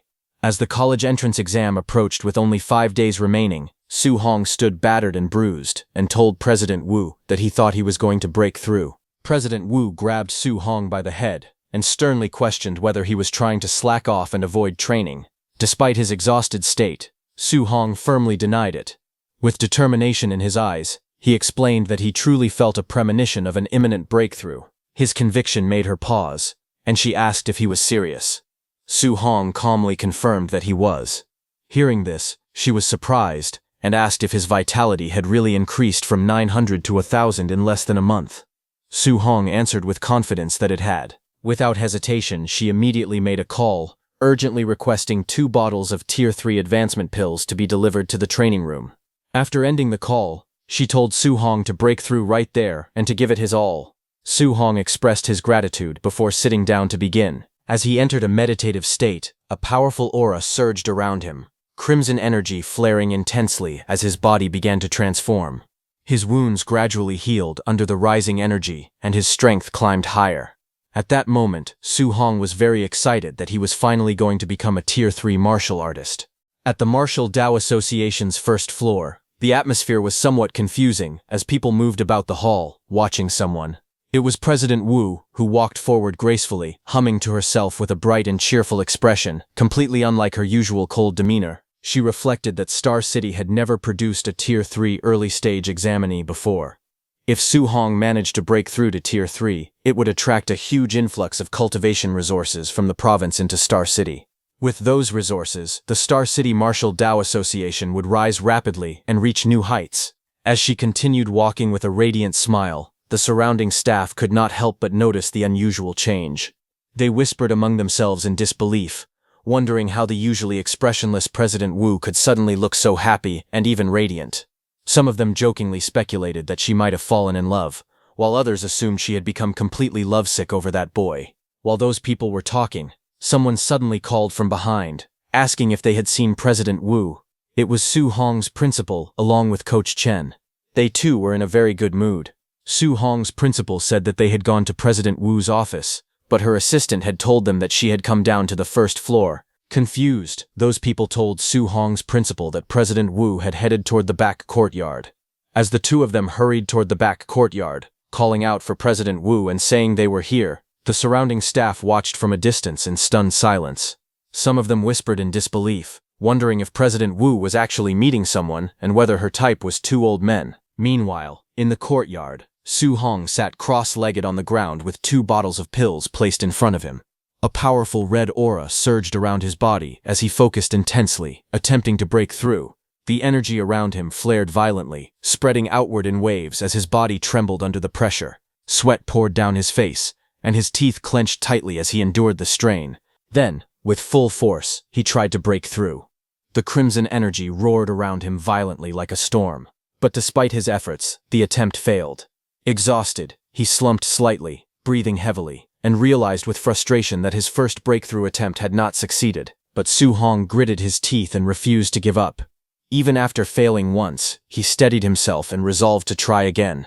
As he focused, his thoughts turned to the people who had supported him, the principal. Coach Chen, and President Yan. Remembering how much they had done for him, he felt a surge of resolve. He could not allow himself to fail them. Time passed, and half an hour later, the raging blood energy within his body was finally brought under control. Every last trace of that violent power was compressed and contained deep inside him. Sweat poured down his face as he endured the intense pressure. His body trembled, and his breathing grew heavier, but he pushed forward, urging himself to continue. He clenched his teeth, forcing his strength to rise as he commanded himself to break through. In the next moment, the energy exploded outward. A powerful surge burst from his body, tearing through his clothes as the aura around him expanded violently. The force spread in all directions, shaking the surroundings with its intensity. After the eruption, the energy slowly settled. Su Hong exhaled deeply, his body drenched in sweat, his breathing heavy but steady. He slowly stood up, feeling the changes within his body. As the remaining energy settled, he realized that this was what it felt like to reach Tier 3. Curious, he gathered his blood energy and tested it.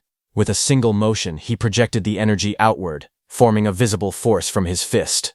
Su Hong knew that warriors below Tier 3 could only launch ranged attacks through specific sub-techniques, but a Tier 3 warrior could release blood energy freely without restriction. The gap between Tier 2 and Tier 3 was massive. A Tier 2 warrior with 999 blood energy and a Tier 3 warrior with 1000 blood energy were separated by an enormous difference in power. He then checked his status panel, which displayed his updated attributes. It confirmed that he had successfully reached Tier 3, with all his abilities greatly enhanced and his skills fully mastered. After confirming his breakthrough, Su Hong relaxed slightly and got to his feet. With a faint smile, he decided that he should go check in with President Wu. But suddenly, Su Hong sensed people watching and turned around. At the gate stood President Wu, Su Hong's principal, and Coach Chen. Seeing Su Hong like that, President Wu smiled and teasingly asked if he had planned to show up looking like that. She told him to have some self-respect, but Su Hong's principal and Coach Chen cheered for him, saying it was bold of him to say that. Hearing that, Su Hong quickly sat down and tried to hide his body, unable to show his face in embarrassment. Without paying much attention, President Wu made a call to City Lord Wang, telling him that Su Hong had already broken through to Tier 3 and asking him to come to the association. She even mentioned that they were preparing a small parent meeting for him. On the other side, at the City Lord's mansion, Wang Tiantuo rushed in excitedly, shouting that he had broken through to the mid-stage of Tier 2. Inside the room, City Lord Wang calmly adjusted his tie and told Wang Tiantuo to keep it up. His composed reaction surprised Wang Tiantuo. He exclaimed that he was only 18 and had already reached Tier 2 mid-stage. He asked his father why his reaction was so cold. Walking away, City Lord Wang told Wang Tiantuo that President Wu had called and said that Su Hong had broken through to Tier 3. Excitedly, the City Lord said that he had to go see it for himself. Hearing this, Wang Tiantuo was stunned and questioned whether it was really true. Soon after, the City Lord arrived at the Martial Dao Association in his car. Inside, City Lord Wang, along with President Wu, Su Hong's principal, and Coach Chen, sat together facing Su Hong with serious expressions. Seated in front of them, Su Hong asked what they wanted to discuss with him. City Lord Wang then handed him a document and explained that he had compiled a list of high-level martial artists who had recently visited Star City. Although he was not sure who was targeting Su Hong, he told him that it would not hurt to pay more attention to the people on this list in the future. As Su Hong looked through the list, he read out names and factions, mentioning the Lin family of the imperial capital, Grand Master Chen Budo, and Magic City Wang family's Wang Dao. Looking through the list, Su Hong frowned and said that there were nearly 100 names on it, but he did not recognize a single one. City Lord Wang then explained seriously that Su Hong needed to understand something important. There were traitors even among the highest ranks of humanity, and they would not spare a human genius like Su Hong. They would definitely find a way to eliminate him. Hearing this, Su Hong closed the book and said that he had long been mentally prepared to be hunted by the 10,000 races, but he did not expect to face assassination attempts from human traitors in the future. Seeing his reaction, President Wu reassured him that he did not need to worry too much. Once he was officially enrolled in Magic City Martial Arts University, none of those corrupt insiders would dare make a move against him there. Hearing about Magic City Martial Arts University, Su Hong became confused and asked whether Imperial Capital Martial Arts University was not safe, since they had previously told him about it. President Wu then explained to Su Hong that the students at Imperial Capital Martial Arts University were either rich or noble. If he threw a brick randomly, it would hit a descendant of one of the top 100 families, or an heir to a Tier 8 or Tier 9 powerhouse. But Su Hong had no family background at all, so how could Imperial Capital Martial Arts University value him? City Lord Wang agreed with President Wu, saying that before, he had let Su Hong choose between Magic City Martial Arts University and Imperial Capital Martial Arts University on his own. But looking at it now, the City Lord felt that it had been an ill-considered decision. President Wu explained confidently that Magic City Martial Arts University, on the other hand, was all-inclusive. They did not look at status, only talent and strength. As long as he was strong enough, almost no one would intentionally suppress him. After hearing all this, Su Hong made up his mind and said that it was settled. He would go to Magic City Martial Arts University. City Lord Wang then added that the school ethos at Magic City Martial Arts University was very wild, and their principal was extremely protective of his students. No matter how much trouble Su Hong caused, he would protect him. Hearing this, Su Hong scratched his head awkwardly and remarked that he did not understand why the City Lord thought of him like that. He never took the initiative to cause trouble. Hearing that, with a deadpan expression, City Lord Wang asked who it was that had killed Ye Hui from the martial base. President Wu asked who it was that had taken down dozens of demon cult assassins. Su Hong's principal asked who it was that had caused the collapse at the Weiyangzhou City training camp. Coach Chen asked who it was that had single-handedly wiped out every student at the training grounds. Faced with those questions, Su Hong could only laugh it off, jokingly asking who such a person could possibly be. City Lord Wang then added that there was one more matter to address. He said that, as the #1 genius of Star City, Su Hong represented the city's image after all, but his taste in clothes was a bit. Before he could finish his words, President Wu quickly stepped in with confidence, asking the City Lord what was wrong with it and whether her taste was not great. She then explained that Su Hong's clothes had been shattered by his vitality during his breakthrough, so she had specially lent him her outfit to wear instead. Hearing that, City Lord Wang was shocked. He quickly changed his words, nodded approvingly, and praised the choice, stating that her taste was absolutely wonderful and that it suited Su Hong perfectly. Embarrassed, Su Hong scratched his head and thanked the City Lord with an awkward laugh. A few days later, at Star City Airport, City Lord Wang arrived and was a little surprised to see a familiar face. He asked if he was the one coming to Star City this year to oversee the college entrance exam assessment. The City Lord recognized that man as Wang Lindao. Wang Lindao was standing beside a woman as they arrived to take charge of the proceedings. Wang Lindao stepped forward and, while shaking hands with the City Lord, let out a frustrated sigh, saying that he did not even want to get started on the matter. He explained that his teacher had suddenly issued an absolute order, asking him to come to Star City to oversee the college entrance exam, and even telling him to lower his status and actively befriend talented students. He complained bitterly about the situation, pointing out that, as a Tier 5 martial artist, taking the initiative to befriend a student felt like a blow to his pride. He further added that Star City had not even produced a single Tier 2 examinee in past years, questioning what there was to befriend. In response, the City Lord calmly mentioned an 18-year-old Tier 3 prodigy, and asked whether that was worth befriending. Hearing this, Wang Lindao was visibly shocked, his expression tightening in disbelief. Without hesitation, he immediately changed his attitude and demanded to know the student's location, insisting that the City Lord take him there at once. The scene shifted to the Star City martial arts exam venue, where preparations were in full swing. The staff reported that the vitality tester inspection for District 2 had been completed. They were instructed to carefully check the number of combat power testers and their components once more to ensure everything was in order. Meanwhile, on the stage, President Wu asked the City Lord whether he had gone to pick up the examiner. She asked where the examiner was. The City Lord pointed toward the distance, indicating where the examiner was. Not far away, the examiner had already found Su Hong. With a playful and overly familiar attitude, he approached Su Hong and took a selfie with him, even jokingly asking Su Hong to smile. Confused, Su Hong asked who he was. The man introduced himself as Wang Lindao, the examiner for the assessment. He claimed that he had long heard of Su Hong's reputation and had come specifically to make friends with him, even encouraging him to pose casually. President Wu was stunned. Watching this unfold in broad daylight, with so many students present, she could hardly believe that the examiner had personally come all this way just to cozy up to a student like that.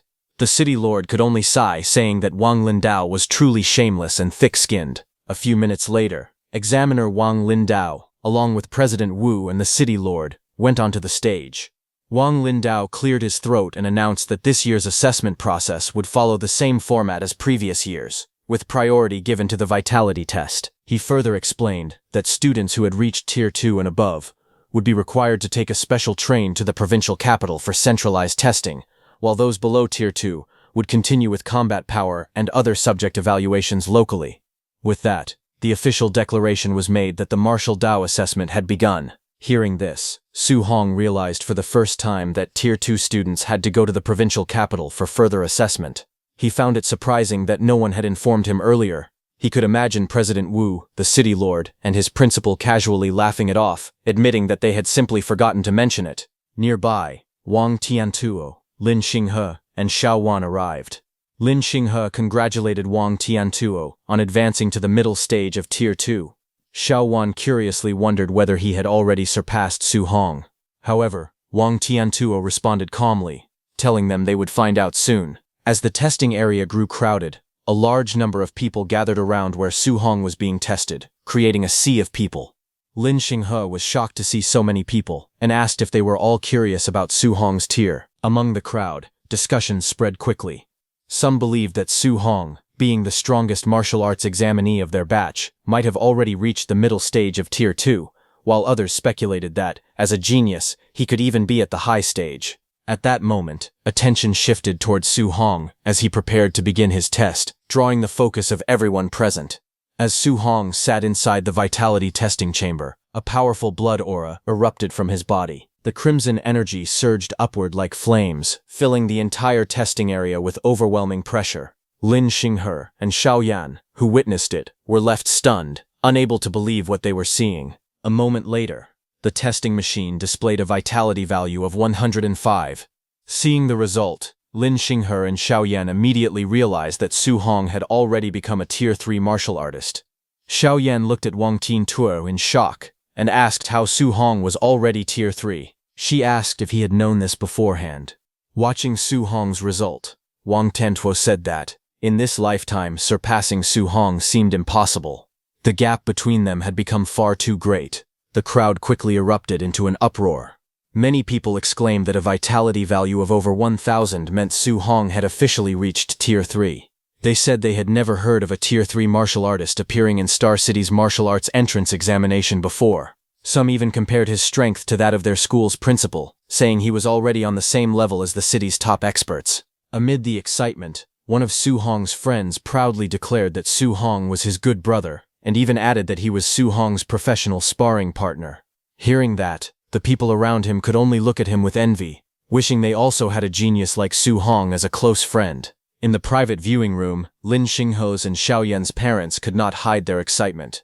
Lin Xinghe's father sighed, asking why Su Hong was not his son, and why Lin Xinghe was not a girl. Meanwhile, Xiao Yan's father immediately decided that he would dress Xiao Wan beautifully and do everything possible to make Su Hong his future son-in-law. Meanwhile, on the stage, the city lord congratulated President Wu on cultivating such an outstanding genius, saying that the Star City Martial Dao Association would surely achieve brilliance once again. President Wu then congratulated City Lord Wang on cultivating such an outstanding genius, saying that Star City's development would surely advance by leaps and bounds. Examiner Wang Lindao was completely stunned. Looking at Su Hong, he said that he had traveled across many cities over the years to oversee martial arts examinations, giving him a broad understanding of young talents. He explained that in a mid to lower ranked city like Star City, even producing a Tier 2 examinee was already a rare achievement. The problem was not that Star City students lacked talent, but that small cities had far fewer cultivation resources than major cities like Magic City and the imperial capital. He further explained that for someone to reach Tier 3 in a resource-poor city like Star City was truly extraordinary. In his opinion, if Su Hong had grown up with the educational opportunities and cultivation resources available in Magic City or the imperial capital, he might have already reached Tier 4. Without hesitation, Wang Lindao declared that Su Hong possessed the greatest talent he had ever seen. After the test, Su Hong became the center of everyone's attention. Fans surrounded him, shouting his name and cheering wildly. Some even confessed their admiration, while others jokingly claimed they wanted to have his children. Faced with the overwhelming enthusiasm, Su Hong could only smile awkwardly. Being watched and admired by so many people at once made him feel extremely uncomfortable. After the assessment, only 4 students in the entire Star City had qualified for the next stage. Among them, Wang Tiantuo, Lin Xinghe, and Xiao Yan had successfully advanced to Tier 2, while Su Hong had already reached Tier 3. Soon, the 4 of them boarded a special train that would take them to the provincial capital for the next phase of the martial arts examination.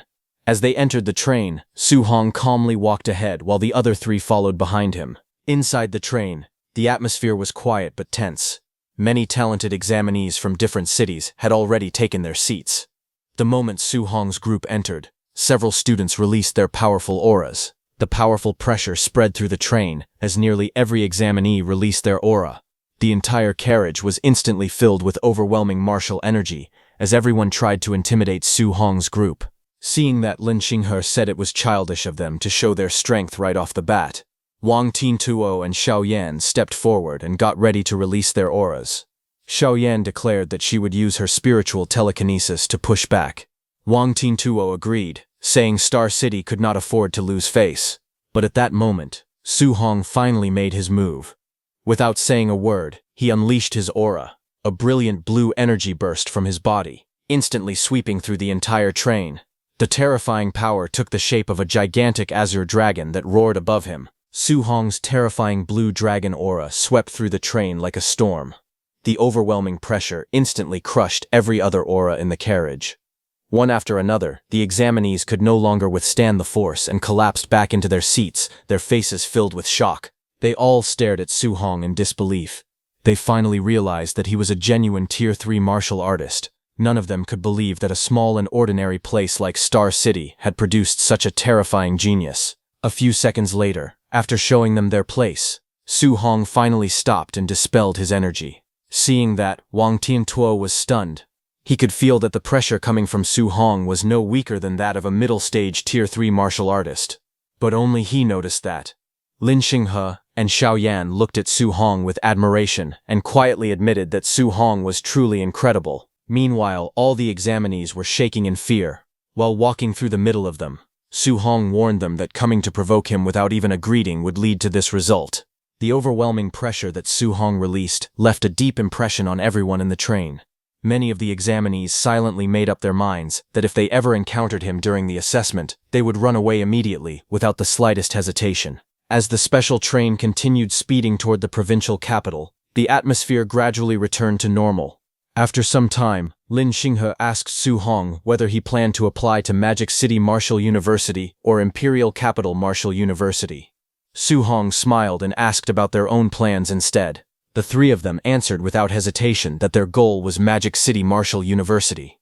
Su Hong then told them that he was also preparing to go to Magic City Martial University. He added that in the future, when they entered the All Heavens battlefield, they would be comrades in arms. Lin Xinghe laughed and said that with Su Hong as a teammate, he could feel completely at ease. Hearing that, Wang Tiantuo jokingly reminded Lin Xinghe that Magic City Martial University expelled students who were lazy every year, so he had better make sure he did not get kicked out. Hearing their conversation, Su Hong recalled President Wu telling him that Magic City Martial University accepted students based only on talent and strength, regardless of their background or status. Thinking about it, he became even more determined. In his heart, he silently declared that Magic City Martial University would be his next destination. As the journey continued, talented students from many different cities boarded the bus one after another. Before long, several of them recognized Su Hong. Lin Chunfeng from Yang City walked up to him and declared that since Su Hong had come to participate in the martial arts examination, he would finally defeat him. Su Hong simply smiled awkwardly and replied, "Okay." Watching the exchange, Lin Xinghe looked surprised and asked whether Su Hong even knew people from Yang City. Su Hong explained that Grandmaster Qin had once taken him there for a sparring match. Soon after, another student stepped forward and confidently pointed at Su Hong, declaring that they had met again and that this time, victory would belong to him. Once again, Su Hong calmly answered with the same awkward response, "Okay." Not long after, another familiar face approached him, laughing loudly and claiming that the perfect chance for revenge had finally arrived. Su Hong could only give the same calm reply, As more and more students boarded the bus, voices calling Su Hong's name echoed from every direction. Nearly every talented student who recognized him wanted to challenge him or settle an old score. The other examinees were completely confused by the scene. They wondered who Su Hong really was, and questioned whether he had gone around defeating the strongest young geniuses from every major city. Others could not believe it, saying they had never heard of anyone from Star City becoming so famous before. Lin Xinghe looked at Su Hong with a curious expression and asked what Grandmaster Qin had actually taken him to do back then. After seeing so many people challenge Su Hong, Xiao Yan jokingly wondered if Su Hong had beaten every talented student in Jiangnan province. Embarrassed, Su Hong smiled awkwardly and quickly denied it, saying it had not gone that far. On the other hand, at Tianxing Square in Hangzhou, the capital of Jiangnan province, the enormous square was already packed with countless students and spectators who had gathered for the martial arts examination. Many participants looked toward the giant Tianxing secret realm and discussed this year's exam. They had heard that the secret realm contained many rare treasures and hoped to enter it. To them, this examination was more than just a competition. It was a once-in-a-lifetime opportunity to obtain valuable rewards and change their future.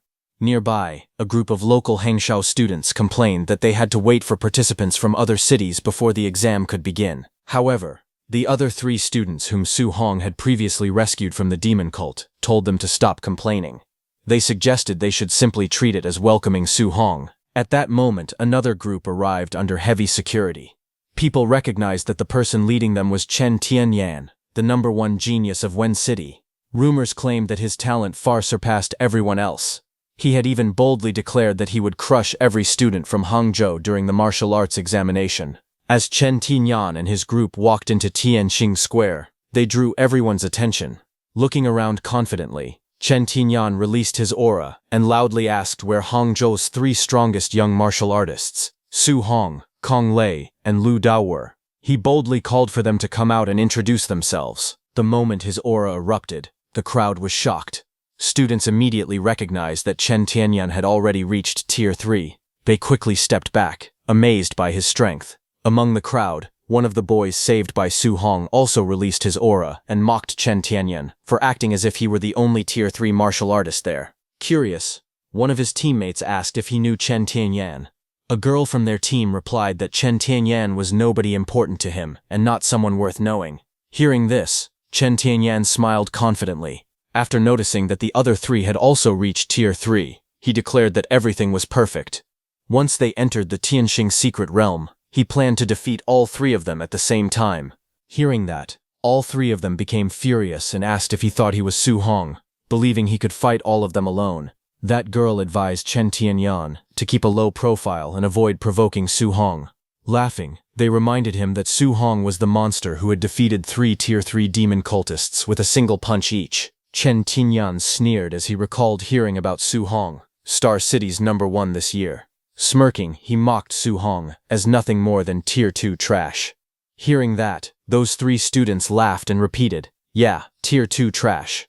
Pointing behind him, they asked Chen Tianyan to look toward the entrance, saying the trash he wanted was here. At that moment, Su Hong stepped off the bus with his companions. Carrying his staff on his shoulder, he calmly walked forward. Without showing any emotion, Wang Tiantuo noticed that Chen Tianyan had been staring at him and told Su Hong. Su Hong simply turned his head and looked in Chen Tianyan's direction with a puzzled expression. As Su Hong looked ahead, he saw 2 lines of people standing on both sides of the path. At the end of the formation stood Chen Tian and his followers. Chen Tian let out a cold snort as he said that he would kill Su Hong. He looked down on Su Hong, clearly showing that he did not take him seriously. Seeing Chen Tianyan's reaction, Lin Xinghe wondered if he had also been beaten by Su Hong in the past. Wang Tianyan's wow laughed, saying he was still so arrogant after getting beaten up. However, Su Hong thought about it for a moment, but shook his head, saying he had absolutely no memory of ever meeting or defeating him. From high above the square, several grandmasters quietly observed the scene below. One of them asked Grandmaster Qin whether the young man below was the Su Hong he had been hearing so much about.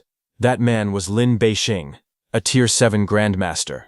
He glanced at Su Hong and commented that he looked quite ordinary. Hearing that, Grandmaster Qin mocked Lin Beixing, saying that as the chief coordinator of the Jiangnan province martial arts examination, his judgment of talent seemed poor. Lin Beixing said that it was only because Grandmaster Qin had hyped that kid up to the heavens, and he had expected Su Hong to have 3 heads and 6 arms. Grandmaster Qin smiled calmly and replied that Su Hong did not have 3 heads or 6 arms, but his true talent was far more impressive. He explained that Su Hong possessed a 100% affinity with all 7 attributes and had even mastered attribute fusion, something that was incredibly rare. But Lin Beixing remained skeptical, saying that seeing was believing. He decided to judge Su Hong only after watching his performance in the upcoming martial arts examination. As everyone waited for the martial arts examination to begin, many students started complaining. Some wondered why the exam had not started yet, while others criticized Chen Tian for being far too arrogant. A few were more concerned about their empty stomachs than the competition, but suddenly, Lin Beixing's voice echoed across the square, ordering everyone to remain silent. At the same time, an overwhelming pressure spread through the entire area. The immense aura forced nearly every participant to bend over, making it difficult to breathe. Even Su Hong felt the terrifying pressure and silently admitted that no matter how many times he experienced a grandmaster's aura, it was always shocking. Standing before the crowd, Lin Beixing introduced himself as the chief examiner for the martial arts examination and began explaining the rules.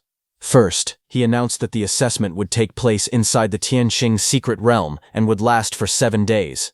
Participants would earn points by hunting and killing fierce beasts. Second, he explained that map fragments were hidden inside those beasts. Once collected, the fragments would reveal the locations of certain special fierce beasts that rewarded a large number of points when defeated. Finally, he revealed that a Tier 4 early-stage savage dragon lived at the center of the secret realm. Anyone who managed to kill it would receive a reward of 10,000 points. Hearing this, Su Hong immediately became interested. Hearing that it was a Tier 4 early-stage savage dragon, Wang Tingtuo, standing beside him, told Su Hong that the savage dragon carried a true dragon bloodline, making it far stronger than an ordinary Tier 4 mid-stage fierce beast. Lin Beixing then revealed the 4th rule of the examination. He explained that participants could defeat other candidates and seize half of their accumulated points. Hearing this, Su Hong immediately realized that the competition would become extremely brutal. He understood that many participants would end up fighting one another instead of only hunting fierce beasts. As the overwhelming pressure gradually disappeared, every participant received a special points bracelet. Lin Beixing explained that the bracelet would allow them to check their own points, the rankings, and the scores of every other candidate throughout the examination. After finishing the explanation, Lin Beixing officially declared the Jiangnan Province martial arts examination open. He then activated a mysterious green orb, which released a brilliant beam of light into the sky. The energy opened the entrance to the Tianxing secret realm. Lin Beixing announced that the secret realm was now open and ordered all candidates to enter the examination area. Without wasting a second, Chen Tianyan confidently declared that he would be the first to enter. With a burst of speed, he shot toward the entrance ahead of everyone else. All the students rushed toward it in a frenzy, complaining that Chen Tianyan had already taken the lead and urging everyone to hurry. Others shouted for people to stop blocking the way as they charged toward the portal. Seeing the crowd rushing in, Lin Xinghe suggested that they enter as well. However, Su Hong calmly told them to go ahead without him, because he planned to wait for a while before entering. Xiao Yan, while taking both Lin Xinghe and Wang Tingtuo with her, realized that Su Hong wanted to enter later so he could defeat other candidates and take half of their points instead of competing for fierce beasts. Hearing that, Lin Xinghe complained that Su Hong was very ruthless. Su Hong watched them enter the secret realm and said goodbye. Su Hong smiled to himself, knowing that earning points by defeating other candidates would be much faster than hunting fierce beasts one by one. Just then, Grandmaster Qin called Su Hong over and invited him to have a cup of tea before the examination truly began. Su Hong politely thanked him and joined him. The two calmly enjoyed their tea together, while everyone else hurried into the Tianxing secret realm. Grandmaster Lin looked at the two of them and remarked that both of them were equally mischievous. Su Hong smiled and replied that he was only following the examination rules that Grandmaster Lin himself had announced. Since he had not broken any of them, he believed there was nothing wrong with his plan. Grandmaster Lin then reminded Su Hong that he was not the only Tier 3 candidate in the examination. Several other Tier 3 geniuses were also participating, and he questioned whether Su Hong was truly that confident. Su Hong simply smiled and answered that he only had a little confidence. Before Grandmaster Lin could say anything else, Grandmaster Qin laughed and declared that Su Hong was being far too modest. He proudly explained that not long ago, Su Hong had encountered an assassination by the demon cult in Star City. During 7 days of fighting, he had killed more than 20 Tier 3 demon cultists, and had even seriously injured 2 Tier 4 experts. Hearing that unbelievable story, Grandmaster Lin was completely stunned and shouted in disbelief. However, Su Hong awkwardly smiled and insisted that Grandmaster Qin had exaggerated the story. Grandmaster Lin shook his head and replied that he already knew Grandmaster Qin liked to boast, but even then the story sounded impossible. He pointed out that Tier 3 demon cultists were not as common as vegetables in a market, but Su Hong calmly explained that he had actually spent 8 days being hunted by those demon cultists, and had risked his life just to eliminate them. Hearing that, Grandmaster Lin looked at Su Hong in shock and said that Su Hong was really ridiculous. Several hours later, inside the Heavenly Star secret realm, Su Hong quietly observed the surroundings from a high cliff.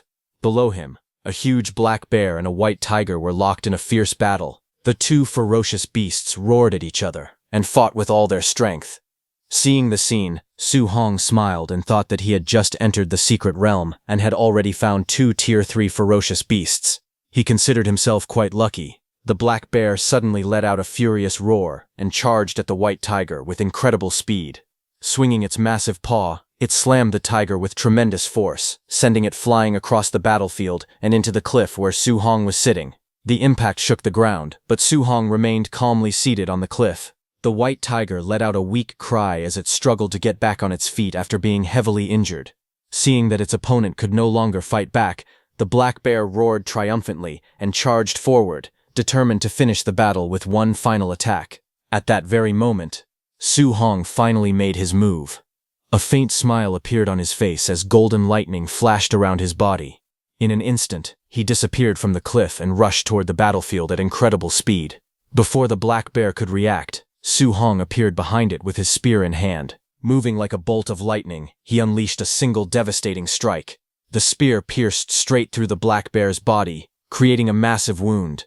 The huge beast froze in place as blood burst from the injury. Its enormous body trembled for a moment before collapsing to the ground with a loud crash. With just one attack, Su Hong had killed the Tier 3 black bear that had been dominating the fight moments earlier. After killing the black bear with a single strike, Su Hong stood on top of its massive body and looked toward the white tiger, calmly pointing his spear at it. He said that he had already taken care of one beast, and now it was the tiger's turn. Seeing that, the white tiger became too scared. Realizing how dangerous Su Hong was, it immediately gave up on fighting and turned around to climb the cliff, fleeing as fast as it could. Su Hong smiled as he watched the beast run away. He asked if it was really trying to escape before casually floating into the air and following it up the cliff. The white tiger froze in fear when it found Su Hong standing directly behind it. Without giving the beast another chance, Su Hong raised his spear and unleashed the 3rd stance of the 9 heaven-breaking spears, gathering powerful lightning around the weapon as he prepared to deliver the finishing blow. But as Su Hong gathered his power for the final attack, the white tiger suddenly dropped to the ground. It pressed its front paws together, wagged its tail, and began letting out soft meows like a frightened kitten, clearly begging for mercy instead of fighting. Su Hong froze in surprise. He had never expected a fierce Tier 3 beast to suddenly act so harmless. For a moment he could only stare at it in confusion. Even though the tiger looked pitiful, the energy from Su Hong's attack had already been released. The blazing spear attack shot forward, carving a huge trench through the ground. However, it narrowly missed the tiger, leaving the beast completely unharmed. The white tiger realized it had survived and immediately rolled onto its back, exposing its belly. It continued meowing, waving its paws in the air, and acting even cuter to show that it had no intention of fighting. Seeing the enormous ferocious beast behave like a spoiled house cat, Su Hong was left speechless. He could hardly believe that a powerful Tier 3 beast actually knew how to beg for mercy by pretending to be cute. Su Hong looked at the white tiger and made it a simple offer. He told the beast that if it led him to other humans and stronger ferocious beasts, he would spare its life. The white tiger immediately let out a soft meow. Su Hong sighed and told it to stop acting like a cat. Hearing that, the tiger quickly barked like a dog instead, leaving Su Hong completely speechless. Without wasting any time, the white tiger sprang to its feet and began running at full speed. Su Hong jumped onto its back, and ordered it to find a powerful opponent with a high cultivation level. The tiger barked in agreement and rushed deeper into the secret realm. Before long, they spotted a massive giant ape carrying a huge wooden club. The ape's enormous body towered over the surrounding trees as it walked through the valley. The white tiger immediately slowed down and hid behind the rocks, trembling in fear while letting out weak meows. Standing on its back, Su Hong carefully observed the monster. He thought that it was most likely a Tier 3 high-stage giant ape. Judging by its appearance, the giant ape was over 30 meters tall, making it more than twice the size of the giant apes found outside the secret realm. As the giant ape sensed danger, it suddenly turned its head. Su Hong's eyes widened, and he immediately realized that the monster had noticed them. At that moment, the giant ape roared and threw its enormous wooden club at them with full power. But Su Hong remained calm as the giant ape's enormous wooden club came toward him. The next second, the massive weapon slammed into the ground, creating a violent explosion and sending rocks and dust flying everywhere. However, right before it hit, Su Hong used his spiritual energy to fly into the air with the white tiger and dodged the giant ape's attack. Su Hong quickly sent the white tiger away and ordered it to run as far away as possible and wait for him in a safe place. He then warned the tiger that if it tried to run away for good, he would hunt it down and kill it once he found it. Hearing the threat, the frightened white tiger barked loudly in agreement before jumping off the cliff and fleeing at full speed. Su Hong then jumped onto the enormous club and charged at the giant ape. Even though the beast was more than twice the size of the giant apes outside the secret realm, Su Hong knew it was still only a Tier 3 ferocious beast. The enraged giant ape let out a deafening roar and swung its massive wooden club to throw Su Hong away. But instead of retreating, Su Hong dashed straight toward the giant ape's roaring mouth. As he rushed straight toward the giant ape's mouth, he frowned in disgust and complained that the beast smelled terrible. Lightning burst around Su Hong's body as he gripped his spear tightly, warning the ape not to breathe on him because its breath stank. With a loud shout, he unleashed his martial technique, heaven breaking. In the next instant, the spear shot forward like a bolt of lightning and struck the giant ape directly in the mouth. The tremendous force exploded on impact, causing the beast to stagger backward as pieces of its teeth flew in every direction. Su Hong's attack was so powerful that some of the giant ape's teeth broke and fell to the ground. Su Hong's heaven-breaking attack pierced straight through the giant ape's open mouth. The giant ape let out a painful roar as blood poured from its mouth, and it collapsed to the ground. Its enormous club fell from its hand and landed on the ground. Su Hong landed beside the enormous log. Looking at the massive log, Su Hong estimated that it was over 40 meters long and weighed around 70 tons. However, after reaching Tier 3 himself, he knew handling something of that size was no longer impossible for him. Without hesitation, Su Hong pressed both hands against the giant log and used all his strength. The enormous trunk slowly began to rise, and its incredible weight was no longer a problem for him. Next, Su Hong covered the giant log with his spiritual power. A faint blue aura wrapped around the entire log, making it much easier for him to control. With a powerful push, he lifted the enormous trunk high into the air. At that moment, the giant ape also woke up while scratching the back of its head in pain. Seeing that, Su Hong grinned and mocked the beast, calling it a stinky monkey. Then, with all his strength, Su Hong hurled the massive log straight toward the giant ape, shouting for it to eat his old Su's cudgel. The giant beast froze in confusion for a moment as the gigantic trunk came flying toward it at an incredible speed. The massive log slammed into the giant ape's face with tremendous force. Blood burst from its mouth as its nose and remaining teeth were crushed. Su Hong's attack was so powerful that it sent the enormous beast flying through the air. Everyone watching the battle from outside was left speechless. They could not believe what they had just witnessed. Many spectators stared at the giant screen in disbelief, wondering if the scene was even real. They could not help but ask what kind of monster a young man like Su Hong really was. Elsewhere, Grandmaster Qin and Grandmaster Lin were also watching the battle. Grandmaster Qin laughed loudly and pointed at the screen, saying that Su Hong was beating the elite monster as easily as if he were disciplining a dog. Grandmaster Lin was stunned seeing that. He stroked his beard and calmly remarked that there no longer seemed to be any suspense in this year's assessment. After defeating the giant ape, Su Hong stood on top of the enormous log and looked at the ape's defeated body in the distance. As he checked his wrist device, several glowing map fragments appeared. He wondered if these were the map fragments the Grandmaster had mentioned, and was surprised that defeating a single giant ape had rewarded him with so many of them. Su Hong then opened the leaderboard and was shocked to see that he already had 2,100 points, placing him firmly in first place. The second-ranked participant, Chen Tianxiao, only had 800 points, while Chen Xiao was in third place with 750 points. He realized that the black bear he had defeated earlier had only been worth 100 points, but the giant ape alone had earned him 2,000 points. After looking at the rankings, Su Hong decided that there was no reason to challenge the second-place competitor.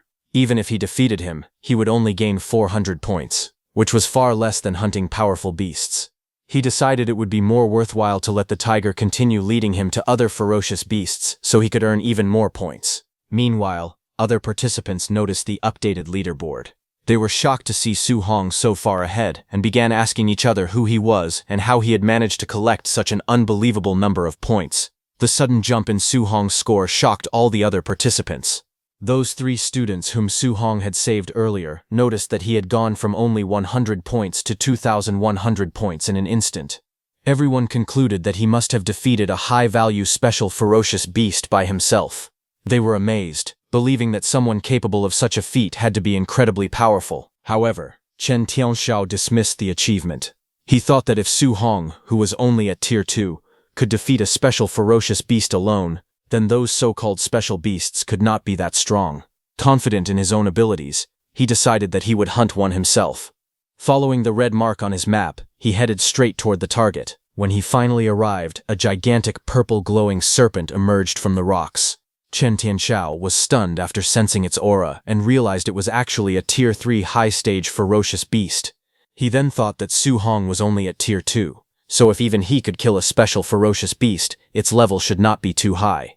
However, after seeing its size, he began to doubt himself. He wondered whether he had simply been unlucky to encounter such a powerful monster, or whether every special ferocious beast in this realm was this terrifying. If the latter was true, then Su Hong's true strength had to be far greater than he had imagined. After seeing the giant python's terrifying strength, Chen Tianxiao refused to back down. He convinced himself that if Su Hong could kill the beast, then he could do the same. With burning determination, he unleashed all of his power and declared that he would never lose to anyone. Wrapped in a blazing red aura, Chen Tianxiao charged straight at the giant python and threw a powerful punch. However, the enormous beast barely reacted. A few minutes later, it struck back with overwhelming force, sending Chen Tianxiao flying through the air. He crashed heavily into a massive tree, leaving him badly injured. Coughing up blood, Chen Tianxiao finally realized something was wrong. He could clearly feel that the giant python's combat strength was almost comparable to that of some Tier 4 ferocious beasts. He could not understand how a beast this powerful had supposedly been defeated by Su Hong alone. After suffering several heavy blows, Chen Tianxiao realized he could not continue fighting. He knew that if he stayed any longer, the giant python would kill him. Swallowing his pride, he decided to retreat. Although he hated the idea of running away, he admitted that staying alive was more important. As he escaped through the forest, Chen Tianxiao quickly came up with another plan. Since he could not defeat special ferocious beasts, he decided to steal points from other candidates instead. Before long, he spotted a group of examinees walking together.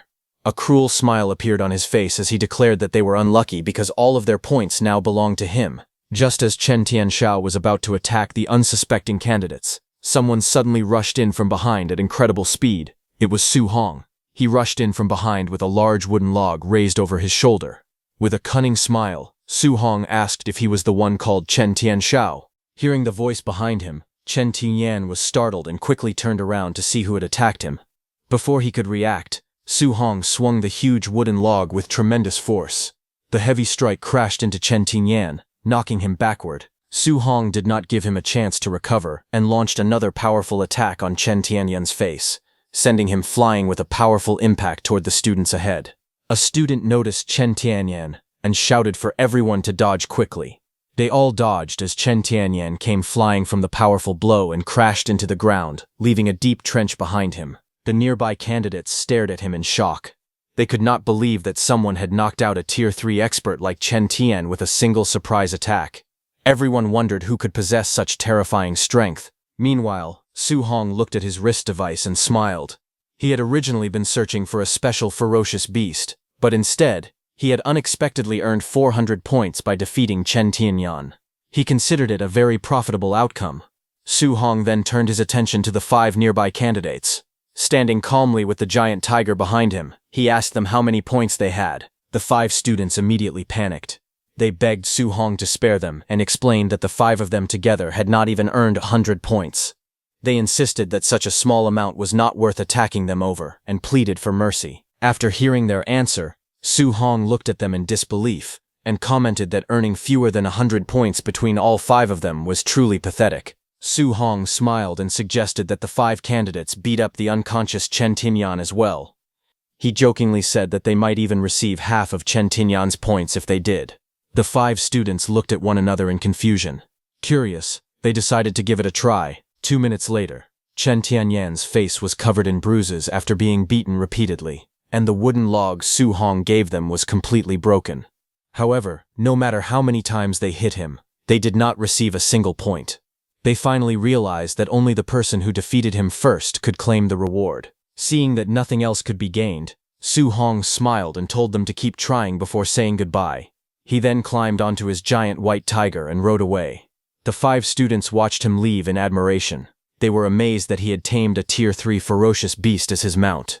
They began to wonder if that incredible young man was the current #1 ranked participant, Su Hong. Meanwhile, outside, Grandmaster Lin watched the scene and complained that beating an already unconscious person again was hardly something a decent person would do. But Grandmaster Qin laughed and replied that Su Hong wanted to enroll in Magic Martial University and said that the university loved mischievous students like him. Su Hong then arrived where the giant python was.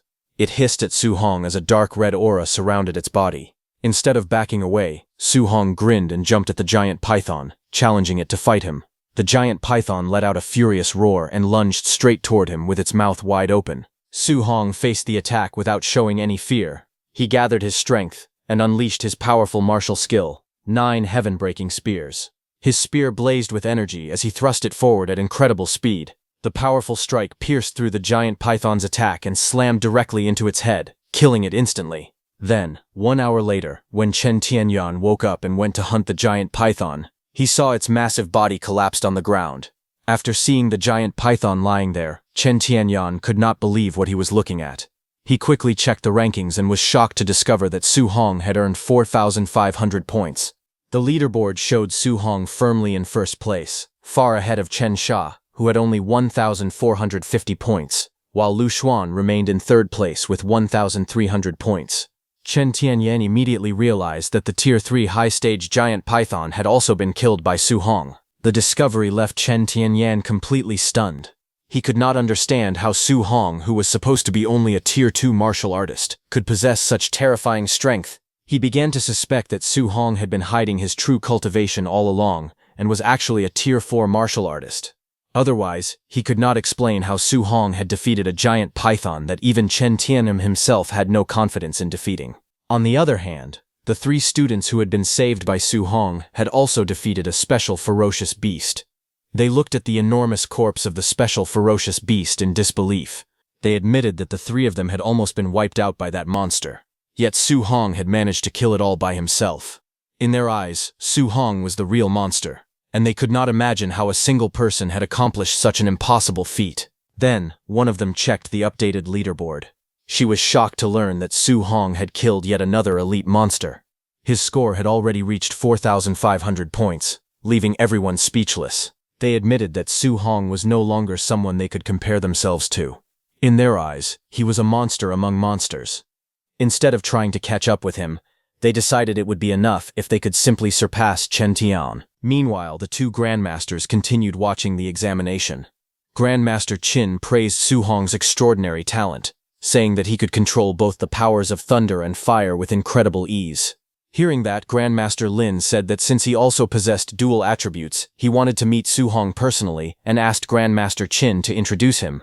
Hearing that, Grandmaster Qin laughed and teased him, saying that it was embarrassing for someone of his status to seek advice from a young junior. However, Grandmaster Lin did not mind at all. He replied that if he could master such a powerful technique, there was no reason to worry about losing face. Grandmaster Lin then pointed out that Zhang Hu, a Tier 3 initial stage martial artist, had been unable to block even a single punch from Su Hong. In his opinion, the martial arts examination had completely turned into Su Hong's personal show, as none of the other participants could compete with him. Grandmaster Lin stood up to leave, saying there was no need to keep watching the examination. However, Grandmaster Qin suddenly noticed something and immediately stopped Grandmaster Lin, saying that Su Hong was heading alone toward the barbarian dragon. Grandmaster Lin was shocked and wondered if Su Hong had gone mad. He explained that he had personally captured the barbarian dragon and knew exactly how powerful it was. The beast was already close to breaking through to the middle stage of Tier 4. With its dragon bloodline, its combat strength was almost equal to that of a high-stage Tier 4 ferocious beast. He confidently declared that even if Su Hong could control the powers of thunder and fire, there was no way he could seriously injure the barbarian dragon. He believed Su Hong would soon be beaten badly and finally understand how vast the gap in strength really was. Grandmaster Qin, however, hoped for a different outcome. He wished that Su Hong would realize the danger and retreat before it was too late. On the other hand, the white tiger was very frightened. Su Hong sat on the frightened white tiger's back and called it a coward. He told the beast that it only needed to lead the way because he had no intention of making it fight the barbarian dragon. The white tiger let out a series of frightened whimpers but still obeyed his orders. Following the white tiger's guidance, Su Hong soon arrived at the entrance of a deep canyon. The tiger nervously indicated that the barbarian dragon was hiding inside. Su Hong jumped off the tiger's back and calmly told it to wait outside until he returned. The white tiger immediately agreed with a relieved bark as it watched him head into the canyon alone. Without hesitation, Su Hong leaped into the canyon at high speed. As he descended, he gripped his spear tightly and used it to stab into the cliff wall. The spear carved a long groove through the rock, slowing his fall while sending pieces of stone flying in every direction. After sliding down the cliff, Su Hong landed steadily at the bottom of the canyon. He immediately became alert and carefully observed his surroundings. A moment later, he discovered the barbarian dragon. To his surprise, the enormous Tier 4 beast was asleep and tightly bound by several massive chains. Su Hong was confused after seeing that and wondered why such a powerful Tier 4 barbarian dragon had been chained up. Even while sleeping, the dragon released an overwhelming aura. Su Hong could tell that its strength had already surpassed the Tier 4 initial stage and was extremely close to the Tier 4 middle stage. After judging the dragon's power, Su Hong admitted that he was not confident he could defeat it in a direct fight with his current strength. However, seeing that the dragon was asleep and restrained, he smiled and decided to take advantage of the situation. He quietly thought that if he launched a sneak attack, the dragon could not blame him for fighting unfairly. After carefully observing the sleeping barbarian dragon, Su Hong noticed one particular weak spot. He realized that no matter the creature's race, gender, or how strong its defense was, a direct hit to that spot would cause tremendous damage. He went behind the barbarian dragon. A confident smile appeared on his face as he gripped his spear tightly and used his unlimited technique. He gathered the powers of thunder, fire, and metal into the weapon, combining the three attributes into one powerful attack. Without hesitation, Su Hong unleashed his ultimate move and thrust the glowing spear straight toward the barbarian dragon's weak point, hoping to deal devastating damage before the beast could wake up. Su Hong unleashed his ultimate attack and drove his spear straight into the barbarian dragon's weakest spot. The combined powers of thunder, fire, and metal exploded on impact, causing a massive blast. The barbarian dragon let out a loud, painful roar as the powerful strike dealt heavy damage. This made the barbarian dragon furious, and it immediately turned around and shot flames from its mouth at Su Hong. However, Su Hong ran to the other side of the barbarian dragon to attack it from the front.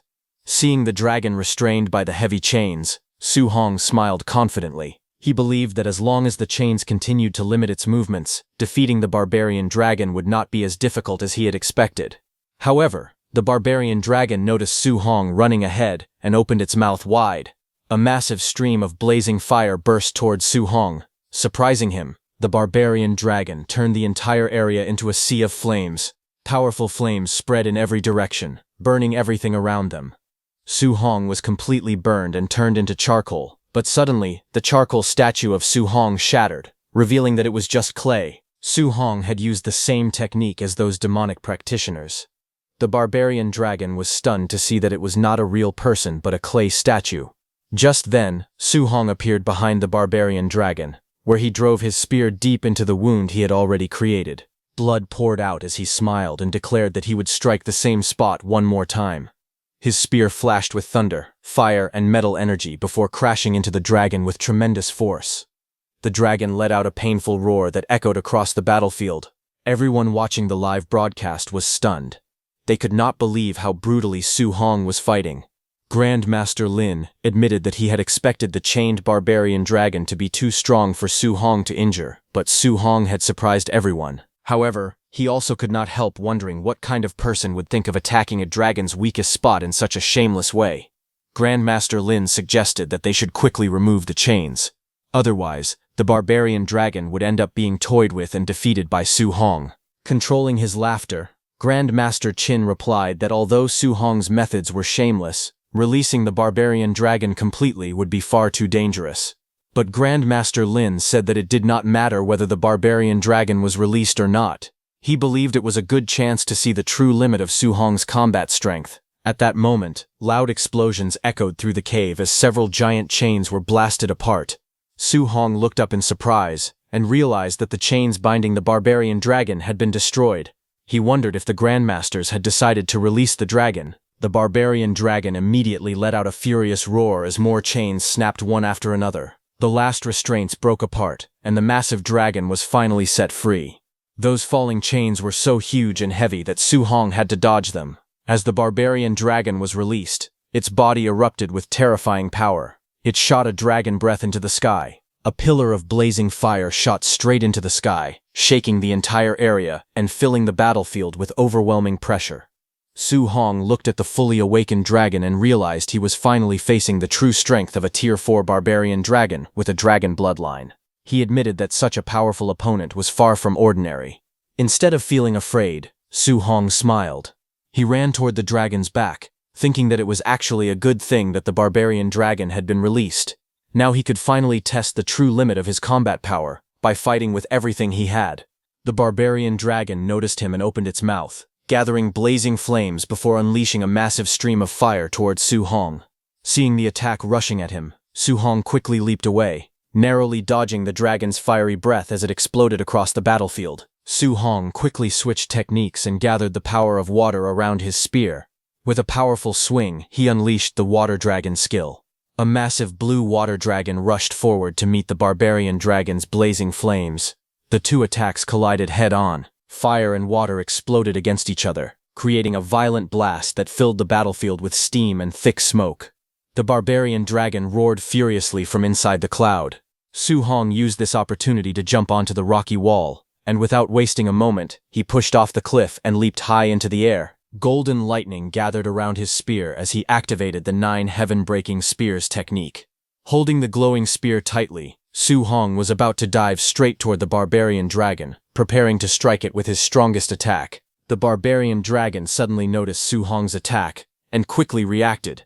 With incredible speed, it pressed the ground with its claws and swung its massive tail like a giant whip. Su Hong was surprised to see that, the next second, the dragon appeared behind him, climbing the wall. Su Hong was shocked by how fast the enormous dragon was. He realized that despite its huge body, its speed was far beyond what he had expected. The barbarian dragon immediately rushed toward him with its sharp claws, trying to tear him apart before he could finish his attack. Su Hong quickly gathered golden lightning around his spear and attacked. Lightning surged forward, forming a huge, powerful wave that charged straight at the barbarian dragon. Su Hong's golden lightning wave crashed into the barbarian dragon with tremendous force, causing a massive explosion that shook the entire battlefield. However, before the smoke could clear, the barbarian dragon suddenly appeared in front of him with its sharp claws already swinging down.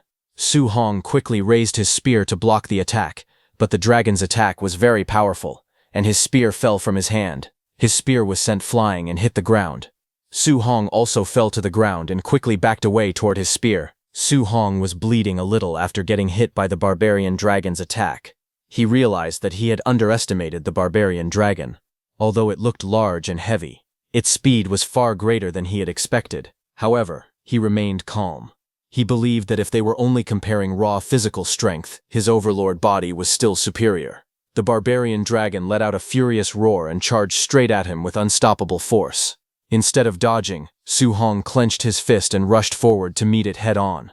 As the dragon's massive claw came crashing down, Su Hong threw a powerful punch directly at it.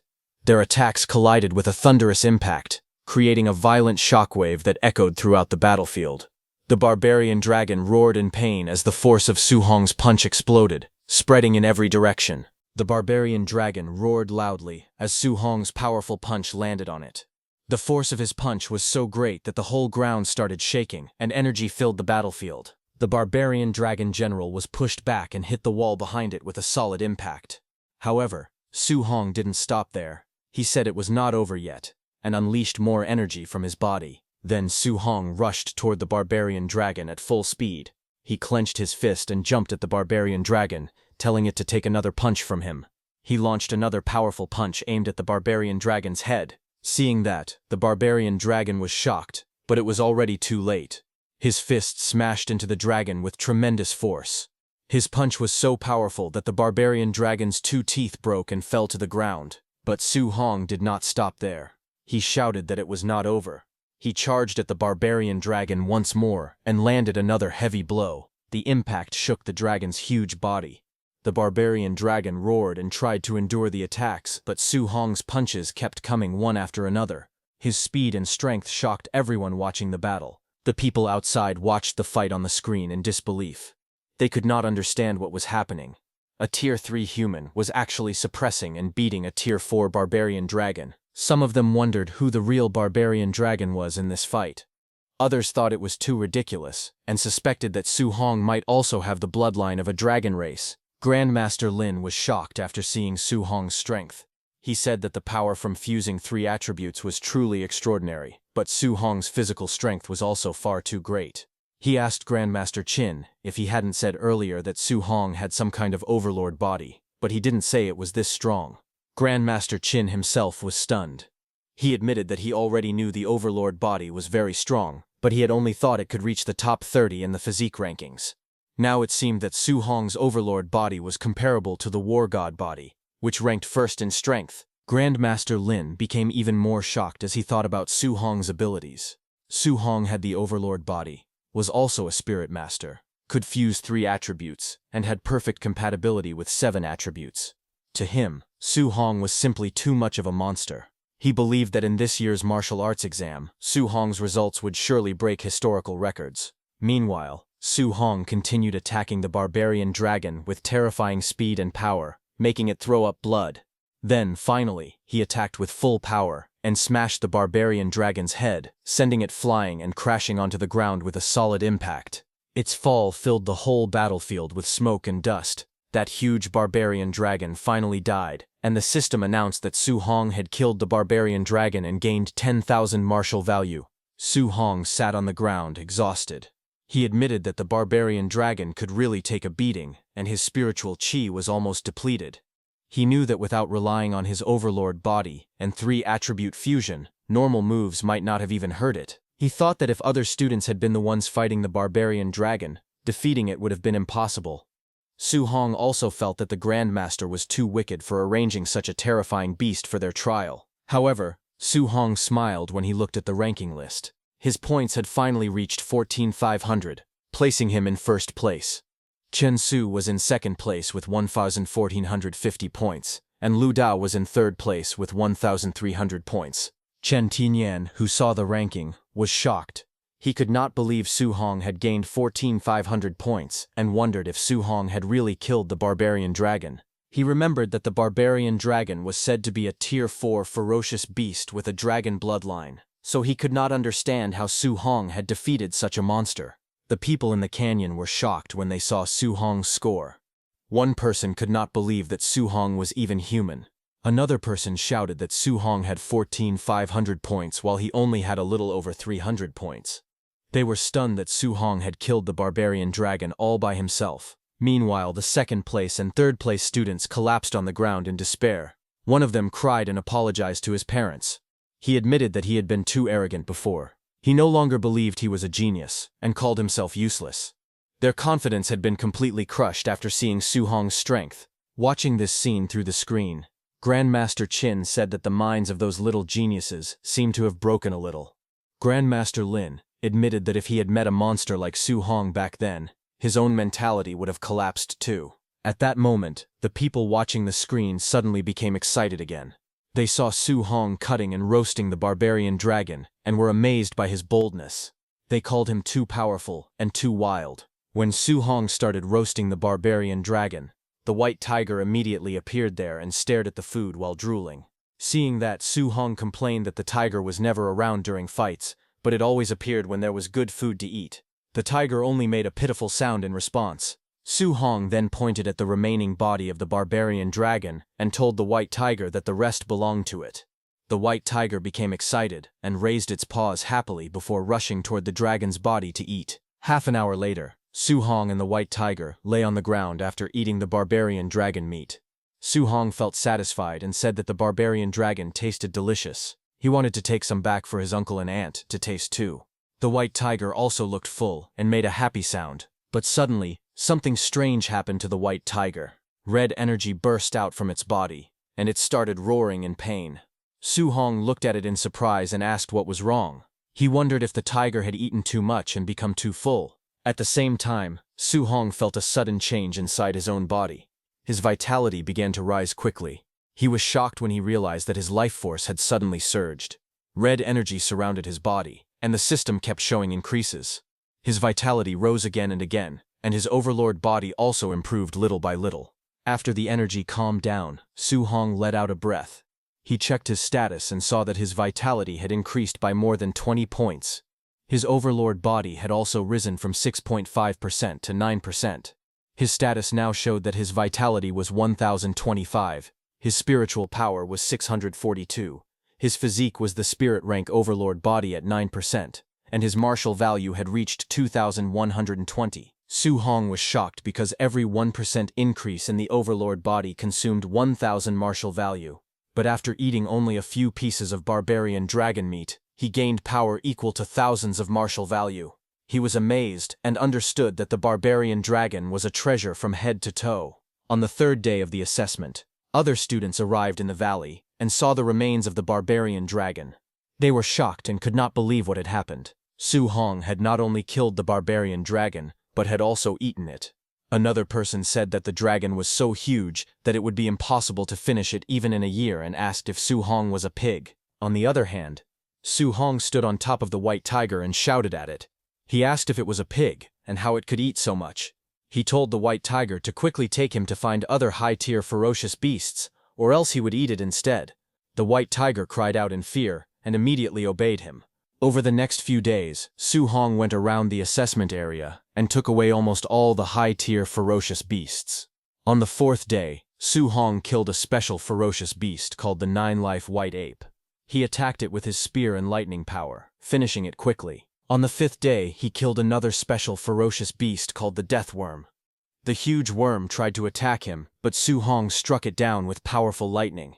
On the sixth day, he killed a special ferocious beast called the heavenly wind mad bull. Even though the beast was huge and fierce, Su Hong still defeated it with his strength.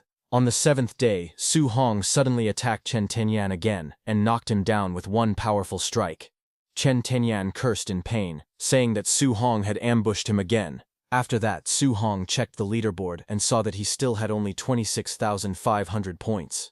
Su Hong became confused and asked why he had not received any points from the fight. Then, when Su Hong looked at Chen Tianyan again, he felt that the man seemed familiar. After thinking for a moment, he remembered that the man's name was Chen Tianyan, and that Su Hong had already robbed him once before, so he understood why he did not receive any points this time. Soon, a loud announcement rang out through the forest, saying that the martial arts exam had ended. The exit of the secret realm opened, and all candidates were ordered to leave immediately. Su Hong looked at the sky and felt surprised that the exam had ended so quickly. He thought the secret realm was a very good place and it was a pity that they could only stay there for 7 days. Before leaving, Su Hong patted the white tiger and told it not to cry. He said he was leaving and told it to cultivate hard so that it would not be beaten to death by someone next year. Then Su Hong noticed that Chen Tianyan had fainted. He wondered how Chen Tianyan would leave the secret realm in that condition. Su Hong carried him and flew toward the exit. He came out while carrying the unconscious Chen Tian on his shoulder and holding his spear in his hand. Just as he came out, everyone was there to welcome him. The whole crowd shouted his name again and again. They called him the top scorer of Jiangnan province and the top scorer of the martial arts exam. News quickly spread across Jiangnan province that the historical record for the provincial martial arts exam had been broken by an enormous margin. Su Hong's outstanding performance became the biggest headline everywhere. At Star City No. 1 High School, students celebrated excitedly. They proudly held banners with Su Hong's picture and cheered for him. One of his classmates laughed happily and proudly declared that Su Hong was his good friend. Reporters also interviewed Su Hong's uncle and aunt. They smiled with pride and said that Su Hong had always been a sensible and hard-working child ever since he was young. Another reporter interviewed Chen Tianyan after he woke up. She mentioned that he had fallen into a coma before the exam ended, and that Su Hong had carried him out of the secret realm. She then asked if he had anything to say to Su Hong. As soon as Chen Tian heard Su Hong's name, he was so shocked that he almost jumped at the camera. Meanwhile, Su Hong's phone kept ringing without stopping. News headlines and notifications flooded in one after another. Some stories praised him as a martial arts genius. Some talked about his difficult childhood after losing his parents, while others even spread rumors about his private life and claimed that a famous actress had publicly confessed her feelings for him. Overnight, Su Hong became the center of attention across the entire country. 2 days after the martial arts exam ended, Su Hong visited the president's office of the Star City Martial Dao Association. While looking at his phone, he asked Grandmaster Lin and Grandmaster Qin if they could control the news media because all the attention had become very annoying. Grandmaster Lin agreed immediately. He promised that they would tell the media to restrain themselves and stop disturbing Su Hong's family. After that, Grandmaster Lin signaled to Grandmaster Qin, saying it was time to discuss more important matters. Grandmaster Qin then hesitantly asked Su Hong for advice about the attribute fusion technique. He wanted Su Hong to share some of his experience and give him a few pointers. Su Hong was completely stunned by the request. He could not believe that a respected grandmaster was asking him for guidance. In his mind, he wondered if the whole world had been turned upside down. Su Hong then remembered that Grandmaster Qin had always treated him very well. Since it was the first time Grandmaster Qin had asked him for a favor, Su Hong felt there was no reason to refuse. He respectfully greeted the two grandmasters and humbly said that he would not dare call it giving guidance. He only wanted to share his limited experience with them. He also asked them to correct him if he made any mistakes. Half an hour later, Su Hong carefully explained his cultivation method in detail. He even demonstrated the techniques and elemental energy while the two grandmasters listened and took notes. After hearing everything, Grandmaster Lin was deeply moved. He realized that Su Hong had hidden nothing and had openly shared every detail of his cultivation. He believed this was a discovery important enough to change human history and thought Su Hong was truly selfless.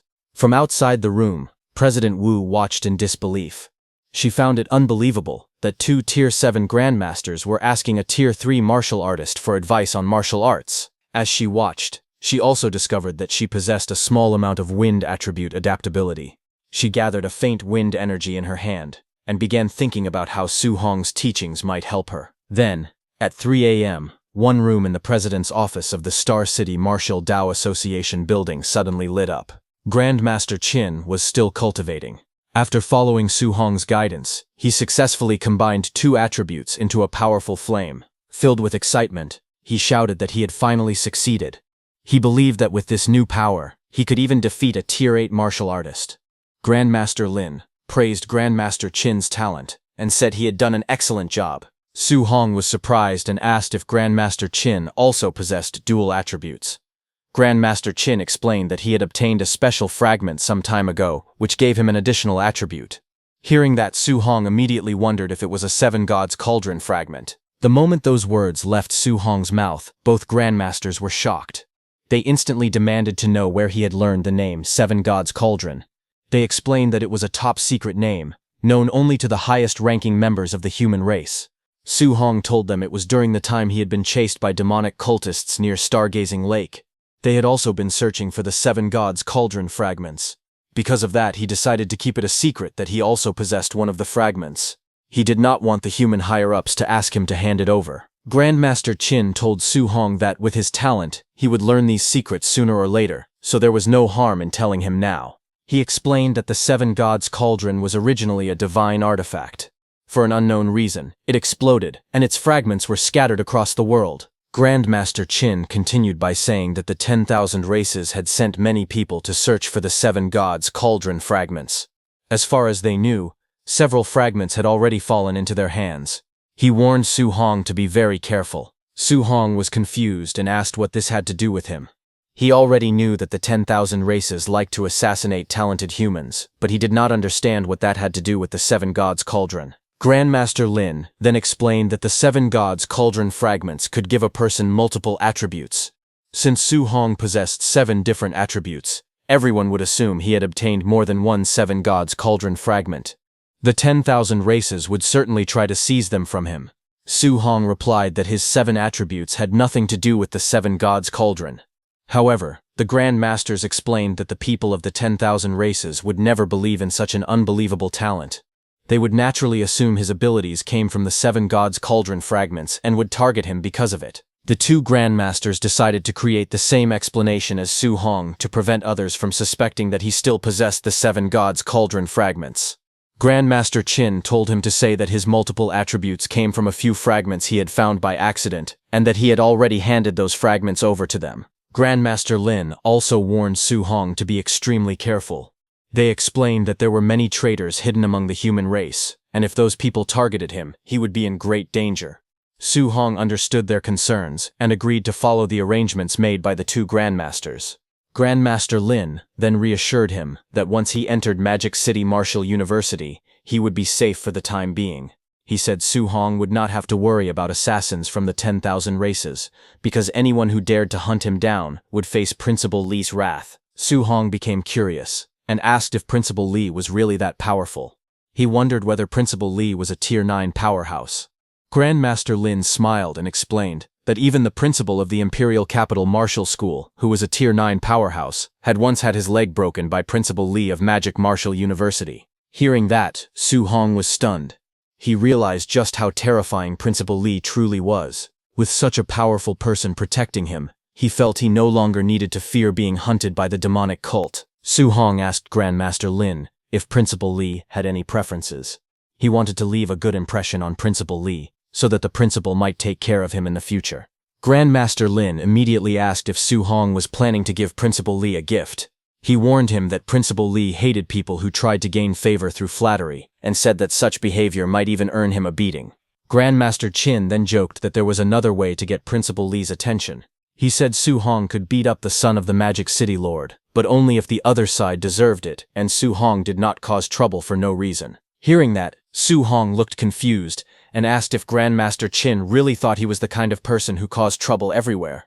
Grandmaster Qin laughed and jokingly agreed that Su Hong was the most well-behaved person. Grandmaster Lin smiled and said there was an even better target.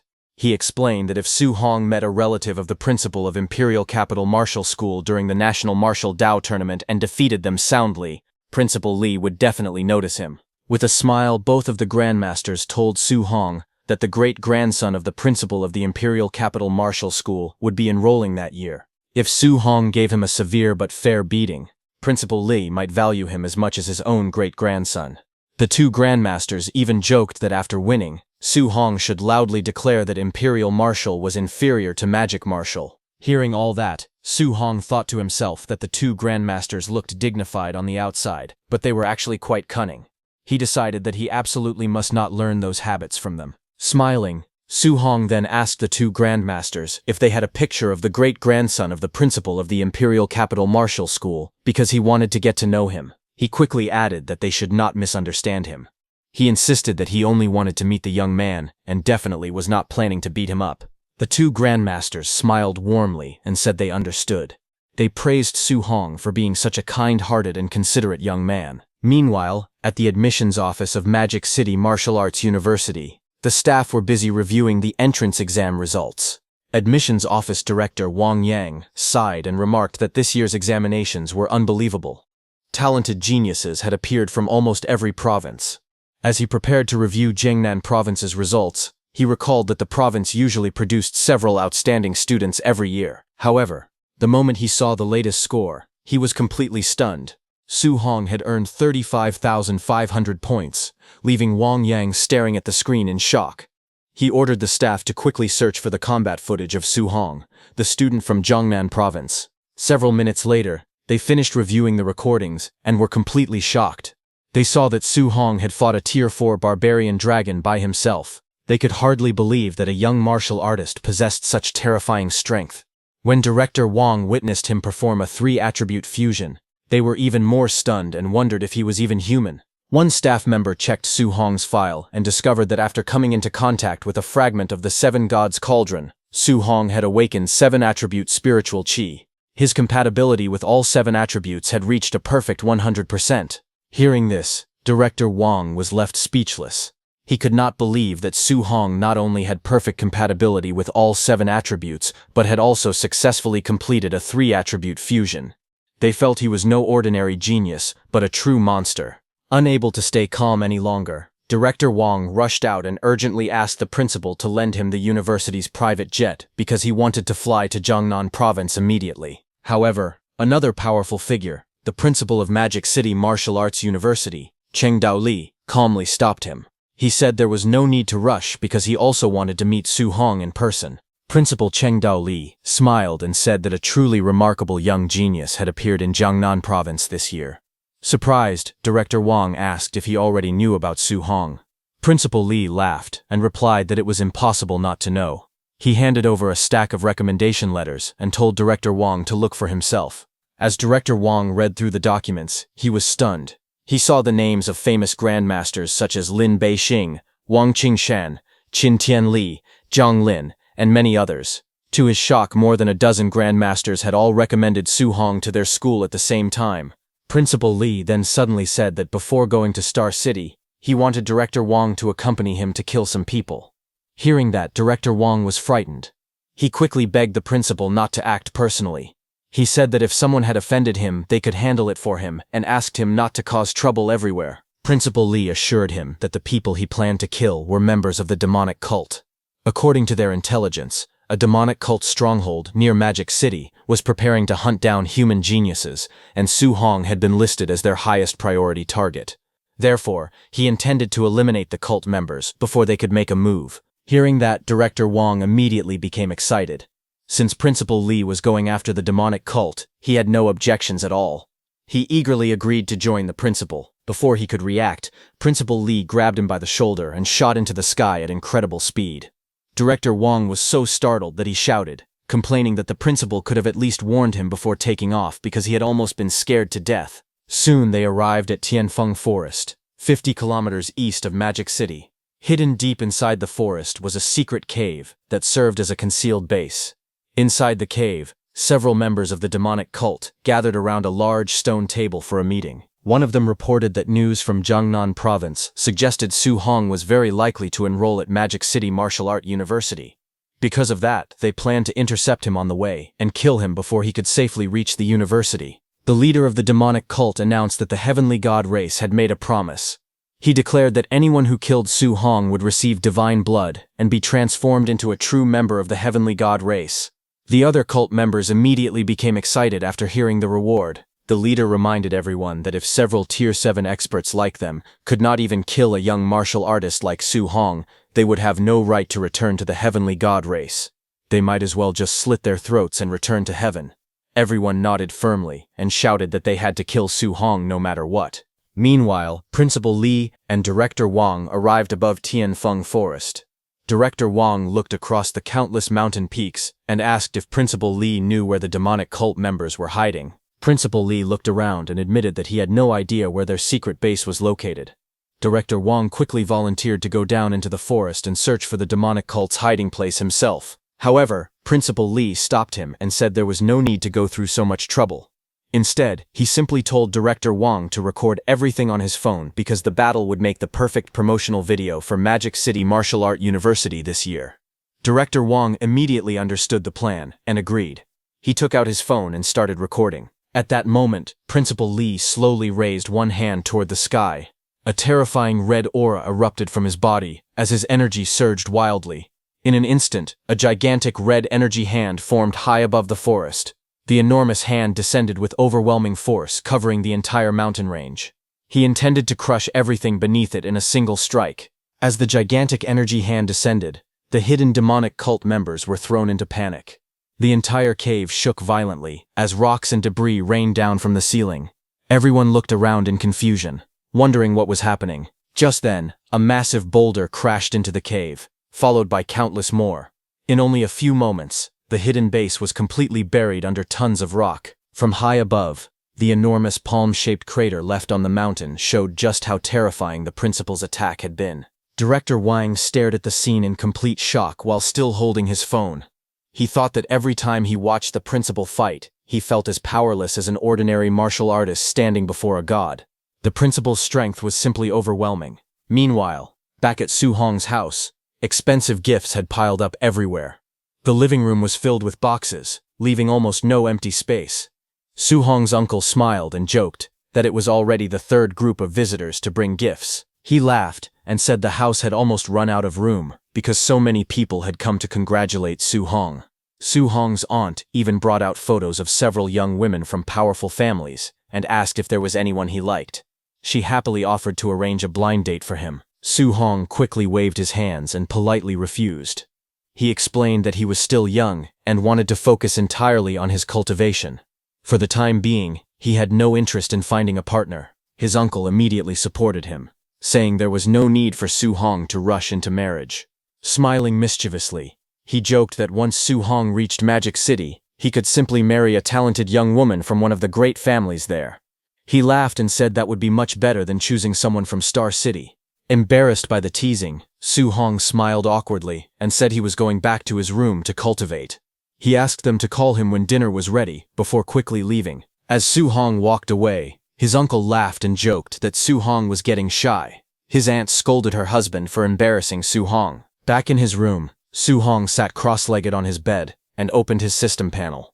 After checking his current status, he realized that the martial arts points he had accumulated were enough to raise his spiritual power to Tier 3.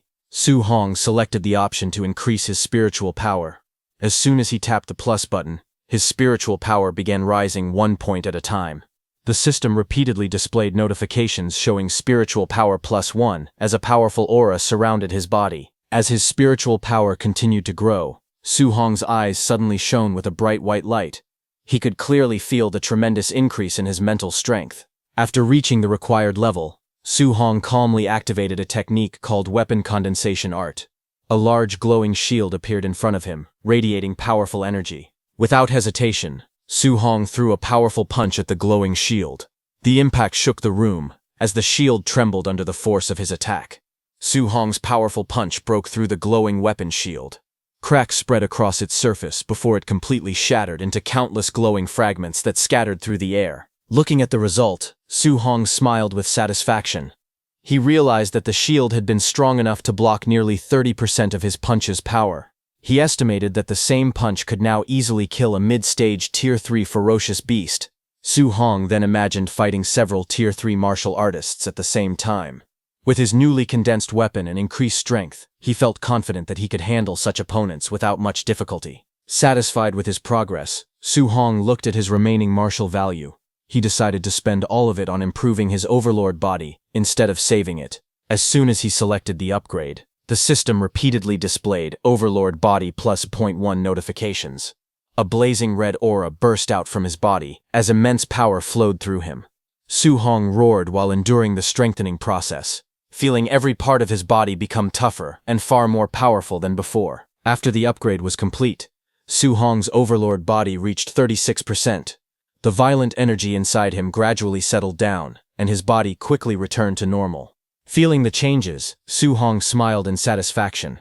He realized that the Overlord body was far more powerful than he had expected. Based on physical strength alone, he believed that a full-powered punch from him could now easily kill a Tier 4 martial artist. Just then, his aunt called him to dinner from outside. Su Hong happily replied that he was coming and joined his family for the meal. The next morning, Su Hong was still sleeping when his phone suddenly started ringing. Half asleep, he wondered who would call him so early in the morning. He answered the phone with a sleepy greeting. The moment the call connected, his principal's panicked voice shouted his name. He desperately begged Su Hong to come to the school immediately and save him. He sounded terrified, as if he were in great danger. As soon as Su Hong arrived at his principal's office, he saw that the whole office was completely destroyed. His frightened principal quickly introduced the people who had fought there. He pointed to the elegant but injured woman and explained that her name was Chen Lin, the director of admissions for Imperial Capital Martial Arts University. He then introduced the stern-looking injured man as Wang Yang, the director of admissions for Magic City Martial Dao Arts University. After that, he proudly introduced Su Hong to them, saying that Su Hong was the outstanding student from their school. Looking at the two admissions directors, Su Hong smiled awkwardly. He had heard many times that the rivalry between Magic City Martial Dao Arts University and Imperial Capital Martial Arts University was extremely fierce, but he never expected that even their admissions directors would end up fighting each other over a student. Without wasting any time, Director Chen immediately began trying to recruit Su Hong. She promised that if he chose Imperial Capital Martial Arts University, he would receive unlimited cultivation resources below A grade for free. She also offered him a 50% discount on all A-grade resources and above. She promised to arrange for a grandmaster to personally guide Su Hong in one-on-one cultivation. In addition, the university would give him 3 A-grade martial arts techniques every year free of charge and provide an extra 30 million in cash. Hearing that, Su Hong's principal was stunned. He could hardly believe that Imperial Capital Martial Arts University was willing to provide unlimited free resources, valuable A-grade martial arts techniques worth tens of millions, and even personal guidance from a grandmaster just to recruit Su Hong. He realized that even without converting the benefits into cash, the university would still spend at least 1 billion on Su Hong every year. Director Chen smiled confidently after finishing her offer and turned to Director Wang. She said she had already made her proposal and asked him to explain what kind of treatment Magic City Martial Dao Arts University could offer Su Hong. Director Wang remained calm and explained that Magic City Martial Dao Arts University treated every student equally. Every freshman received exactly the same resources. Each student was given cultivation resources worth 10 million every year, and if they wanted more, they had to earn them through their own hard work and abilities. Hearing this, Director Chen crossed her arms and smiled proudly. She mocked Magic City Martial Dao Arts University for being as stingy as ever, and claimed that its offer could not compare to Imperial Capital's. She then looked at Su Hong and confidently told him there was no reason to hesitate any longer. She urged him to make his decision. Su Hong remained calm. After listening carefully to both universities' offers, he finally opened his mouth and said that he had made his choice. Su Hong announced that he chose Magic City Martial Dao Arts University. Confident in her offer, at first Director Chen didn't understand Su Hong's words and said it was a wise choice, adding that only Imperial Capital Martial Arts University was worthy of a genius like him. But when she realized what he had actually said, she was shocked. She quickly asked him to repeat his answer. Su Hong looked at her calmly and confirmed once again that he had chosen Magic City Martial Dao Arts University.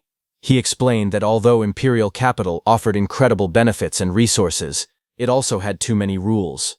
In his opinion, Magic City Martial Dao Arts University provided much greater freedom, and that was more important to him.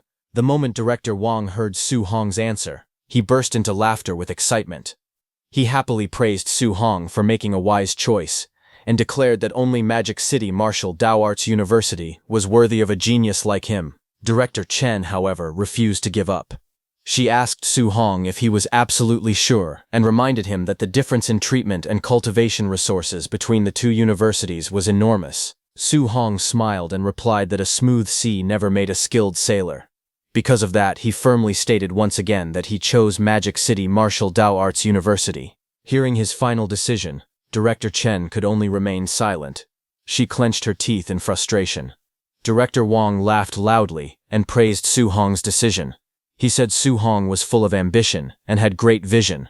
Director Wang then told Su Hong to report to Magic City Martial Dao Arts University the very next day. Su Hong was confused.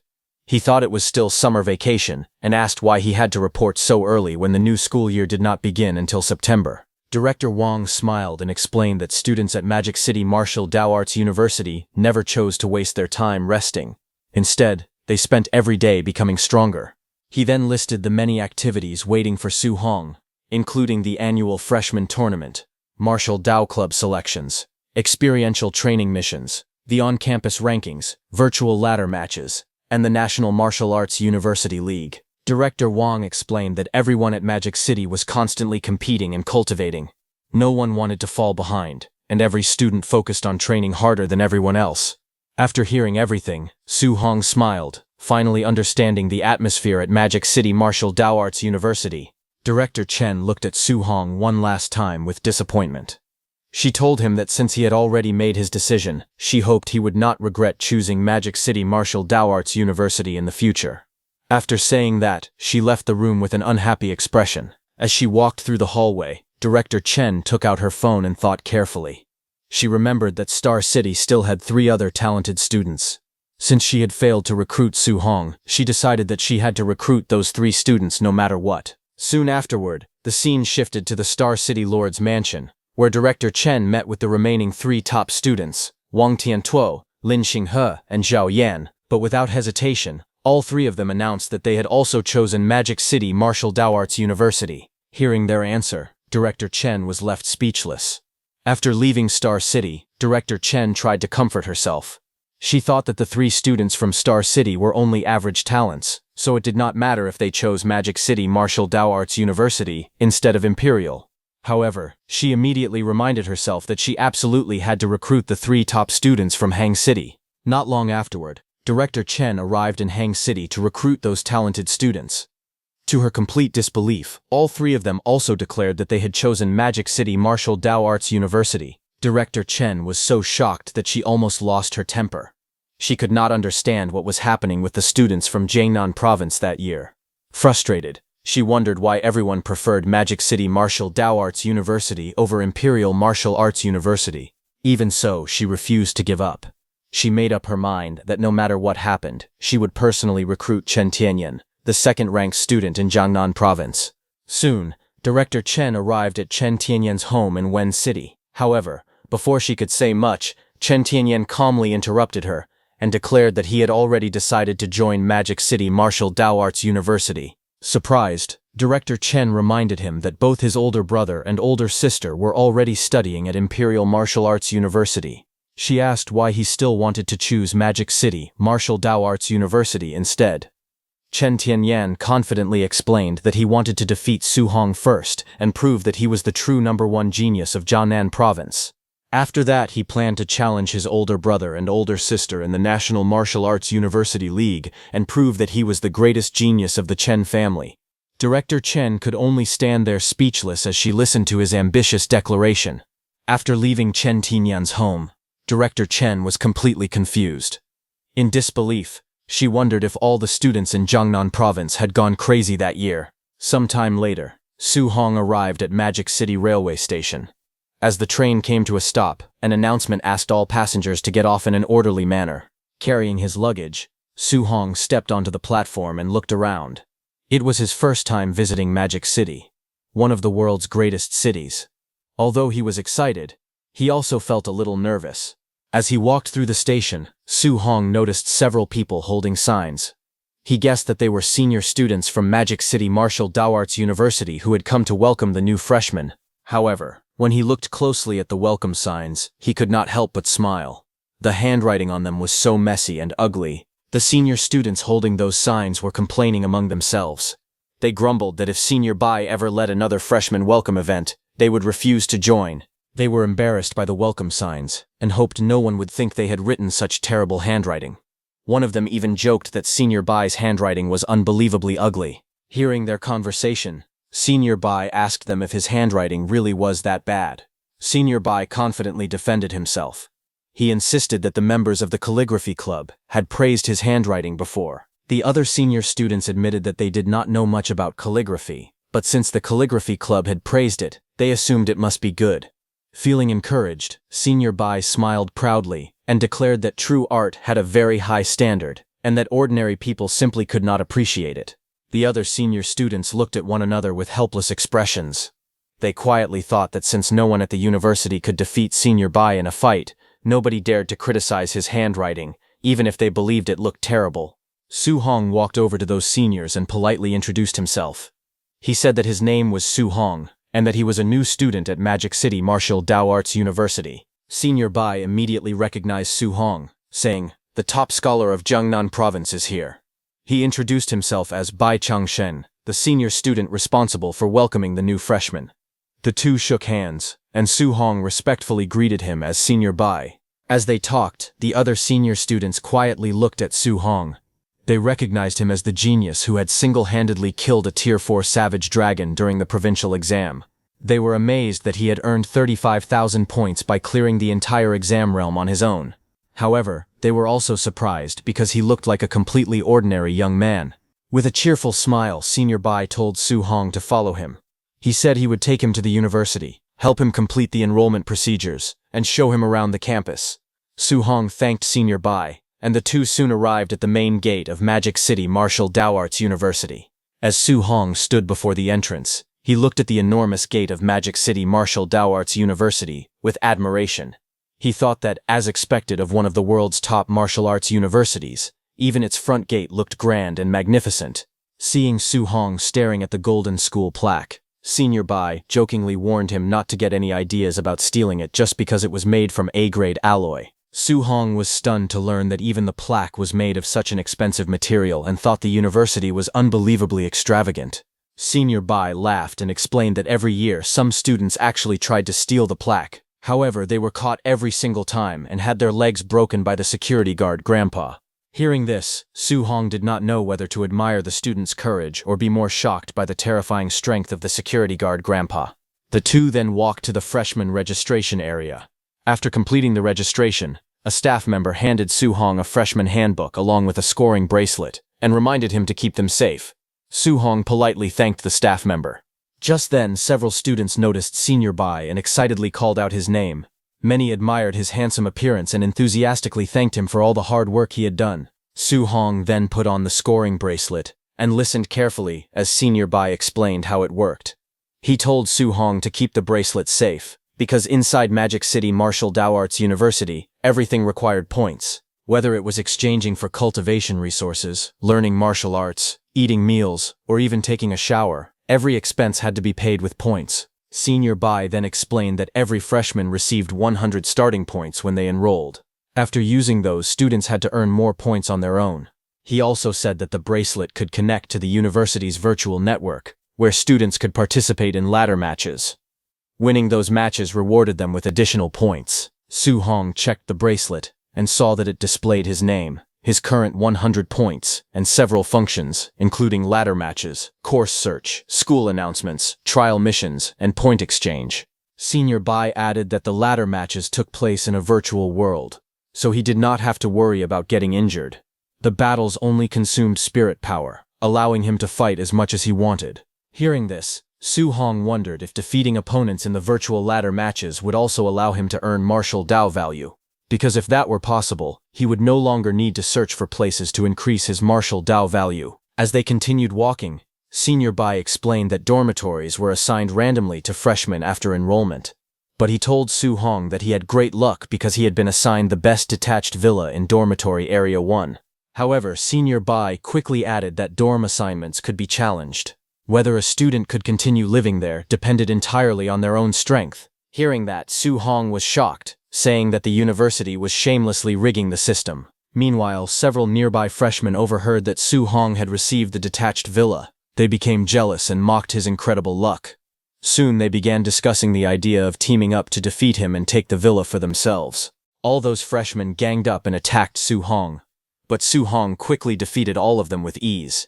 The defeated students lay on the ground in shock, unable to understand how someone who had just enrolled could already be so powerful. Soon afterward, Su Hong arrived at his assigned dormitory. As soon as he stepped inside the detached villa, he was amazed by its luxurious interior. Looking around the spacious living room, he felt that it was far too extravagant to be a student dormitory. He continued exploring the villa and discovered a fully equipped training room, filled with high-quality exercise equipment. Seeing how luxurious even the training room was, Su Hong realized that anyone living in such a place would naturally become the target of jealousy and resentment. After thinking about it for a moment, Su Hong understood the university's intention. He concluded that the school was deliberately creating conflict among the students to encourage fierce competition and push everyone to become stronger. While inspecting the villa, Su Hong suddenly noticed a strange machine inside one of the rooms. After taking a closer look, he realized that it was a virtual pod used to connect to the university's virtual network and participate in ranked battles. Su Hong carefully examined the virtual pod and wondered if he only needed to lie down inside it for his consciousness to connect automatically to the virtual world. After observing it for a moment, he decided there was no point in hesitating. He thought that the best way to find out was to try it himself. Su Hong then lay down inside the virtual pod. As soon as he settled in, the transparent cover slowly closed over him. He calmly closed his eyes while the pod began its startup process. A mechanical voice announced that the pod was closing. Moments later, it reported that the connection process had begun as Su Hong's consciousness started linking to the virtual network. As soon as the connection was complete, Su Hong found himself inside a strange virtual space. Looking around in confusion, he wondered where he was. A system voice welcomed him as a newcomer to the ranked battles and began explaining the rules. The first rule stated that every martial practitioner of the same tier would have their physical strength and spiritual energy adjusted to the same standard. To test it, Su Hong jumped lightly and immediately noticed that his body felt much weaker than before. The second rule explained that special physiques and spiritual powers could not be used inside the ranked battles. Su Hong nodded in understanding. He felt that his strength had dropped greatly, and his body felt heavy and sluggish. His spiritual energy had also been greatly reduced, and he could no longer sense his spiritual power. He quickly realized that the ranked battles were designed to test a person's combat skills and mastery of martial arts rather than natural talent or special abilities. The system then introduced the ranking system. From the lowest to the highest, the ranks were bronze, silver, gold, platinum, diamond, master, grandmaster, and challenger. Each rank was divided into 9 stars.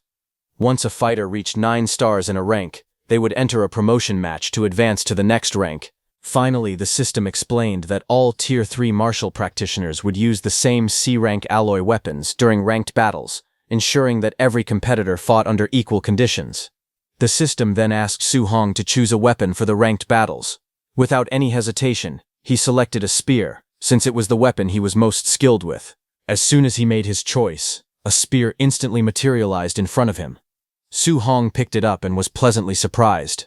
The spear's weight, balance, and texture felt exactly the same as the real weapon he used outside the virtual world.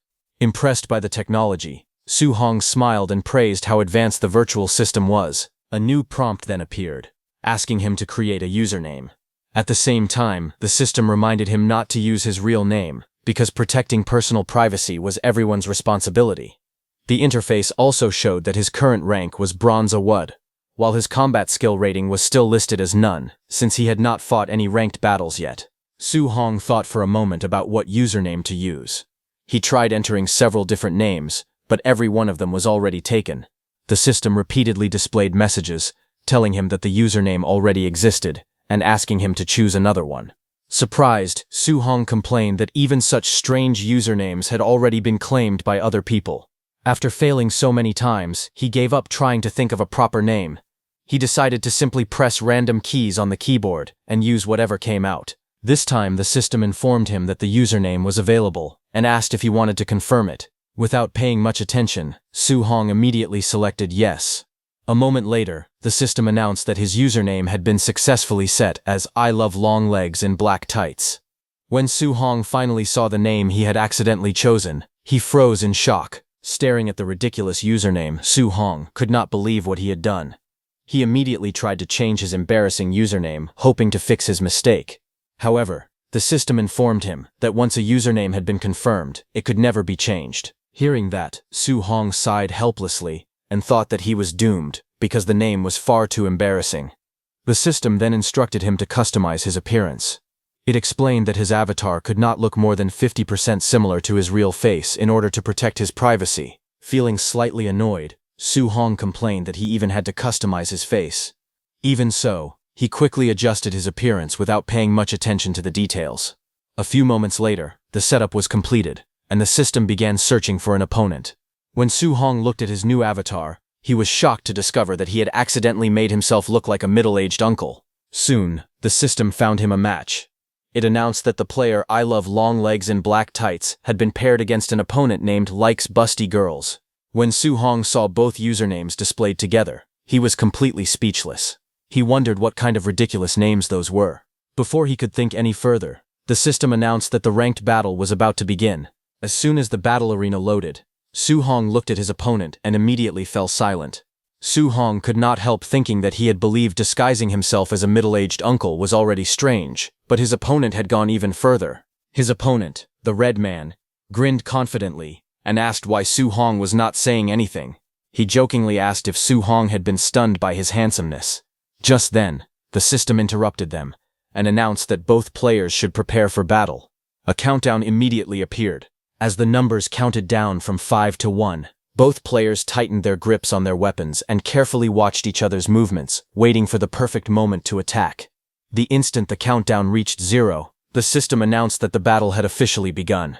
At the same moment, the red man smiled fiercely and charged towards Su Hong with his massive blade. As soon as the battle began, the red man burst into laughter and shouted for Su Hong to take his attack. He leaped high into the air and swung his massive blade downward with tremendous force. The powerful strike crashed towards Su Hong like a falling mountain. However, Su Hong remained calm and met his attack head-on. With a single strike, Su Hong broke the red man's energy slash with ease. Watching Su Hong's power, the red man grew nervous and thought that he had encountered a speed-focused fighter in his very first match. The next moment, Su Hong's figure suddenly blurred. He rushed toward the red man with astonishing speed, leaving behind only an afterimage. The red man was startled by Su Hong's incredible footwork, but he reacted quickly. He immediately raised his oversized blade and blocked the incoming spear. Su Hong did not stop after the first strike. He continued attacking from different directions, launching one fast thrust after another. The red man swung his giant blade repeatedly, barely managing to block every attack as sparks flew across the battlefield. Su Hong continued his relentless assault, thrusting his spear again with incredible precision. That attack forced the red man to dodge, but even then it struck him in the chest. Seeing that, the red man's expression changed. He could not understand how this was possible. Even though the arena had equalized their physical abilities, Su Hong was completely overwhelming him. Sweat rolled down the red man's face as he stared at Su Hong. Suddenly, Su Hong's figure flashed forward once again. Before the red man could fully react, Su Hong struck him with a powerful spear attack. The red man cursed under his breath as the blow landed, creating a hole in his chest. As the red man started disappearing from the arena, a system notification appeared, announcing that Su Hong had defeated a bronze 1-star opponent and earned 1 point for his victory. It also encouraged him to keep up the good work. After winning the first match, Su Hong smiled to himself. He thought that even though he had lost all of his usual advantages inside the virtual arena, his spearmanship alone was still strong enough to let him win without much difficulty. He then checked his battle progress. After only one match, his rank progress had increased by 15%. He realized that winning 6 more matches would allow him to advance to bronze 2-star. Looking at his status, Su Hong noticed that his spearmanship had reached Tier 2 4-star with 23% progress, while his footwork had reached Tier 2 1-star with 9% progress. He reflected that he had relied too much on his overlord body and attribute fusion in the past. Now that everyone fought with equal physical abilities, this was the perfect opportunity to strengthen his basic combat skills. Confidently, he believed that once his fundamentals improved, he would be invincible against opponents of the same realm, even without those special advantages. Meanwhile, at Villa number 002, someone opened the door and called out, "Sister!" A cheerful young woman excitedly ran over and said that she had heard someone had moved into Villa 001 next door. She eagerly suggested that they go and take the villa for themselves. However, her older sister, a young woman with glasses, calmly told her not to waste time on meaningless things. Instead, she instructed her to hurry back and continue cultivating. The younger girl pouted and complained. She pointed out that her sister was the top scorer in Jiangdong province, yet she was staying in Villa 002. Meanwhile, she, the runner-up of Jiangdong province, was also stuck in the small Villa 007. She thought it was completely unfair. The older sister calmly replied that if she wanted Villa 001, she should take it herself because she still needed to participate in the ranked battles. The younger girl sighed helplessly and complained that her sister was already the top scorer in the province. She wondered why her sister enjoyed defeating weaker opponents so much. While she was talking, her older sister entered the virtual pod. Inside the virtual world, her name was Qinghuan. The system announced that Qinghuan had been matched against an opponent named I Love Long Legs and Black Tights. Seeing the strange username, Qinghuan frowned and quietly thought that it was another perverted name. She muttered that men could be so disgusting,